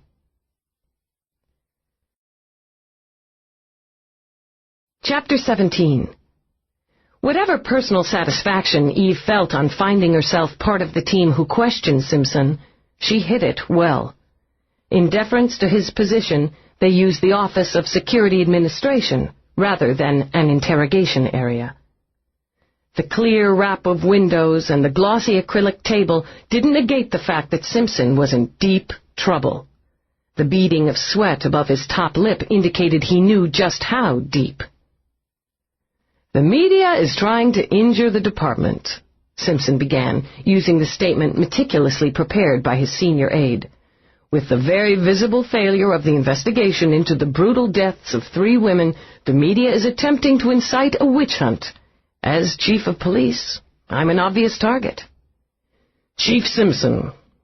Not by the flicker of an eyelash did Commander Whitney expose his inner glee. His voice was grave, his eyes somber, his heart was celebrating. "Regardless of the motive, it will be necessary for you to explain the discrepancy in your books." Simpson sat frozen, while one of his attorneys leaned over and murmured in his ear, "I have not admitted to any discrepancy. If one exists, I'm unaware of it." "Unaware, Chief Simpson, of more than $2 million? I've already contacted my accounting firm. Obviously, if there was a mistake of some nature, it was made by them. Will you confirm or deny that the account numbered 478-91127-499 is yours?" After another brief consultation, Simpson nodded. "I will confirm that." To lie would only tighten the noose, he thought. Whitney glanced at Eve. They'd agreed the account was an IRS matter. All they'd wanted was for Simpson to confirm. "Will you explain, Chief Simpson, the withdrawal of $100,000 in $25,000 increments every 3 months during the past year?" Simpson tugged at the knot of his tie. "I see no reason to explain how I spend my money, Lieutenant Delass." "Then perhaps you can explain how it is those same amounts were listed by Sharon Delass and accredited to you." "I don't know what you're talking about." "We have evidence that you paid to Sharon Delass $100,000 in $25,000 increments in 1 year's period." Eve waited a beat. "That's quite a large amount between casual acquaintances." "I have nothing to say on the matter." "Was she blackmailing you?" "I have nothing to say." "The evidence says it for you," Eve stated. "She was blackmailing you. You were paying her off. I'm sure you're aware there are only 2 ways to stop extortion, Chief Simpson. 1, you cut off the supply. 2, you eliminate the blackmailer." "This is absurd. I didn't kill Sharon. I was paying her like clockwork. "Chief Simpson." The elder of the team of lawyers put a hand on Simpson's arm, squeezed. He turned his mild gaze to Eve. "My client has no statement to make regarding Sharon Delass. Obviously, we would cooperate in any way with the Internal Revenue Service's investigation into my client's records. At this time, however, no charges have been made. We're here only as a courtesy and to show our goodwill." "Were you acquainted with a woman known as Lola Star?" Eve shot out. "My client has no comment." "Did you know licensed companion Georgie Castle?" "Same response," the lawyer said patiently. "You've done everything you could to roadblock this murder investigation from the beginning. Why?" "Is that a statement of fact, Lieutenant Delass?" the lawyer asked. "Or an opinion?" "I'll give you facts. You knew Sharon Delass intimately. She was hosing you for $100,000 a year. She's dead, and someone is leaking confidential information on the investigation. 2 more women are dead. All the victims made their living through legal prostitution, something you oppose." "My opposition of prostitution is a political, moral, and personal stance," Simpson said tightly. "I will support wholeheartedly any legislation that outlaws it, but I would hardly eliminate the problem by picking off prostitutes one at a time." "You own a collection of antique weapons," Eve persisted. "I do," Simpson agreed, ignoring his attorney. "A small, limited collection, all registered, secured, and inventoried. I'll be more than happy to turn them over to Commander Whitney for testing." "I appreciate that," Whitney said, shocking Simpson by agreeing. "Thank you for your cooperation." Simpson rose, his face a battleground of emotion. "When this matter is cleared up, I won't forget this meeting." His eyes rested briefly on Eve. "I won't forget who attacked the office of Chief of Police and Security." Commander Whitney waited until Simpson sailed out, followed by his team of attorneys. When this is settled, he won't get within 100 yards of the office of Chief of Police and Security. I needed more time to work on him. Why'd you let him walk? His isn't the only name on the Delass list, Whitney reminded her, and there's no tie, as yet, between him and the other two victims. Whittle the list down. Get me a tie, and I'll give you all the time you need. He paused, shuffling through the hard copies of the documents that had been transmitted to his office. Dallas, you seemed very prepared for this interview, almost as if you'd been expecting it.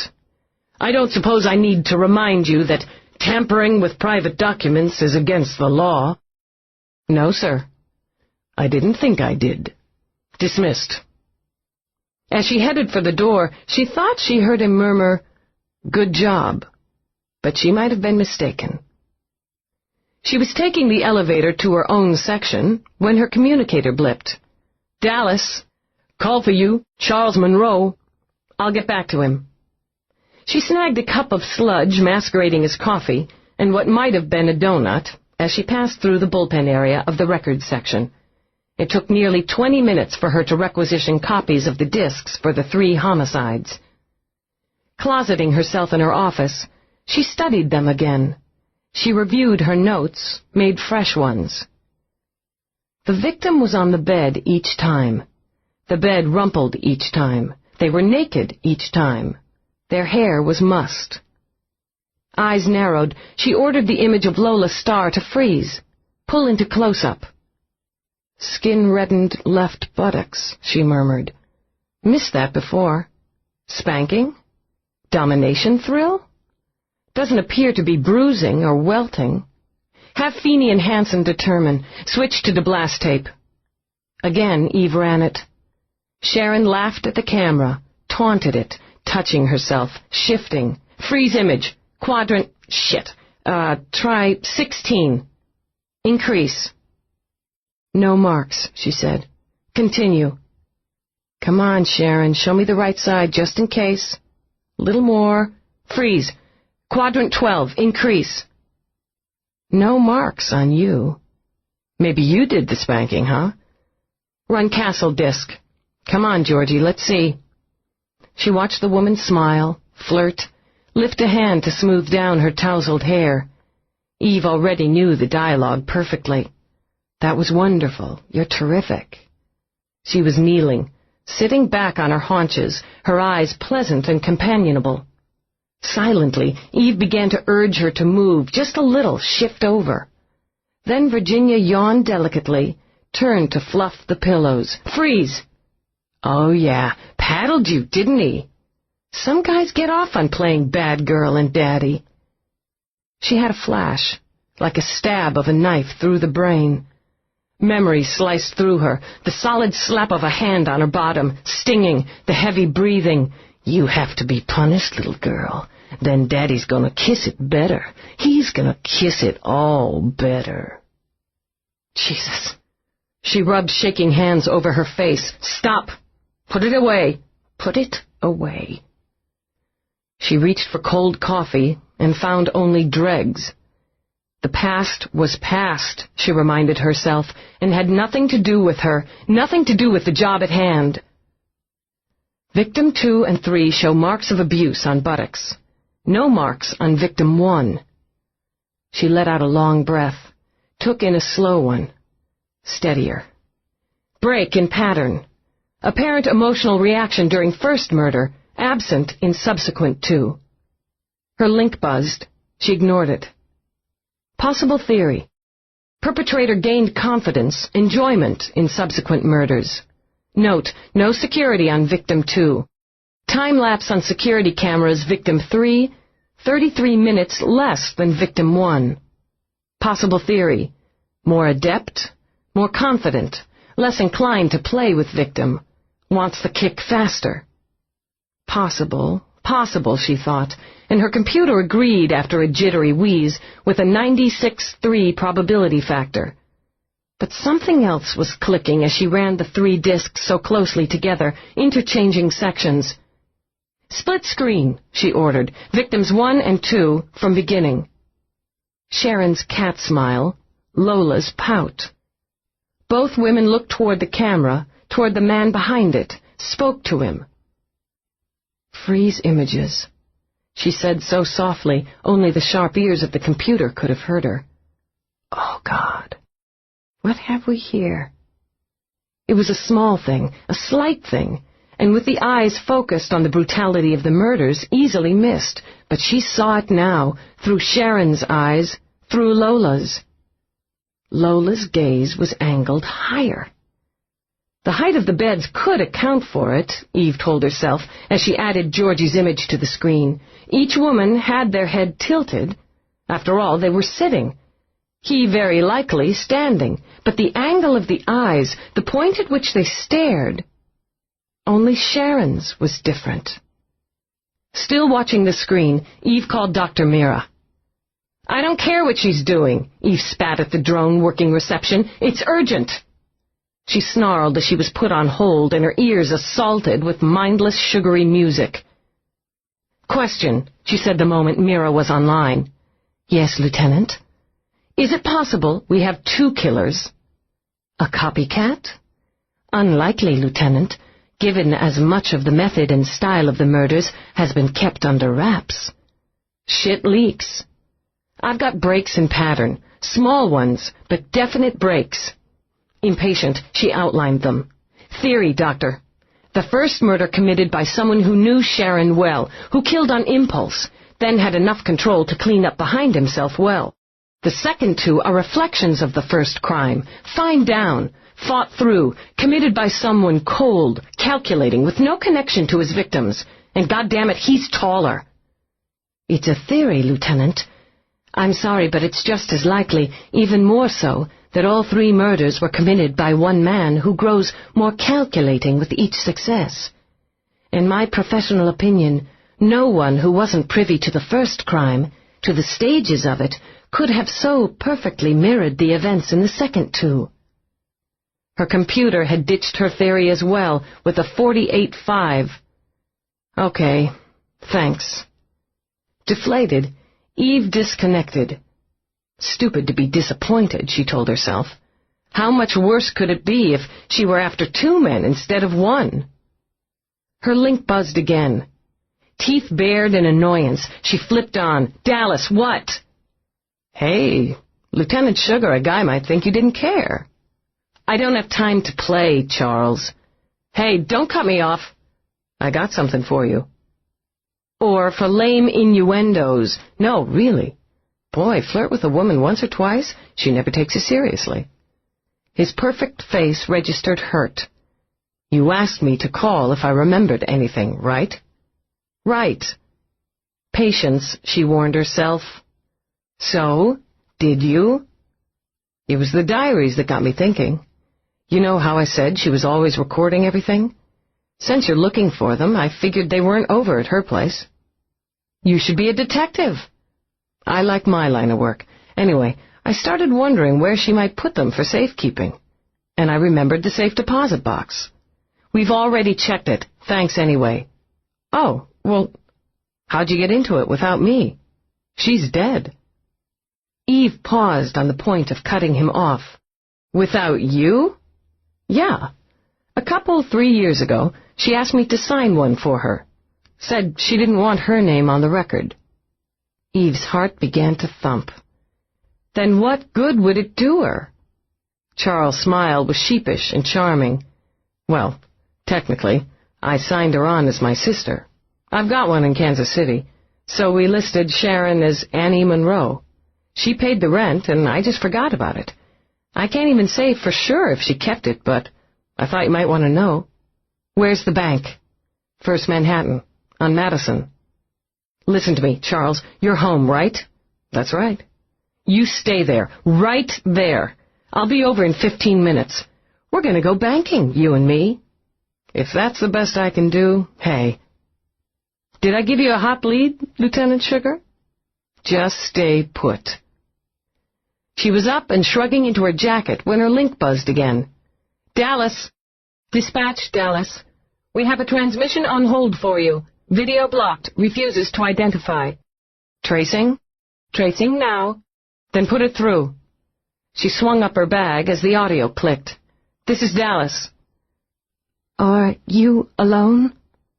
It was a female voice, tremulous. "Yes. Do you want me to help you?" "It wasn't my fault. You have to know it wasn't my fault." "No one's blaming you."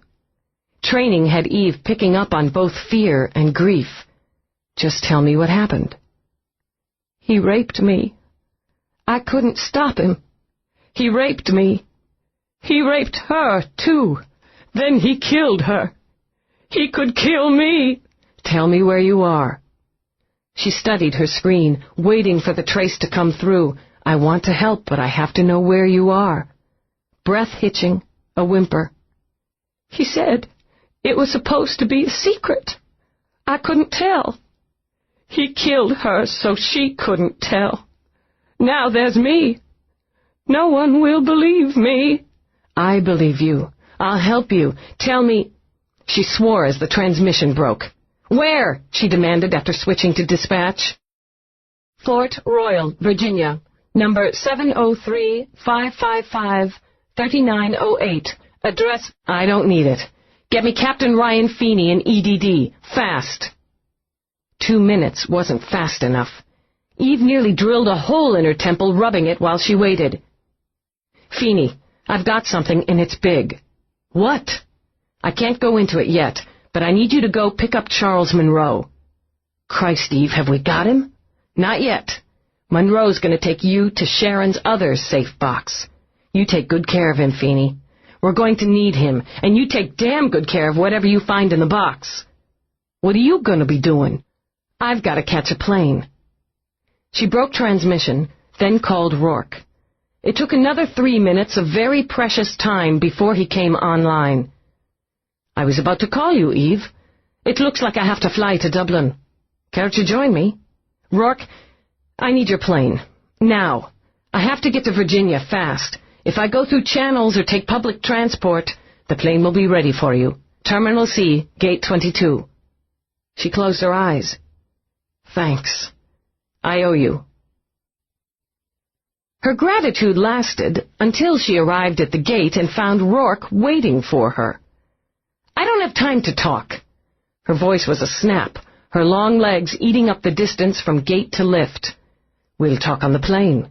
"You're not going with me. This is official." "This is my plane, Lieutenant," he interrupted smoothly as the lift closed them in together, gliding silently up. "Can't you do anything without strings?" "Yes. This isn't one of them." The hatch opened. The flight attendant waited efficiently. "Welcome aboard, sir. Lieutenant. Can I offer you refreshments?" "No, thank you." "Have the pilot take off as soon as we're cleared." Roarke took his seat while Eve stood fuming. "We can't take off until you're seated and secured." "I thought you were going to Ireland." She could argue with him just as easily sitting down. "It's not a priority. This is." "Eve, before you state your case, I'll outline mine. You're going to Virginia in quite a rush. That points to the Delass case and some new information. Beth and Richard are friends, close friends. I don't have many close friends, nor do you. Reverse situations. What would you do?" She drummed her fingers on the arm of her chair as the plane began to taxi. "This can't be personal." "Not for you. For me, it's very personal." "Beth contacted me even as I was arranging for the plane to be readied. She asked me to come." "Why?" "She wouldn't say. She didn't have to. She only had to ask." Loyalty was a trait Eve had a difficult time arguing against. "I can't stop you from going, but I'm warning you. This is department business. And the department is in upheaval this morning," he said evenly, "because of certain information leaked to the media by an unnamed source." She hissed out a breath. "Nothing like backing yourself into a corner." "I'm grateful for your help." "Enough to tell me the outcome?" "I imagine the cap will be off by the end of the day." She moved her shoulders restlessly, staring out the window, willing the miles away. "Simpson's going to try to ditch the whole business on his accounting firm. I can't see him pulling it off. The IRS will get him for tax fraud. I imagine the internal investigation will uncover where he got the money. Considering Simpson's imagination, I'd bet on the standard kickbacks, bribes, and graft. On the blackmail?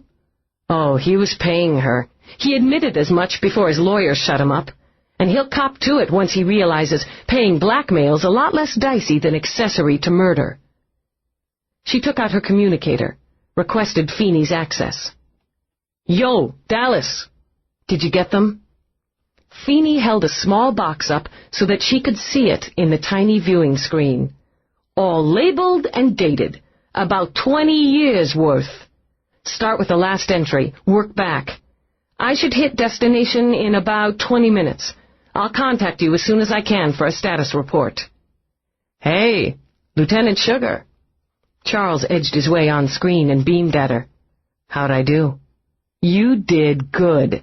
Thanks. Now, until I say different, forget about the safe box, the diaries, everything. What diaries? He said with a wink. He blew her a kiss before Feeney elbowed him aside. I'm heading back to Cop Central now. Stay in touch. Out. Eve switched off, slipped the communicator back in her pocket. Roarke waited a beat. Lieutenant Sugar? Shut up, Roarke. She closed her eyes to ignore him, but couldn't quite wipe the smirk off her face. When they landed, she was forced to admit that Rourke's name worked even faster than a badge. In minutes, they were in a powerful rental car and eating up the miles to Fort Royal. She might have objected about being delegated to the passenger seat, but she couldn't fault his driving. Ever done the Indy? No. He spared her a brief glance as they bulleted up Route 95 at just under 100. But I've driven in a few Grand Prix. Figures. She tapped her fingers against the chicken stick when he shot the car into a vertical rise, skimmed daringly and illegally over the top of a small jam of cars. You say Richard is a good friend. How would you describe him? Intelligent? Dedicated? Quiet? He rarely speaks unless he has something to say. Overshadowed by his father, often at odds with him. How would you describe his relationship with his father? He brought the vehicle down again, wheels barely skidding on the road surface. From the little he might have said, and the things Beth let drop, I'd have to say combative, frustrated. And his relationship with his daughter? The choices she made were in direct opposition to his lifestyle, his, well, morals, if you wish. He's a staunch believer in freedom of choice and expression. Still, I can't imagine any father wanting his daughter to become a woman who sells herself for a living. Wasn't he involved in designing his father's security for the last senatorial campaign? He took the vehicle up again, maneuvered it off the road, muttering something about a shortcut. In the time he took to skim through a glade of trees, over a few residential buildings, and down again onto a quiet suburban street, he was silent. She stopped counting the traffic violations. Family loyalty transcends politics. A man with Delass's views is either well-loved or well-hated. Richard may disagree with his father, but he'd hardly want him assassinated, and as he specializes in security law, it follows he'd assist his father in the matter. A son protects his father, Eve thought. And how far would Delass go to protect his son? From what?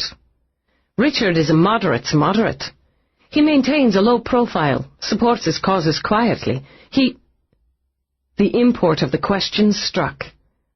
You're off target, Roarke said between his teeth. Way off target. We'll see.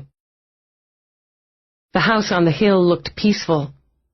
Under the cold blue sky it sat serenely, warmly, with a few brave crocuses beginning to peep out of the winter-stung grass.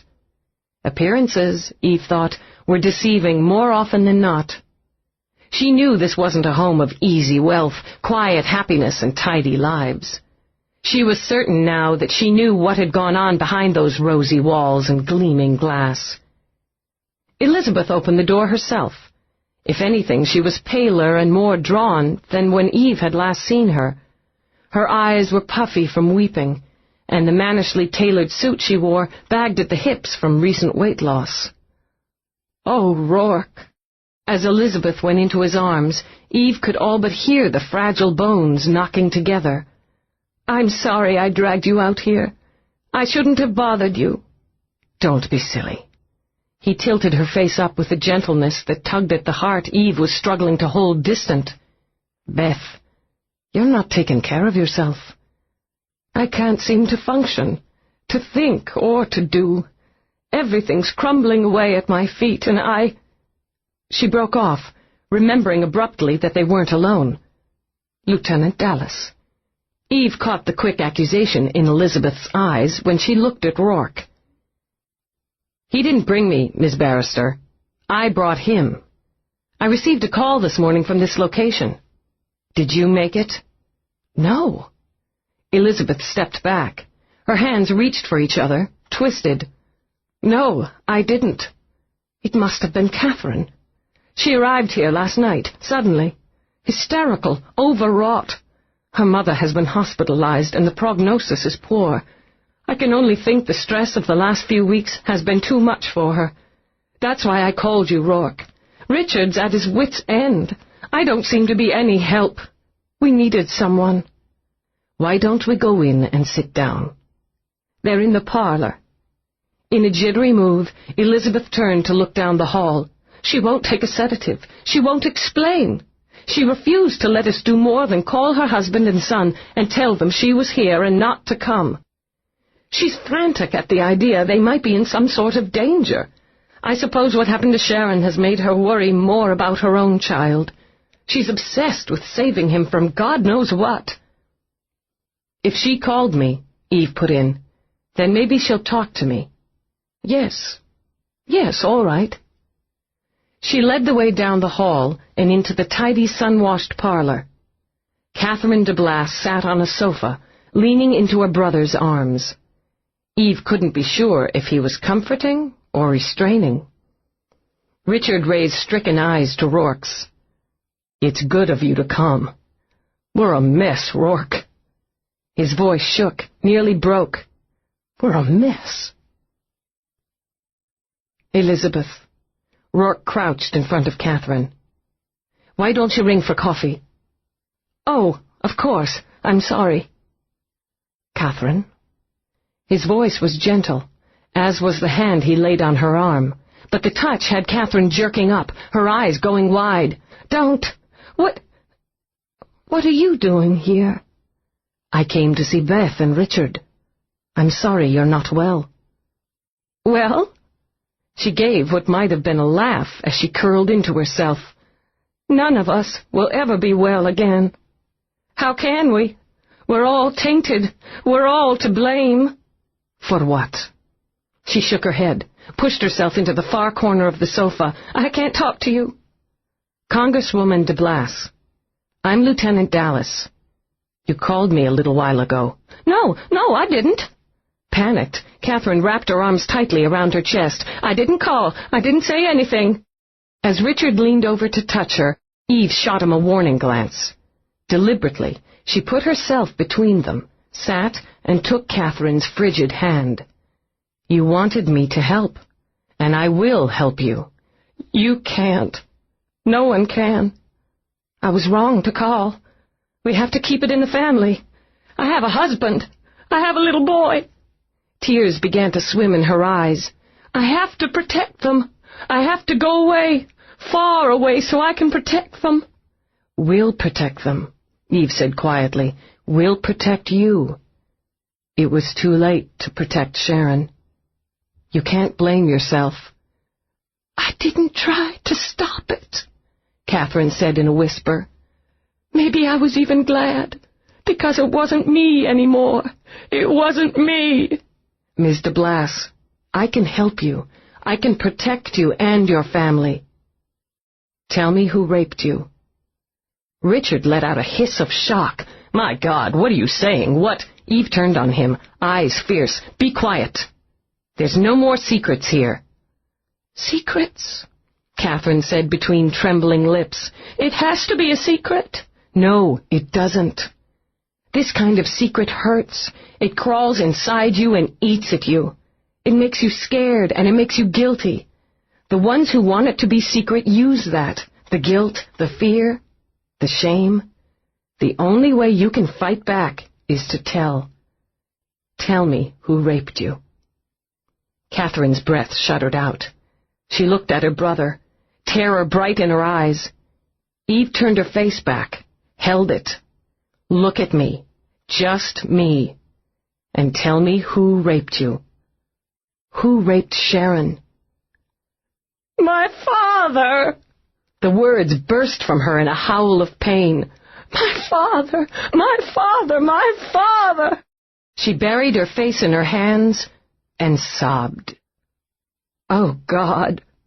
Across the room, Elizabeth slumped back into the server droid. China shattered. Coffee seeped dark into the lovely rug. Oh, my God! My baby! Richard shot off the couch, reaching her as she swayed. He caught her hard against him. I'll kill him for this. I'll kill him! Then he pressed his face into her hair. Beth. Oh, Beth. Do what you can for them, Eve murmured to Roarke as she gathered Catherine to her. You thought it was Richard, Roarke said in an undertone. Yes. Her eyes were dull and flat when she lifted them to his. I thought it was Sharon's father. Maybe I didn't want to think that something so foul could flourish in 2 generations. Roarke leaned forward. His face was hard as rock. One way or the other, Delass is a dead man. Help your friends, Eve said evenly. I have work to do here. Chapter 18. She let Catherine cry it out, though she knew too well that the tears wouldn't wash the wound clean. She knew, too, that she wouldn't have been able to handle the situation alone. It was Roarke who calmed Elizabeth and Richard, who ordered in the domestic droid to gather up the broken crockery, who held their hands, and when he gauged the time was right, it was he who gently suggested bringing Catherine some tea. Elizabeth fetched it herself, carefully closing the parlor doors behind her before she carried the cup to her sister-in-law. Here, darling, drink a little. I'm sorry. Catherine put both shaky hands around the cup to warm them. I'm sorry. I thought it had stopped. I made myself believe it had stopped. I couldn't live otherwise. It's all right. Her face blank, Elizabeth went back to her husband. Ms. Delass, I need you to tell me everything. Congresswoman Delass. Eve waited until Catherine focused on her again. Do you understand this is being recorded? He'll stop you. No, he won't. That's why you called me, because you know I'll stop him. He's afraid of you, Catherine whispered. He's afraid of you. I could tell. He's afraid of women. That's why he hurts them. I think he may have given something to my mother. Broke her mind. She knew. Your mother knew your father was abusing you? She knew. She pretended she didn't, but I could see it in her eyes. She didn't want to know. She just wanted everything quiet and perfect so she could give her parties and be the senator's wife. She lifted a hand, shielding her eyes. When he would come into my room at night, I could see it on her face the next morning. But when I tried to talk to her, to tell her, to make him stop, she pretended she didn't know what I meant. She told me to stop imagining things, to be good, to respect the family. She lowered her hand again, cupped her tea with both hands, but didn't drink. When I was little, 7 or 8, he would come in at night and touch me. He said it was all right, because he was Daddy, and I was going to pretend to be Mommy. It was a game, he said. A secret game. He told me I had to do things to touch him, to... It's all right. Eve soothed as Catherine began to tremble violently. You don't have to say. Tell me what you can. You had to obey him. You had to. He was a force in our house. Richard?" "Yes." Richard caught his wife's hand in his and squeezed. "I know. I couldn't tell you because I was ashamed. And I was afraid, and Mom just looked away, so I thought I had to do it." She swallowed hard. "On my 12th birthday, we had a party. Lots of friends and a big cake and the ponies. You remember the ponies, Richard?" "I remember." Tears tracked silently down his cheeks. "I remember." "And that night, the night of my birthday, he came. He said I was old enough now. He said he had a present for me, a special present because I was growing up. And he raped me." She buried her face in her hands and rocked. "He said it was a present. Oh, God! And I begged him to stop because it hurt, and because I was old enough to know it was wrong. It was evil. I was evil. But he didn't stop, and he kept coming back all those years until I could get away. I went to college, far away where he couldn't touch me, and I told myself it never happened. It never happened. I tried to be strong, to make a life. I got married because I thought I would be safe. Justin was so kind, so gentle. He never hurt me. And I never told him. I thought if he knew, he'd despise me. So I kept telling myself it never happened." She lowered her hands and looked at Eve. "I believed it sometimes. Most of the time. I could lose myself in my work, in my family. But then I could see. I knew he was doing the same thing to Sharon. I wanted to help, but I didn't know how, so I pushed it away just like my mother did. He killed her. Now he'll kill me." "Why do you think he killed Sharon?" "She wasn't weak like me. She turned it on him, used it against him. I heard them arguing, Christmas Day, when we all went to his house to pretend we were a family. I saw them go into his office, and I followed them. I opened the door, and I watched, and I listened through the crack. He was so furious with her because she was making a public mockery of everything he stood for. And she said, 'You made me what I am, you bastard.' It warmed me to hear that. It made me want to cheer. She stood up to him. She threatened to expose him unless he paid her. She had it all documented, she said, every dirty detail, so he'd have to play the game her way. They fought, hurling words at each other, and then—" Catherine glanced over at Elizabeth, at her brother, then looked away.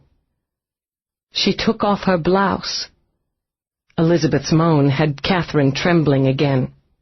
She told him he could have her just like any client, but he'd pay more, a lot more. He was looking at her.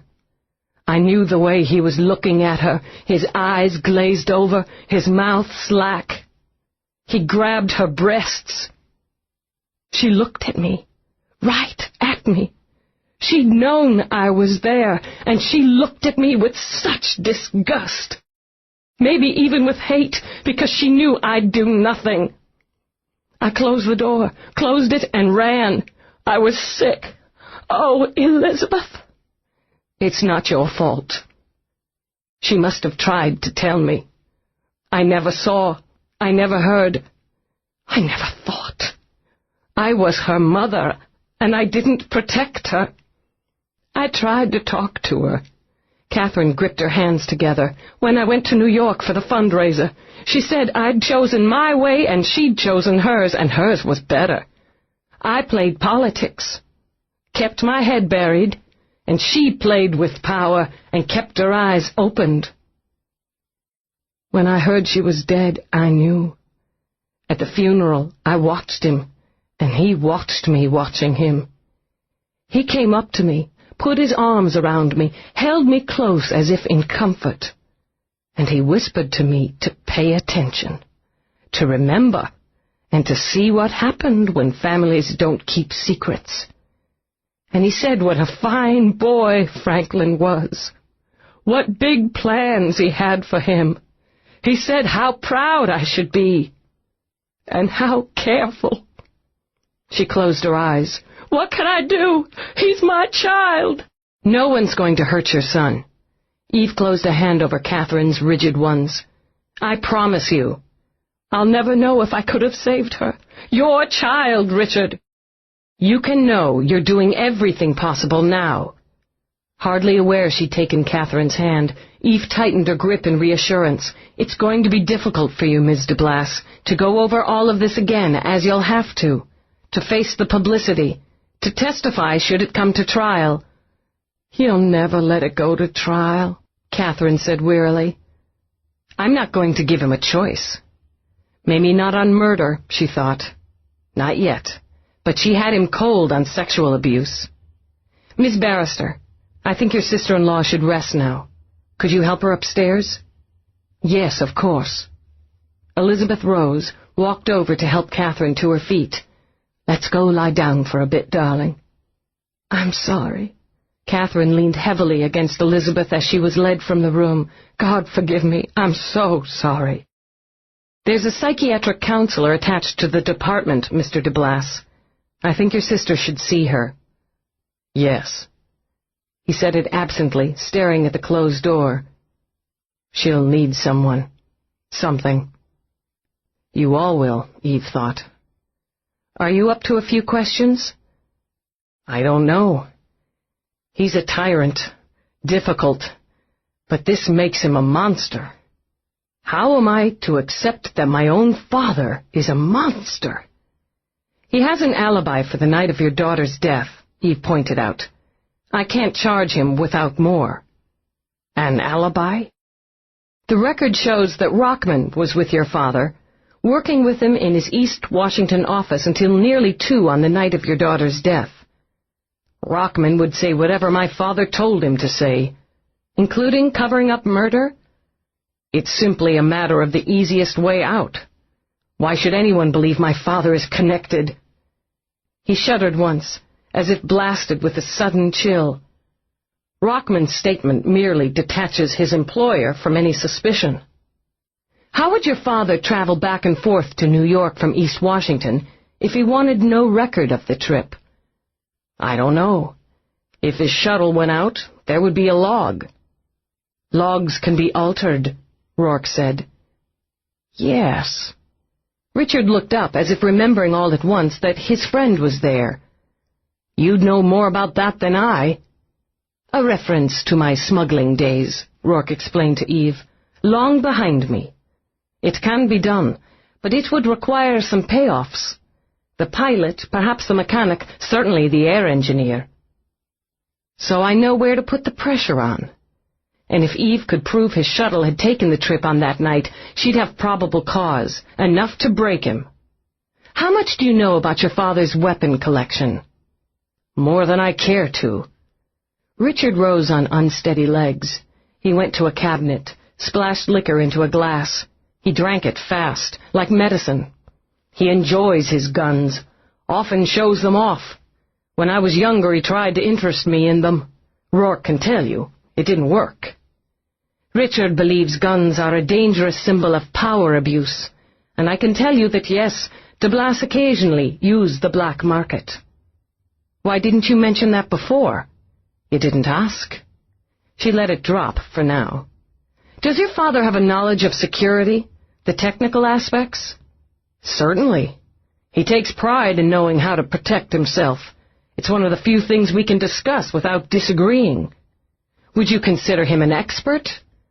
No, Richard said slowly. A talented amateur. His relationship with Chief Simpson, how would you describe it? Self-serving. He considered Simpson a fool. My father enjoys utilizing fools. Abruptly, he sank into a chair. I'm sorry. I can't do this. I need some time. I need my wife. All right, Mr. Delass. I'm going to order surveillance on your father. You won't be able to reach him without being monitored. Please don't try. You think I'll try to kill him? Richard gave a mirthless laugh and stared down at his own hands. I want to. For what he did to my daughter, to my sister, to my life. I wouldn't have the courage. When they were outside again, Eve headed straight for the car without looking at Roarke. "You suspected this?" she asked. "That Delass was involved?" "Yes, I did." "But you didn't tell me."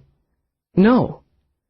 Roarke stopped her before she could wrench open the door. "It was a feeling, Eve. I had no idea about Catherine. Absolutely none. I suspected that Sharon and Delass were having an affair. That's too clean a word for it." "I suspected it," he continued, "because of the way she spoke of him during our single dinner together. But again, it was a feeling, not a fact. That feeling would have done nothing to enhance your case. And," he added, turning her to face him, "once I got to know you, I kept that feeling to myself because I didn't want to hurt you." She jerked her head away. He brought it patiently back with his fingertips. "You had no one to help you?" "It isn't about me." But she let out a shuddering breath. "I can't think about it, Roarke. I can't. I'll mess up if I do. And if I mess up, he could get away with it. With rape and murder. With abusing the children he should have been protecting. I won't let him." "Didn't you say to Catherine that the only way to fight back was to tell?" "I have work to do." He fought back frustration. "I assume you'll want to go to the Washington airport where Delass keeps his shuttle." "Yes." She climbed in the car when Roarke walked around to get in the driver's side.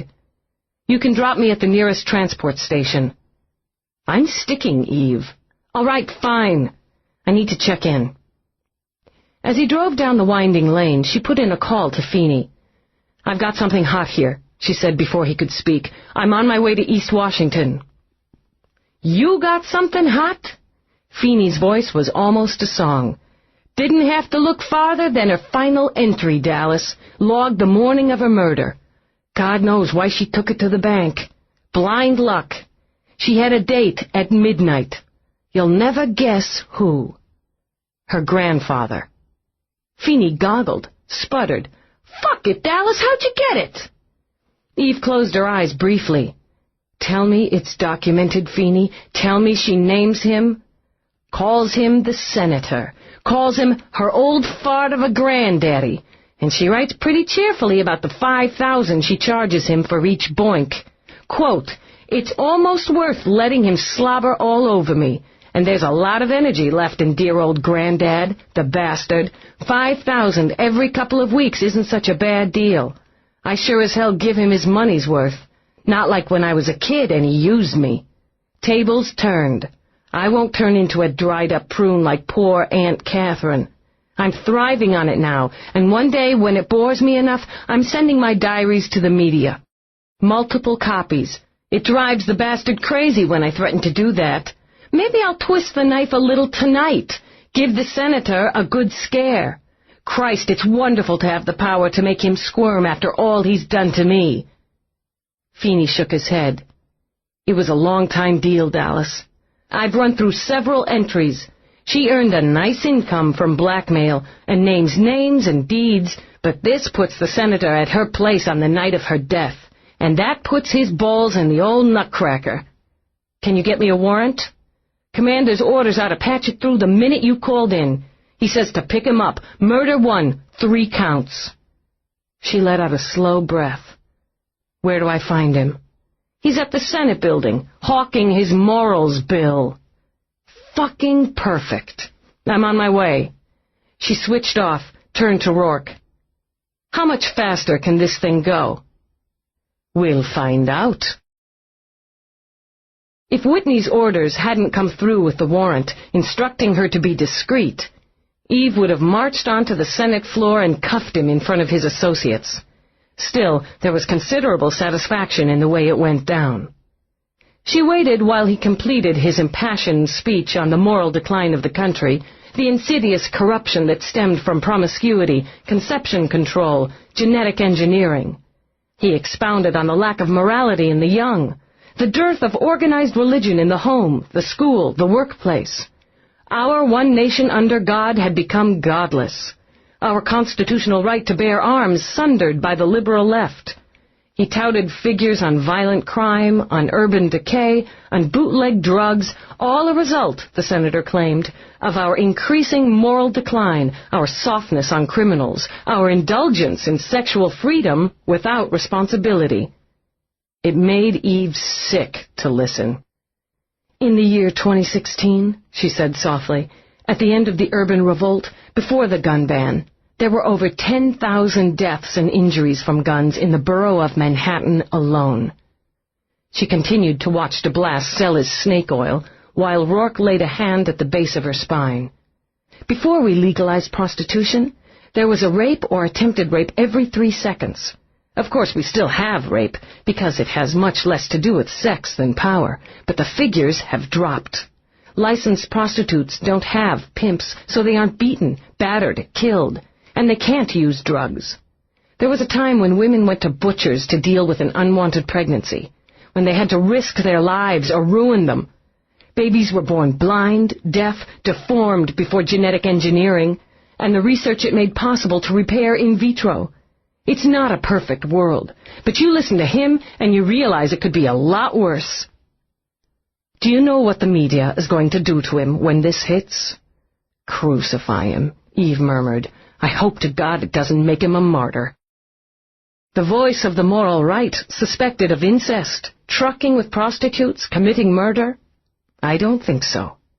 "He's finished." Roarke nodded, "in more ways than one." Eve heard the thunderous applause from the gallery. From the sound of it, Delass's team had been careful to pepper the spectators with their own. Discretion be damned, she thought as the gavel was struck and an hour's recess was called. She moved through the milling aides, assistants, and pages until she came to Delass. He was being congratulated on his eloquence, slapped on the back by his senatorial supporters. She waited until he saw her, until his gaze skimmed over her, then Roarke, until his mouth tightened. "Lieutenant, if you need to speak with me, we can adjourn briefly to my office, alone. I can spare 10 minutes. "You're going to have plenty of time, Senator. Senator Delass, you're under arrest for the murders of Sharon Delass, Lola Star, and Georgie Castle." As he blustered in protest and the murmurs began, she lifted her voice. "Additional charges include the incestuous rapes of Catherine Delass, your daughter, and Sharon Delass, your granddaughter." He was still standing, frozen, in shock, when she linked the restraints over his wrist, turned him, and secured his hands behind his back. "You are under no obligation to make a statement." "This is an outrage!" He exploded over the standard recitation of revised Miranda. "I'm a senator of the United States. This is federal property." "And these 2 federal agents will escort you," she added. "You are entitled to an attorney or representative." As she continued to recite his rights, a flash from her eyes had the federal deputies and onlookers backing off. "Do you understand these rights?" "I'll have your badge, you bitch." He began to wheeze as she muscled him through the crowd. "I'll take that as a yes." "Catch your breath, Senator. We can't have you popping off with a cardiac." She leaned closer to his ear. "And you won't have my badge, you bastard. I'm going to have your ass." She turned him over to the federal agents. "They're waiting for him in New York," she said briefly. She could hardly be heard now. Delass was screaming, demanding immediate release. The Senate had erupted with voices and bodies. Through it, she spotted Rockman. He came toward her, his face a cold mask of fury. "You're making a mistake, Lieutenant." "No, I'm not. But you made one in your statement. The way I see it, that's going to make you accessory after the fact. I'm going to start working on that when I get back to New York. Senator Delass is a great man. You're nothing but a pawn for the Liberal Party and their plans to destroy him. Senator Delass is an incestuous child molester, a rapist, and a murderer. And what I am, pal, is the cop who's taking him down. You'd better call a lawyer unless you want to sink with him." Roarke had to force himself not to snatch her up as she swept through the hallowed Senate halls. Members of the media were already leaping toward her, but she cut through them as if they weren't there. "I like your style, Lieutenant Delass," he said when they'd fought their way to the car. "I like it a lot. And by the way, I don't think I'm in love with you anymore." "I know I am." She swallowed hard on the nausea rising in her throat. "Let's get out of here. Let's get the hell out of here." Sheer force of will kept her steady until she got to the plane. It kept her voice flat and expressionless as she reported in to her superior. Then she stumbled, and shoving away from Roarke's supporting arms, rushed into the head to be wretchedly and violently ill. On the other side of the door, Roarke stood helplessly. If he understood her at all, it was to know that comforting would make it worse. He murmured instructions to the flight attendant and took his seat. While he waited, he stared out at the tarmac. He looked up when the door opened. She was ice pale, her eyes too big, too dark. Her usually smooth gait was coltish and stiff. "Sorry. I guess it got to me." When she sat, he offered a mug. "Drink this. It'll help." "What is it?" "It's tea. A whiff of whiskey." "I'm on duty," she began, but his quick, vicious eruption cut her off. "Drink, goddammit, or I'll pour it into you!" He flipped a switch and ordered the pilot to take off. Telling herself it was easier than arguing, she lifted the mug, but her hands weren't steady. She barely managed to get a sip through her chattering teeth before she set it aside. She couldn't stop shaking. When Roarke reached for her, she drew herself back. The sickness was still there, sliding slyly through her stomach, making her head pound evilly. "My father raped me." She heard herself say it. The shock of it, hearing her own voice say the words mirrored in her eyes. "Repeatedly. And he beat me repeatedly. If I fought or I didn't fight, it didn't matter. He still raped me. He still beat me, and there was nothing I could do. There's nothing you can do when the people who are supposed to take care of you abuse you that way. Use you, hurt you. Eve." He took her hand then, holding firm when she tried to yank free. "I'm sorry. Terribly sorry. They said I was 8 when they found me, in some alley in Dallas. I was bleeding and my arm was broken. He must have dumped me there. I don't know. Maybe I ran away. I don't remember. But he never came for me. No one ever came for me." "Your mother?" "I don't know. I don't remember her. Maybe she was dead. Maybe she was like Catherine's mother and pretended not to know.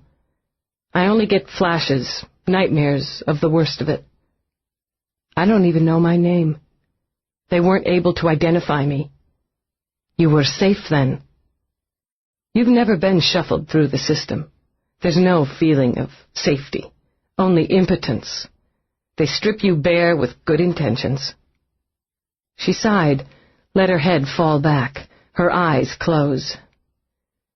"I didn't want to arrest Delass, Roarke. I wanted to kill him. I wanted to kill him with my own hands because of what happened to me. I let it get personal." "You did your job." "Yeah, I did my job. And I'll keep doing it." But it wasn't the job she was thinking of now. It was life, hers and his. "Roarke, you've got to know I've got some bad stuff inside. It's like a virus that sneaks around the system, pops out when your resistance is low. I'm not a good bet. I like long odds."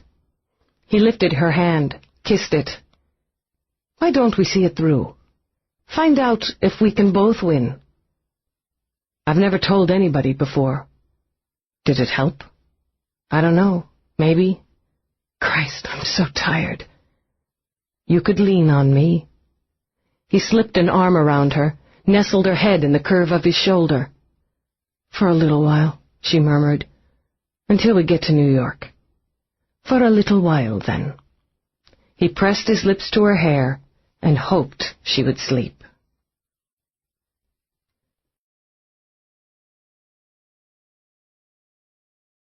Chapter 19.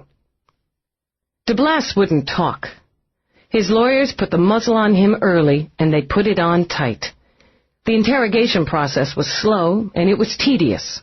There were times Eve thought he would burst, when the temper that reddened his face would tip the scales in her favor. She'd stopped denying it was personal.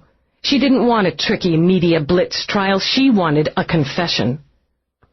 You were engaged in an incestuous affair with your granddaughter, Sharon Delass. My client has not confirmed those allegations. Eve ignored the lawyer, watched Delass's face. I have here a transcript of a portion of Sharon Delass's diary, dated on the night of her murder. She shoved the paper across the table. Delass's lawyer, a trim, tidy man with a neat, sandy beard and mild blue eyes, picked it up, studied it.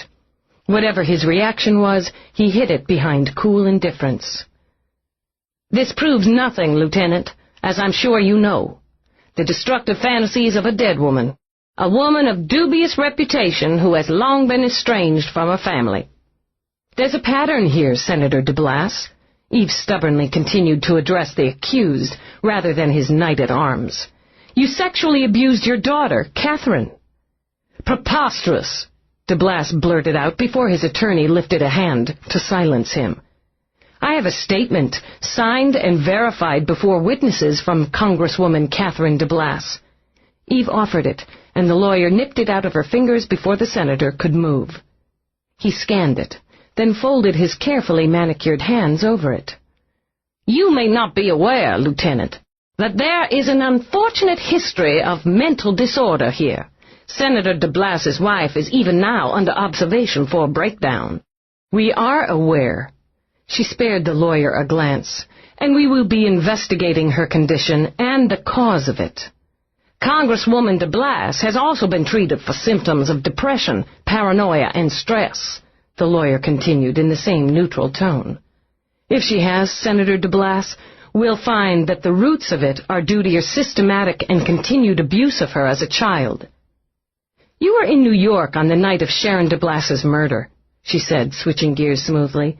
Not, as you previously claimed, in East Washington. Before the lawyer could block her, she leaned forward, her eyes steady on Delass's face. Let me tell you how it went down. You took your private shuttle, paying the pilot and the flight engineer to doctor the log. You went to Sharon's apartment, had sex with her, recorded it for your own purposes. You took a weapon with you, a .38 caliber Smith & Wesson antique. And because she taunted you, because she threatened you, because you couldn't take the pressure of possible exposure any longer, you shot her. You shot her 3 times, in the head, in the heart, and in the genitalia. She kept the words coming fast, kept her face close to his. It pleased her that she could smell his sweat.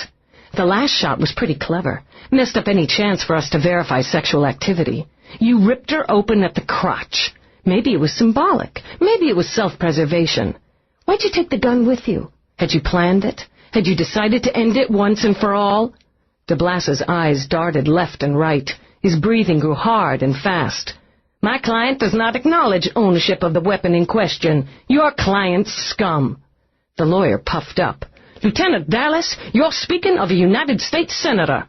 That makes him elected scum. It shocked you, didn't it, Senator?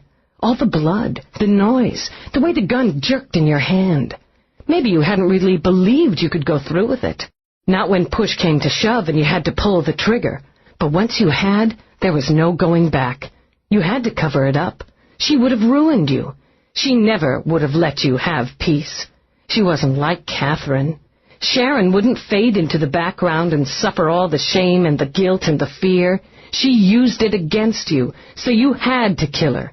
Then you had to cover your tracks. Lieutenant Delass! She never took her eyes from Delass, and ignoring the lawyer's warning, kept beating at him. That was exciting, wasn't it? You could get away with it. You're a United States Senator, the victim's grandfather. Who would believe it of you? So you arranged her on the bed, indulged yourself, your ego. You could do it again, and why not? The killing had stirred something in you. What better way to hide than to make it seem as if there was some maniac at large? She waited while Delass reached for a glass of water and drank thirstily. There was a maniac at large. You printed out the note, slipped it under her, and you dressed, calmer now, but excited. You set the link to call the cops at 2:55. You needed time to go down and fix the security tapes. Then you got back on your shuttle, flew back to East Washington, and waited to play the outraged grandfather. Through it all, Delass said nothing, but a muscle jerked in his cheek, and his eyes couldn't find a place to land.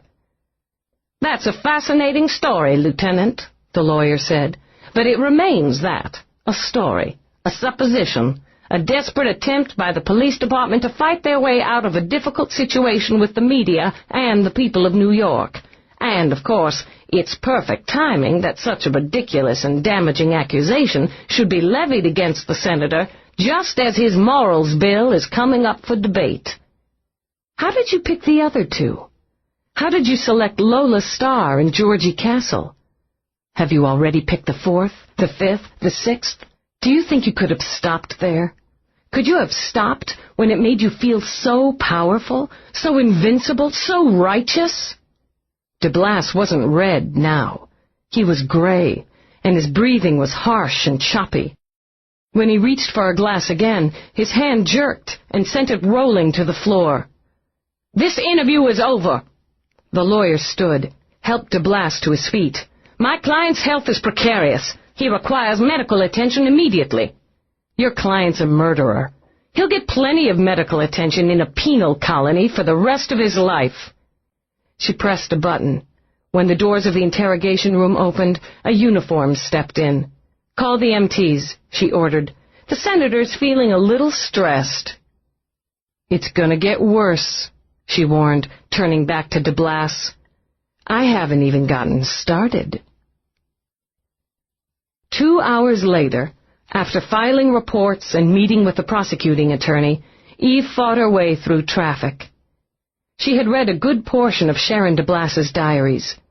It was something she needed to set aside for now, the pictures of a twisted man and how he had turned a young girl into a woman almost as unbalanced as he. Because she knew it could have been, all too easily, her story. Choices were there to be taken, she thought, brooding. Sharon's had killed her. She wanted to blow off some steam, go over the event step by step with someone who would listen, appreciate, support. Someone who, for a little while, would stand between her and the ghosts of what was and what could have been. She headed for Roarke's. When the call came through on her car link, she prayed it wasn't a summons back to duty. "Dallas." "Hey, kid." It was Feeney's tired face on screen. "I just watched the interrogation discs. Good job." "Didn't get as far as I'd like, fencing with the damn lawyer. I'm gonna break him, Feeney. I swear it." "Yeah, my money's on you, but, I gotta tell you something that's not gonna go down well. Delass had a little heart blip. Christ, he's not gonna code out on us. No, they medicated him. Some talk about getting him a new one next week." "Good." She blew out a stream of breath. "I want him to live a long time, behind bars. We've got a strong case. The prosecutor's ready to canonize you. But, in the meantime, he's sprung." She hit the brakes. A volley of testy horn blasts behind her had her whipping over to the edge of 10th and blocking the turning lane. "What the hell do you mean he's sprung?" Feeney winced, as much in empathy as reaction. Released on his own recognizance. U.S. Senator, lifetime of patriotic duty, salt of the earth, dinky heart, and a judge in his pocket. Fuck that! She pulled her hair until the pain equaled her frustration. "We got him on murder, 3 counts. Prosecutor said she was going for no bail. She got shot down. Delass's lawyer made a speech that would have wrung tears from a stone and had a corpse saluting the flag. Delass is back in East Washington by now, under doctor's orders to rest. He got a 36-hour hold on further interrogation. Shit!" She punched the wheel with the heel of her hand.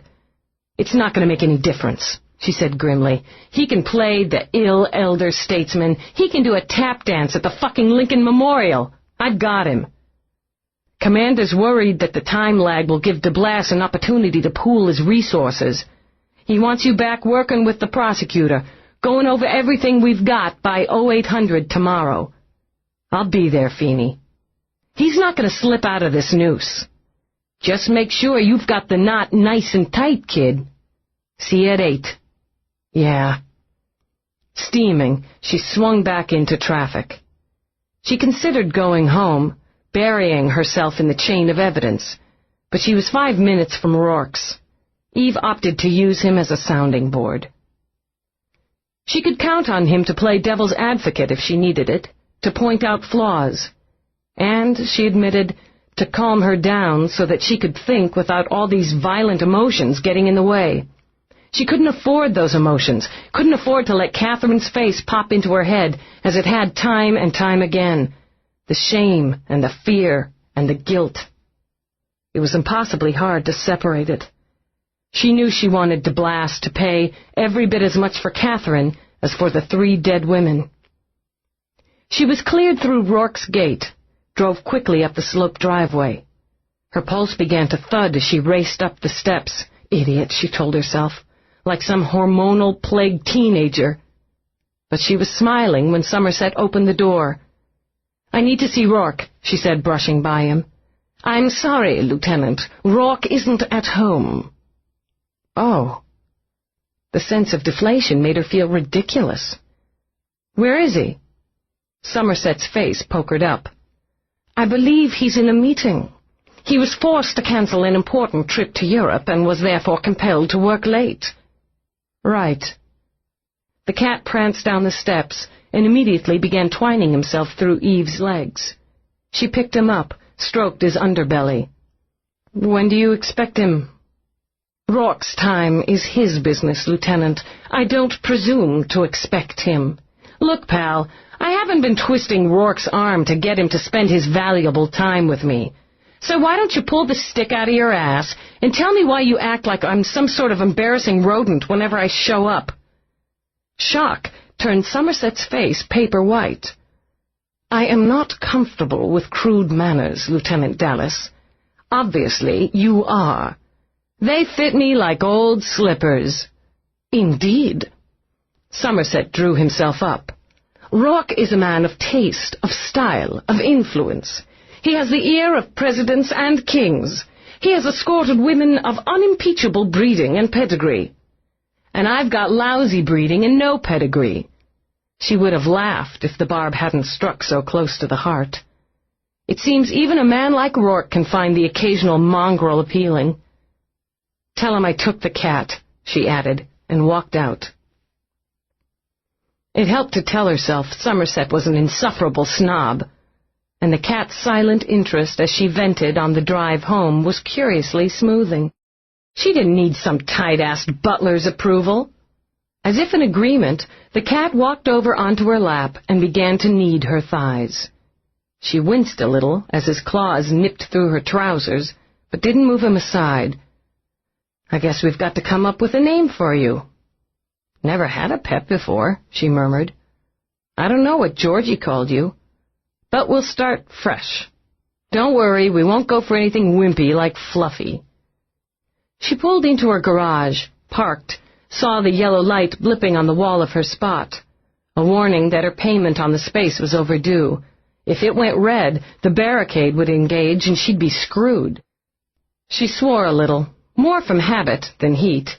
She hadn't had time to pay bills, damn it, and now realized she could face an evening of catching up playing the credit juggle with her bank account.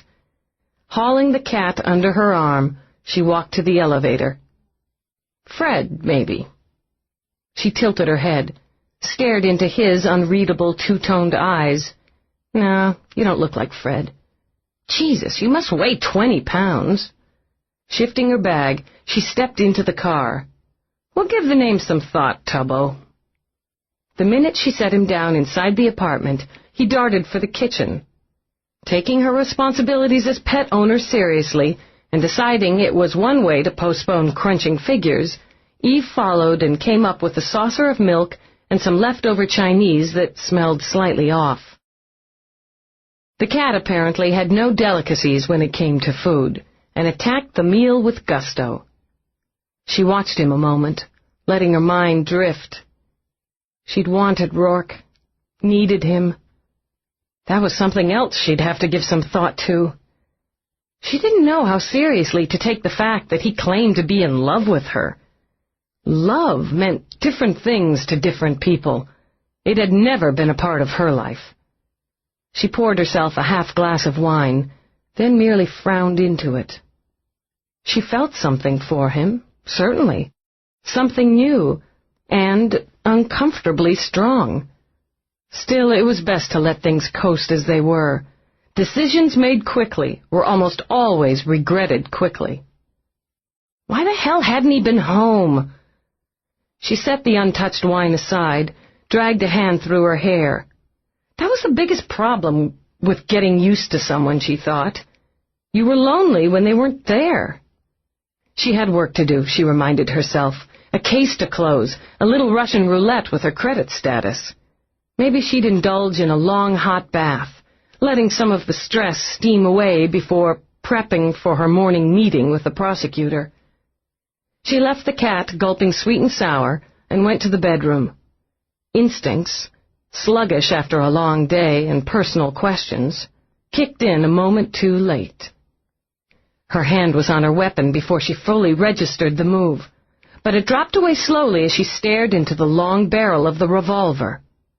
Colt, she thought, .45, the kind that tamed the American West, 6 bullets at a time.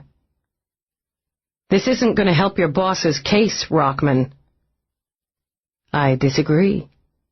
He stepped from behind the door, kept the gun pointed at her heart.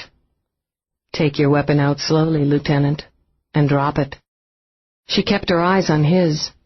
The laser was fast, but it wouldn't be faster than a cocked .45.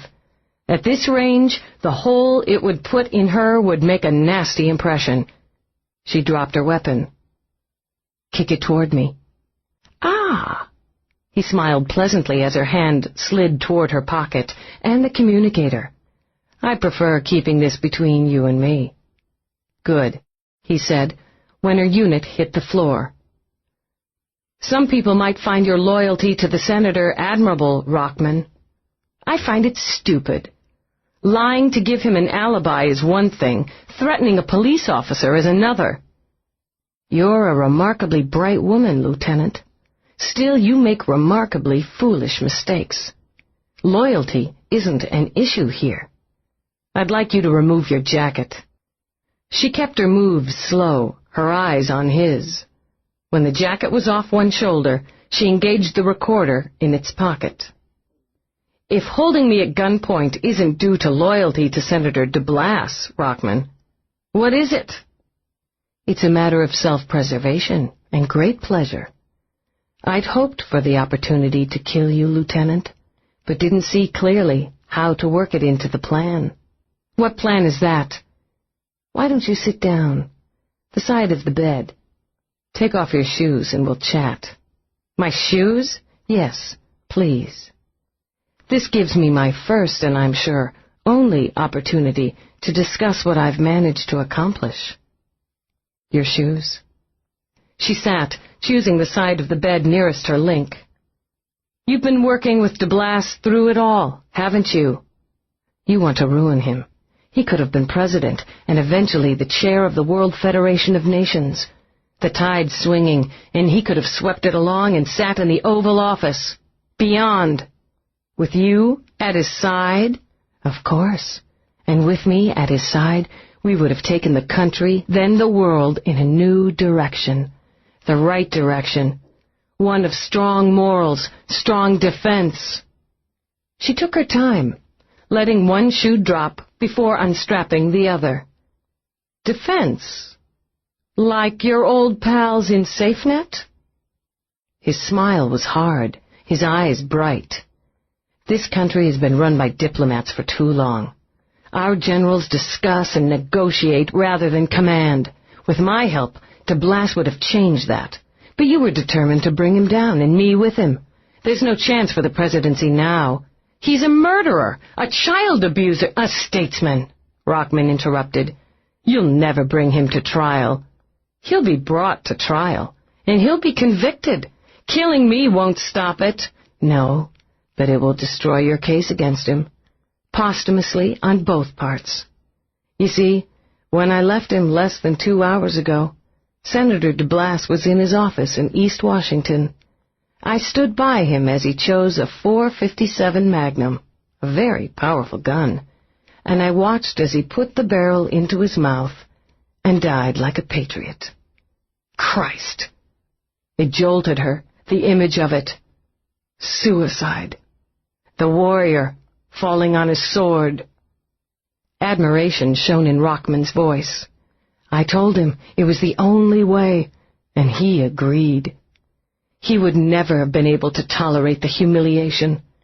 When his body is found, when yours is found, the senator's reputation will be intact once again. It will be proven that he was dead hours before you. He couldn't have killed you, and as the method will be exactly as the other murders, and as there will be 2 more, as promised, the evidence against him will cease to matter. He'll be mourned. I'll lead the charge of fury and insult, and step into his bloody shoes. This isn't about politics. God damn you! She rose then, braced for the blow. She was grateful he didn't use the gun, but the back of his hand to knock her back. She turned with it, fell heavily onto the night table. The glass she'd left there shattered to the floor. Get up. She moaned a little. Indeed, the flash of pain had her cheeks singing and her vision blurred. She pushed herself up, turned, careful to keep her body in front of the link she'd switched on manually. What good is it going to do to kill me, Rockman? It will do me a great deal of good. You were the spearhead of the investigation. You're sexually involved with a man who was an early suspect. Your reputation and your motives will come under close scrutiny after your death. It's always a mistake to give a woman authority. She wiped the blood from her mouth. Don't like women, Rockman. They have their uses, but under it all, they're whores. Perhaps you didn't sell your body to Roarke, but he bought you. Your murder won't really break the pattern I've established. You've established? Did you really believe Delass was capable of planning out and executing such a meticulous series of murders? He waited until he saw that she understood. Yes, he killed Sharon. An impulse. I wasn't even aware he was considering it. He panicked afterward. You were there. You were with him the night he killed Sharon. I was waiting for him in the car. I always accompanied him on his tryst with her, driving him so that only I, who he trusted, would be involved. His own granddaughter. Eve didn't dare turn to be certain she was transmitting. Didn't it disgust you? She disgusted me, Lieutenant. She used his weakness. Every man's entitled to one, but she used it, exploited it, then threatened him. After she was dead, I realized it was for the best. She would have waited until he was president, then twisted the knife. So you helped him cover it up. Of course. Rockman lifted his shoulders. I'm glad we have this opportunity. It was frustrating for me not to be able to take credit. I'm delighted to share it with you. Ego, she remembered. Not just intelligence, but ego and vanity. You had to think fast, she commented. And you did. Fast and brilliantly. Yes. His smile spread. He called me on the car link, told me to come up quickly. He was half mad with fear. If I hadn't calmed him, she might have succeeded in ruining him. You can blame her? She was a whore. A dead whore. He shrugged it off, but held the gun steady. I gave the senator a sedative, and I cleaned up the mess. As I explained to him, it was necessary to make Sharon only part of the whole, to use her failings, her pathetic choice of profession. It was a simple matter to doctor the security discs. The senator's penchant for recording his sexual activities gave me the idea to use that as part of the pattern. Yes, she said through numbed lips. That was clever. I wiped the place down, wiped the gun. Since he'd been sensible enough not to use one that was registered, I left it behind, again establishing pattern. "So you used it," Eve said quietly. "Use him? Use Sharon. Only fools waste opportunities." "He was more himself once we were away," Rockman mused. "I was able to outline the rest of my plan, using Simpson to apply pressure, leak information. It was unfortunate that the senator didn't remember until later to tell me about Sharon's diaries. I had to risk going back, but, as we know now, she was clever enough to hide them well." "You killed Lola Star and Georgie Castle. You killed them to cover up the first murder." "Yes, but unlike the senator. I enjoyed it, from beginning to end. It was a simple matter to select them, choose names, locations. It was a little difficult at the moment to enjoy the fact that she'd been right and her computer wrong. 2 killers after all. You didn't know them? You didn't even know them? Did you think I would?" He laughed at that. Who they were hardly mattered. Only what? Whores offend me. Women who spread their legs to weaken a man offend me. You offend me, Lieutenant. Why the discs? Where the hell was Feeney, she thought. Why wasn't a roving unit breaking down her door right now? "Why did you send me the discs?" she said. "I liked watching you scramble around like a mouse after cheese. A woman who believed she could think like a man. I pointed you at Roarke, but you let him talk you onto your back. All too typical. You disappointed me. You were emotional, Lieutenant, over the deaths, over that little girl you didn't save.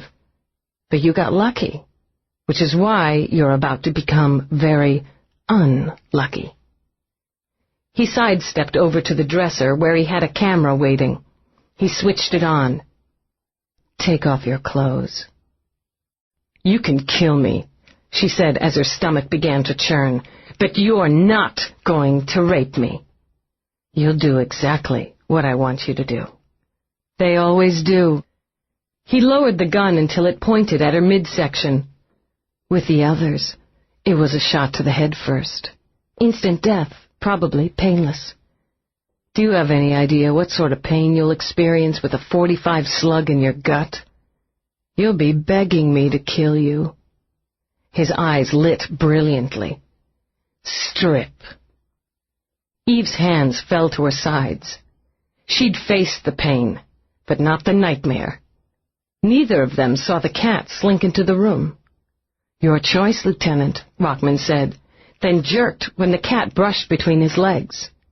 Eve sprang forward, head low, and used the force of her body to drive him against the wall.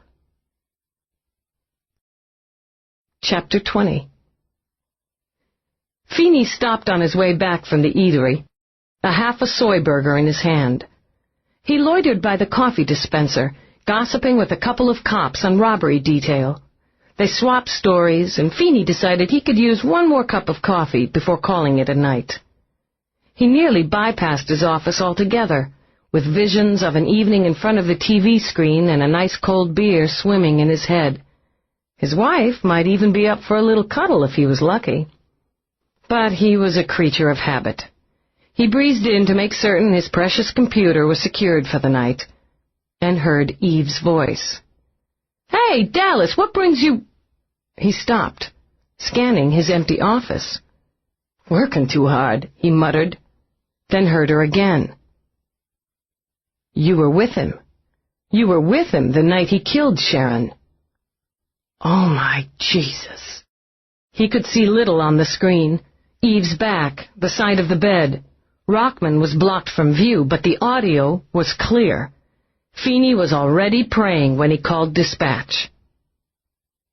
Eve heard the cat's annoyed screech when her foot stomped his tail, heard, too, the clatter as the gun hit the floor. Rockman had her in height, he had her in weight, and he'd recovered from her full body slam too quickly. He proved graphically that he was military trained. She fought viciously, Unable to restrain herself to the cool, efficient moves of hand-to-hand, she used nails and teeth. The shortened blow to the ribs stole her breath. She knew she was going down, and she made sure she took him with her. They hit the floor hard, and though she rolled, he came down on top of her. Light starred behind her eyes when her head rapped hard against the floor. His hand was around her throat, bruising her windpipe. She went for the eyes, missed, and raked furrows down his cheek that had him howling like an animal. If he'd used his other hand for a blow to the face, he might have stunned her, but he was too focused on reaching the gun. Her stiff-handed chop to his elbow had his hand shaking from her throat. Painfully gasping for air, she scrambled with him for the gun. His hand closed over it first. Roarke tucked a package under his arm as he walked into the lobby of Eve's building. He enjoyed the fact that she'd come to him. It was a habit he didn't intend to see her break. He thought, now that she'd closed her case, he could talk her into taking a couple of days off. He had an island in the West Indies he thought she'd enjoy. He pressed her intercom and was smiling over the image of swimming naked with her in clear blue water, making love under a hot white sun when all hell broke loose behind him. "Get the hell out of the way!" Feeney came in like a steamroller, a dozen uniforms in his wake. "Police business!" Eve. Rourke's blood drained even as he muscled his way onto the elevator. Feeney ignored him and barked into his communicator. "Secure all exits! Get those fucking sharpshooters in position!" Roarke fisted his hands uselessly at his sides. "Delass?" "Rockman," Feeney corrected, counting every beat of his own heart. "He's got her. Stay out of the way, Roarke." "The fuck I will." Feeney flicked his eyes over, measured. No way he was going to spare a couple of cops to restrain a civilian, and he had a hunch this civilian would go to the wall as he would for Eve. "Then do what I tell you." They heard the gunshot as the elevator doors opened. Roarke was 2 steps ahead of Feeney when he rammed Eve's apartment door. He swore, reared back. They hit it together. The pain was like being stabbed with ice. Then it was gone, numbed with fury. Eve clamped her hand over the wrist of his gun hand, dug her short nails into his flesh. Rockman's face was close to hers, his body pinning her in an obscene parody of love. His wrist was slippery with his own blood where she clawed at it. She swore as she lost her grip, as he began to smile. "You fight like a woman." He shook his hair back from his eyes, and the blood from his torn cheek welled red. "I'm going to rape you. The last thing you'll know before I kill you is that you're no better than a whore." She sagged, and aroused with victory, he ripped at her blouse. His smile shattered when she pumped her fist into his mouth. Blood splattered over her like warm rain. She hit him again, heard the crunch of cartilage as his nose fountained more blood. Quick as a snake, she scissored up. And again she jabbed at him, an elbow to the jaw, torn knuckles to the face, screaming and cursing as if her words would pummel him as well as her fists. She didn't hear the battering of the door, the crash of it falling in. With rage behind her, she shoved Rockman to his back, straddled him, and continued to plunge her fists into his face. Eve! Sweet God! It took Roarke and Feeney together to haul her off. She fought, snarling, until Roarke pressed her face into his shoulder. "Stop! It's done! It's over! He was going to kill me. He killed Lola and Georgie. He was going to kill me, but he was going to rape me first." She pulled back, wiped at the blood and sweat on her face. "That's where he made a mistake. Sit down." His hands were trembling and slicked with blood when he eased her onto the bed. "You're hurt?" "Not yet. It'll start in a minute." She gathered in a breath, let it out. She was a cop, damn it, she reminded herself. She was a cop, and she'd act like one. "You got the transmission?" she said to Feeney. "Yeah." He took out a handkerchief to wipe his clammy face. "Then what the hell took you so long?" She managed a ghost of a smile. You look a little upset, Feeney. Shit! All in a day's work. He flipped on his communicator. Situation under control. We need an ambulance. I'm not going to any health center. Not for you, champ. For him. He glanced down at Rockman, who managed a weak groan. Once you clean him up, book him for the murders of Lola Star and Georgie Castle. You sure about that? Her legs were a bit wobbly, but she rose and picked up her jacket. Got it all. She held out the recorder. To blasted Sharon, but our boy here is accessory after the fact, and I want him charged with the attempted rape and murder of a police officer. Tossing B&E for the hell of it. You got it. Feeney tucked the recorder into his pocket. Christ, Dallas, you're a mess.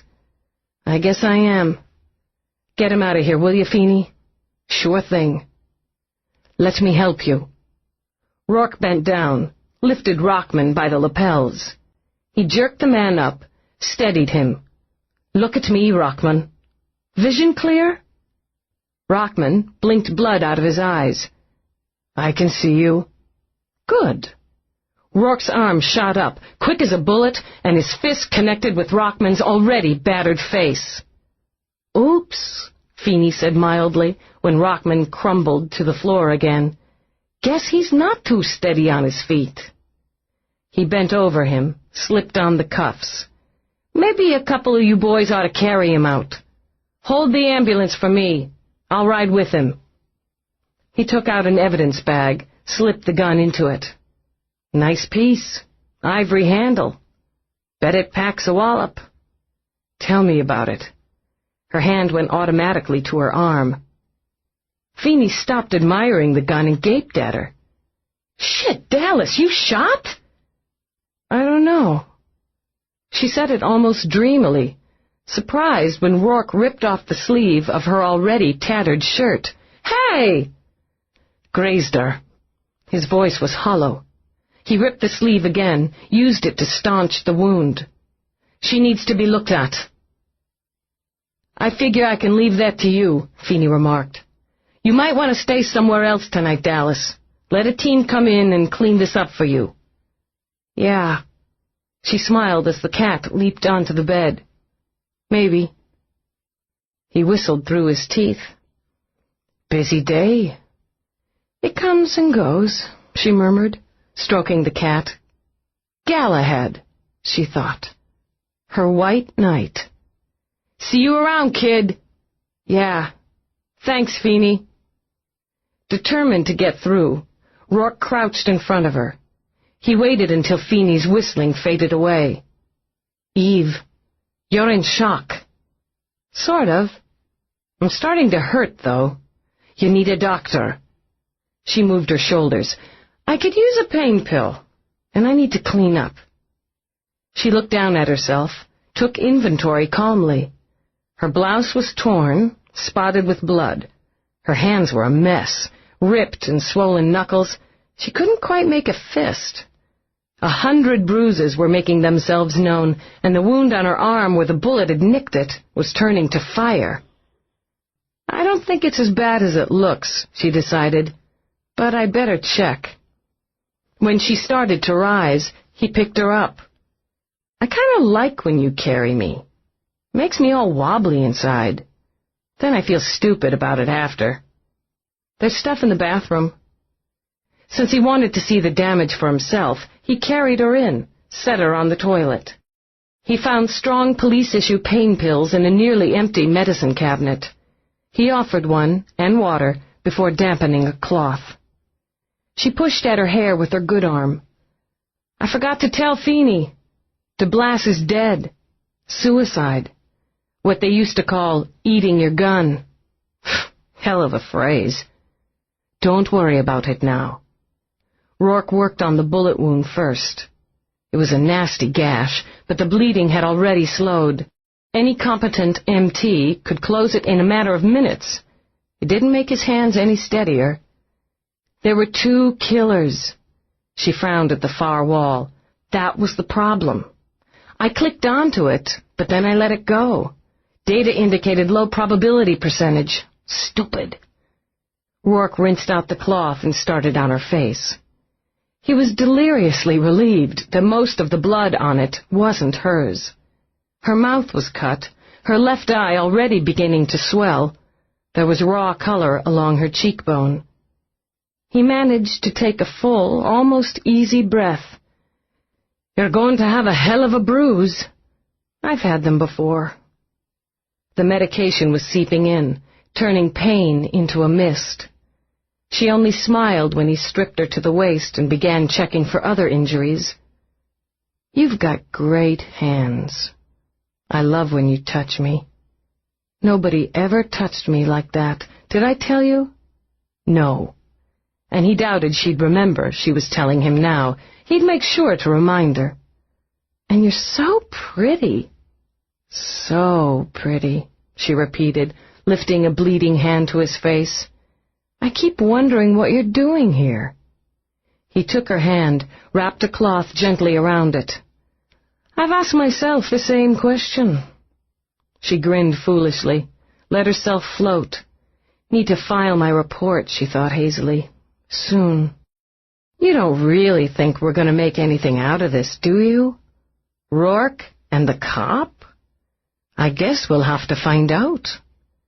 There were plenty of bruises, but the bluing along her ribs worried him most. "Okay. Maybe I could lie down now.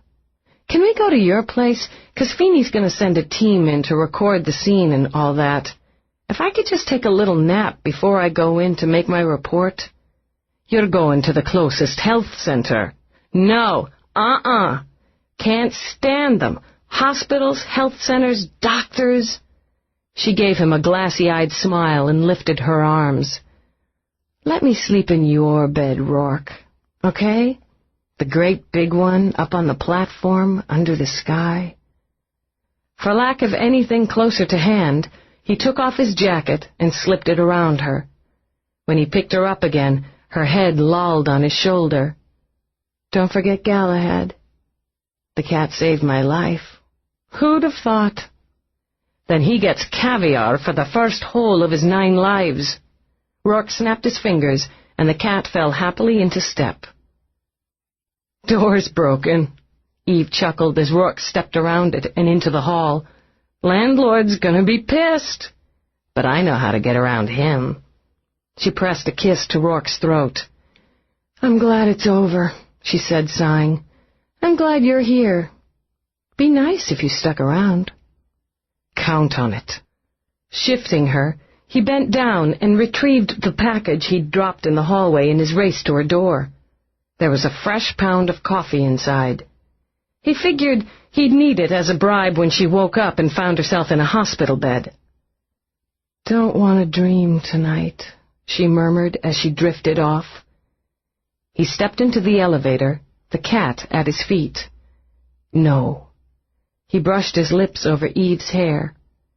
No dreams tonight. We hope you have enjoyed our presentation of Naked in Death by J.D. Robb. Copyright 1995 by Nora Roberts.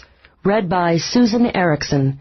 Performance copyright 2004 by Brilliance Audio. All rights reserved. For further information concerning this program or other Brilliance Audio titles, please call the following toll-free number, 1-800-222-3225, or visit our website at brillianceaudio.com. No part of this recording may be played for an audience or reproduced in any form. It may not be streamed, downloaded, broadcast, or copied without written permission. Address all inquiries to Brilliance Audio, P.O. Box 887, Grand Haven, Michigan, 49417.